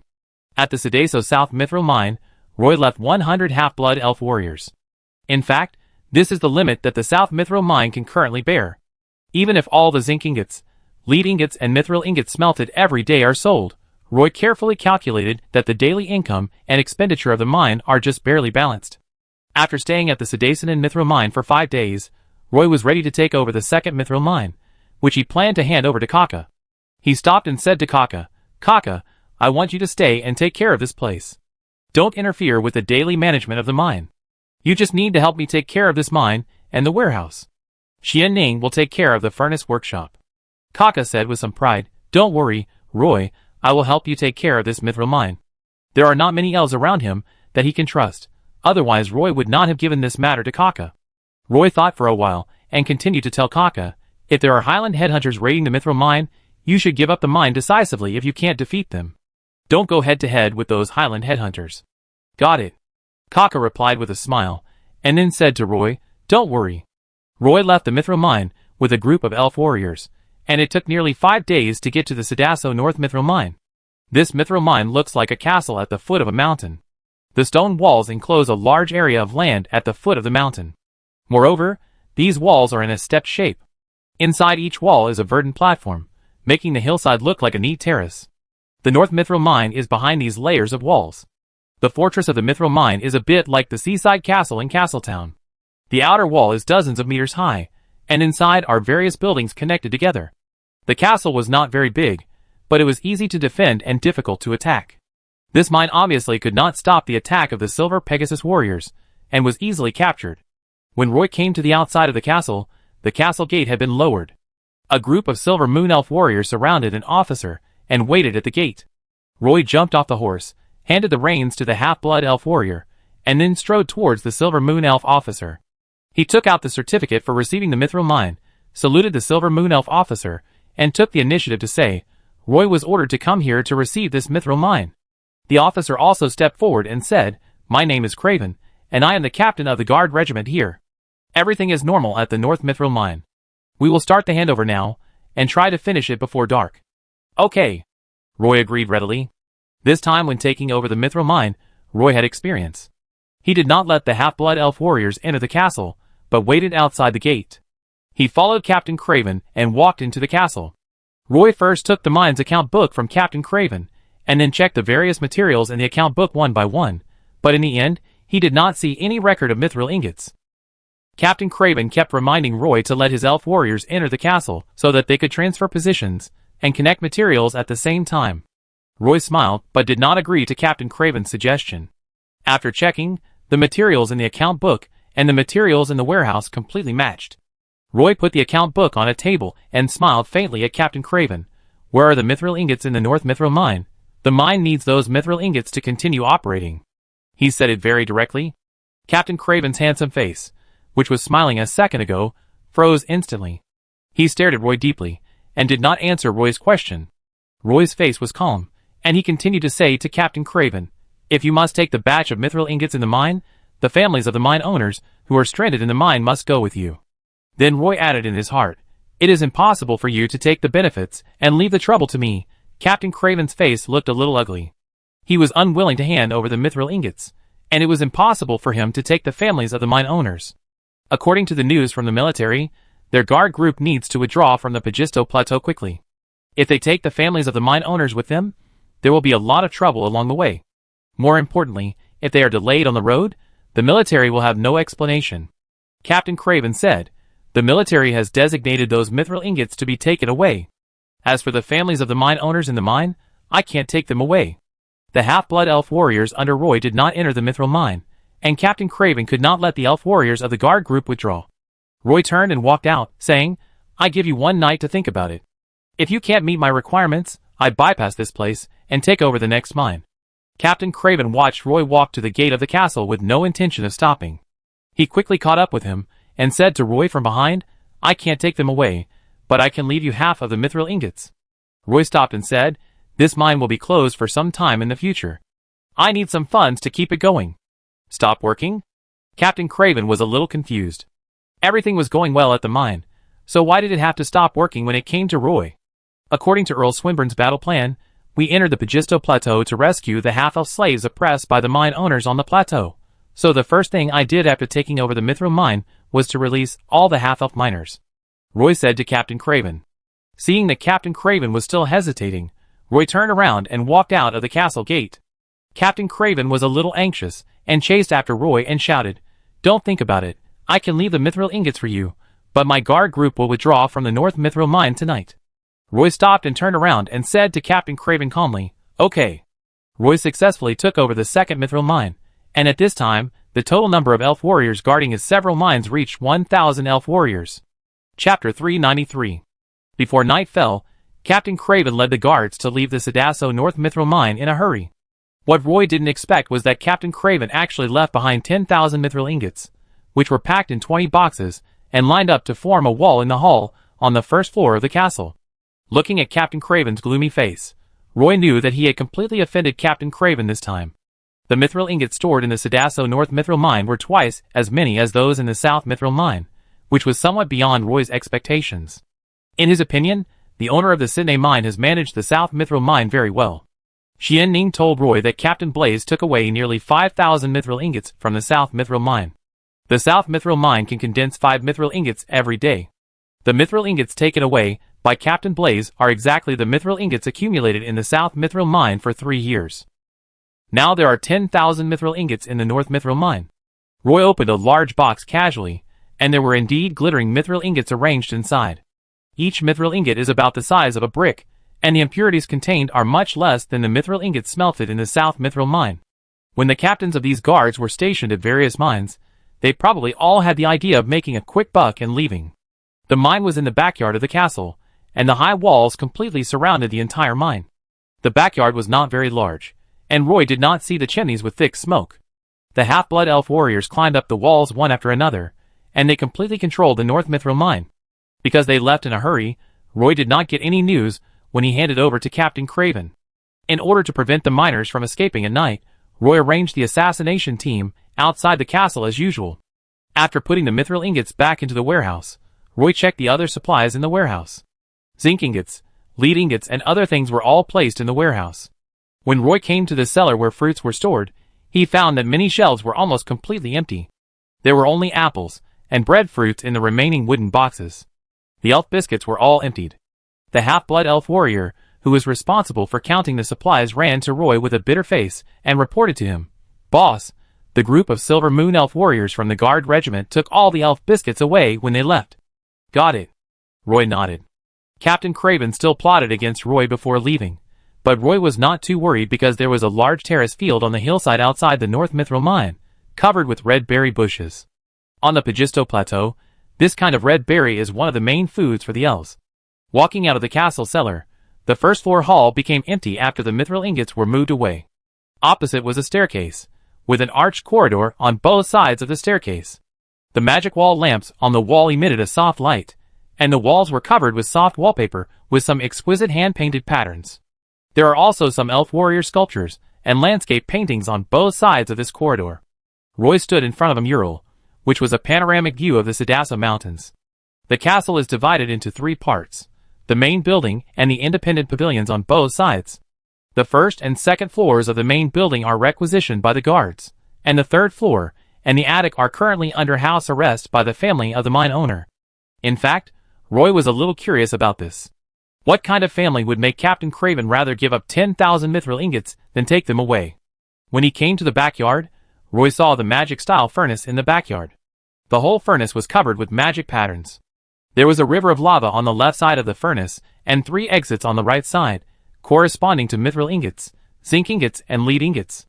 For gray dwarves kept digging out the metal ingots solidified in the grooves of the mold, placing them on a flatbed truck, and then using a brush to apply some mold release agent to the mold cavity. These gray dwarves were very strong, bare-chested, wearing anti-scalding leather aprons, and their beards on their chins were burned and twisted. When they saw Roy and several half-blood elf warriors coming over, they immediately stopped chatting and started to concentrate on their work. There were at least 20 gray dwarves working around the furnace. Near the exit of the mine, a row of stone houses were built under the high stone wall. A group of half-blood elf miners should have just come out of the mine.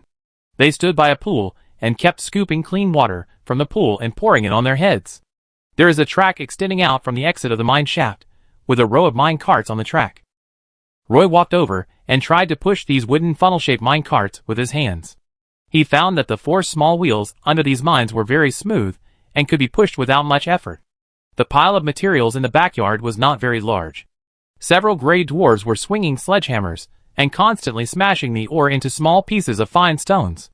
Not only was the furnace in the North Mithril mine better than that in the South Mithril mine, but even the mine carts in the mine cave were paved with light tracks. No wonder this mine has stored more than 10,000 mithril ingots in 3 years. The problem Roy faced was that once all the half-blood elf miners were released, the North Mithril mine would have no reserves of mithril ore and would immediately stop working. There was no room for easing. This was also the situation Roy was most reluctant to see. Roy did not choose to release these half-blood elf miners that night, but chose to gather them together early the next morning before the half-blood elf miners entered the mine. This time, Roy directly asked more than 300 half-blood elf miners to leave the backyard and stand in the open space under the steps at the castle gate. Roy stood on the steps, and a group of half-blood elf warriors were maintaining order around him. Some careful half-blood elf miners immediately discovered the clues.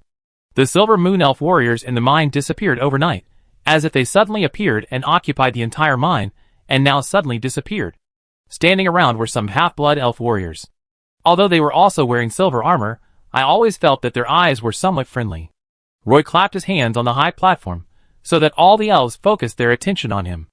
I am the new owner of the North Mithril mine.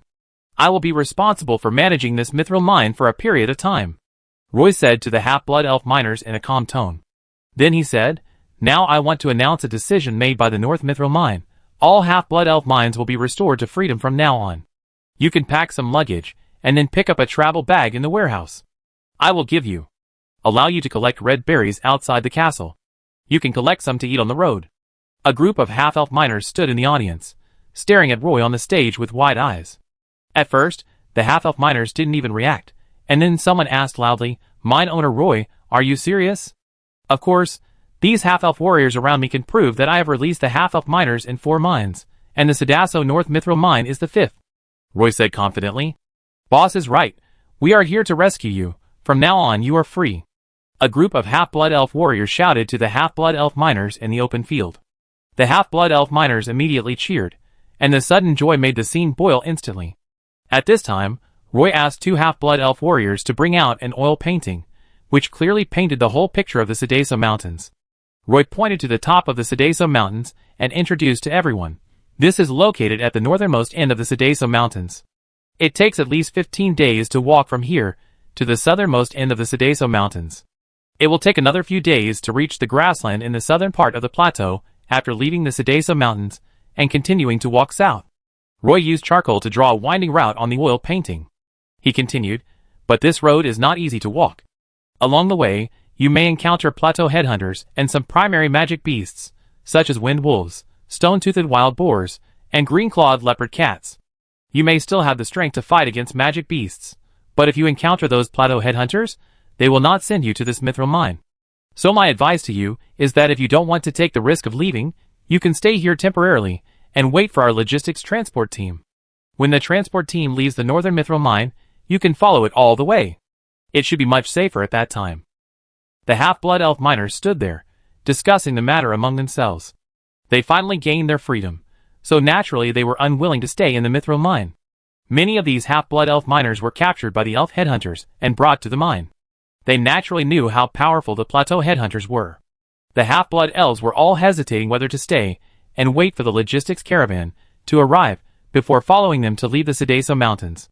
Not long after, more than a dozen half-blood elf miners took the initiative to stand up and said loudly to Roy on the stage, Mine owner, we want to leave. Roy turned around and told a half-elf warrior, prepare travel bags for them and let them go. Then he saw that each of the half-elf miners received a travel bag. The half-elf warrior pointed to the road outside the castle gate and said, you can go. The The half-elf miners saw that it was so easy for them to leave the mithril mine. The half-elf, who were originally preparing to leave the mine, immediately hesitated. Then, some half-elf miners said they wanted to stay. There was a terrace on the 3rd floor of the castle. Harold, the mine owner, stood in front of the railing of the terrace. Next to him was a bronze statue that just covered his body. He frowned and looked at the half-elf miners gathered in front of the castle gate. The Silver Pegasus Legion raided here. Overnight, Harold went from being a mine owner to a prisoner. As the Silver Pegasus warriors left, an elf guards regiment stationed in, and Harold began his life of imprisonment. He and all his family members were placed under house arrest on the 3rd floor of the castle. Every day, the Silver Moon Elf warriors would provide them with a fixed amount of food. As long as they lived on the 3rd floor of the castle honestly, no one would care what they did. Harold has been waiting for the Silver Moon Elves to judge him and his family these days. The day before yesterday, he took out a magic dagger and found out that they would be escorted to Padstow City for trial. Just 2 days later, the Silver Moon Elves warriors withdrew all of a sudden. A group of half-blood elf warriors came, and the leader was actually a human boy. They took over the mithril mine last night, and this morning, they were ready to release all the half-blood elf miners. Harold watched the mithril mine he had worked so hard to run collapse bit by bit. He could only hold the railing tightly and silently stare at the castle gate. Of the more than 300 half-elf miners, only 138 chose to leave the mine on the spot. Nearly 200 half-elf miners chose to stay temporarily. They accepted Roy's proposal and became the miners rehired by the North Mithril Mine with a salary of 100 coal per day. And that morning, these half-elf miners carried their pickaxes into the mine. Roy then began to calculate the profits and expenses of the North Mithril Mine. For the 200 half-elf miners alone, Roy needed to pay 40 magic crystals every day, which meant that 10 mithril ingots would be consumed, and the mine furnace would also need to burn 8 magic crystals. Calculated in this way, these two expenses alone consumed all the mithril ingots produced by the mithril mine every day. In other words, Roy only had some worthless things such as zinc ingots and lead ingots left in his hands. Although the North Mithril Mine was not profitable, this was a solution that Roy had racked his brains to come up with, at least to keep the mithril mine going. Roy didn't have time to eat breakfast, and he stopped after a busy morning. Under the guidance of a half-blood elf warrior, Roy came to a restaurant on the 3rd floor of the castle. Harold, the mine owner, wanted to meet Roy, so Roy arranged to meet him in the restaurant on the 3rd floor. Pushing open the door of the restaurant, Roy saw that there were many half-blood elves sitting in the huge restaurant. These elves were wearing clothes made of silk and wool. Roy took a casual look and knew that they had long been accustomed to this kind of affluent life. Everyone looked at Roy when they saw him push the door and walk in. The middle-aged half-blood elf sitting in the middle of the dining table stood up, and the other half-blood elves followed him to stand up. Harold meets Roy, the mine owner. The middle-aged half-blood elf stared at Roy and said. Roy felt some pressure from Harold's gaze, and he went directly to sit opposite Harold. Roy looked around and asked Harold, "Are these elves your family members?" "Yes," Harold admitted frankly. Roy took a closer look, and there were 70 or 80 men and women in the restaurant. With so many family members, Captain Craven's guard group really couldn't take them away. After seeing Harold, the mine owner's family, Roy understood that Captain Craven had no choice but to hand over the mithril ingots. Chapter 394. Harold, the mine owner, looked at the half-elf boy opposite him, who was much younger than himself. Although Roy looked more like a human, he still had many characteristics of an elf. Standing at a distance, he might not be able to tell, but sitting face to face, Harold, the mine owner, could still tell. Although Harold, the mine owner, has become a prisoner now, he still has the aura that a mine owner should have when he sits on the chair. He was very humble and took the initiative to greet Roy, and said a greeting. Roy did not say anything to spoil the fun. He just sat down calmly and whispered to Harold, the mine owner, "On the Pagisto Plateau, there are half-blood elf warriors and dark moon elf warriors who followed me all the way. I took over these mines and wanted to establish a new order in these mines. So, mine owner Harold, I may not be able to promise you anything." Roy paused and said, "Live in the castle honestly and wait for the caravan of the logistics group to take you away. I promise that no one will disturb you." Harold, the mine owner, didn't expect Roy to come straight to the point and state his bottom line. "I know that I will definitely be tried in the court this time. Whether it is the previous slave trade or the later instructing the half-blood elf miners to work in the mine, these are all my actions. If you want to write a report, Roy, the mine owner, I hope you can write this information." Harold, the mine owner, said, pushing a jewelry box in front of Roy and opening the lid of the box. Roy took a look at the box. There were also silver metal ingots inside. Unlike mithril, the magic halo emitted by the metal ingots was softer. Roy knew that it was just a manifestation of the higher magic affinity of the metal ingots. A better magic metal than mithril might be thorium. Roy guessed in his heart, but he did not reveal his thoughts. I received the report on the North Mithril Mine. I will only list the materials, number of miners, buildings, etc. that I received from the North Mithril Mine. I will not write about other things. Roy didn't want to write something he didn't understand in the report, so he refused decisively. Harold, the mine owner, didn't insist, took back the metal box, and said calmly, "Mine owner Roy, when you manage the Mithril Mine, you can come to me if you encounter any problems. I am very familiar with every mine in the mine, and I have decades of management experience, so I can deal with any problems in the mine." Roy stared at Harold, the mine owner, wondering if Harold had any intentions in showing goodwill like this. Harold, the mine owner, showed a faint bitter smile in his eyes. He looked around and said, "I do this just so that my family can suffer less." After saying that, Harold, the mine owner, frowned and drank the wine in the glass. Roy took a piece of breadfruit from the basket and said casually, "Because you are involved in the elf slave trade this time, you are destined to be sent to the court for trial. No one can change this."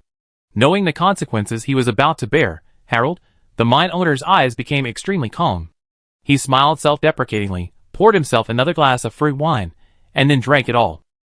There is no death penalty in the Silver Moon Elf Kingdom.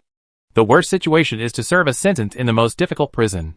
Although Roy did not agree to any of Harold's requests, he made Harold look at him differently. Harold stopped talking about these unpleasant topics and said to Roy, "When I built this furnace, I invited 2 inscription masters from Buenos Aires and spent a lot of magic circles around the furnace, hoping that the furnace would be built more delicately and more mithril ingots could be melted every day.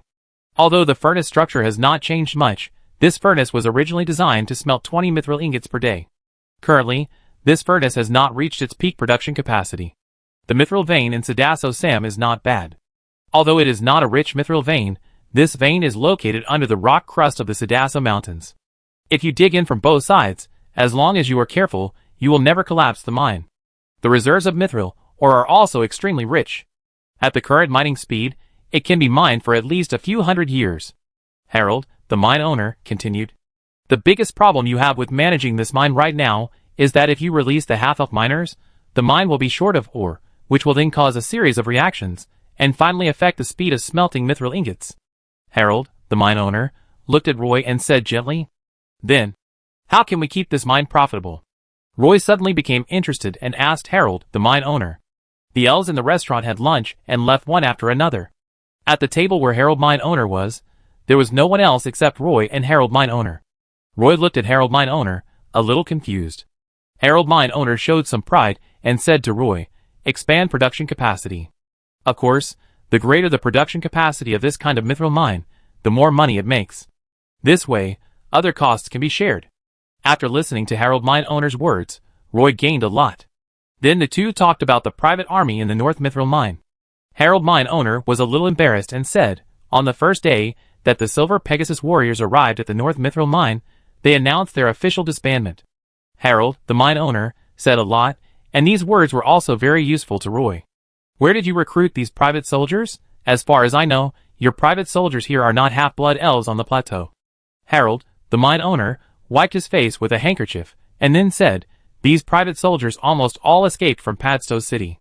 After Lord Alvis was captured, they came to the plateau from Padstow City. Because they were the elves who sold slaves before, and they often dealt with us. This time they came to me, so I let them join the mine private army. I didn't expect that they would be the first to slip away after seeing the Silver Pegasus warriors.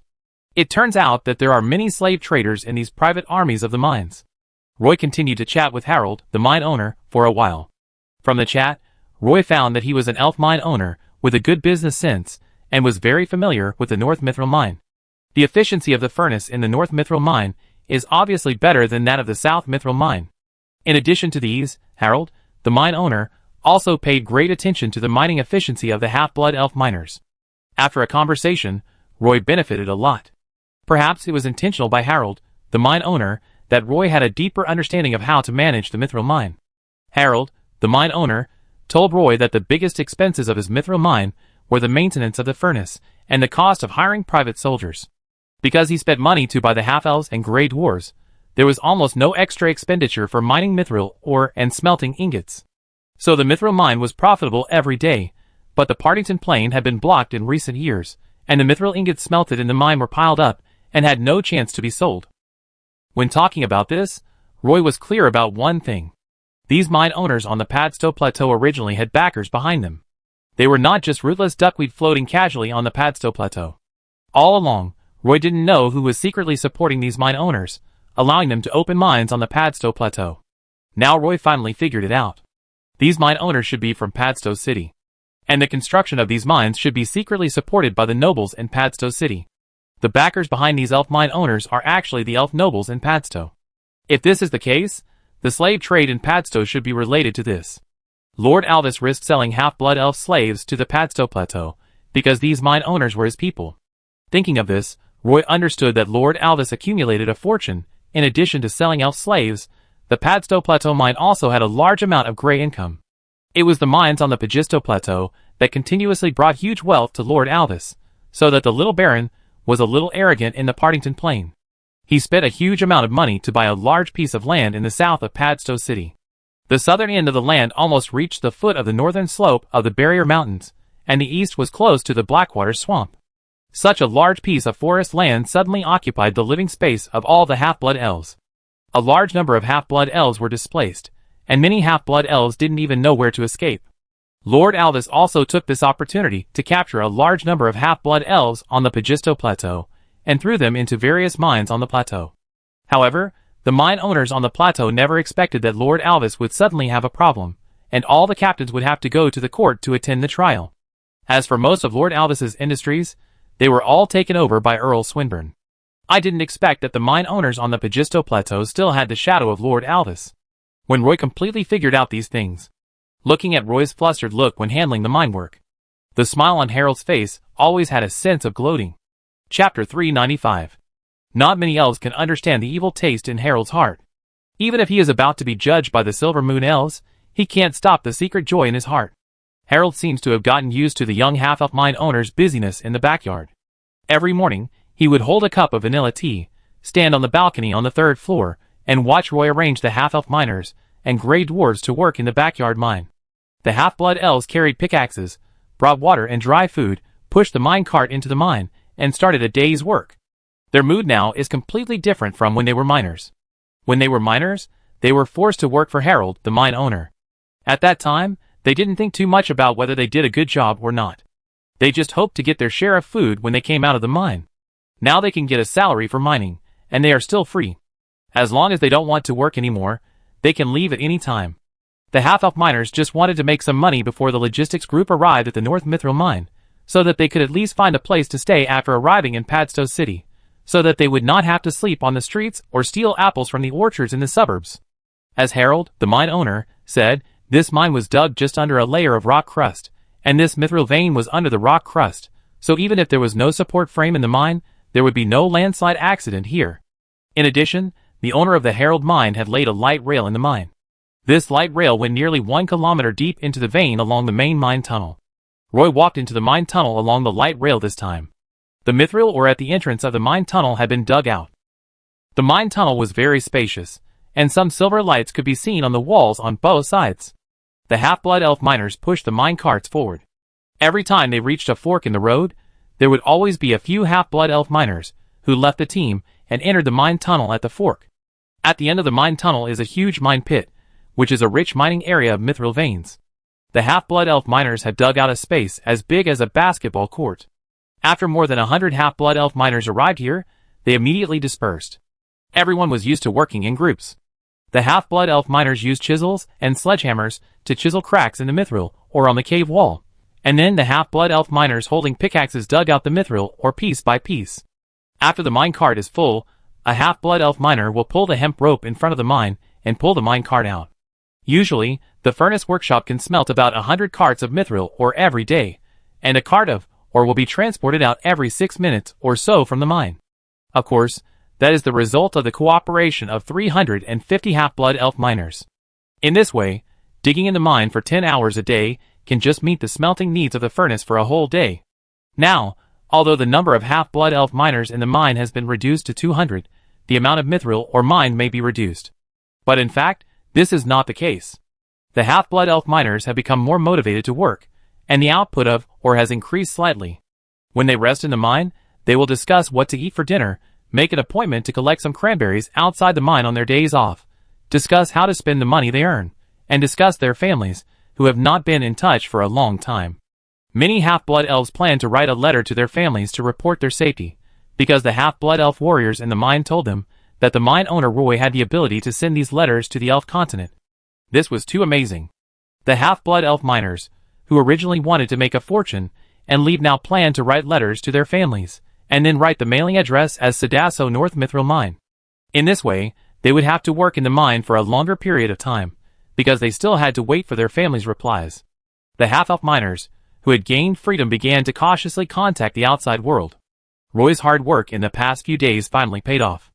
The mithril ore transported from the mine not only met the needs of the furnace, but also accumulated a pile of ore. The yard of the North Mithril Mine was not very large, and the place to store the mithril ore was extremely narrow. Some of the mithril ore could only be placed in the mine cave. In any case, the situation in the North Mithril Mine was much better than that in the South Mithril Mine. The Grey Dwarf miners only knew that the Mithril Mine had been changing owners frequently recently. They were used to working in the furnace workshop every day. Even when the mine was in chaos the first 2 times, they stayed by the furnace and worked honestly. This was the way for the Grey Dwarfs to survive. Before they found a chance to escape, they would not care even if the mine changed owners frequently. In fact, the Grey Dwarfs did not think about escaping in the chaos, but no matter what the situation, there were some elf guards holding longbows on the walls of the castle backyard, and the Grey Dwarf miners could not find any chance at all. As the silver liquid in the furnace continued to flow out, the heat wave burned the Grey Dwarf's face red. These days, the Grey Dwarf miners heard something worth celebrating, that is, they also have a day off every 6 days, but the activity area can only be inside the Mithril Mine. In any case, the boring life has always changed a little. The Grey Dwarf miners have begun to think about what to do on their days off. If he knew what Roy really thought in his heart, he would definitely shout to Roy, "You are a devil." Compared to the Grey Dwarfs, who were working hard beside the furnace, the families of Harold, the mine owner, who lived on the 3rd floor of the castle, lived in worry every day. There were nearly 80 families living in the dozen rooms on the 3rd floor. Among these families, there were direct relatives and distant relatives, who had come to him one after another in recent years. After the Partington Plain was completely blocked, the slave traders had no living space. Among the distant relatives who came to Harold, several were slave traders from Padstow. Harold, the mine owner, has 3 wives, all of whom are half-elves, and gave birth to 6 sons and 4 daughters for him. Now, the 5 sons and 4 daughters have all started families and have their own children. Only the youngest son, Tandupu, is not yet an adult. There are still a lot of elf children in the castle, and half-elves are like this. Their fertility is much better than that of Silver Moon elves. Harold, the mine owner, knows that he is facing the most severe trial, so he is the one who is most open-minded and lives the most calmly. He treated every day as the last day of his life, so that when he opened his eyes the next day, he would secretly feel lucky in his heart. He had lived one more day. The sons of Harold, the mine owner, placed their hopes on Earl Swinburne, hoping to have a chance to have a good talk with the commander of the Silver Pegasus Legion when they arrived in Padstow. They wanted to exchange the Mithril Mine for the freedom of the whole family. Harold, the mine owner, did not stop his sons from this unrealistic idea. Instead, he felt that the mine had experienced so many things recently, and his sons, who used to only know how to enjoy themselves, seemed to have grown up a lot overnight. The wife and daughters of Harold mine owner just sat in a chair and kept lamenting. Most of the time, they just sat quietly and couldn't help crying when they thought about their future life. Some of Harold mine owner's distant relatives have been anxious like ants on a hot pot these days. They are even secretly brewing an escape plan, but they have many concerns. They are not only afraid of the headhunters on the plateau, but also afraid of the monsters that appear in the Sadasso Mountains. They are also worried that they will be caught by the Silver Pegasus warriors. So although they are making a careful escape plan every day, no one dares to put it into action. Some families also wanted to establish a relationship with the new mine owner, and to learn about the young mine owner from Harold, to see if they could establish some solid relationships. They were used to the comfort and enjoyment in the mine, and even if they would not be imprisoned, they did not want to live a hard life outside. But everyone knew that selling elf slaves was a serious crime, and this matter involved a wide range of people, and even had some involvement with the Silver Moon elf nobles in Padstow City. Those Silver Moon Elf nobles were taken to Buenos Aires for trial. How could they escape? In fact, Harold, the mine owner, had thought that if he had paid the half-blood elves in the mine a little salary every week, even if it was just a little bit, he could defend himself in the court that he and these half-blood elf miners he bought were just in an employment relationship, even if it was forced employment, and it would be easier to accept the trial. But it's too late to say anything now. Who would have thought that Lord Alvis would mess up this matter and force the half-blood elves to riot, which made people panic for a while. Later, the Silver Moon Elf army entered the Partington Plain, and the whole situation was completely out of control. As Lord Alvis and other Silver Moon Elf nobles were escorted back to the Elven continent, Harold Mine Owner lived in worry every day. After 3 years of worry, he thought that the Pagisto Plateau had been completely forgotten by the Silver Moon Elf upper class. The biggest problem of the mithril mine gradually became the accumulation of a large number of mithril ingots that could not be sold. Harold Mine Owner thought that this matter was over. Unexpectedly, the Silver Moon Elf army still rushed into the Pagisto Plateau, like a torrent, rushing in and making those plateau headhunters defeated. It only took him a quarter of an hour to completely lose the North Mithril mine. He thought that the Silver Moon Elves were not good at managing this kind of mine, and would give him a chance to negotiate in the end. Now that he saw the ore pile was getting bigger and bigger, Harold, the mine owner, realized that the young half-elf standing next to the furnace in the backyard had successfully taken over the North Mithril mine and the furnace workshop. He now only hoped that Roy would remember his kind reminders, and there would be no words in the report that were unfavorable to him. Chapter 396. At the gate of the backyard of the North Mithril mine, 2 half-elf craftsmen spent 2 days building a small wooden house according to Roy's request. This is a house made of wooden boards, and there is an oak floor inside. After another day of banging, the wooden house was divided into 2 rooms. One of the rooms had 2 rows of shelves, and the other room had only an armchair and a mirror. There were also 2 rows of benches and a long table outside the wooden house, which looked a bit novel. When the wooden house was first built, everyone was curious, but then ignored it. It was not until the wooden house was completely built that the half-blood elves and gray dwarves noticed the house painted green again. The color of the house was very conspicuous. Occasionally, the half-blood elves who passed by the door of the wooden house would look inside through the window. Everyone was curious about what the wooden house was used for. When all the goods were placed on the shelves and each item was marked with a price tag, the half-blood elves realized that there was actually a grocery store in the Mithril mine. Roy even gave the convenience store a nice name, 7-Eleven. However, the half-elves and gray dwarves didn't recognize these letters, and thought that Roy had drawn a row of esoteric runes. The items on the 2 rows of shelves were also very simple, including blankets, work clothes, boots, gloves, belts, water cups, plates, spoons, and other daily necessities, as well as apples, breadfruit, smoked fish, wheat cakes, sea salt, maple syrup, and beer. There were not many of each item on the shelves, only the beer was a large wooden barrel, and there were some wooden wine glasses placed on a square plate next to it. The next room looked much cleaner, with only a recliner and a mirror inside. The round pillar at the door was painted with a spiral pattern, like a tricolor ribbon. The elves recognized it as a barber shop at a glance. There were always some curious half-blood elves who wanted to take a look inside the grocery store. When they saw the price list of the items on the shelves and touched their purses, they realized the true value of the kohler in their pockets. Many elves would buy a spoon or a water cup, then happily run out and talk to their companions about the grocery store at the entrance of the Mithril mine. Then some elves went to buy some sea salt and maple syrup. This way, when they go down to the mine to dig, they can bring a pot of sweet fruit tea, which is a good thing to replenish their physical strength. When the grocery store just opened, only a few half-blood elves went to try it, and one half-blood elf bought himself a pair of boots with the salary he just received. The gray dwarves also found the goods in the grocery store, which were very attractive to them, especially the unopened oak barrel, a row of smoked fish hanging on a rope, and a pile of scones dipped in wheat flour on the shelf. The room next door was a barber shop.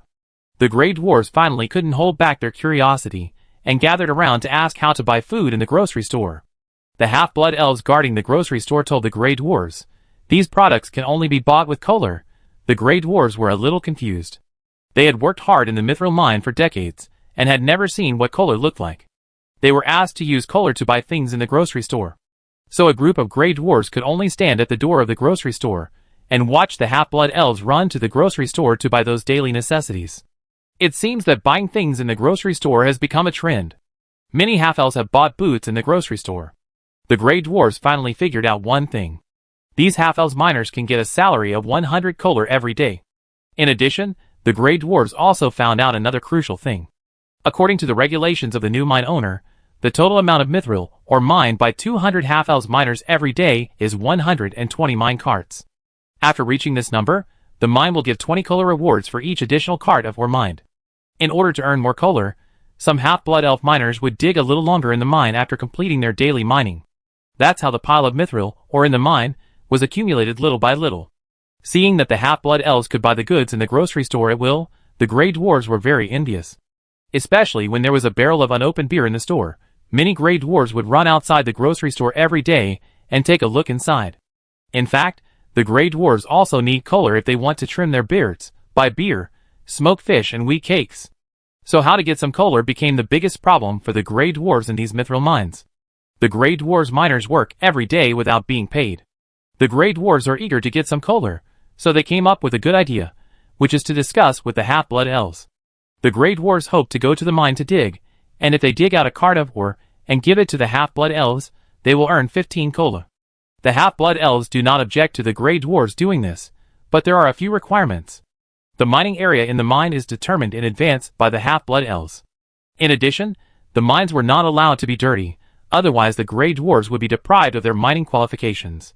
One cart of ore could be exchanged for 20 kolars, and the Grey Dwarves could get 15 kolars after handing it over to the half-blood elves, and the other 5 kolars were the commissions of the half-blood elves. 15 kolars could be exchanged for a cup of beer and a small piece of wheat cake in the grocery store. Smoked fish was more expensive, and 15 kolars could only be exchanged for a smoked fish as big as a sardine. After these things were determined, the Grey Dwarves, who worked in the furnace workshop for a day, would actually pick up their pickaxes after dinner and run to the mine to dig for mithril ore. At first, only a few Grey Dwarves tried secretly, but when they got the 15 kolars of reward, they ran to the small grocery store and finally asked the salesperson to open the oak barrel filled with beer. For a moment, it seemed that the whole mithril mine was filled with a faint aroma of beer. The Grey Dwarves in the mithril mine suddenly became agitated, and then they suddenly discovered that the system of working 6 days and resting 1 day in the mines was really implemented. However, in order for the furnace to operate normally, everyone had to take turns to rest. The Grey Dwarves, who were good at calculations, found that there were still so many people and so much work in the furnace workshop. If someone took a rest, his work that day would be shared by other Grey Dwarves. It was just that everyone took turns, so naturally no Grey Dwarves would complain. It seemed good to have a day of rest for nothing. Speaking of this rest day, the Grey Dwarves originally planned to take a good rest on the rest day, and it would be best if they could have a glass of beer or something, but they found that their pockets were cleaner than their faces, so what could they do? Of course, they took advantage of the rest day to carry a pickaxe into the mine to dig for mithril ore. For a cart of ore dug out, they could find a half-elf miner to earn 15 kol, so on the rest day, the Grey Dwarves basically got up early and dug a cart of mithril ore in the mine. After getting the money, they went to the grocery store in the evening to buy a glass of beer and a small piece of scones, or they were determined to work harder and dig 2 carts of mithril ore, not only to drink a cup, but also to trim their beards. Such a life seemed to have a purpose all of a sudden. The mining enthusiasm in the North Mithril mine was unprecedentedly high. Roy was pushed to the position of mine owner by Earl Swinburne, but he had never actively fought for anything. Now he gradually figured out a clue about the North Mithril mine. He just waited for the caravan of the logistics department to arrive as soon as possible to take away the mine owner Harold and his family and empty the rooms on the 3rd floor of the castle. Roy would leave here and take over 3 black iron mines in another mountain range. Roy wanted to have a good chat with Captain Berkeley. If he wanted the mithril mine to be profitable as soon as possible, he had to ask the logistics department to send the Grey Dwarf prisoners here as soon as possible. Because of Roy's lack of experience, all the half-elf miners in the South Mithril mine left, and they could only hold on for 2 months. I didn't expect that before Roy finished writing his report, Captain Berkeley actually arrived at the North Mithril mine with a pack team, and the supplies he brought this time were a bit exaggerated. The entire pack team was full of goods, and even his magic waste bag was full of various supplies. Looking at his posture, it seemed as if he had transported all the supplies from the valley camp. When Roy saw Captain Berkeley, the two hugged each other. Captain Berkeley took the opportunity to pat Roy's shoulder heavily, and Roy quickly took Captain Berkeley to his office. Before Roy sat down, he was shocked by the news brought by Captain Berkeley. He widened his eyes and stared at Captain Berkeley and said, "What? The 17th Silver Pegasus Legion is preparing to evacuate the Pagisto Plateau. Captain Berkeley sat opposite Roy, shook his head, and corrected with a serious face. It's not that we are preparing to evacuate all the way, but we have almost evacuated. The main force of the Silver Pegasus warriors of the Legion has returned to the Elf continent through the portal. Only some guards cannot leave for the time being, but they should not be able to hold on for too long. If no one goes to take over the mines, some mines may be abandoned directly. Why are you so hasty? Roy asked. Captain Berkeley whispered. A large number of Grey Dwarf pirates appeared in the Queenawini Islands. The current situation is somewhat critical. The Silver Pegasus Legion evacuated the Partington Plain overnight, just to hold the Queenawini Islands firmly, so the news that the Silver Pegasus Legion withdrew from the Partington Plain will probably not be concealed for too long. Everyone who can be evacuated from the Valley Camp has been evacuated. All the materials that don't need to be taken away have been transported to various mines. The people at the Valley Camp urge you to put down everything at hand immediately, take over the 3 black iron mines as soon as possible, and liberate the guards there. Roy looked very bad, thinking, you all left, how can the mines here stop those plateau headhunters? But he said, you all left at once, what should we do here? You left all the military supplies behind. Captain Berkeley said hurriedly, if you can't hold it, tighten the defense line. When the war in the Queenawini Islands is over, we will come back to deal with the things on the Partington Plain. Chapter 397. Captain Berkeley brought a large amount of supplies this time. In addition to the supplies on the horseback, Captain Berkeley's magic waste bag also contained 1,000 sets of military supplies. Compared with these military supplies, the food carried by the caravan seemed insignificant. Roy finally knew that Captain Berkeley was not just talking. He really transported all the military supplies in the Valley Camp to the North Mithril Mine, and handed them over to Roy in person. This part of the military supplies is worth at least 100,000 magic crystals. It can be seen that the Silver Pegasus Legion is really preparing to evacuate the Pagisto Plateau, and even left in a hurry. Roy guessed that the situation of Queen Uini's group was deteriorating rapidly, and the Silver Pegasus Legion needed to return to defend quickly. Captain Berkeley and the logistics department will also leave the Pagisto Plateau, and the logistics supply chain of the 17th Silver Pegasus Legion will be completely cut off. There are currently no caravans on the Pagisto Plateau, so the supply of materials will become the biggest problem. Fortunately, Roy had some precautions in advance. Laishan's caravan has already gone to the fortress town to deliver the second batch of materials. This time Roy hopes that he can bring back more food. The supplies brought by the pack team were being moved into the warehouse box by box. Roy stood beside Captain Berkeley and said to him, after you leave, how will the supply of supplies be solved? Captain Berkeley looked at Roy with a smile and said casually, don't tell me you haven't found a half-blood elf pack team and asked them to transport them from Padstow City to here. I can issue them a special pass to ensure that they can pass smoothly within the city of Padstow. As he said that, Captain Berkeley took out a document from his arms and handed it to Roy. Obviously, Rosander's caravan had already entered the site of the 17th Silver Pegasus Legion. Roy took the special pass, which was a trade license for a special period. I will write a letter to Rosander and ask him to bring more fruits and sea fish to meet the food needs of these mines first, Roy said, and then said, in addition, I need to increase the supply of fish, wheat flour, and wine. These materials are difficult to buy in Padstow City. Leave this matter to me. I will let the logistics department's material transport ship transport the materials to Padstow City. You can let Rosander take this certificate to the material warehouse in Padstow City to buy it, but you must remember to bring money. It is more convenient to pay with magic crystals, Captain Berkeley said to Roy. Roy nodded. Since he had 3 gemstone mines and 2 mithril mines, he would not have to worry about magic crystals. But then Roy said, Captain Berkeley, there is one more thing I need your help with. The number of miners in the mithril mine is not enough. I need the military to provide a batch of Grey Dwarf prisoners to supplement it. Captain Berkeley glanced at Roy and agreed readily. That's no problem. To be honest, the military's prisoner of war camp in Queenawini Islands is already full of Grey Dwarves. The decree of the Silver Moon Kingdom does not allow the removal of these Grey Dwarf prisoners, who only eat and bask in the sun every day. They can only be kept in the prisoner of war camp. Your need is exactly what the prisoner of war camp wants. How many Grey Dwarf prisoners can you handle at once? Roy calculated and said, 1,000 Grey Dwarf prisoners. Captain Berkeley agreed without any hesitation. Okay, but according to the management system of the Corps for prisoners, Roy, you must write a report on these prisoners every quarter. If there are injuries or deaths, they must be listed separately. The patrol department still cares about these, so don't write too perfunctorily. Okay. Roy didn't expect that these Grey Dwarf prisoners of war were managed so strictly.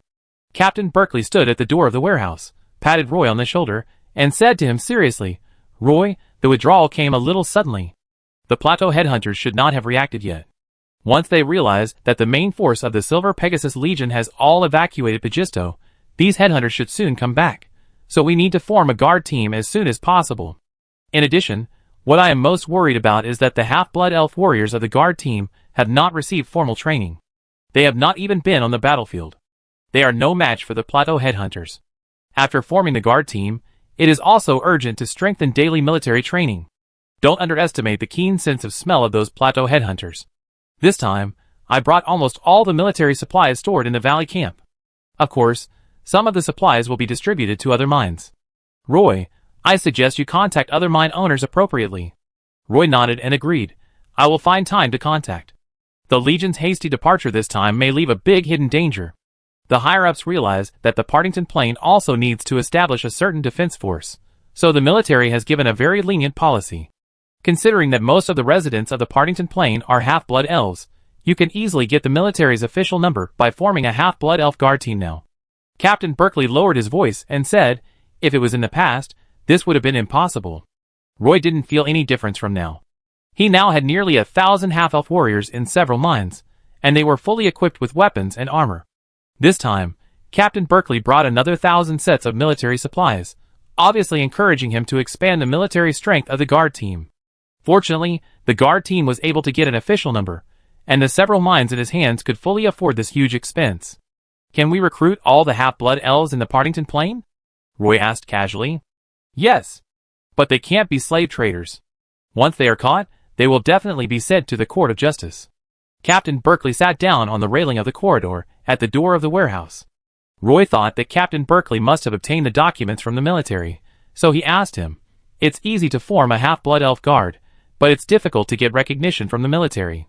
I have lived in Castletown for so long, and I haven't heard that half-blood elves can form an army. Is there any official document? You are really careful, but the half-blood elf guard can only operate on the Partington Plain." After saying this, Captain Berkeley took out a magic parchment scroll from his arms, on which was the authorization and seal of the Silver Pegasus Army. Roy's heart moved slightly, and he took the parchment scroll and smiled. Considering the expenses of forming a half-blood elf guard at the mine, the military agreed that you can use the resources of the mine, such as selling some spinels and mithril ingots to pay the salaries of the half-blood elf guard. I give you a suggestion. You better make a report for each transaction. Before the Partington Plain is opened, it's best to have a detailed record of each transaction. Captain Berkeley said a few more heartfelt words. "Got it," Roy agreed.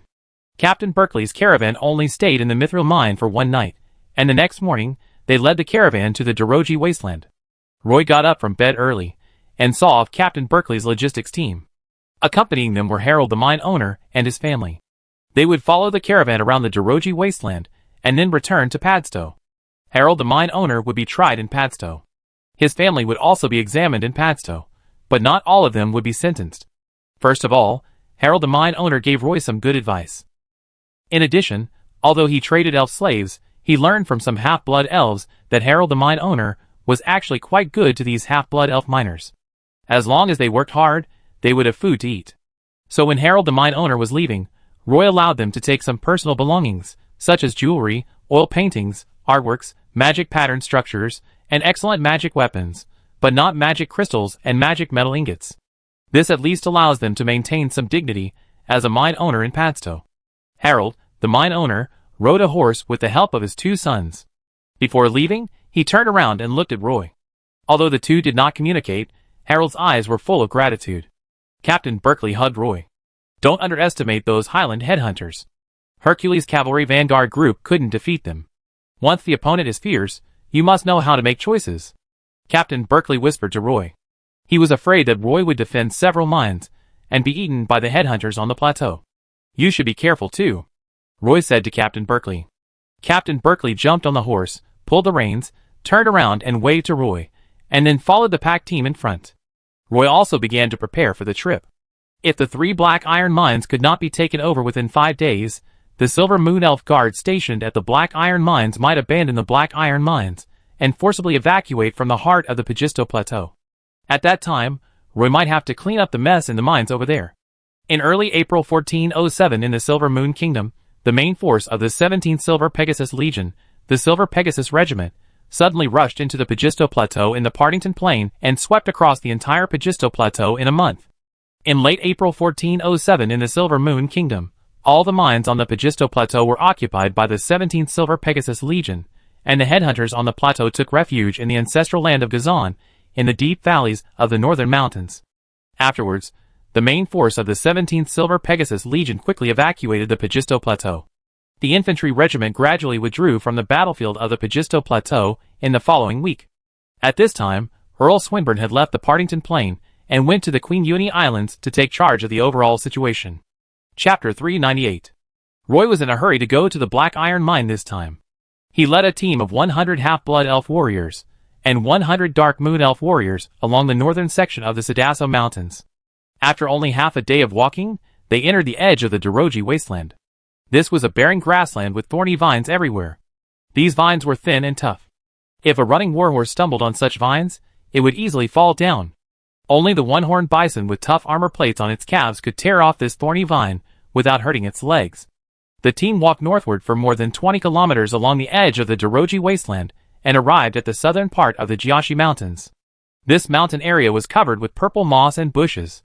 The entire mountain wall was full of strange colors, while the mountain peak was dark in color, like a whole piece of hard magic black iron. Roy left in a hurry this time, and even many things in the North Mithril mine were not handled, so they had to be put aside temporarily. Roy left all the Half-Blood Elf warriors he brought from the second mine in the North Mithril mine. The Half-Blood Elf warriors he brought out this time were all recruited from the Mithril mine. They were miners in the mine 2 weeks ago, and now they have become Half-Blood Elf warriors. There is really a lack of manpower. If the mine is not taken back, the Black Iron Mine may be abandoned. Roy would not feel sorry for the Black Iron Mines, but the Half-Blood Elf miners in the mines would probably be scattered in the wilderness of the Jiashi Mountains. It would be very troublesome to gather them together at that time. When Captain Berkeley left, he did not take the mithril ingots in the mines with him. Roy dealt with these mithril ingots himself, and used the magic crystals he got back to form the Half-Blood Elf Guards. The Jiashi Mountains span the central hinterland of the Pagisto Plateau. The southern part of the Jiashi Mountains is close to the Sadaso Mountains and the Doroji Wasteland, so the northern mithril mine is very close to the southern Black Iron Mine of Jiashi, even closer than the southern mithril mine, and it only takes 2 days to ride on horseback. This black iron vein does not run through the entire Jiashi Mountains.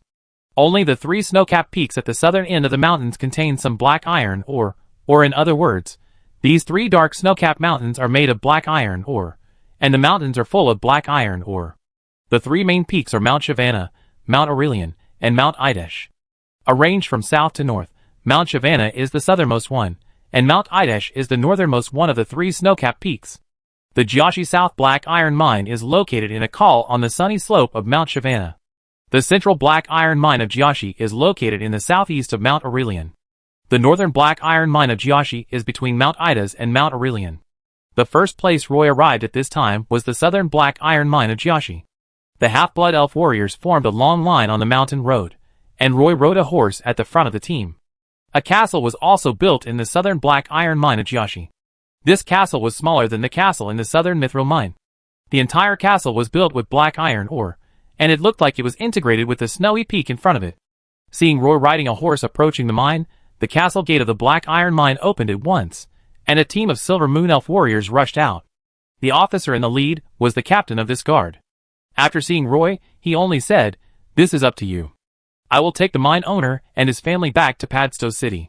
After the captain of the guard finished speaking, some Silver Moon Elf warriors rode out of the castle, and some of the mine owner's family also rode horses and waited outside the castle with luggage. Roy nodded to him. Apparently, the head of the guard had heard something, and had dealt with these matters in advance. Roy saw the elf warriors of the guard began to withdraw from the castle, so he led the Half-Blood Elf warriors into the castle in a hurry and rushed to various posts in the castle, mainly to prevent the miners in the mine from taking the opportunity to start a riot. This castle was built on the mountain, and even half of the building was hidden in the mountain, connected to the Black Iron Mine. Roy walked through the living room and walked to the back, which was a long corridor. The big iron door at the end of the corridor was open, and inside was a huge space, like a cave in the belly of the mountain, about the size of a small opera house, with a very solid furnace inside, and hot magma continued to flow out of the furnace. A pungent smell of sulfur filled the entire corridor. The living area in the castle was already in a mess. With the withdrawal of the Silver Moon Elf Guard, most of the valuable things that could be taken away from the castle had been taken away. The only thing that had not changed was the black iron mine behind. By the time Roy led the half-blood elf warriors to completely control the black iron mine, the Silver Moon Elf Guard had already left without a trace.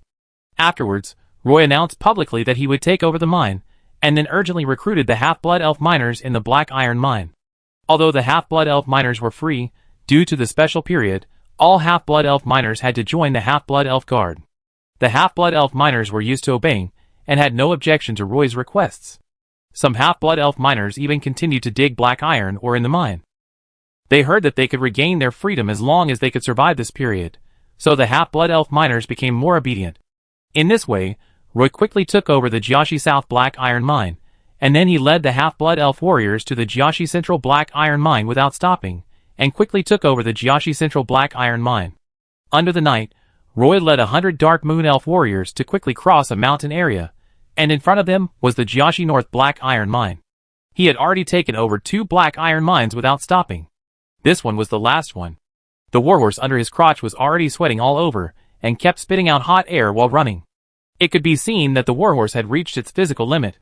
Roy injected a ball of holy light power into the body of the warhorse, and sure enough, the condition of the warhorse was much better. The Dark Moon Elf warrior behind him had been left behind by him 100 meters away. Looking at the sky that was about to get dark, Roy decided to work harder. Once it got dark, he would not be able to continue on his journey. A team of Dark Moon Elf warriors also ran very hard. Captains Timothy and Tennyson followed behind. They licked their dry lips and exchanged glances. They were a little confused. Roy's riding skills were very average, but he was leading the way all the way. Finally, they arrived at the North Black Iron Mine in Jiashi before dark. The Silver Moon Elf guards had already lined up to evacuate from the castle. Roy rushed up to the Silver Moon Elf warriors and asked, "Where is your leader?" The Silver Moon Elf warrior pointed inside and said, "The leader is distributing daily necessities to the half-blood elf miners in the castle." "Where are you from?" "We are about to evacuate this mine." "I am here to take over this mine," Roy said loudly, and people rushed into the mine. Obviously, the leader of the guard group was worried that after they evacuated, the mine would fall into chaos and the half-blood elf miners would suffer, so he gave them some supplies before leaving. When they leave the Black Iron Mine, these half-blood elves will also leave the Black Iron Mine. Chapter 399. Roy rushed into the castle of the North Black Iron Mine in Jiashi first, and his horse stopped on the steps of the castle, forcing the 2 Silver Moon Elf warriors guarding the door to take 2 steps back. The half-blood elf miners, who were queuing to receive supplies, looked at Roy in great surprise. They didn't even know what happened. Until now, these half-blood elf miners have not figured out why these Silver Moon Elf warriors distributed these daily necessities to them. Captain Brad stood on the second-floor terrace of the castle. He threw a bunch of keys from a height, and Roy reached out to catch them. A bunch of copper keys made a crisp sound. Captain Brad narrowed his eyes and said to Roy, "This is up to you." After that, he stood on the terrace and shouted to a large group of half-blood elves under his feet, "Everyone, the new mine owner will arrange for you now." The Silver Moon Elf guard officially withdraws. He didn't even communicate with Roy. He turned around and walked down the stairs gracefully. When he passed by Roy, he said expressionlessly, "I don't want to know your name, and I don't hope that we will have the opportunity to cooperate in the future. Your lateness made my guard wait for more than 3 weeks." After saying this, Captain Brad walked out of the castle without looking back. At the gate of the city, a Silver Moon Elf warrior was waiting there with a horse. Captain Brad jumped on the horse, and a group of Silver Moon Elf warriors quickly evacuated from the castle. They did not communicate with the half-blood elf warriors brought by Roy from beginning to end.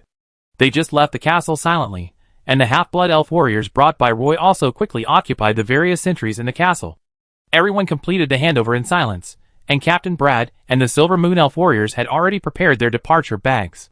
These Silver Moon Elf warriors left the Jiashi North Black Iron Mine without even looking back. Only a group of half-blood elf miners were left, looking at these half-blood elf warriors in standard armor in front of them. "I am the highest commander of the half-blood elf guard team, and the owner of this mine. I will be responsible for the management of this mine from now on."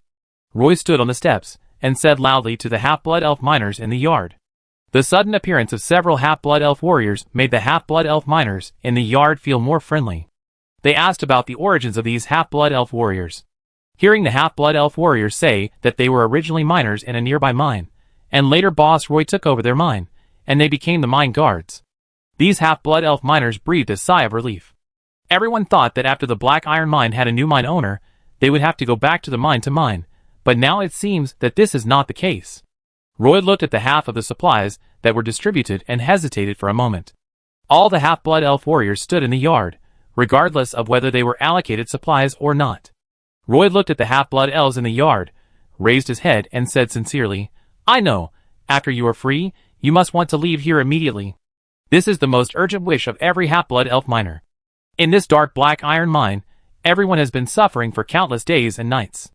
Now that they are free, they all want to go home. I believe that many half-blood elves present were captured by the plateau headhunters. There are many half-blood elf warriors around me, who were captured by the plateau headhunters, and then sold to the mine. They worked hard in the mine for several years. This is the Idas Peak in the Gassy Mountains. If you want to return to the southern part of the Pagisto Plateau, you have to walk out of the Gassy Mountains and along the Sedaso Mountains for more than half a month. I don't want to describe how dangerous this journey is.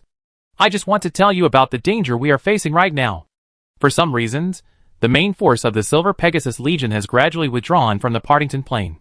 Those evil headhunters are about to make a comeback from the north of the plateau. The entire Pagisto Plateau will once again be shrouded in the shadow of the plateau headhunters. No, this Black Iron Mine will be the first bridgehead to resist the headhunters of the plateau. Roy paused and found that all the half-blood elves were looking at him. Everyone's breathing became extremely heavy. Many half-blood elves have witnessed the brutality of the headhunters of the plateau. Those half-blood elves who have been caught by the headhunters of the plateau clenched their fists, and their faces turned pale. This Black Iron Mine will block the attack of the headhunters of the plateau in the near future. It will be nailed here like a nail, so that the headhunters of the plateau cannot go south recklessly. This is my original intention of taking over this Black Iron Mine. Not only here, the South Jason Black Iron Mine in Mount Savannah, and the Central Jason Black Iron Mine in Mount Aurelian form an iron triangle defense formation with this place. This will be the first line of defense against the headhunters of the plateau. Of course, we have more than just this line of defense.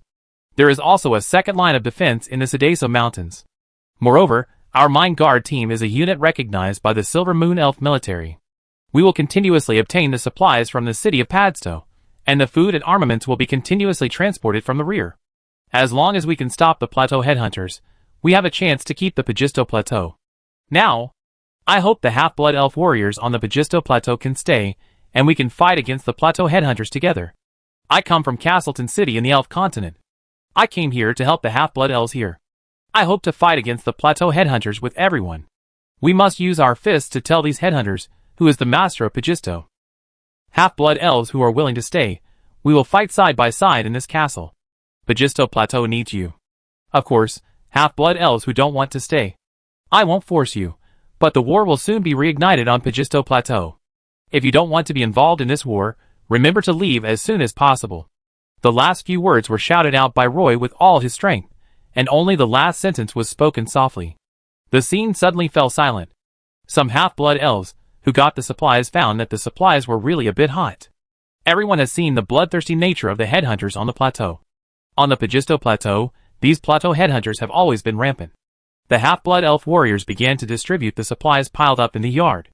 The half-blood elf miner standing in front of the pile of supplies hesitated and tied his backpack behind him, then said awkwardly, "Sorry, I've been away from home for too long. I miss my family very much. I can't stay." He kept his head down and turned around to leave the castle quickly. Roy happened to be standing next to him, reached out and patted his shoulder, and said calmly, "It's better to wait a while. There will definitely be half-blood elves who will make the same choice as you. Then you can travel together, which will be much safer along the way." The companion following the half-elf miner made a different choice at this time. He said to the half-elf warrior who was distributing supplies, "I choose to join. My village has been burned down. I want to stay and take revenge on those Highland headhunters." The half-elf miner behind him also shouted, "Count me in. I will fight the Highland headhunters to the end." "Sorry." There was another one who wanted to leave behind.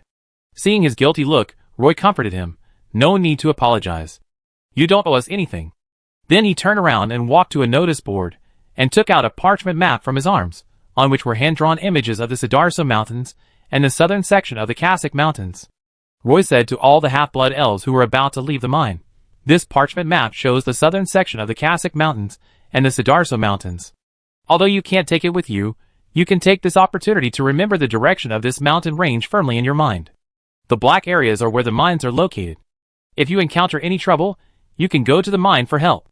Although Roy said a lot when distributing supplies, more than half of the half-blood elf miners still chose to take the supplies and leave. Of course, some half-blood elves stayed. After all, the half-blood elves on the Pagisto Plateau have an irreconcilable hatred with these headhunters. Most of the people who rushed to the North Black Iron Mine with Roy this time were Dark Moon Elf warriors, who guarded the Grey Dwarves in the mine. Finally, after statistics, there were 206 half-blood elves willing to stay in the North Black Iron Mine in Jiashi. This time Roy only brought 12 half-elf warriors, who were responsible for organizing the half-elves into 3 squadrons, and then these half-elf warriors would be engaged in intensive training. On the day Roy took over the mine, the Black Iron Mine stopped mining black iron ore.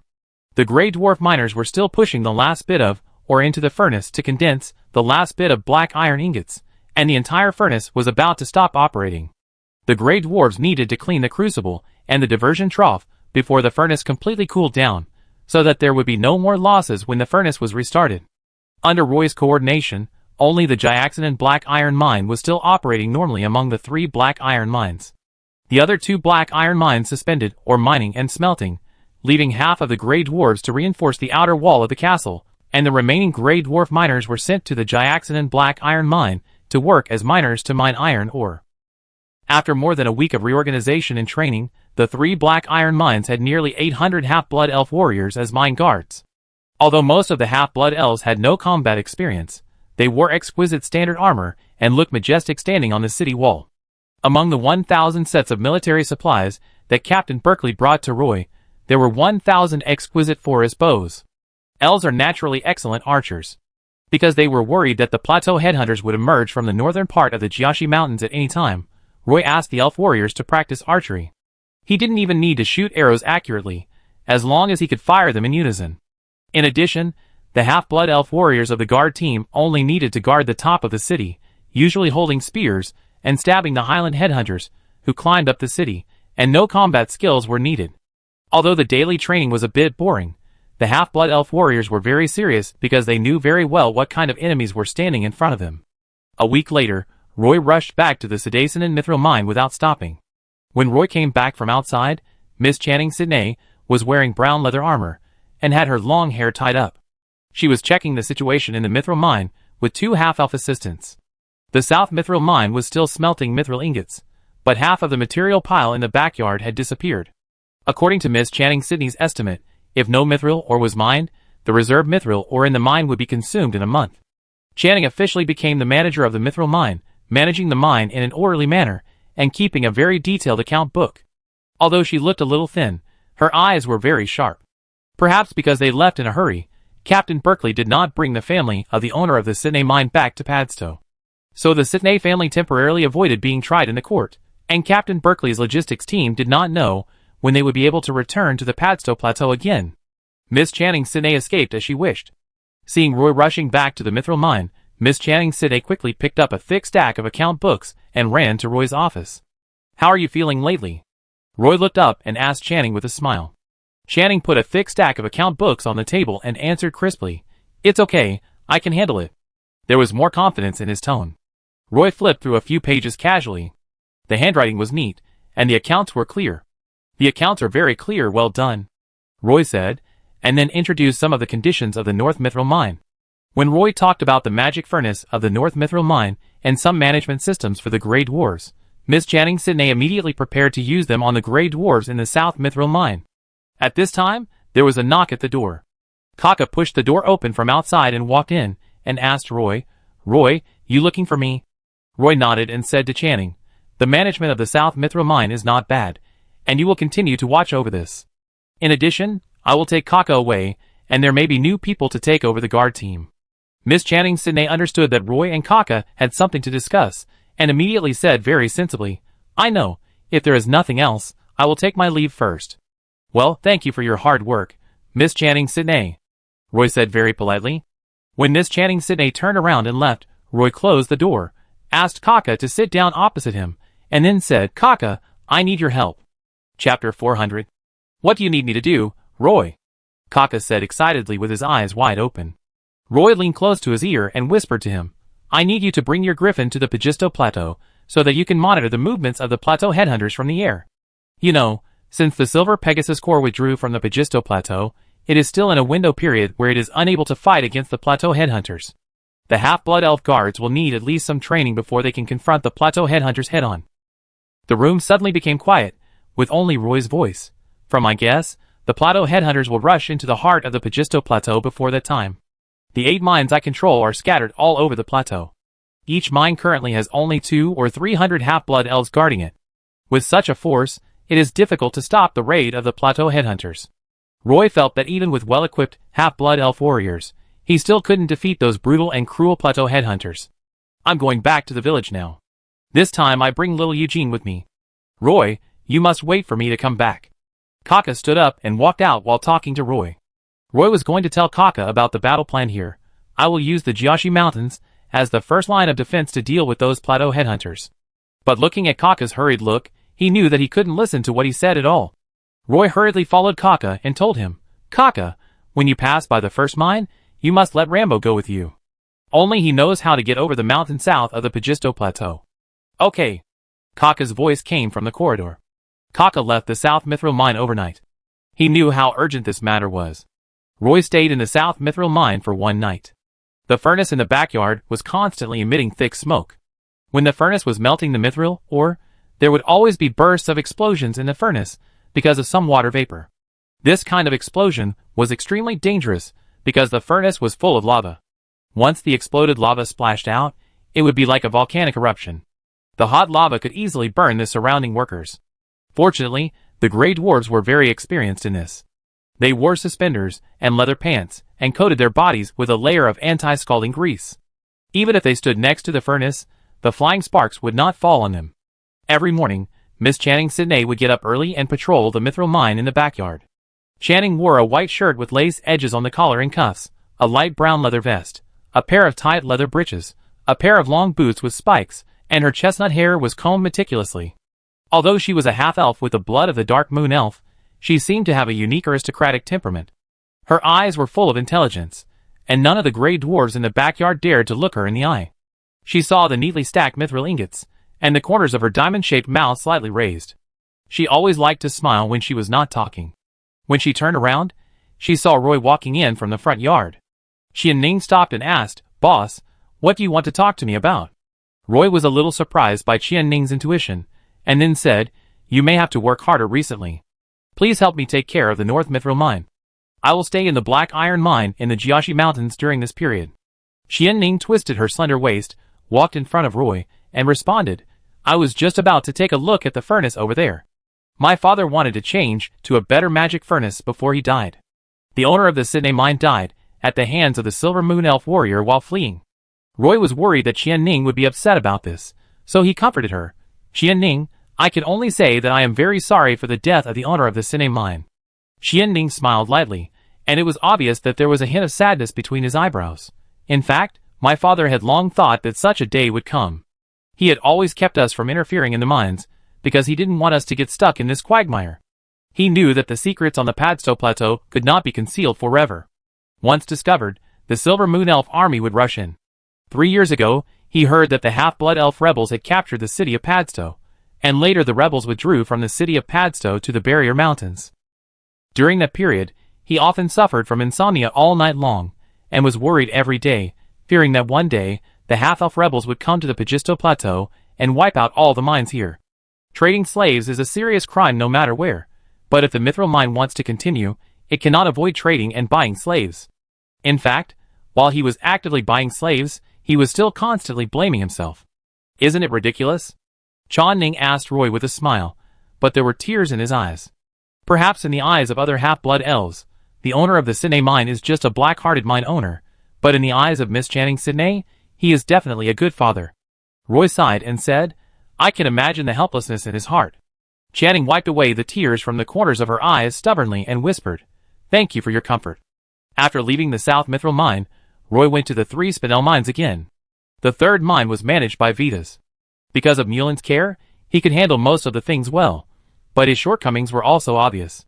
Because he had worked as a miner in the mine, he had a very obvious prejudice against the Dark Moon Elves and the Grey Dwarves, and would unconsciously favor the Half-Blood Elves. Although there is some partiality, he is very measured and definitely not so obvious. The second mine managed by Mulin is the best running of the 8 mines. The second mine also has the largest number of miners among these mines. Although Roy has transferred nearly 300 Half-Blood Elf warriors from the second mine, there are at least more than 600 Half-Blood Elves in the second mine. It can be said that the second mine is like the heart of the 8 mines, always supplying fresh blood to the other mines. The dual-channel gravity elevator of the second mine has entered the construction stage. Mulin takes the Half-Blood Elf guards to the field for training every day. At present, no Half-Blood Elf warrior who came out of the gathering camp can do better than Mulin. At the first mine, because Rambo and Kaka left Pagisto together, the mine became a little chaotic.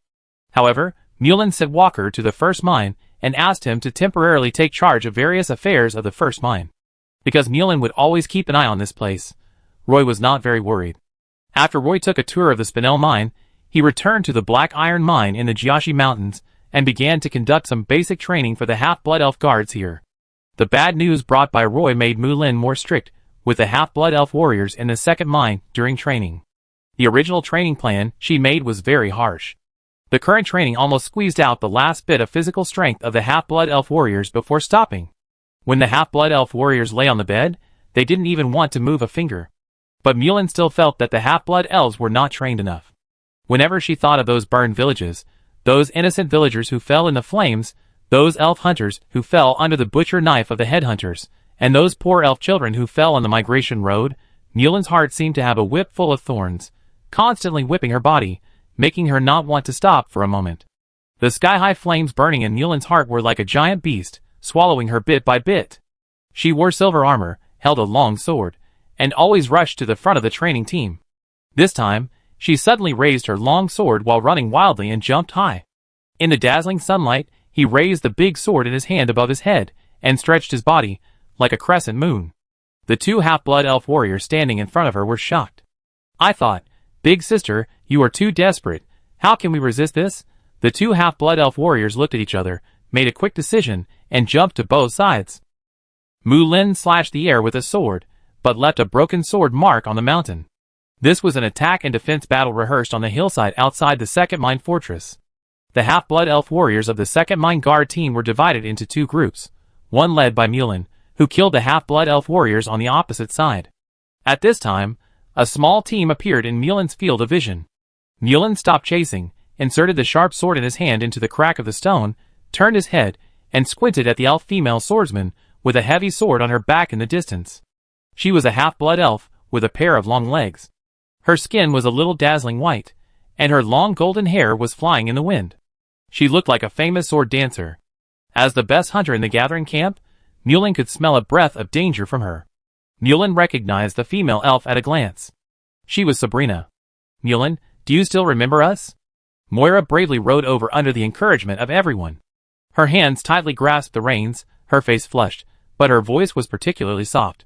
Her eyes revealed a trace of timidity and ignorance, staring at Mulin, who was as strong as a wild horse, and asked in a low voice. Surrounded by a group of Half-Blood Elf warriors, Mulin nodded and said, "You are Moira." Moira's tender face bloomed with a pure smile, and she quickly asked again, "Then Mulin, have you seen Roy recently?" Mulin looked up and replied, "Of course, Roy is our boss, and he just left here 3 days ago." Moira's eyes became bright, and she asked happily, "Is he here too?" Mulin shook her head and said, "The boss is not here. I guess you have to go to the Black Iron mine in the Jiashi Mountains to see him." Chapter 401. We heard that Roy was in the Black Iron mine in the Jiashi Mountains. In order to see Roy as soon as possible, the adventure team did not even stay in the second mine. Mulin arranged a half-elf guide for the adventure team. Under his leadership, the adventure team directly entered the Sedeso Mountains and walked north along the Sedeso Mountains. The mountain road was not easy to walk.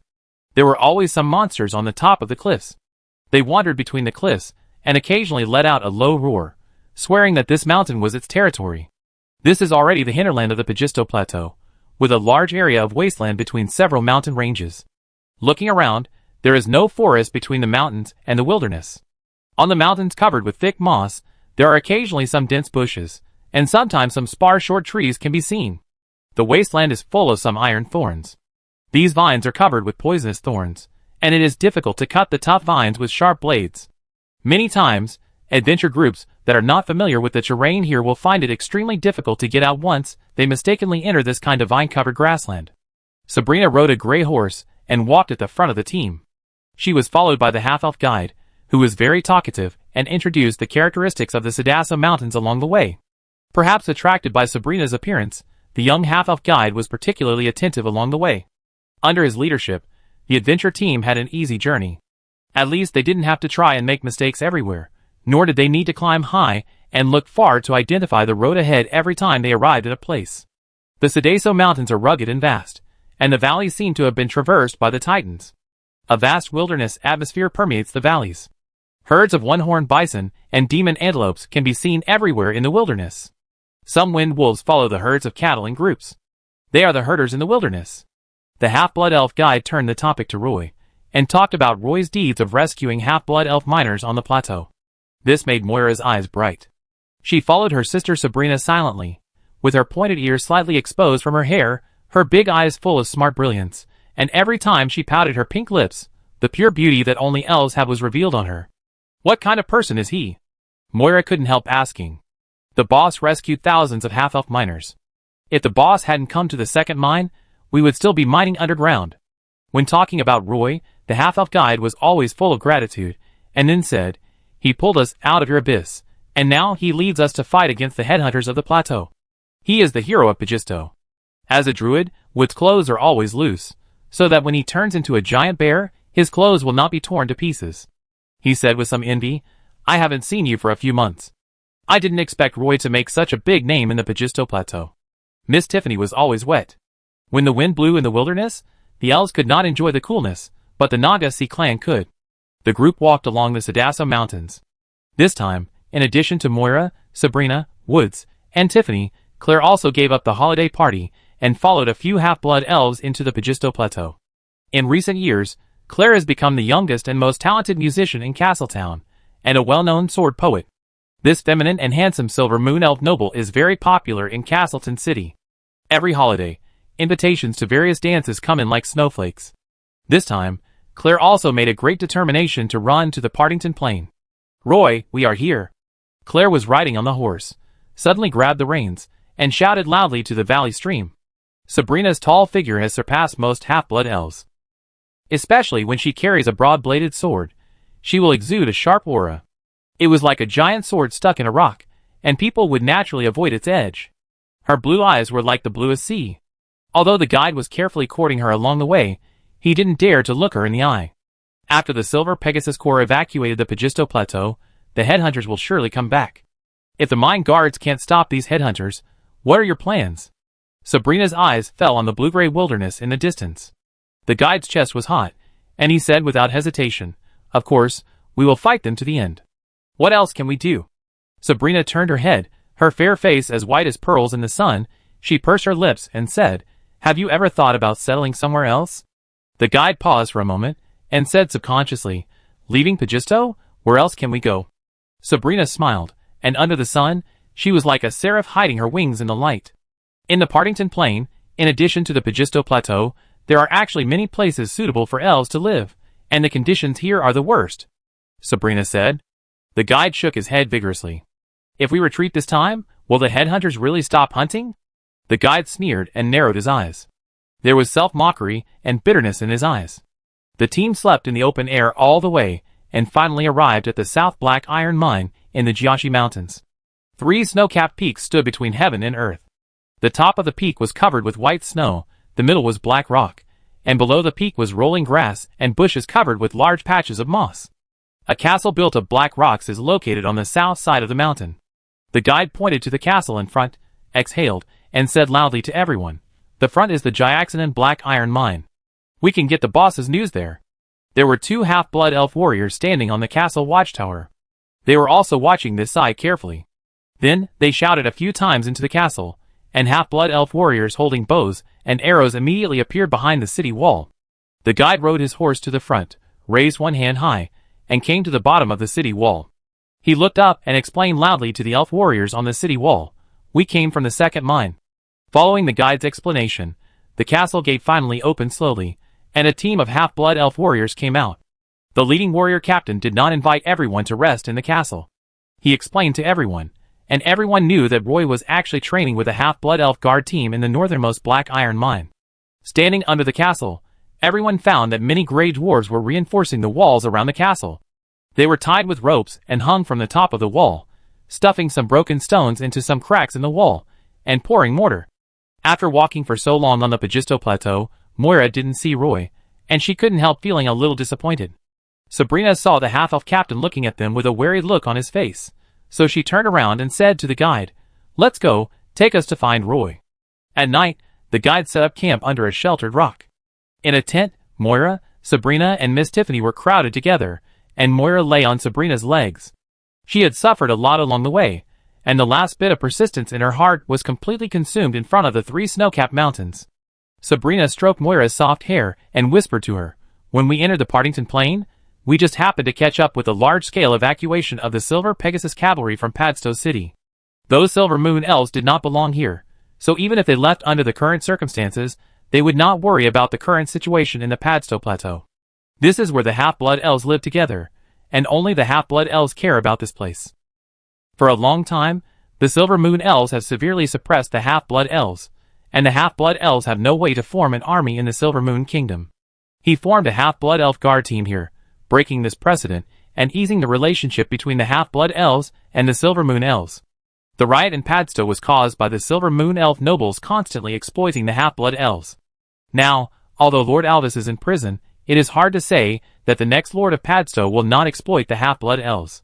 The half-blood elves' distrust of the Silver Moon elf managers has also reached its peak, so someone needs to stand up and ease the relationship between the two sides. What he is doing now is what many half-blood elves want to do, but can't do. Sabrina's soft explanation made Moira blink her big eyes and said to Sabrina, "Sister, there is only the last section of the road. I can hold on." "Hey, you two. Shouldn't I be the one to say this?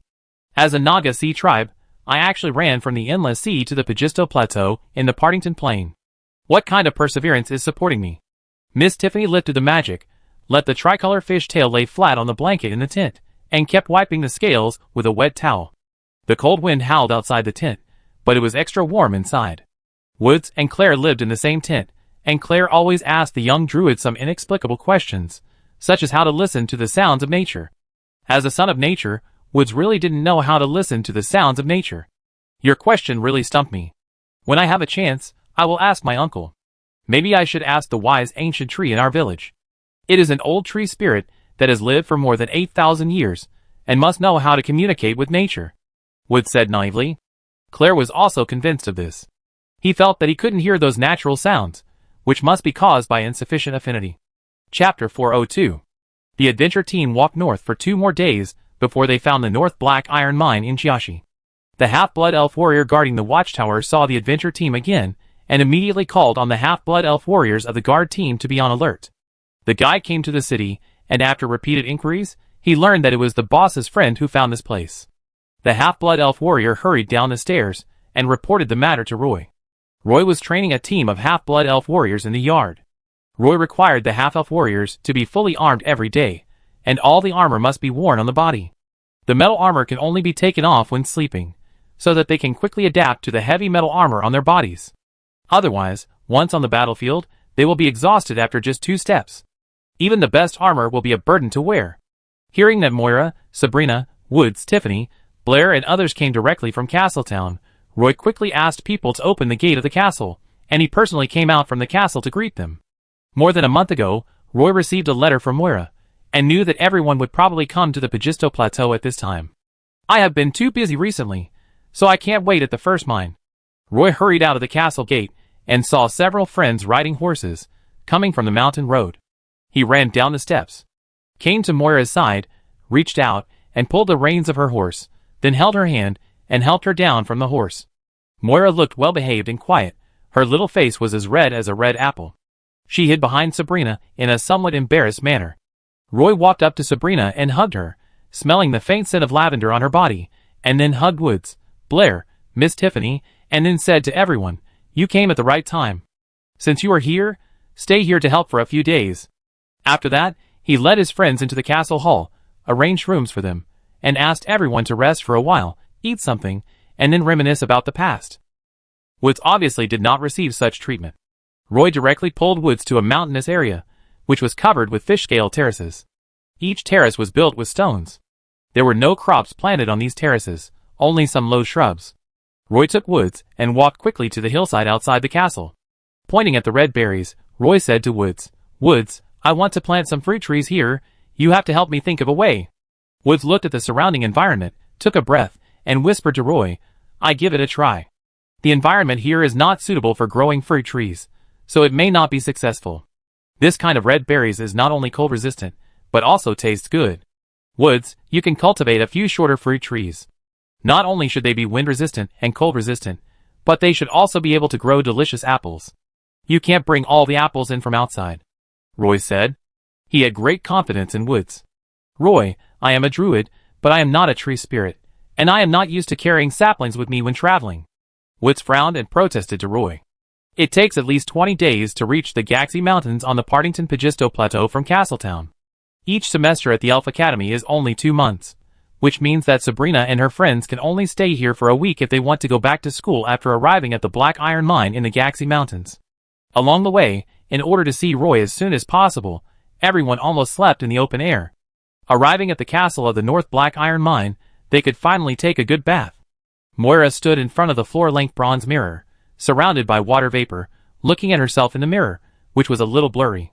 She gently wiped off the water droplets blocking her face, and a smile quietly bloomed on the beautiful blushing face in the mirror.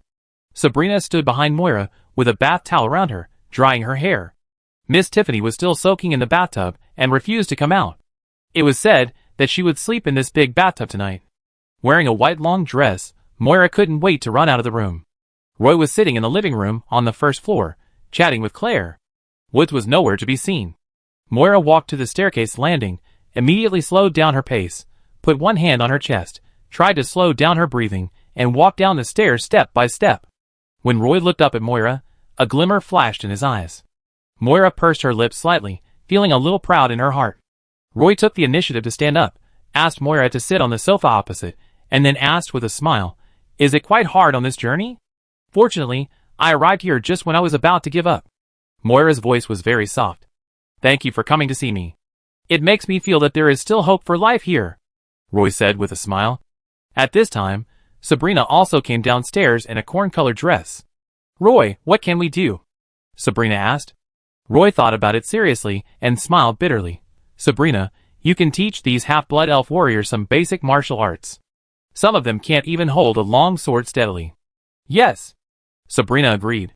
Moira quickly asked Roy, "What about me? Roy, what can I do for you?" Roy thought for a while before saying to Moira, "There is a very powerful dark moon elf in the mine. I will ask him to teach you some fighting skills for assassins." Moira blinked and didn't react to Roy's words at first. When she understood, she immediately stared at Roy with wide eyes. Roy found that since Moira met Miss Tiffany, her introverted personality has become much more cheerful. Roy smiled.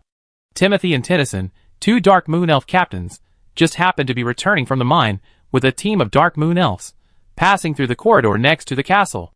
They led the Dark Moon Elf warriors to patrol around Mount Edas every day to see if there were any traces of Highland headhunters nearby. Roy called out to Tennyson, who was about to walk over, "Tennyson, wait a minute."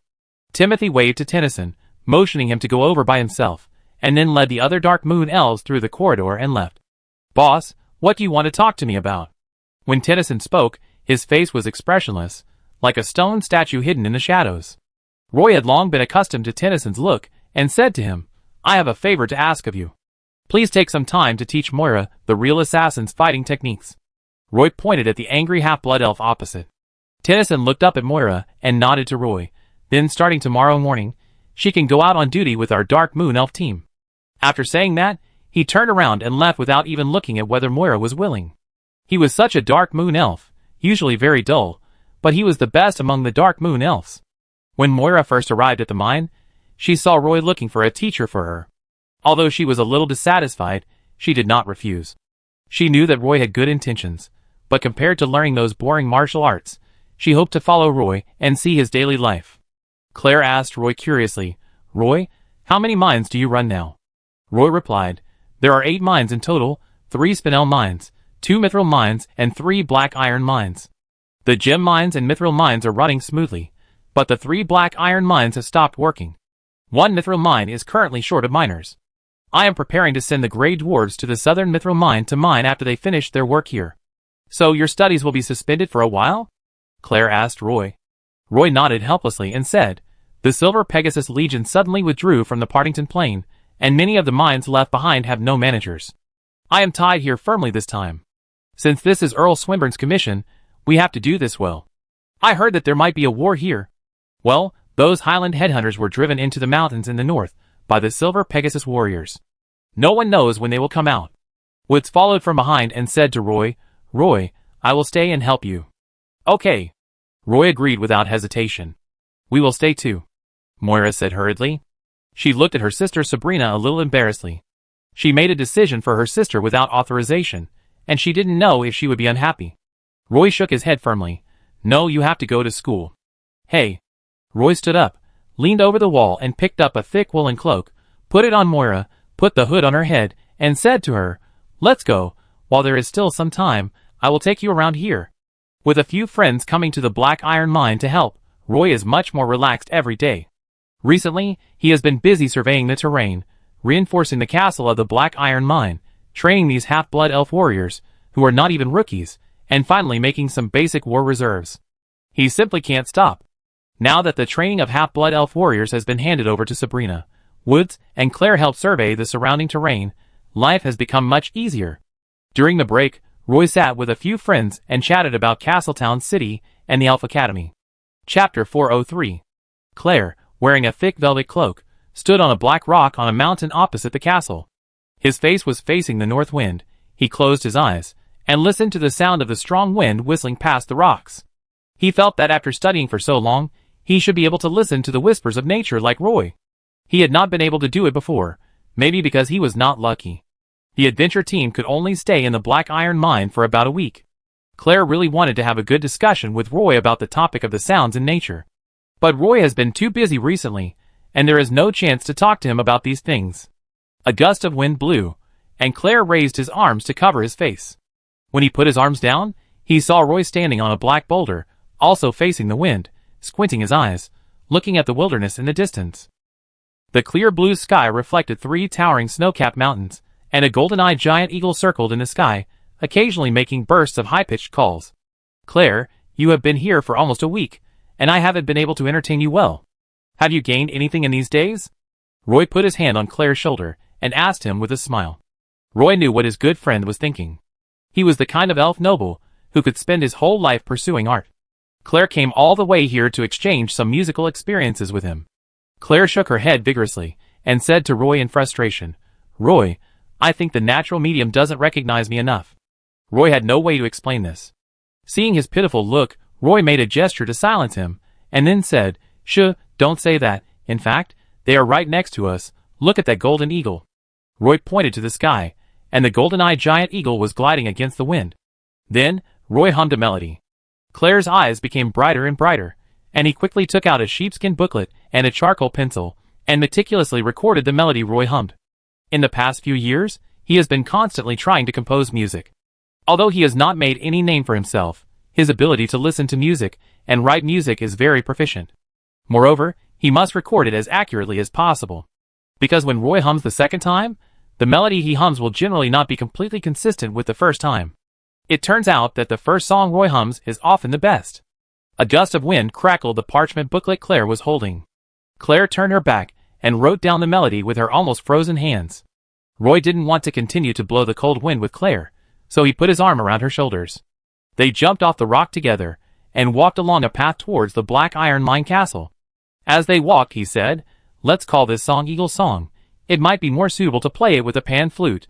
Claire carefully put the parchment booklet into the magic waste bag, looked at Roy with some envy, and asked him, "Roy, I really want to know, can you hear the beautiful melody in nature all the time?" "In fact, I can only hear it occasionally. Just like now when I stand on the top of the mountain, I can hear such a melody when I calm down." Roy said nonsense, and one lie often needs 10 lies to cover it up. He regretted why he was so impulsive at the beginning. Now he could only comfort his friend. Let's go, it's easy to catch a cold if you blow the cold wind on the top of the mountain for too long. When Claire came to the Pagisto Plateau, he had actually been thinking about how he could help Roy. He didn't have the outstanding martial arts skills of Sabrina, nor was he a magician like Miss Tiffany, and he was not good at botany. There were actually very few ways he could help Roy.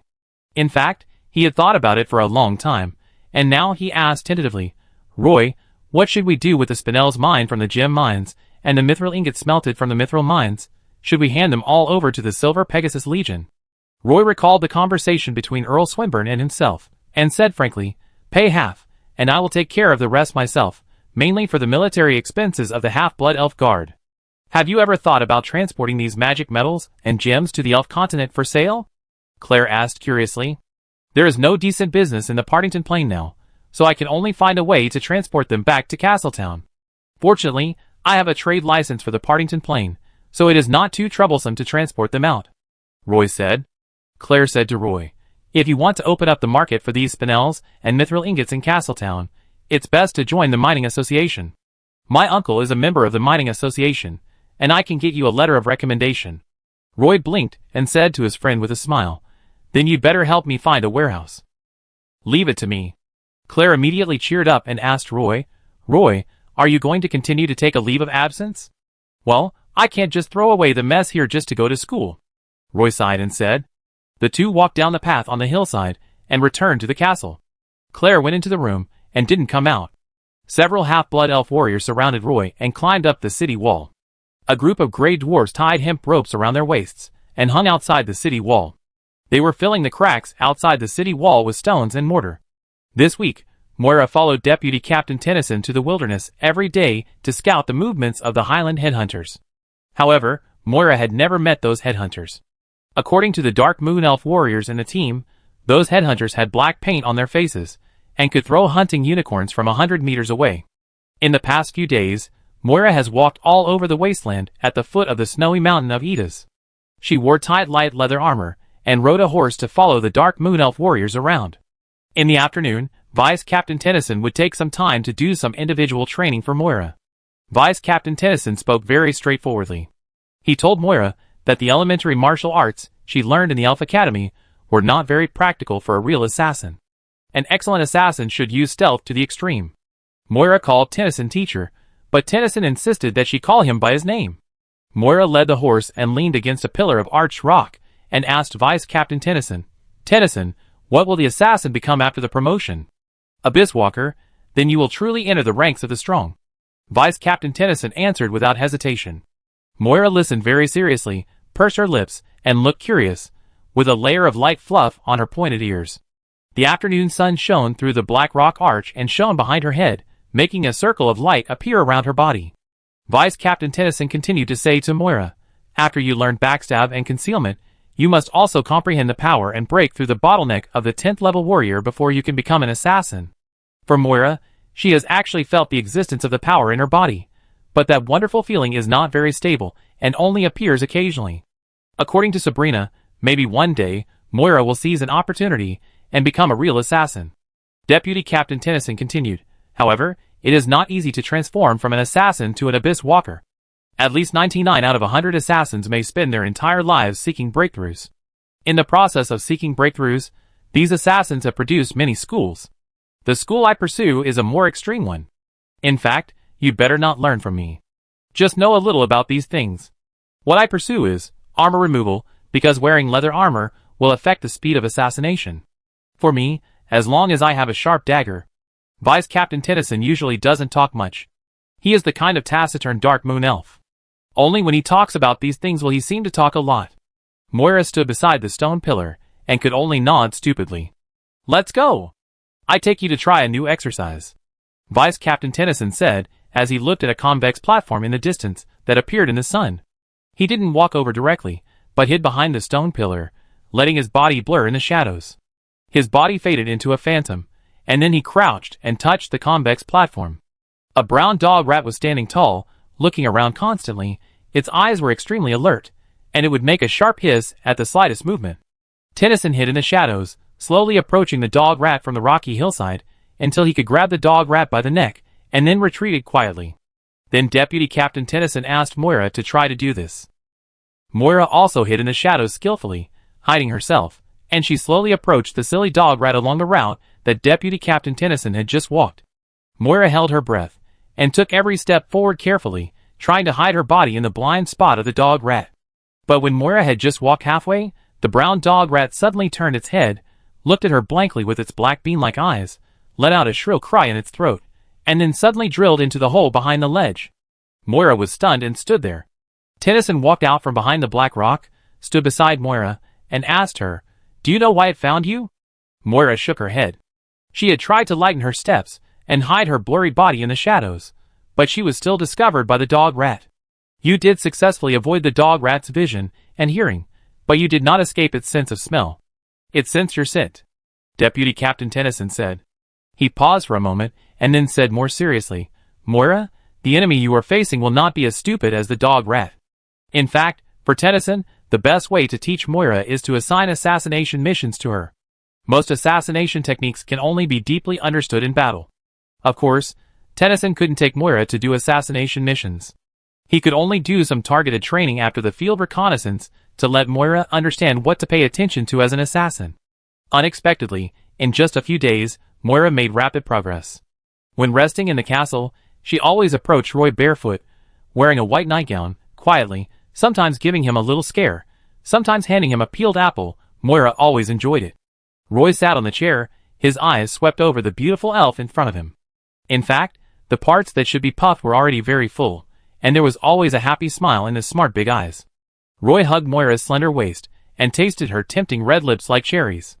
But when he thought of Ms. Jillian standing in front of the fish stall, holding the fish knife in her hand and looking fierce, Roy quickly retracted the hand that he had secretly stretched out. He was not a child anymore. At that time, he had the courage to lift Sabrina's skirt without being beaten, because he was still young. If you do that again, you won't have enough lives to die. In the cold wind, Sabrina, wearing a set of heavy armor, stood on a mushroom-shaped black rock. A group of half-blood elf warriors gathered around the black rock, and they all looked at Sabrina. Sabrina inserted the Saruki sword in her hand on the black rock, and said to the half-blood elf warriors around her, "In the past few days, you have learned some elementary martial arts at the Elf Academy. These elementary martial arts must be practiced continuously to allow the body to react naturally during combat, so that the effect can be reflected. Although I don't know how to teach you how to defend, I can show you how to defend." After saying this, Sabrina arranged 10 half-blood elf warriors to attack her at the same time. And she was standing on this black rock with a diameter of less than 2 meters.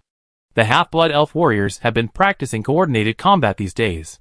They communicated quietly before surrounding her with their weapons. 2 half-blood elf warriors stood in front of Sabrina, and 6 half-blood elf warriors stood on both sides. There were also 2 half-blood elf warriors behind Sabrina, waiting for an opportunity to move. The half-blood elf warrior standing in front of Sabrina launched the attack first. 2 half-elf warriors held up their iris shields and jumped onto the stone platform to meet Sabrina. When they saw Sabrina swinging her Surluki longsword down, they quickly raised their longswords to block. But the 2 half-elf warriors obviously underestimated Sabrina's explosive power. Sabrina's longsword first hit the longsword of a half-elf, sparks burst, and the half-elf warrior was knocked off the black rock by a huge force. Surluki's longsword swept the shield of the half-elf warrior behind him, and the half-elf warrior staggered back. Seeing Sabrina's move, the 6 half-elf warriors standing beside her took the opportunity to charge in. Sabrina held the 3 half-elf warriors on the left with her long sword, but her body wrapped in heavy armor rushed in front of the 3 half-elf warriors on the right, and a burst of brilliant light suddenly burst out from her body. It was as if a mountain of swords surrounded Sabrina, repelling all the half-elf swordsmen who took the opportunity to surround her. The dance of glory immediately shocked the whole audience. Chapter 404. The days in Pagisto Plateau are the most unforgettable time in Miss Tiffany's life. The north wind of Pagisto Plateau, coming in through the door cracks and window frames, almost blew her into a dried fish. For a Naga mermaid from the endless sea, Miss Tiffany spends most of her time in the bathtub and hardly goes out. Only when she is in the bathtub will Miss Tiffany feel comfortable all over. She moved a desk to the side of the bathtub, and the more than 2-meter-long tricolor fishtail curled up in the bathtub, and the upper body could just lie on the desk. She was wrapped in a bath towel, her algae green curly hair was scattered on her shoulders, the light in the bathroom was a little dim, and there was a table lamp made of moonstone on the desk. She carefully ground the dry nettle, which she found in a warehouse in this castle. She didn't expect that there was such a precious magic herb in the warehouse. In addition, she found a few wind wolf leathers, golden clover, and ice grass in the warehouse. These magic herbs are almost hard to find in the endless sea. After grinding several plants, they turned into powder, and Miss Tiffany made magic ink with her careful preparation. Miss Tiffany took out a magic engraving pen, dipped it in magic ink, and drew magic patterns on the wind wolf leather. These magic patterns with magic power fluctuations eventually formed a magic pattern array. Miss Tiffany smiled slightly, but when she stopped the magic engraving pen, the magic pattern array suddenly overflowed with a lot of magic aura, and a trace of magic glow moved back and forth in the extremely unstable runes, and a very chaotic pulse appeared on the magic pattern array. A trace of electric arc shot out from the wind wolf leather until the entire wind wolf leather was completely charred, and the bathroom was filled with a burnt smell. Only a burnt mark was left on the table, and it was obvious that this magic scroll had failed. She frowned, not even noticing that she had smeared a streak of dust on her face, and spread another wind wolf leather on the table. While the feeling just now had not disappeared, Miss Tiffany immediately began to draw the second one. Arcs, sparks. When Sabrina finished training the half-blood elf and returned to the room, she found a trace of black smoke floating outside through the gaps in the doors and windows. Sabrina's first reaction was that the room was on fire. She knew that Tiffany had been lying in the bathroom these days, and rarely went out, so she quickly opened the door and rushed in. The room was filled with smoke. Sabrina rushed into the bathroom with a breath held, only to find Miss Tiffany leaning over a burnt desk, grinning at a scroll. "Tiffany, are you okay?" Sabrina walked over and asked carefully, looking at Miss Tiffany, whose face was covered with black ash. "Sabrina, I finally succeeded this time," Miss Tiffany said with a smile. Sabrina breathed a sigh of relief, walked to the bathroom window, and opened it as wide as possible. "Are you drawing a magic scroll? If I didn't know, I would have thought you were going to set the house on fire." Sabrina pushed open the door, letting the wind blow in and taking away the smoke in the room. "I found a few high-grade magic herbs in the warehouse, and I couldn't help but grind them into magic ink." "Hey, Sabrina, do you know what magic ink I made? The name of this ink is Deep Sea. I also added some spinel powder to the ink to increase the power of the magic ink by at least 30%. Unfortunately, only 3 ice wall scrolls were drawn, and the rest failed. This magic ink is too unstable." Looking at Sabrina's back and armor, Tiffany kept chattering with excitement. "I plan to leave these 3 magic scrolls to Roy. I finally have a decent gift for him before leaving." Miss Tiffany seemed very happy. "There is not even a lake in this place. It's really uncomfortable to curl up in the bathtub all day," Miss Tiffany finally complained quietly. Hearing Miss Tiffany say, "before leaving," Sabrina stopped and her eyes stayed on the dark city wall outside the window. Suddenly realizing that the adventure team was about to leave the North Black Iron Mine, Sabrina couldn't tell what she felt in her heart. She just felt that time pass so quickly that she didn't even have a few words with him before she had to leave. Then, Sabrina collected her confused thoughts, turned around and threw a towel to Miss Tiffany, and pointed to the bronze mirror beside her. Miss Tiffany turned around with a smile on her face. The smoke in the room dissipated, and a dark face appeared clearly in the mirror opposite. "Ah!" The scream of the Naga mermaid directly shattered the glass bottle with a bunch of flowers on the windowsill, and the flowers and water fell on the windowsill, looking extremely embarrassed. Every day, Woods went to the terraces outside the castle to check the red berry bushes. He had a very bold idea. He wanted to graft apple branches on these short and low bushes. These red berry bushes were local plants, and were very adaptable to the climate conditions here. Roy wanted to grow apples on the land here. This place is a plateau area, and the cold and hard north wind blows all year round. Ordinary apple trees can't grow here at all. But if the roots of red berries can feed the apple tree, it is still feasible. The only problem is that this tree will not grow big, and the apples it produces will be like sand apples. As a druid, he has been dealing with various mutant plants since he was a child, and is good at matching plants of different families together. This kind of grafted fruit tree may take 2 or 3 years to bear fruit, and then it will be continuously improved to make the fruit more delicious. During this period, Woods needs to check the condition of the fruit tree frequently, so he has to stay. After looking at the red berry bushes, Woods checked the nearby vegetation on the hillside. Although this place is not suitable for growing fruit trees, it is no problem to grow some cold-resistant berries. Roy said that the gray dwarves here are good at growing mushrooms. Woods plans to ask the gray dwarves for advice on this when he has time. He brought 10 pots of light flowers to Roy, but unfortunately, 2 of them died on the way. This kind of flower is too delicate to grow. The situation of the remaining 8 pots is not very optimistic. With plans to build a small sunroom on the top floor of the castle in the next few days. The days passed quickly, and it was the last day before the return trip. We couldn't delay any longer, otherwise we would miss the registration and course selection before the start of the school. Although the admission threshold of the Elf Academy was low enough, the academy never accepted transfer students. Elves were like this, everyone had plenty of time and never rushed. We were leaving tomorrow morning, and Roy personally checked everyone's horse bags. Roy also prepared some gifts to bring to his friends in Castletown. Before leaving, Roy prepared a sumptuous dinner. He personally baked honey apple pie and grilled fish, which won everyone's praise. The delicious dinner did not make Moira feel better. It took her a month and 10 days to reach the Pagisto Plateau in the Partington Plain for her second trip. Now she had only stayed for a week and had to leave in a hurry. She wanted to stay, but Roy disagreed, thinking that it was more important for her to study at the Elf Academy. She argued with Roy 3 times about this matter, but unfortunately neither of them could convince the other. When she returned to the room, Moira was still a little depressed. She lay alone on the bed and fell asleep quickly. Miss Tiffany was still lying in the bathtub. The burnt desk was still next to the bathtub. Miss Tiffany's white lotus-like arms were resting on the desk. She held a half-full glass of orange wine in her hand, and said to Sabrina, who was wiping the heavy armor in front of the mirror, "Sabrina, you are about to graduate. You should stay and help Roy." Sabrina didn't say anything and continued to wipe the helmet with an oily rag. She looked towards the bedroom, where Moira was sleeping soundly on the bed, with a teardrop hanging from the corner of her eye, and she shook her head gently. Claire had been composing in the room these days, and although his eyes were red from staying up late, he had only completed half of the Song of the Eagle. The melody made him a little crazy. Every time he followed the ethereal melody, he could see the giant golden-eyed eagle in the sky. The creative inspiration came, and it was really unstoppable. Claire really wanted to create the second half, but unfortunately there was not enough time. Tonight is destined to be a sleepless night. Claire wanted to finish the piece and let Roy be the first listener, but unfortunately Claire was not satisfied with the second half of the piece. Knock, knock, knock. Claire lowered her head and was immersed in the music score. She didn't notice that the door was pushed open from the outside.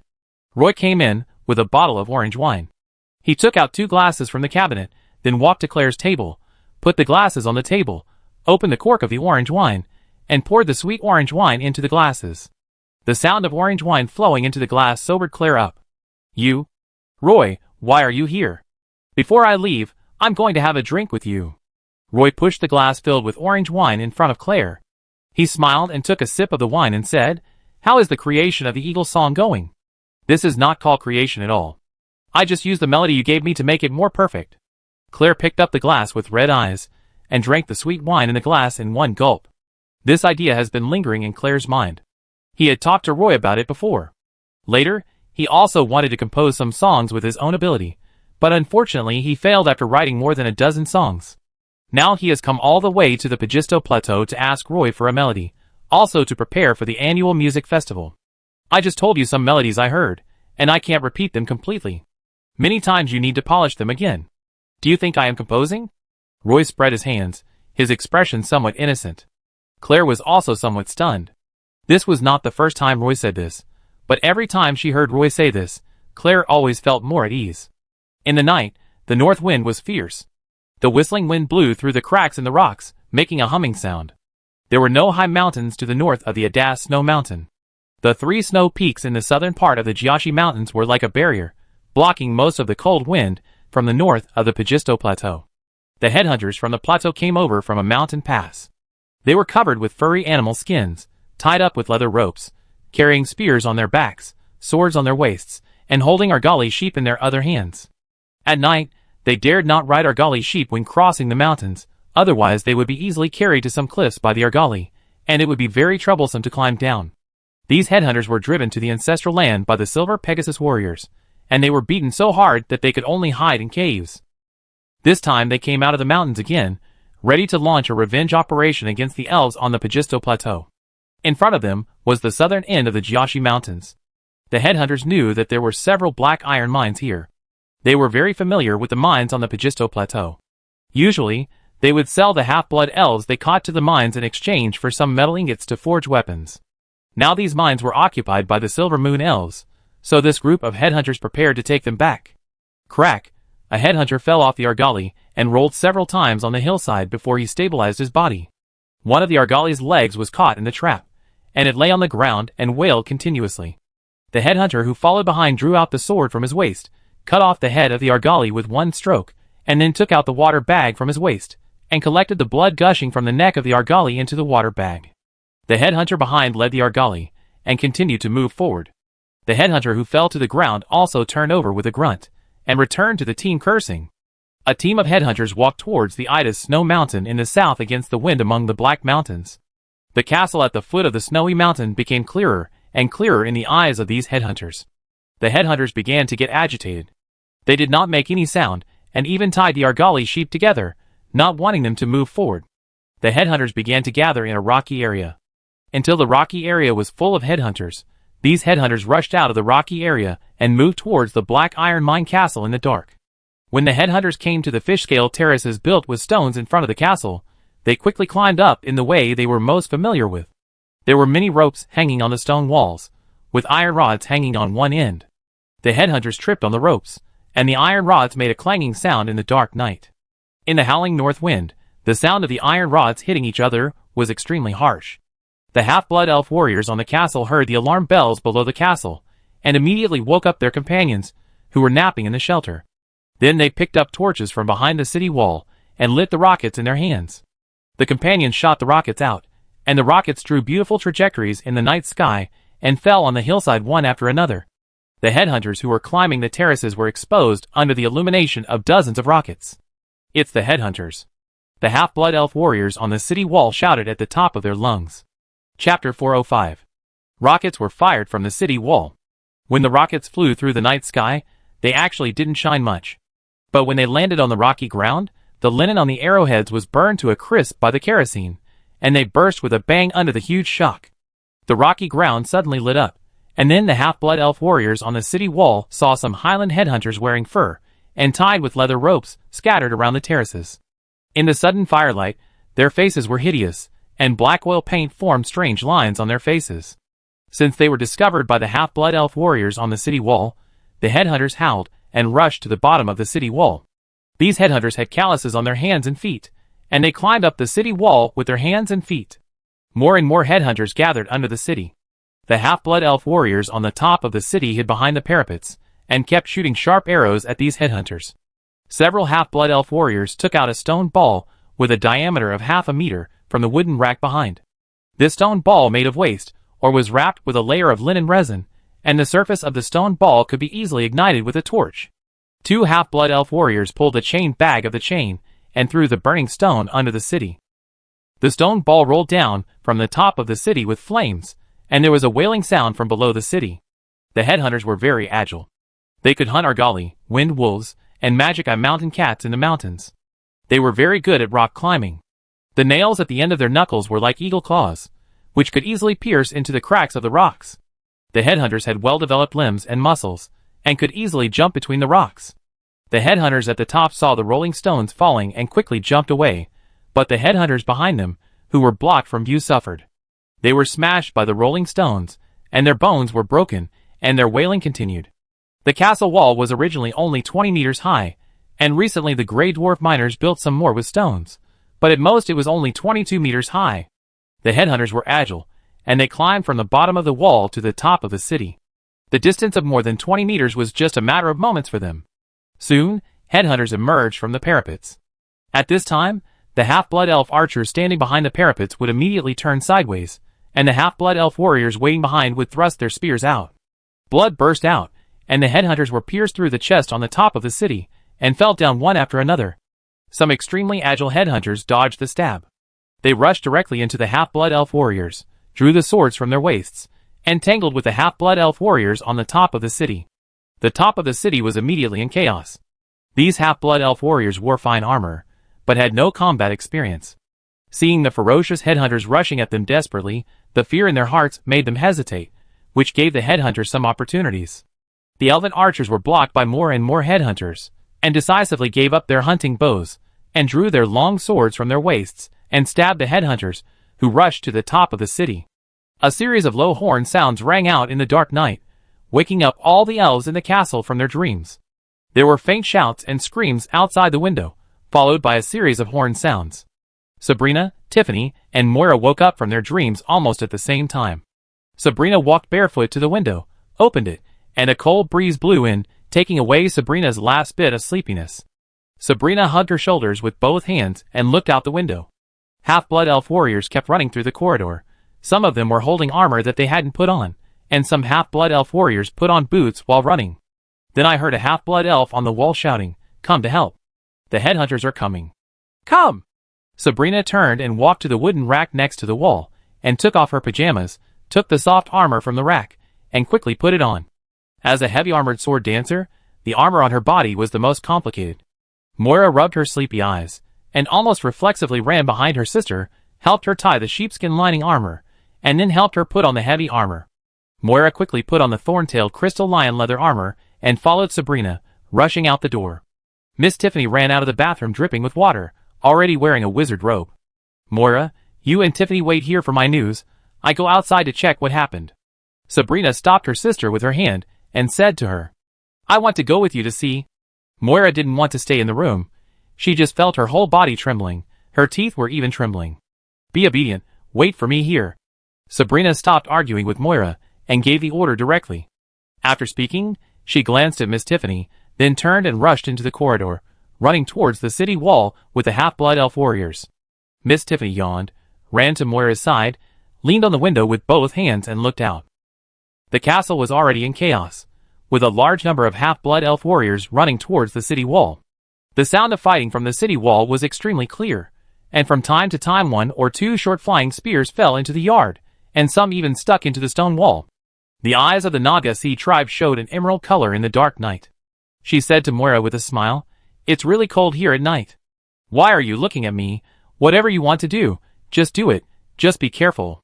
Moira widened her eyes, and asked in a low voice, "You won't stop me?" Tiffany sneered and said, "Your legs are on your body. Can I stop you?" "Well, I go out and take a look." Moira smiled like a silver tabby. Miss Tiffany rolled her eyes, and ignored her. Moira hung the stabbing saber behind her belt, adjusted her light leather armor, and then supported herself on the windowsill with one hand and jumped out. She was very light and agile, and jumped directly to the railing of the corridor, holding the columns with both hands, and looked up at the city wall. "Don't go to the city wall, Sabrina is on it." Miss Tiffany's voice came from behind. Moira suddenly realized and jumped into the courtyard. Miss Tiffany was lying on the window very proudly. She felt that the fighting in the castle should be concentrated on the city wall, so it would not be dangerous to send Moira to the yard. Woods and Blair appeared across the corridor, and both ran to the wall at the same time. Miss Tiffany touched the magic scroll in her waist bag, held the staff, and did not rush out. When Moira jumped into the yard, Captain Timothy had just assembled the assassination team, and all 100 Dark Moon Elf warriors were hiding in the shadows. The night was their home ground, and they certainly could not wait for those Highland headhunters in the castle. This assassination team was about to sneak out of the castle, and Moira ran over. She had been patrolling outside the North Black Iron Mine with the Dark Moon Elves in recent days, and the Dark Moon Elf warriors were not unfamiliar with this half-blood elf girl. Moira quietly followed the team. When passing through a secret door at the back of the castle, Vice Captain Tennyson rested one hand on the door frame, stared at Moira coldly, and stopped her. "We are not on patrol, don't follow us. If you want to help, you can go to the city wall." Vice Captain Tennyson scolded Moira. Moira leaned against the stone wall, looked at Tennyson pitifully, and whispered, "Tennyson, what do you think is the chance of an assassin winning a battle with a headhunter on the city wall?" "You can't come with me," Tennyson said neatly. Seeing that the Dark Moon Elf warriors had already walked out of the secret door, he turned around and followed them. Moira followed behind and said stubbornly, "I am also an assassin, I can help." "That won't work." Tennyson didn't even turn his head. Moira followed closely behind, but was stopped by Tennyson, who pulled down the iron fence of the secret door. Moira glared at Tennyson through the iron fence and said, "Do you dare to compete with me, and see who of us can kill more headhunters?" Tennyson turned his head, and stared at Moira coldly. Moira was forced to take a step back by Tennyson's sharp eyes. Then she heard the iron fence clattering, and was pulled open by Tennyson from the outside. Tennyson said, "Hurry up and catch up. What are you waiting for?" "Yes." Moira bit her lip, and ran into the dark night after the Dark Moon Elf warrior. Roy stood on the city wall, his thick leather magic pattern structure flashing with magic halo, very conspicuous in the dark night. A book of judgment hung around his waist, 2 iron chains dragged on the ground, and he held a sacred scepter, which was like a torch in the dark under the infusion of holy light. The headhunters on the plateau were not afraid of death at all. They rushed to the top of the city with their hands and feet, and were stabbed with blood by the half-blood elves. They fought with their last breath and rushed into the crowd. Roy stood in the most intense place of the battle. He had a light metallic color on his body, and his skin was covered with rock patterns. With the blessing of the giant bear power, and the blessing of strength, Roy's current strength was almost comparable to that of a first-level warrior. With the blessing of various magic enhancement effects of the magic pattern structure, the sacred scepter is also infused with some holy light power. 2 Highland headhunters climbed over the parapet and knocked down a half-blood elf archer in front of them. Even though they had several arrows stuck in their shoulders, they were still like evil spirits jumping out of hell, holding down the half-blood elf archer's shoulders and trying to cut off his head with a war blade in their hands. Roy just chopped off the Highland headhunter in front of him. Seeing that the half-blood elf archer was in danger, he quickly opened the Book of Judgment and recited a short prayer. Then a small silver hammer flew out of the Book of Judgment and hit one of the Highland headhunters in the chest. The headhunter's chest collapsed, blood gushed out of his mouth, and his body was smashed out of the city wall by the holy hammer. The battle blade in the hand of another headhunter was blocked by Roy's sacred scepter, and the half-blood elf warrior behind him rushed up and stabbed with the spear in his hand, instantly picking up the plateau headhunter. Roy dragged the elf archer who fell to the ground behind the city wall, and the protective gear on his shoulder was scratched with several lacerations. Fortunately, there was armor protecting his shoulder, leaving only shallow wounds. If he hadn't worn this set of armor, the shoulder of the elf archer might have been torn to pieces by the plateau headhunter. The battle continued, and the half-blood elf warriors guarding the city wall were frequently injured, but they were able to hold the area on the city wall firmly. The elven archers on the 4 surrounding arrow towers kept shooting at the plateau headhunters, who had escaped the net. Roy, wearing a magic pattern construct, rushed left and right on the city wall, and stabilized the situation with a group of half-blood elf warriors. The thick leather armor exuding a magical aura attracted many headhunters, who immediately rushed towards Roy from all sides. The headhunters held war blades, risked being injured, and forced several half-blood elves to retreat. When Roy found that there were no half-blood elf warriors around him, it was too late. At least 6 plateau headhunters formed a siege in front of him. The headhunter in front of him raised his war blade and chopped down. Roy, with chains wrapped around his arms, raised the Book of Judgment to block. Before the war blade could chop down, 2 headhunters actually rushed over and hung on Roy, and then 2 more headhunters hugged Roy's legs desperately.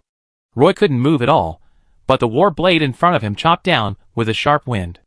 Looking at the ferocious faces of the plateau headhunters, Roy tried his best to get rid of the 4 headhunters, but the war blade chopped down first. At the critical moment, an enraged earth bear suddenly jumped in front of Roy, opened its bloody mouth, and tore off a plateau headhunter that was entangled with Roy. A huge bear paw slapped another plateau headhunter away, but Woods was a step slower and couldn't block the blade. Just as the blade fell on Roy's head, a Sirluki sword flashing with magic appeared under the blade, and Sabrina, fully armed with a sharp sword aura, blocked Roy. She was like dancing, her body surrounded by sharp sword energy. The blade of the Highland headhunter was cut off by Sirluki's long sword, and one of his forearms was cut into a bloody mess by Sabrina. Sabrina's body was shining, as if a halo was wrapped around Sabrina. Dance of Glory. Sabrina approached the city wall, and the Highland headhunters, who were caught by her long sword, were injured one after another. In front of the sword dancer, these Highland headhunters, who were only wearing leather armor, seemed fragile, and the blades and spears in their hands could not hurt Sabrina at all. In a short time, Sabrina cleared the most chaotic area on the city wall, and the half-elf warriors regained the initiative on the battlefield.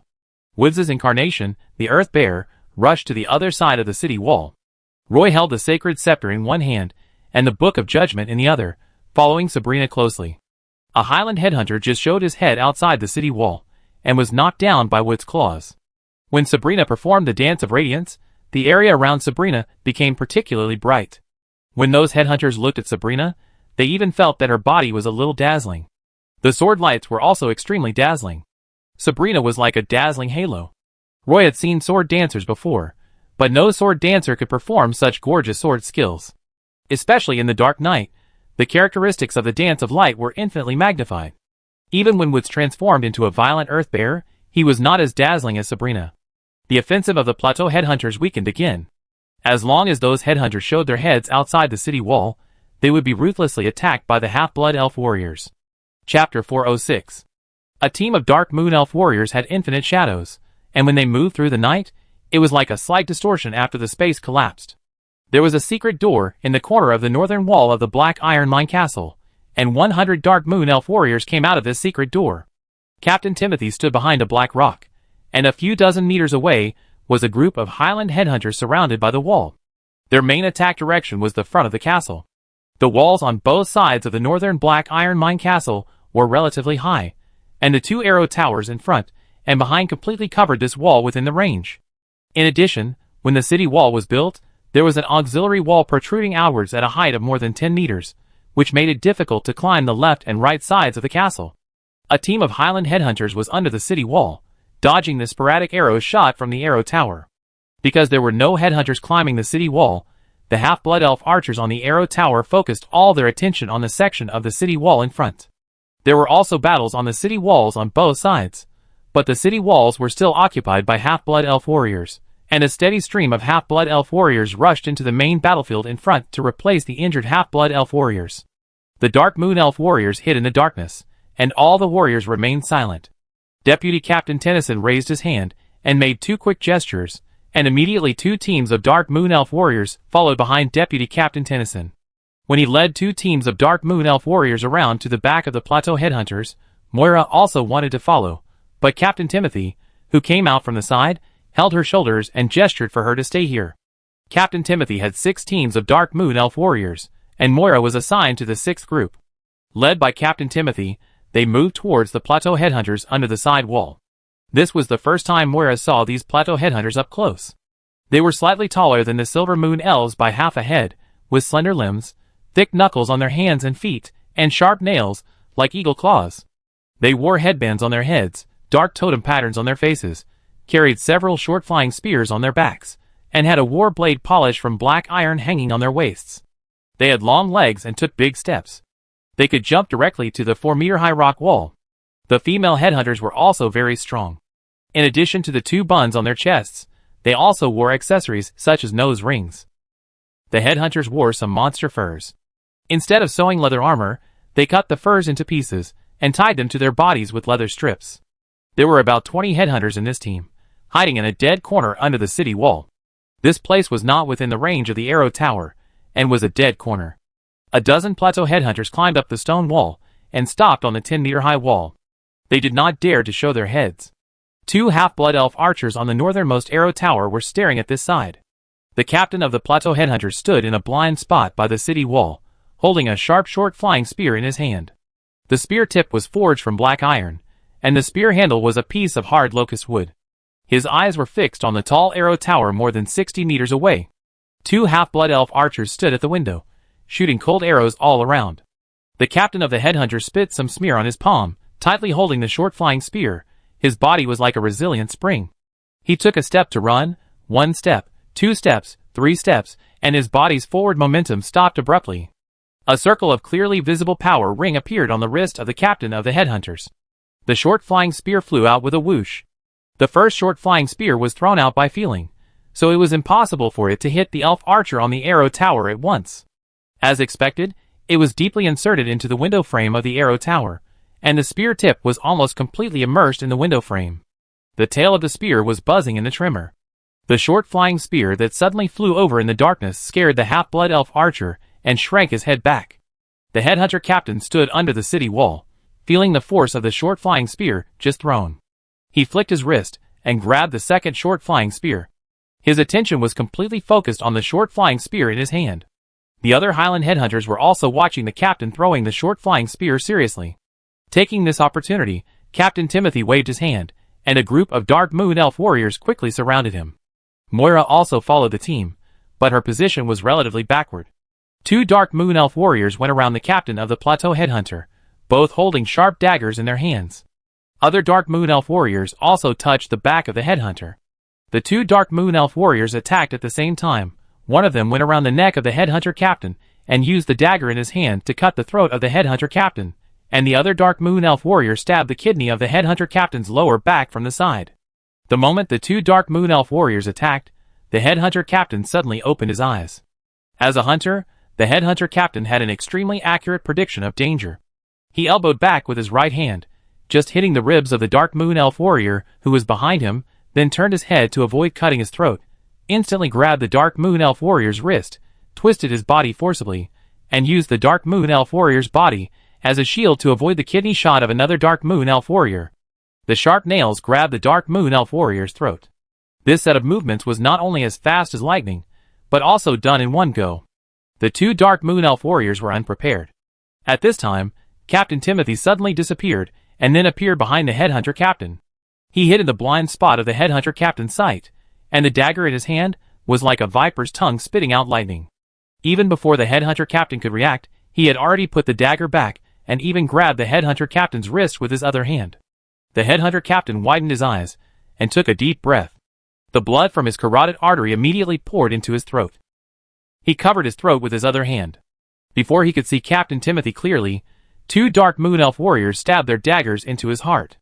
The headhunter captain's throat made a gurgling sound. He glanced around and found that his men were all lying in a pool of blood. The assassins who suddenly appeared disappeared into the darkness silently. Before Moira could make a move, all the Highland headhunters under the city wall were lying on the ground. When Moira disappeared into the darkness, her hand holding the dagger was shaking. She had never experienced such a battle before, and the scene before her had a great impact on her. In the dense forest west of the Rampart Mountains, the adventure team had killed several headhunters in order to save Rambo and Lysander. Moira had nightmares for a long time after that. Now, she saw the corpses on the ground again, and her stomach was churning again. Resisting the discomfort in her body, Moira followed the assassin team to the next ambush site. The castle's south wall is only 50 meters long. On this short section of the wall, there are three particularly dazzling battlefields of Sabrina, Roy, and Woods. Compared with Sabrina's dance of light, the battle on Roy's side is more intense. He holds the sacred scepter in his hand, and the sacred light is constantly emitting from the scepter, which is extremely bright on such a night. Although his martial arts are very ordinary, the magic pattern structure he wears gives him a lot of magical effects. The Book of Judgment in his other hand can also throw out the hammer of holy light in critical moments. The headhunter surrounded Roy, and the half-elf warriors around him fought back desperately. Another battlefield was the earth bear incarnated by Woods. Its huge body stood on the top of the city wall. Before the headhunter could stand firmly on the city wall, a bear claw slapped the headhunter down from the city wall. Beside Woods stood Claire holding a long dagger. This guy was promoted to a sword poet some time ago. Sword poets are always known for their elegant swordsmanship. After Claire became a sword poet, he also learned a very elegant sword technique, which allowed him to maintain his proper demeanor during the battle. He approached Woods and blocked the enemy rushing from the left for Woods. Half-blood elf warriors were constantly injured and carried to the corridor on the third floor. A new batch of half-blood elf warriors stood on the city wall. He didn't know how many times he had repelled the attacks of the plateau headhunters. Roy felt that he didn't even have the strength to hold the sacred scepter. He leaned against the back wall of the city wall and panted, wrapping the sacred scepter around his right hand with a roll of bandage. The plateau headhunters continued to rush up. The most intense battle was still in the area where Sabrina was stationed. She held a Siriki long sword in each hand and stood on the top of the city without retreating a step. Those Highland headhunters had no way to get close to her. Every time she stopped to rest, the Highland headhunters thought they had an opportunity, but before they could rush to the top of the city, they were hit by ice arrows. Miss Tiffany, wearing a magic robe, stood behind the city wall and kept casting ice arrows. The ice arrows fell on the Highland headhunters, and immediately froze part of their bodies into ice. Those headhunters who failed to successfully climb to the top of the city would almost fall off the top of the city once they were hit by ice arrows. A strange horn sounded from under the city wall. The headhunters on the top of the city heard the horn and immediately retreated. They stepped on the edge of the city wall and jumped out without looking back. Before the half-blood elf warriors could react, these Highland headhunters had already jumped off the city wall and retreated in a panic. Only corpses were left on the city wall, and the flowing blood seeped into the cracks of the city wall. The half-blood elf warriors rushed to the parapet and saw the Highland headhunters under the city retreating in the dark night. When everyone saw the group of headhunters retreating, they raised their weapons and cheered while standing on the city wall. That night, at least 300 Highland headhunters died on the walls of the North Black Iron Mine. Although the battle on the walls had subsided, Roy's busy rescue work had just begun. He opened up a clinic in a separate room on the third floor of the castle. In addition to 2 beds, there was a row of benches by the wall, and even a row of benches in the corridor. Roy hurried to the clinic, and saw the half-blood elf warrior lying on the bed. The snow-white sheets were stained red with blood. The half-blood elf warrior was already pale, and a bloody hole had been pierced in his right chest by the Highland headhunter. Although he was no longer bleeding, his breath was very weak, and his heartbeat and pulse were almost undetectable. Roy frowned and took out a can of diluted life sap from his magic waste bag. He poured half a cup of sap from the can and poured it into the half-blood elf warrior's mouth, and then began to check the elf warrior's injuries. The elf warrior's right lung had a large area of trauma, which penetrated from the front chest and then from the back, and should have been caused by the short flying spear. Roy began to deal with the emergency, then clean the wound, and finally used the holy light to treat it. Woods also went into the clinic at this time to help Roy deal with the injured half-elf warrior. He also placed a few pots of light flowers in the clinic so that Roy could recover the power of holy light faster.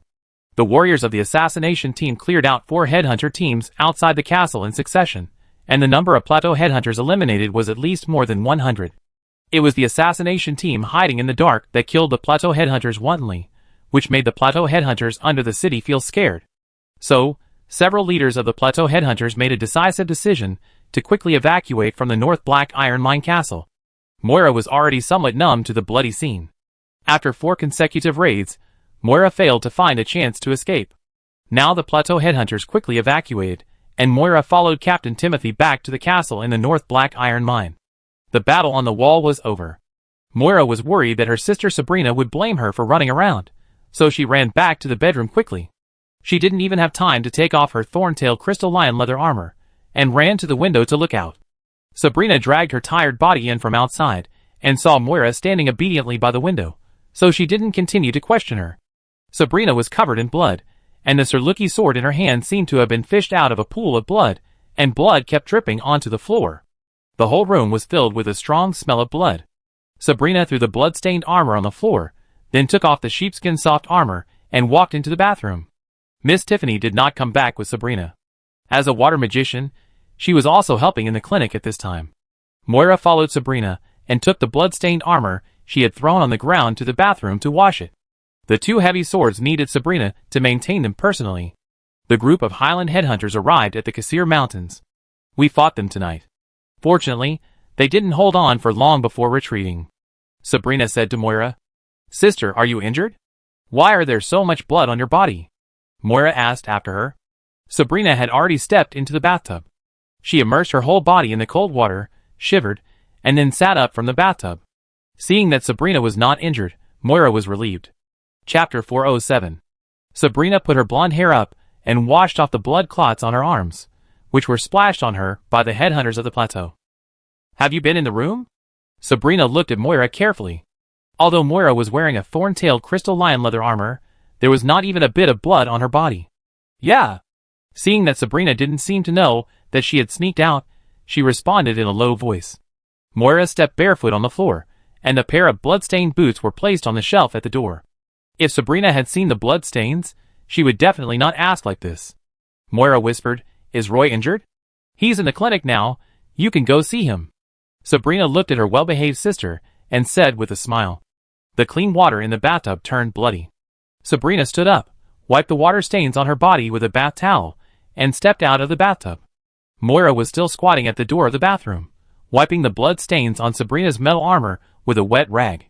She didn't hate the smell of blood. Every time Ms. Jillian came back from the fish market, the flatbed was also stained with smelly blood. Usually Sabrina took Moira to wash the flatbed by the Darney River at the door. Sabrina stopped, picked up the soft leather armor from the ground, put it on again, and asked Moira, "Tiffany is also helping in the clinic. Don't you want to go and see?" Moira lowered her head and said dully, "I go after I wipe these, anyway I can't help much."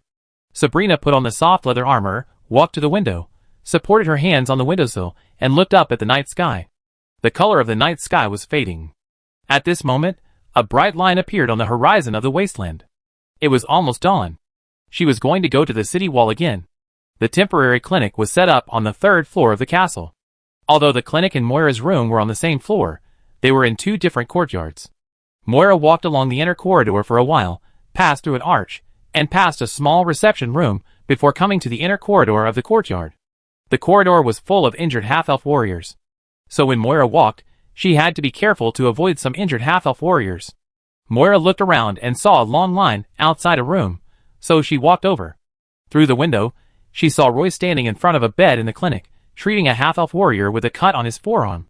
Holy light illuminated his young face. Woods was treating another half-elf warrior beside him, and sweat was already visible on the tip of his nose. After a group of half-elf warriors were sent away from the clinic, new wounded people came in immediately. Moira stood at the window and looked into the room. Her bright eyes swept around, and she first saw Woods. She gently called Woods' name. Woods was injecting a faint breath of life from his palm into the wound of the half-elf warrior. When he heard Moira's voice, his pointed ears trembled slightly, but he didn't raise his head. It was not until he injected all the life breath in his palm into the injured person's body that Woods exhaled, raised his head, and looked in the direction of the voice. He found Moira standing at the door, and waved to Moira and said hello. He didn't say anything, but pointed to the side, indicating that she could come in through the door. Moira then looked at Roy, who was treating the wound on the arm of a half-elf warrior.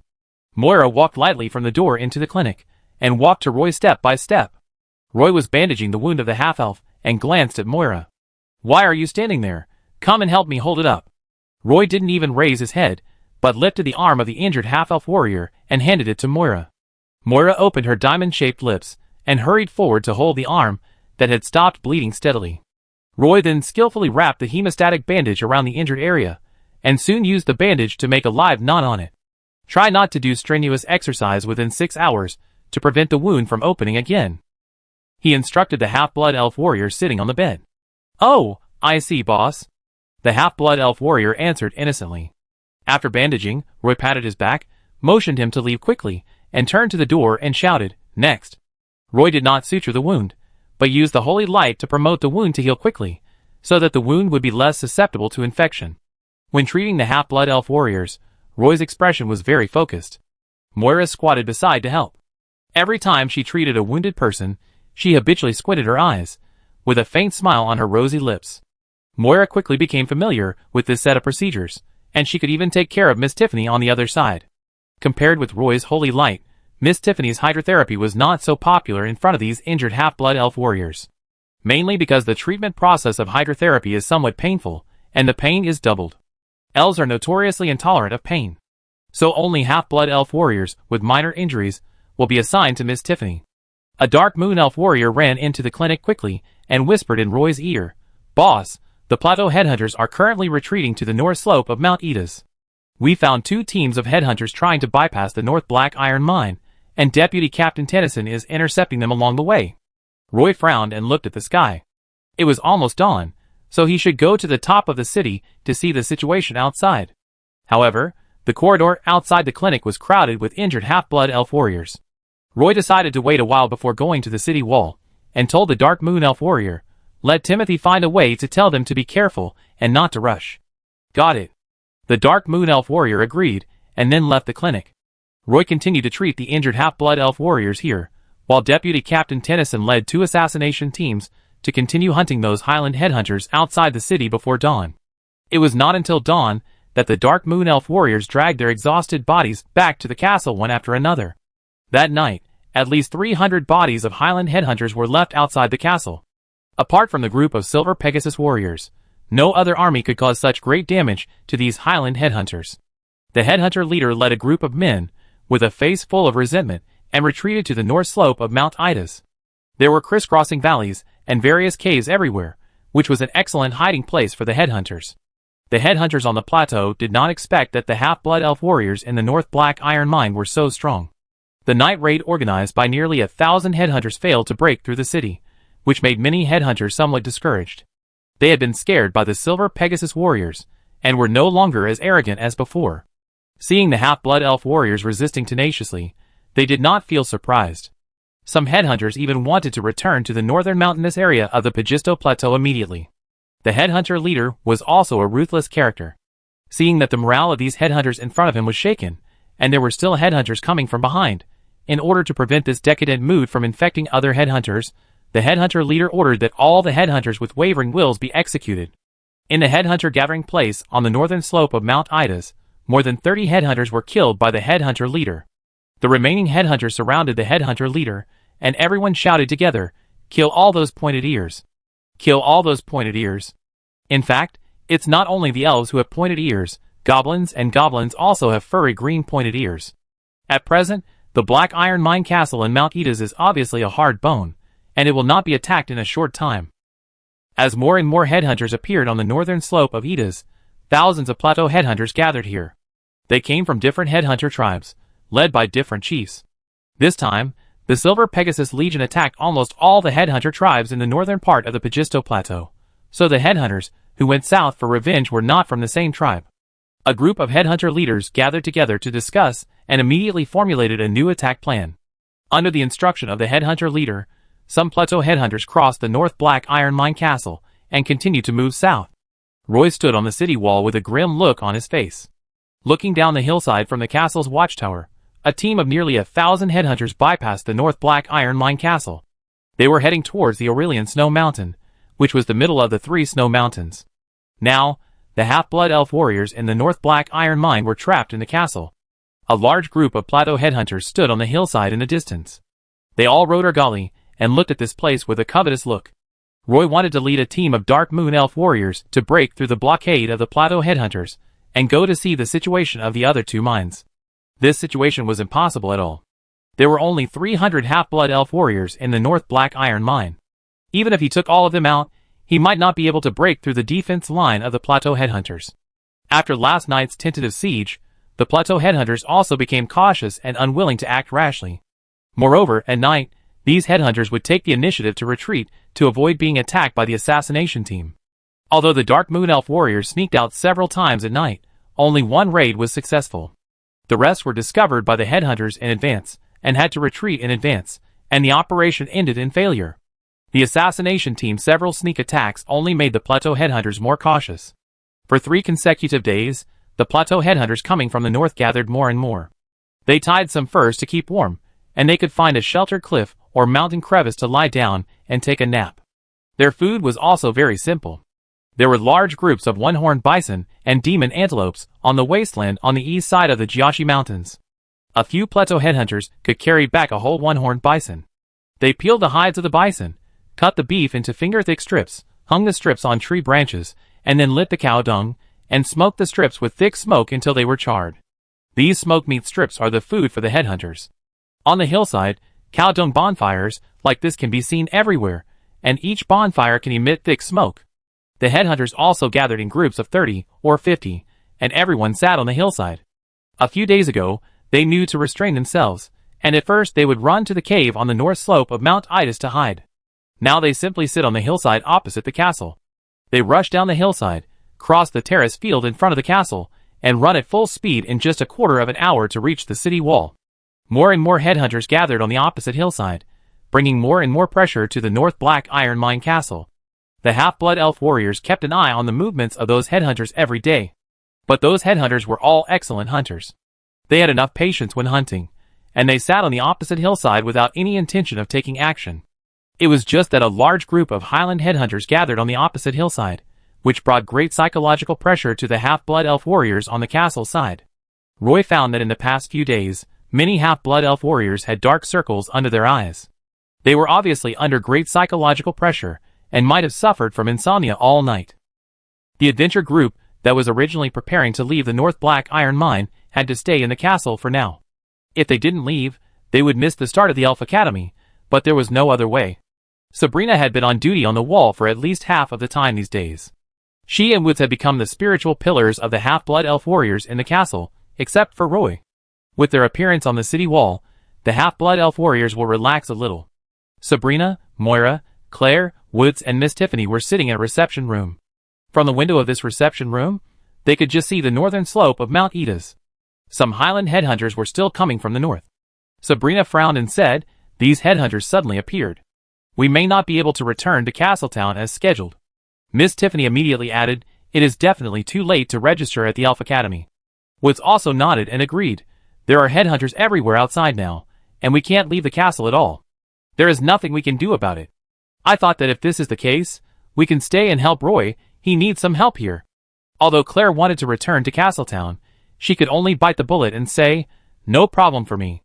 Moira looked at Sabrina and whispered, "Should we write a letter to Jillian?" Sabrina did not refuse, but said, "Let's write it first, but we don't know when we can send it out." On the wall outside the castle of the North Black Iron Mine, a group of gray dwarf miners began to urgently repair the wall. Roy stood on the Arrow Tower and looked far to the southwest, which was the direction of the Aurelian Snow Mountain. A thick column of smoke rose into the sky. It was obviously not as simple as the headhunters lighting a cow dung bonfire.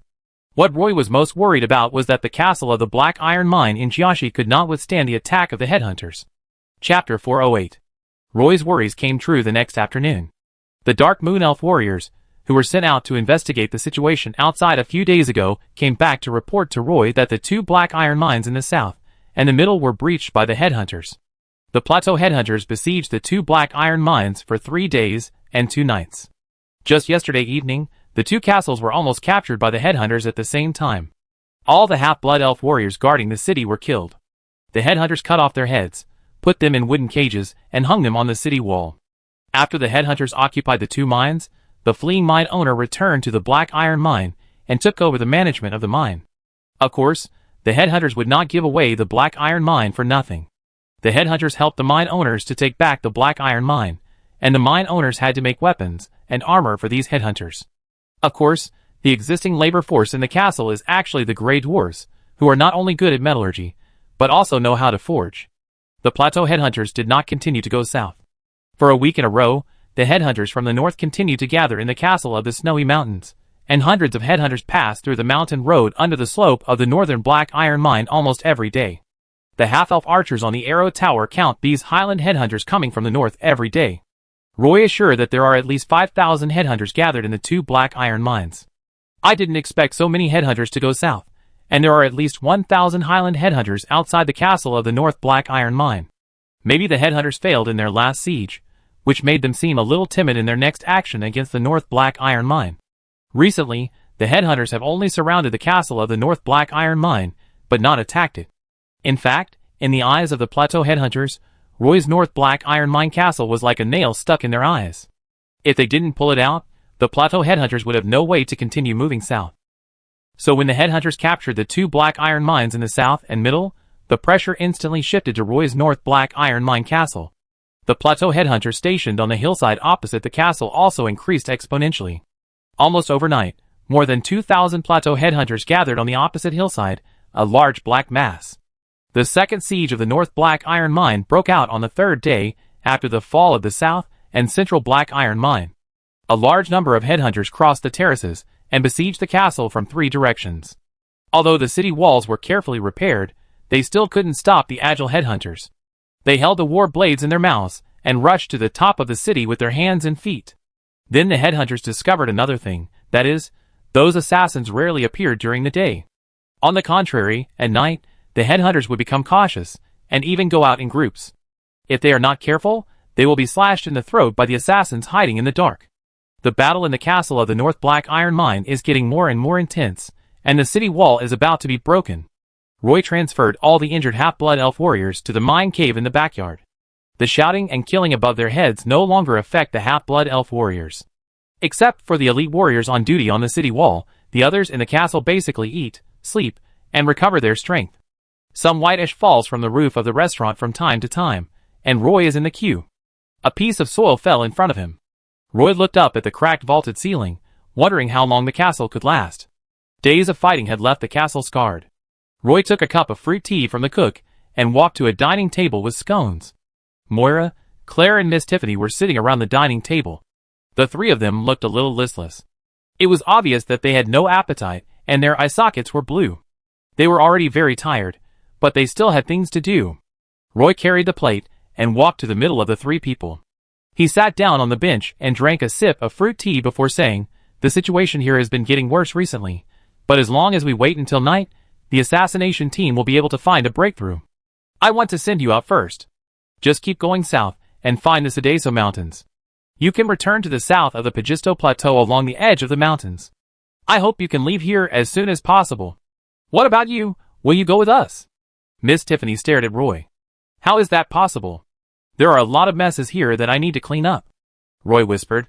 "So, what are you going to do after we leave? wait for the North Black Iron Mine to be breached by the Plateau Headhunters? Miss Tiffany asked again. Maybe we will take a group of elf warriors with us and continue to deal with these Plateau Headhunters. Roy tore a piece of wheat cake and put it in his mouth, eating while talking. We still hope to stay, because we can still help you. Claire put her arm around Roy's shoulders and said to him. But Sabrina and Woods are both injured. They need to rest for a while. Roy hesitated. It's not that serious. As long as we don't meet the headhunter leader, I think we can still fight them. The voice came from behind Roy, Sabrina's voice. Sabrina had a tight bandage on her shoulder, holding a plate, walked around the table, and sat down opposite Roy. The wound on her shoulder was left when she fought with a headhunter leader yesterday. When the headhunter leader was dying, he stuck a short flying spear into Sabrina's shoulder. In the battles in recent days, Woods was injured one after another, and the wounds of all sizes accumulated on his body. Today, he can only lie in bed to recuperate. Roy personally treated the wound on Sabrina's shoulder. Sabrina's injury was not as minor as she said. The short flying spear almost pierced through her shoulder. Even with Roy's holy light and Miss Tiffany's hydrotherapy, it would take at least a week to recover from such a serious injury. Sabrina and Woods were both injured, and the defense force on the wall of the North Black Iron Mine was weakened a lot. I will help you check your wound in the evening. Although hydrotherapy is very painful during treatment, it will definitely not leave scars, Miss Tiffany said to Sabrina while eating grilled fish. Roy hurriedly finished his lunch, first went to the mine in the backyard to check the health of the injured warriors, and then climbed up the city wall. Currently, the Plateau Headhunters almost all choose to attack the city during the day, so that they will not be disturbed by the Dark Moon Elf assassins. Roy climbed up the city wall, and saw several Plateau Headhunters just climbed over the parapet, holding the battle blade in their hands, forcing back the half-blood elf warriors stationed on the city wall. He skillfully opened the Book of Judgment, chanted the sacred prayer very smoothly, the divine pattern glowed, and a small holy light hammer flew out, knocking the headhunter, who was in the front, to the ground.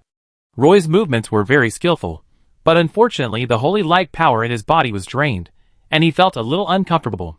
He quickly gave up the idea of throwing another small holy light hammer, took out the sacred scepter stained with a layer of black and purple blood, and rushed forward to block a slash for a half-blood elf warrior who was about to collapse. The sacred scepter in his hand emitted a faint holy light. Seeing another group of headhunters climbing over the city wall, Roy hurried over to that side. Several half-blood elf warriors were forced to retreat by the group of headhunters. Roy gritted his teeth and chased after them to help the half-blood elf warriors out. A team of fresh troops ran over from the castle. They were full of energy and had spears in their hands. As soon as they appeared, they forced the Highland headhunters to the side of the wall. Miss Tiffany, holding a magic wand, also walked out from the stairs at this time.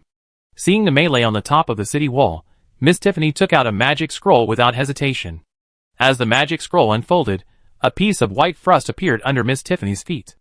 As the white frost continued to spread outward, part of the city wall was rendered white frost. Miss Tiffany's eyes also overflowed with magic light.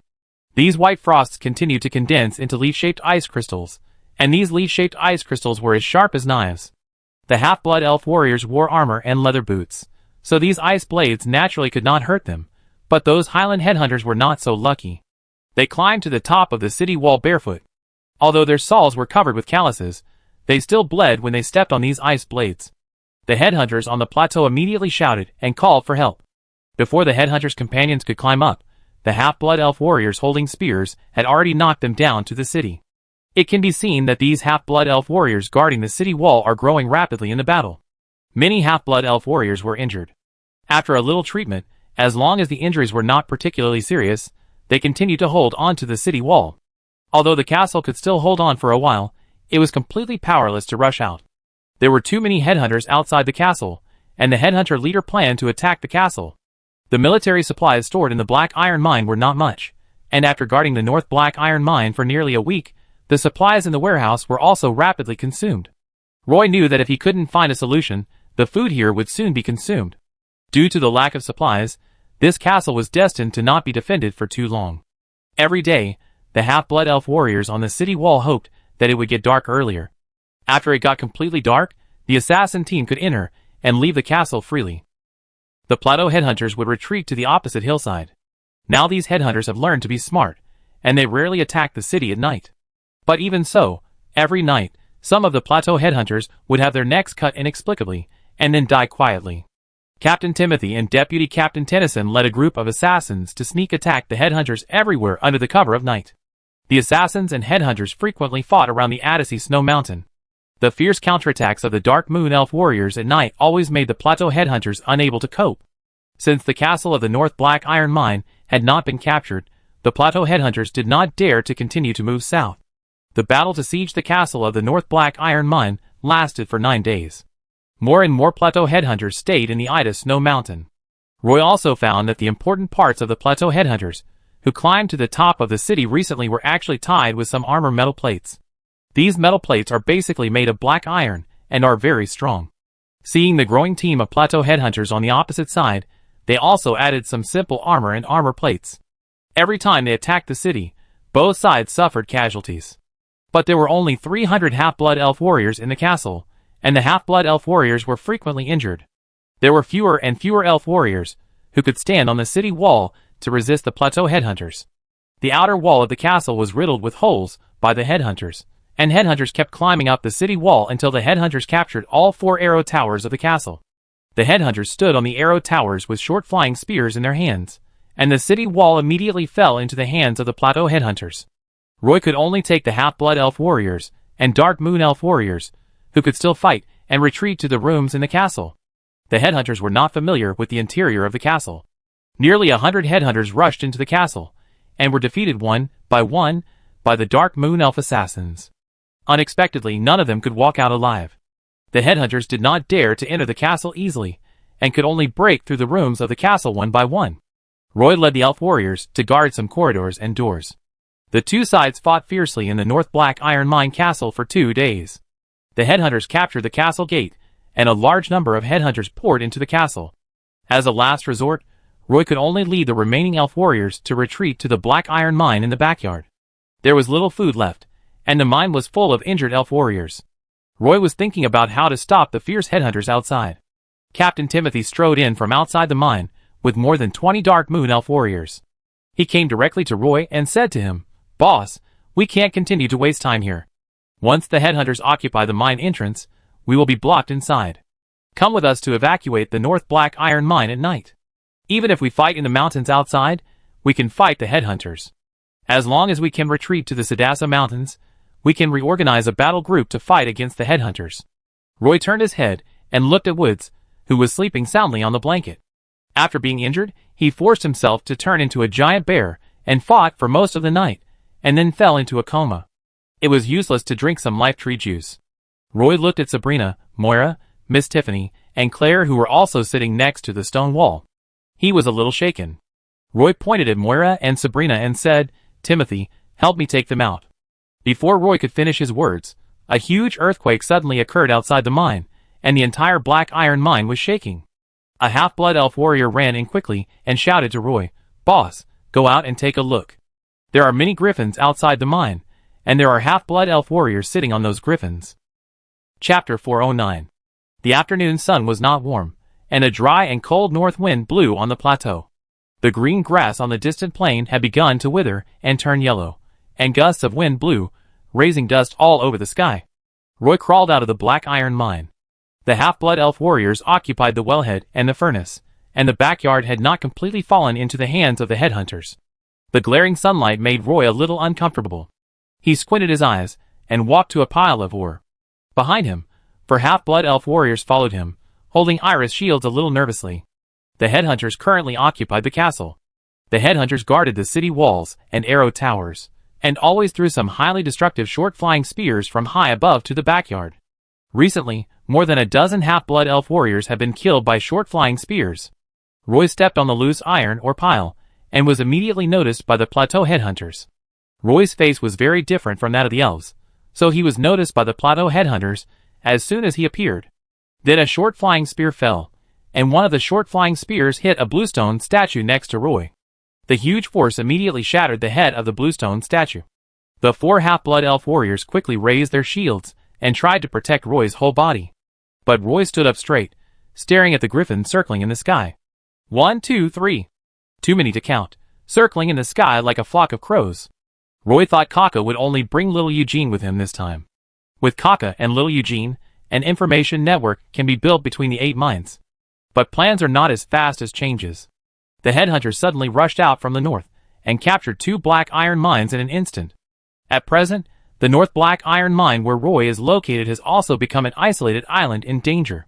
Roy also plans to let the Dark Moon Elf warrior lead his friends to break out, and he will lead the half-blood elves into the depths of the mine to start a guerrilla war with the headhunters. The afternoon sun shines on Roy's face. Although he can't feel any temperature, it is at least not too dazzling. Roy squinted his eyes and looked at the sky. Under the clouds, at least hundreds of griffins were circling in the sky. That's right, this time Kaka actually brought a large group of griffins, and these griffins were circling in the sky with great momentum. Roy waved his hands vigorously towards the sky. The griffins in the sky were also constantly trying to lower their flying altitude. The distance was too far, so Roy could not see the faces of the elves on the griffins, but he could see that there were 2 half-blood elf warriors sitting on each griffin, the driver in leather armor in front, and the half-blood elf warrior in standard armor in the back. Those standard armors should be the stocks in the warehouse of the first mine, which Roy personally distributed to the half-blood elf warriors. Therefore, he was deeply impressed by this batch of armor. The plateau headhunters stood on the walls and arrow towers of the North Black Iron Mine Castle. They were also looking at the sky in fear and shock. The group of Silver Pegasus warriors, wearing silver armor, left the Pagisto Plateau. In a blink of an eye, another group of Griffin warriors came. The headhunters who had suffered from the Silver Pegasus warriors were a little confused. Didn't they leave? The headhunters looked at the figure circling back and forth in the clouds, and the anger accumulated in their hearts burst out. They shouted loudly towards the sky, and kept throwing short flying spears. Unfortunately, the griffins flew very high, and the short flying spears could not even touch the griffin's hair. The half-blood elves on the griffin were actually testing the maximum range of the short flying spears. When they found that these short flying spears could not hurt them at all, they kept adjusting the flying altitude and slowly descended. Arrows shot from high altitude will eventually be affected by gravity and wind. It is difficult for half-blood elves to control the accuracy. Flying lower, the landing point of the arrow can be controlled within a rough range. Kaka rode a griffin and kept trying to lower the flying altitude. The companions behind him kept reminding him to be careful of those highland headhunters, who hide their strength and trick them down, and then suddenly attack and catch everyone in one fell swoop. Kaka was extremely anxious at the moment, and didn't want to pay attention to these things. When he left, the situation on the Pagisto Plateau had not yet deteriorated to this point. But now, when he saw the castle walls full of plateau headhunters holding short flying spears, he knew that the situation was not good. But along the way, even the half-blood elf warriors at the Mithril Mine said that Roy was stationed at the Black Iron Mine. Kaka checked 2 Black Iron Mine in succession, and found that the 2 Black Iron Mine had been completely occupied by the plateau headhunters. The Black Iron Mine here is the last one, and it is also Kaka's last hope. But what he saw from the sky was that the castle was full of headhunters, which meant that the castle of the North Black Iron Mine had fallen into the hands of the headhunters of the plateau. When he set his eyes on the backyard of the castle, he found that some figures in the backyard of the mine were actually half-blood elf warriors. Kaka tried to let the griffin fly lower, and the half-blood elf warrior sitting behind him had taken out a forest bow and shot arrows at the headhunters on the castle below. The arrow shot from a high position almost fell straight down. The headhunters on the wall dodged everywhere.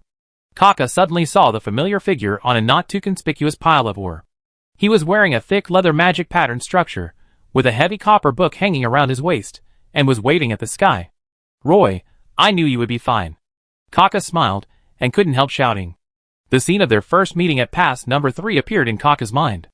It was Roy who discovered that the Silver Moon Elf nobles were selling half-blood elf slaves in Padstow City, and it was he who ran to the fortress village and finally facilitated the peace talks between the Silver Moon Elves and the half-blood elf rebels, and it was he who followed the Silver Pegasus Legion to the Pagisto Plateau to rescue the half-blood elf miners imprisoned in the mine. Now even the Silver Pegasus Legion has evacuated from the Pagisto Plateau, but Roy is still leading this group of half-blood elves to resist the counterattack of the plateau headhunters. The castle of the North Black Iron Mine has been destroyed, and the plateau headhunters are looking at the sky nervously. Then a griffin suddenly folded its wings and dived down. Its figure was as fast as lightning. Short flying spears passed by the griffin, and no short flying spear could hit it. Roy also saw the griffin diving down. He climbed up to the abandoned furnace that had long cooled down using his hands and feet, and stood on the top cover and waved vigorously at the sky. Soon, the griffin knight in the sky also responded to Roy. The griffin swooped down, and Kaka's figure became clearer and clearer in Roy's eyes. Kaka rode on the back of the griffin, waved vigorously at Roy, and shouted to Roy against the wind, "Roy, I'm back." Kaka's griffin broke through the blockade of the short flying spear and rushed into the backyard.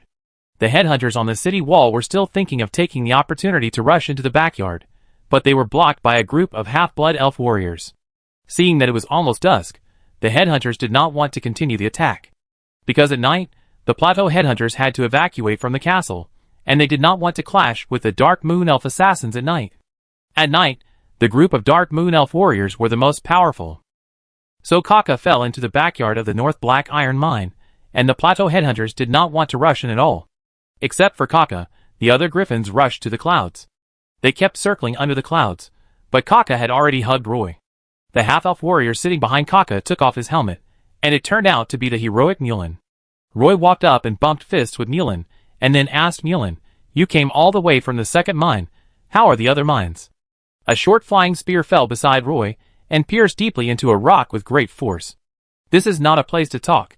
Let's go in and talk." Roy led Kaka and Mulin into the Black Iron Mine cave. Mulin said, as they walked, "There is no trace of the plateau headhunters around the 3 gem mines, but when we passed the Mithril Mine, we found that the northern Mithril Mine had been completely surrounded by a group of plateau headhunters, and only a few headhunter teams could be seen in the southern Mithril Mine." Roy asked Kaka again, "Kaka, how many griffins did you bring this time? In addition to persuading those guys in the village, I also went to other villages to try my luck. This time, I brought a total of 150 griffins." Kaka said to Roy, "When we passed by the second mine to replenish supplies, we met Captain Mulin." When Mulin saw that Kaka didn't say anything more, he added, "I mobilized 150 half-blood elf warriors and a batch of supplies at the second mine, and asked Kaka to help transport them here. I didn't expect that in addition to 150 griffin warriors, Kaka also transported Mulin and 150 half-blood elf warriors here. What's more precious is the large amount of supplies. Now the supplies in the North Black Iron Mine are almost all consumed." Sabrina, Moira, Tiffany and Claire were also at the entrance of the mine. Seeing Roy and Kaka walking in side by side, they all greeted Kaka. "Why are you all here?" Kaka greeted everyone enthusiastically when he saw them. "We have been here for more than a week. Just the night before we left, these Highland headhunters suddenly appeared and kept us here," Claire explained to Kaka. "Since you are here, we have the ability to retake the castle of the North Black Iron Mine." After saying that, Roy turned around and told Captain Timothy, who was following behind him, "Captain Timothy, organize people to retake the castle tonight." "Yes, boss." Captain Timothy agreed quickly. When night fell, the assassins hiding in the Black Iron Mine hid in the shadows, and slipped out of the mine. Kaka also took advantage of the darkening sky and flew into the sky again on the griffin. The battle at night mainly depends on this group of Dark Moon Elf warriors. Only if they clean up the headhunters in the castle, the half-blood elf warriors can take over the castle of the Black Iron Mine. And the griffin warriors in the sky must gather together to attack the open-air camp of the headhunters on the opposite side of the hillside. The griffins will not rush down. The half-blood elf warriors sitting behind the griffins will use forest bows to cover the headhunters in the open-air camp. The sky gradually darkened, and the plateau headhunters on the backyard wall had begun to evacuate. When they walked into a corridor, a group of Dark Moon Elf warriors suddenly emerged from both sides of the corridor and killed these headhunters. The Dark Moon Elf warriors attacked fiercely, and in an instant, the corridor was full of headhunters lying on the ground. Roy followed behind with a group of half-blood elf warriors who could still fight, and quickly occupied various places in the castle of the North Black Iron Mine, while helping to deal with the headhunters who were seriously injured but not dead. In this night battle, the half-blood elf warriors riding griffins completely blocked the group of headhunters outside the castle. A rain of arrows fell, shooting the plateau headhunters on the opposite hillside to flee. These military supplies were stored in the warehouse of the first mine, which contained a large number of arrowheads and arrow shafts. Each half-blood elf warrior carried 3 pots of feather arrows, and the rain of arrows fell as if they were free. At night, the Highland headhunters on the hillside had no idea where the arrows came from, and they couldn't fight back. These arrow rains completely blocked the Highland headhunters' way into the castle. The Highland headhunters in the castle kept escaping from the castle, under the pursuit of the Dark Moon Elf warriors. That night, Roy defeated the Highland headhunters in the North Black Iron Mine castle. When daybreak came, the castle was full of the bodies of Highland headhunters, and the opposite hillside became a mess. The headhunters who were camping on the hillside had moved to the north slope of Mount Idas. After daybreak, the headhunters had no intention of capturing the castle again. 150 griffins landed in the castle courtyard. The supplies that Mulan brought to Roy this time were very simple. In addition to fruits and fish, the rest were boxes of arrows.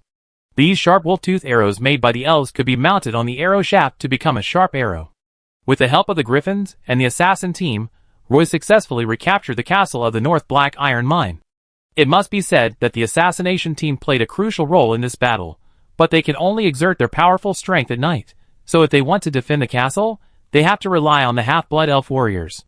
These days, the half-blood elf warriors in the North Black Iron Mine were constantly injured because of this, so Roy had to give up the castle on his own initiative.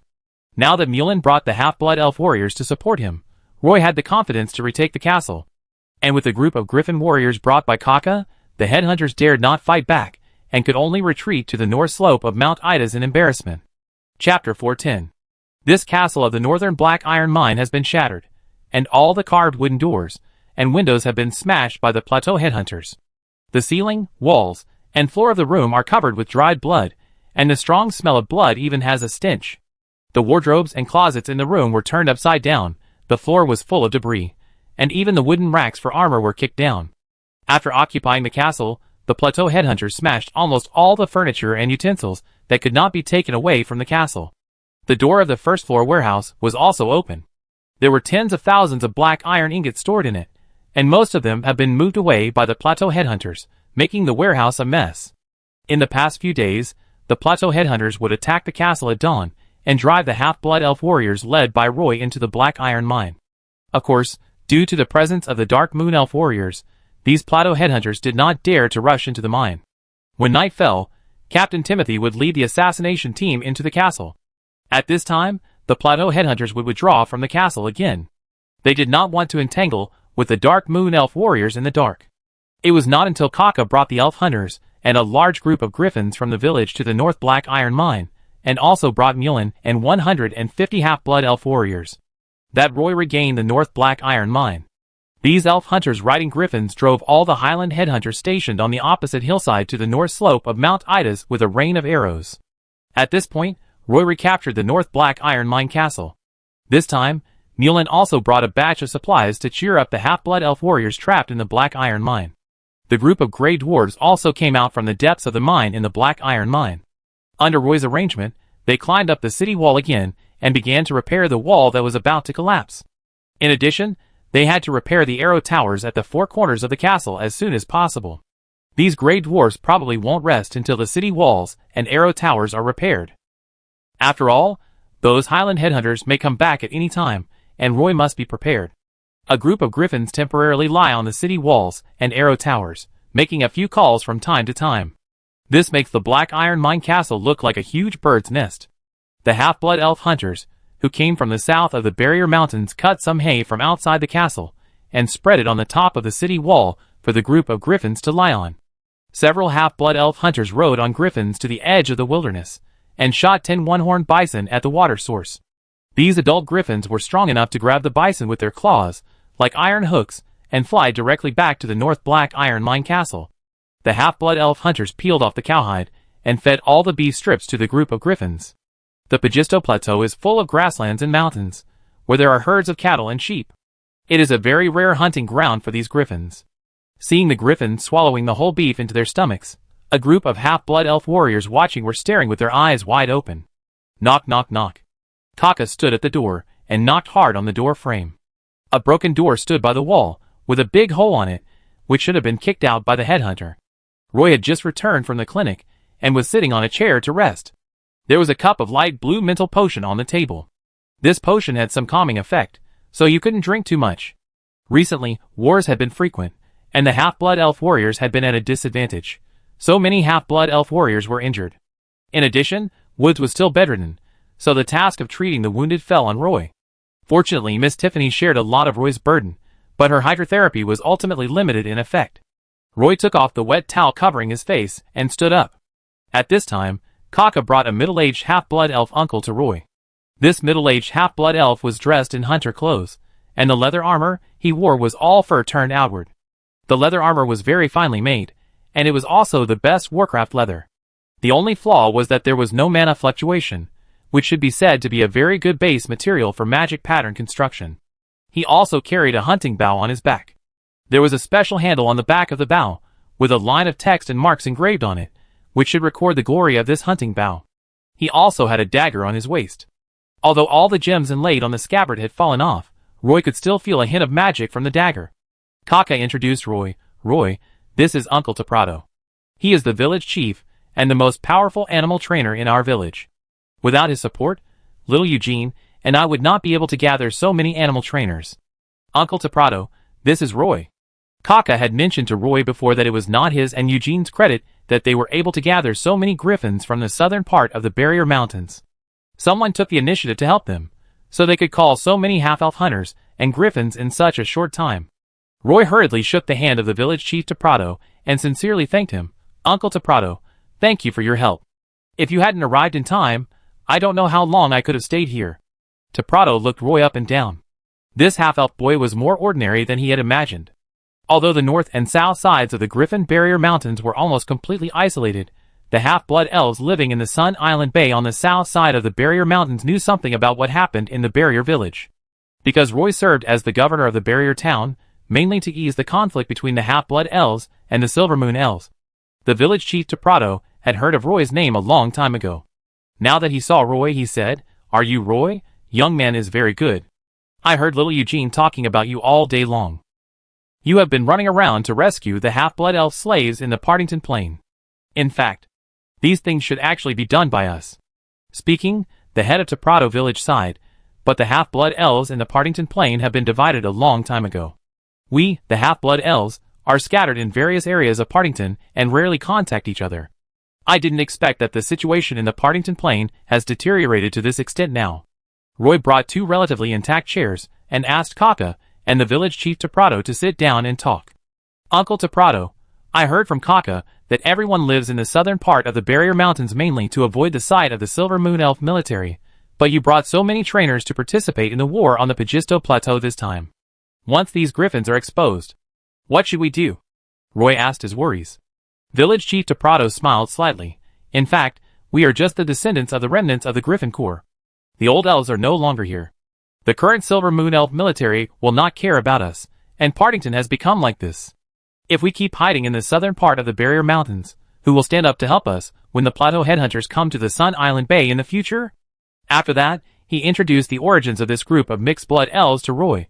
The animal trainer heritage we have originally came from the Swamp Lizard Inn, and does not belong to any of the Wood Elves, Silver Moon Elves, or Dark Moon Elves.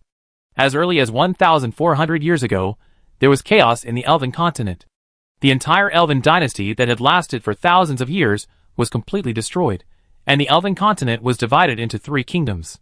At that time, the Elven Griffin Legion joined the camp of the Silver Moon Kingdom under the enticement of the Silver Pegasus Legion, but later the Legion commander of the Griffin Legion stood on the wrong side, and was ostracized by the upper-class Silver Moon Elf nobles.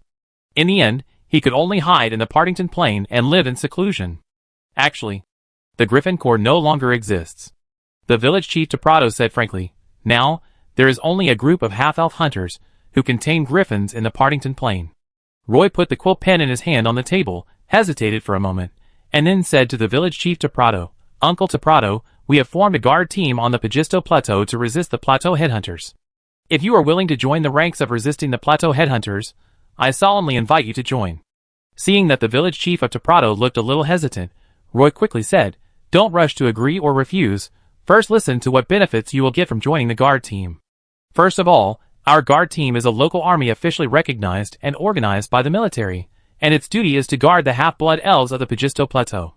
Roy took out the certificate signed by Earl Swinburne that Captain Berkeley gave him and placed it in front of the village chief of Taprado. Roy then said, in addition, our guard team controls 3 spinel mines in the southern part of the plateau, 2 mithril mines in the Sedaso Mountains, and 3 black iron mines on the Cassic Mountains.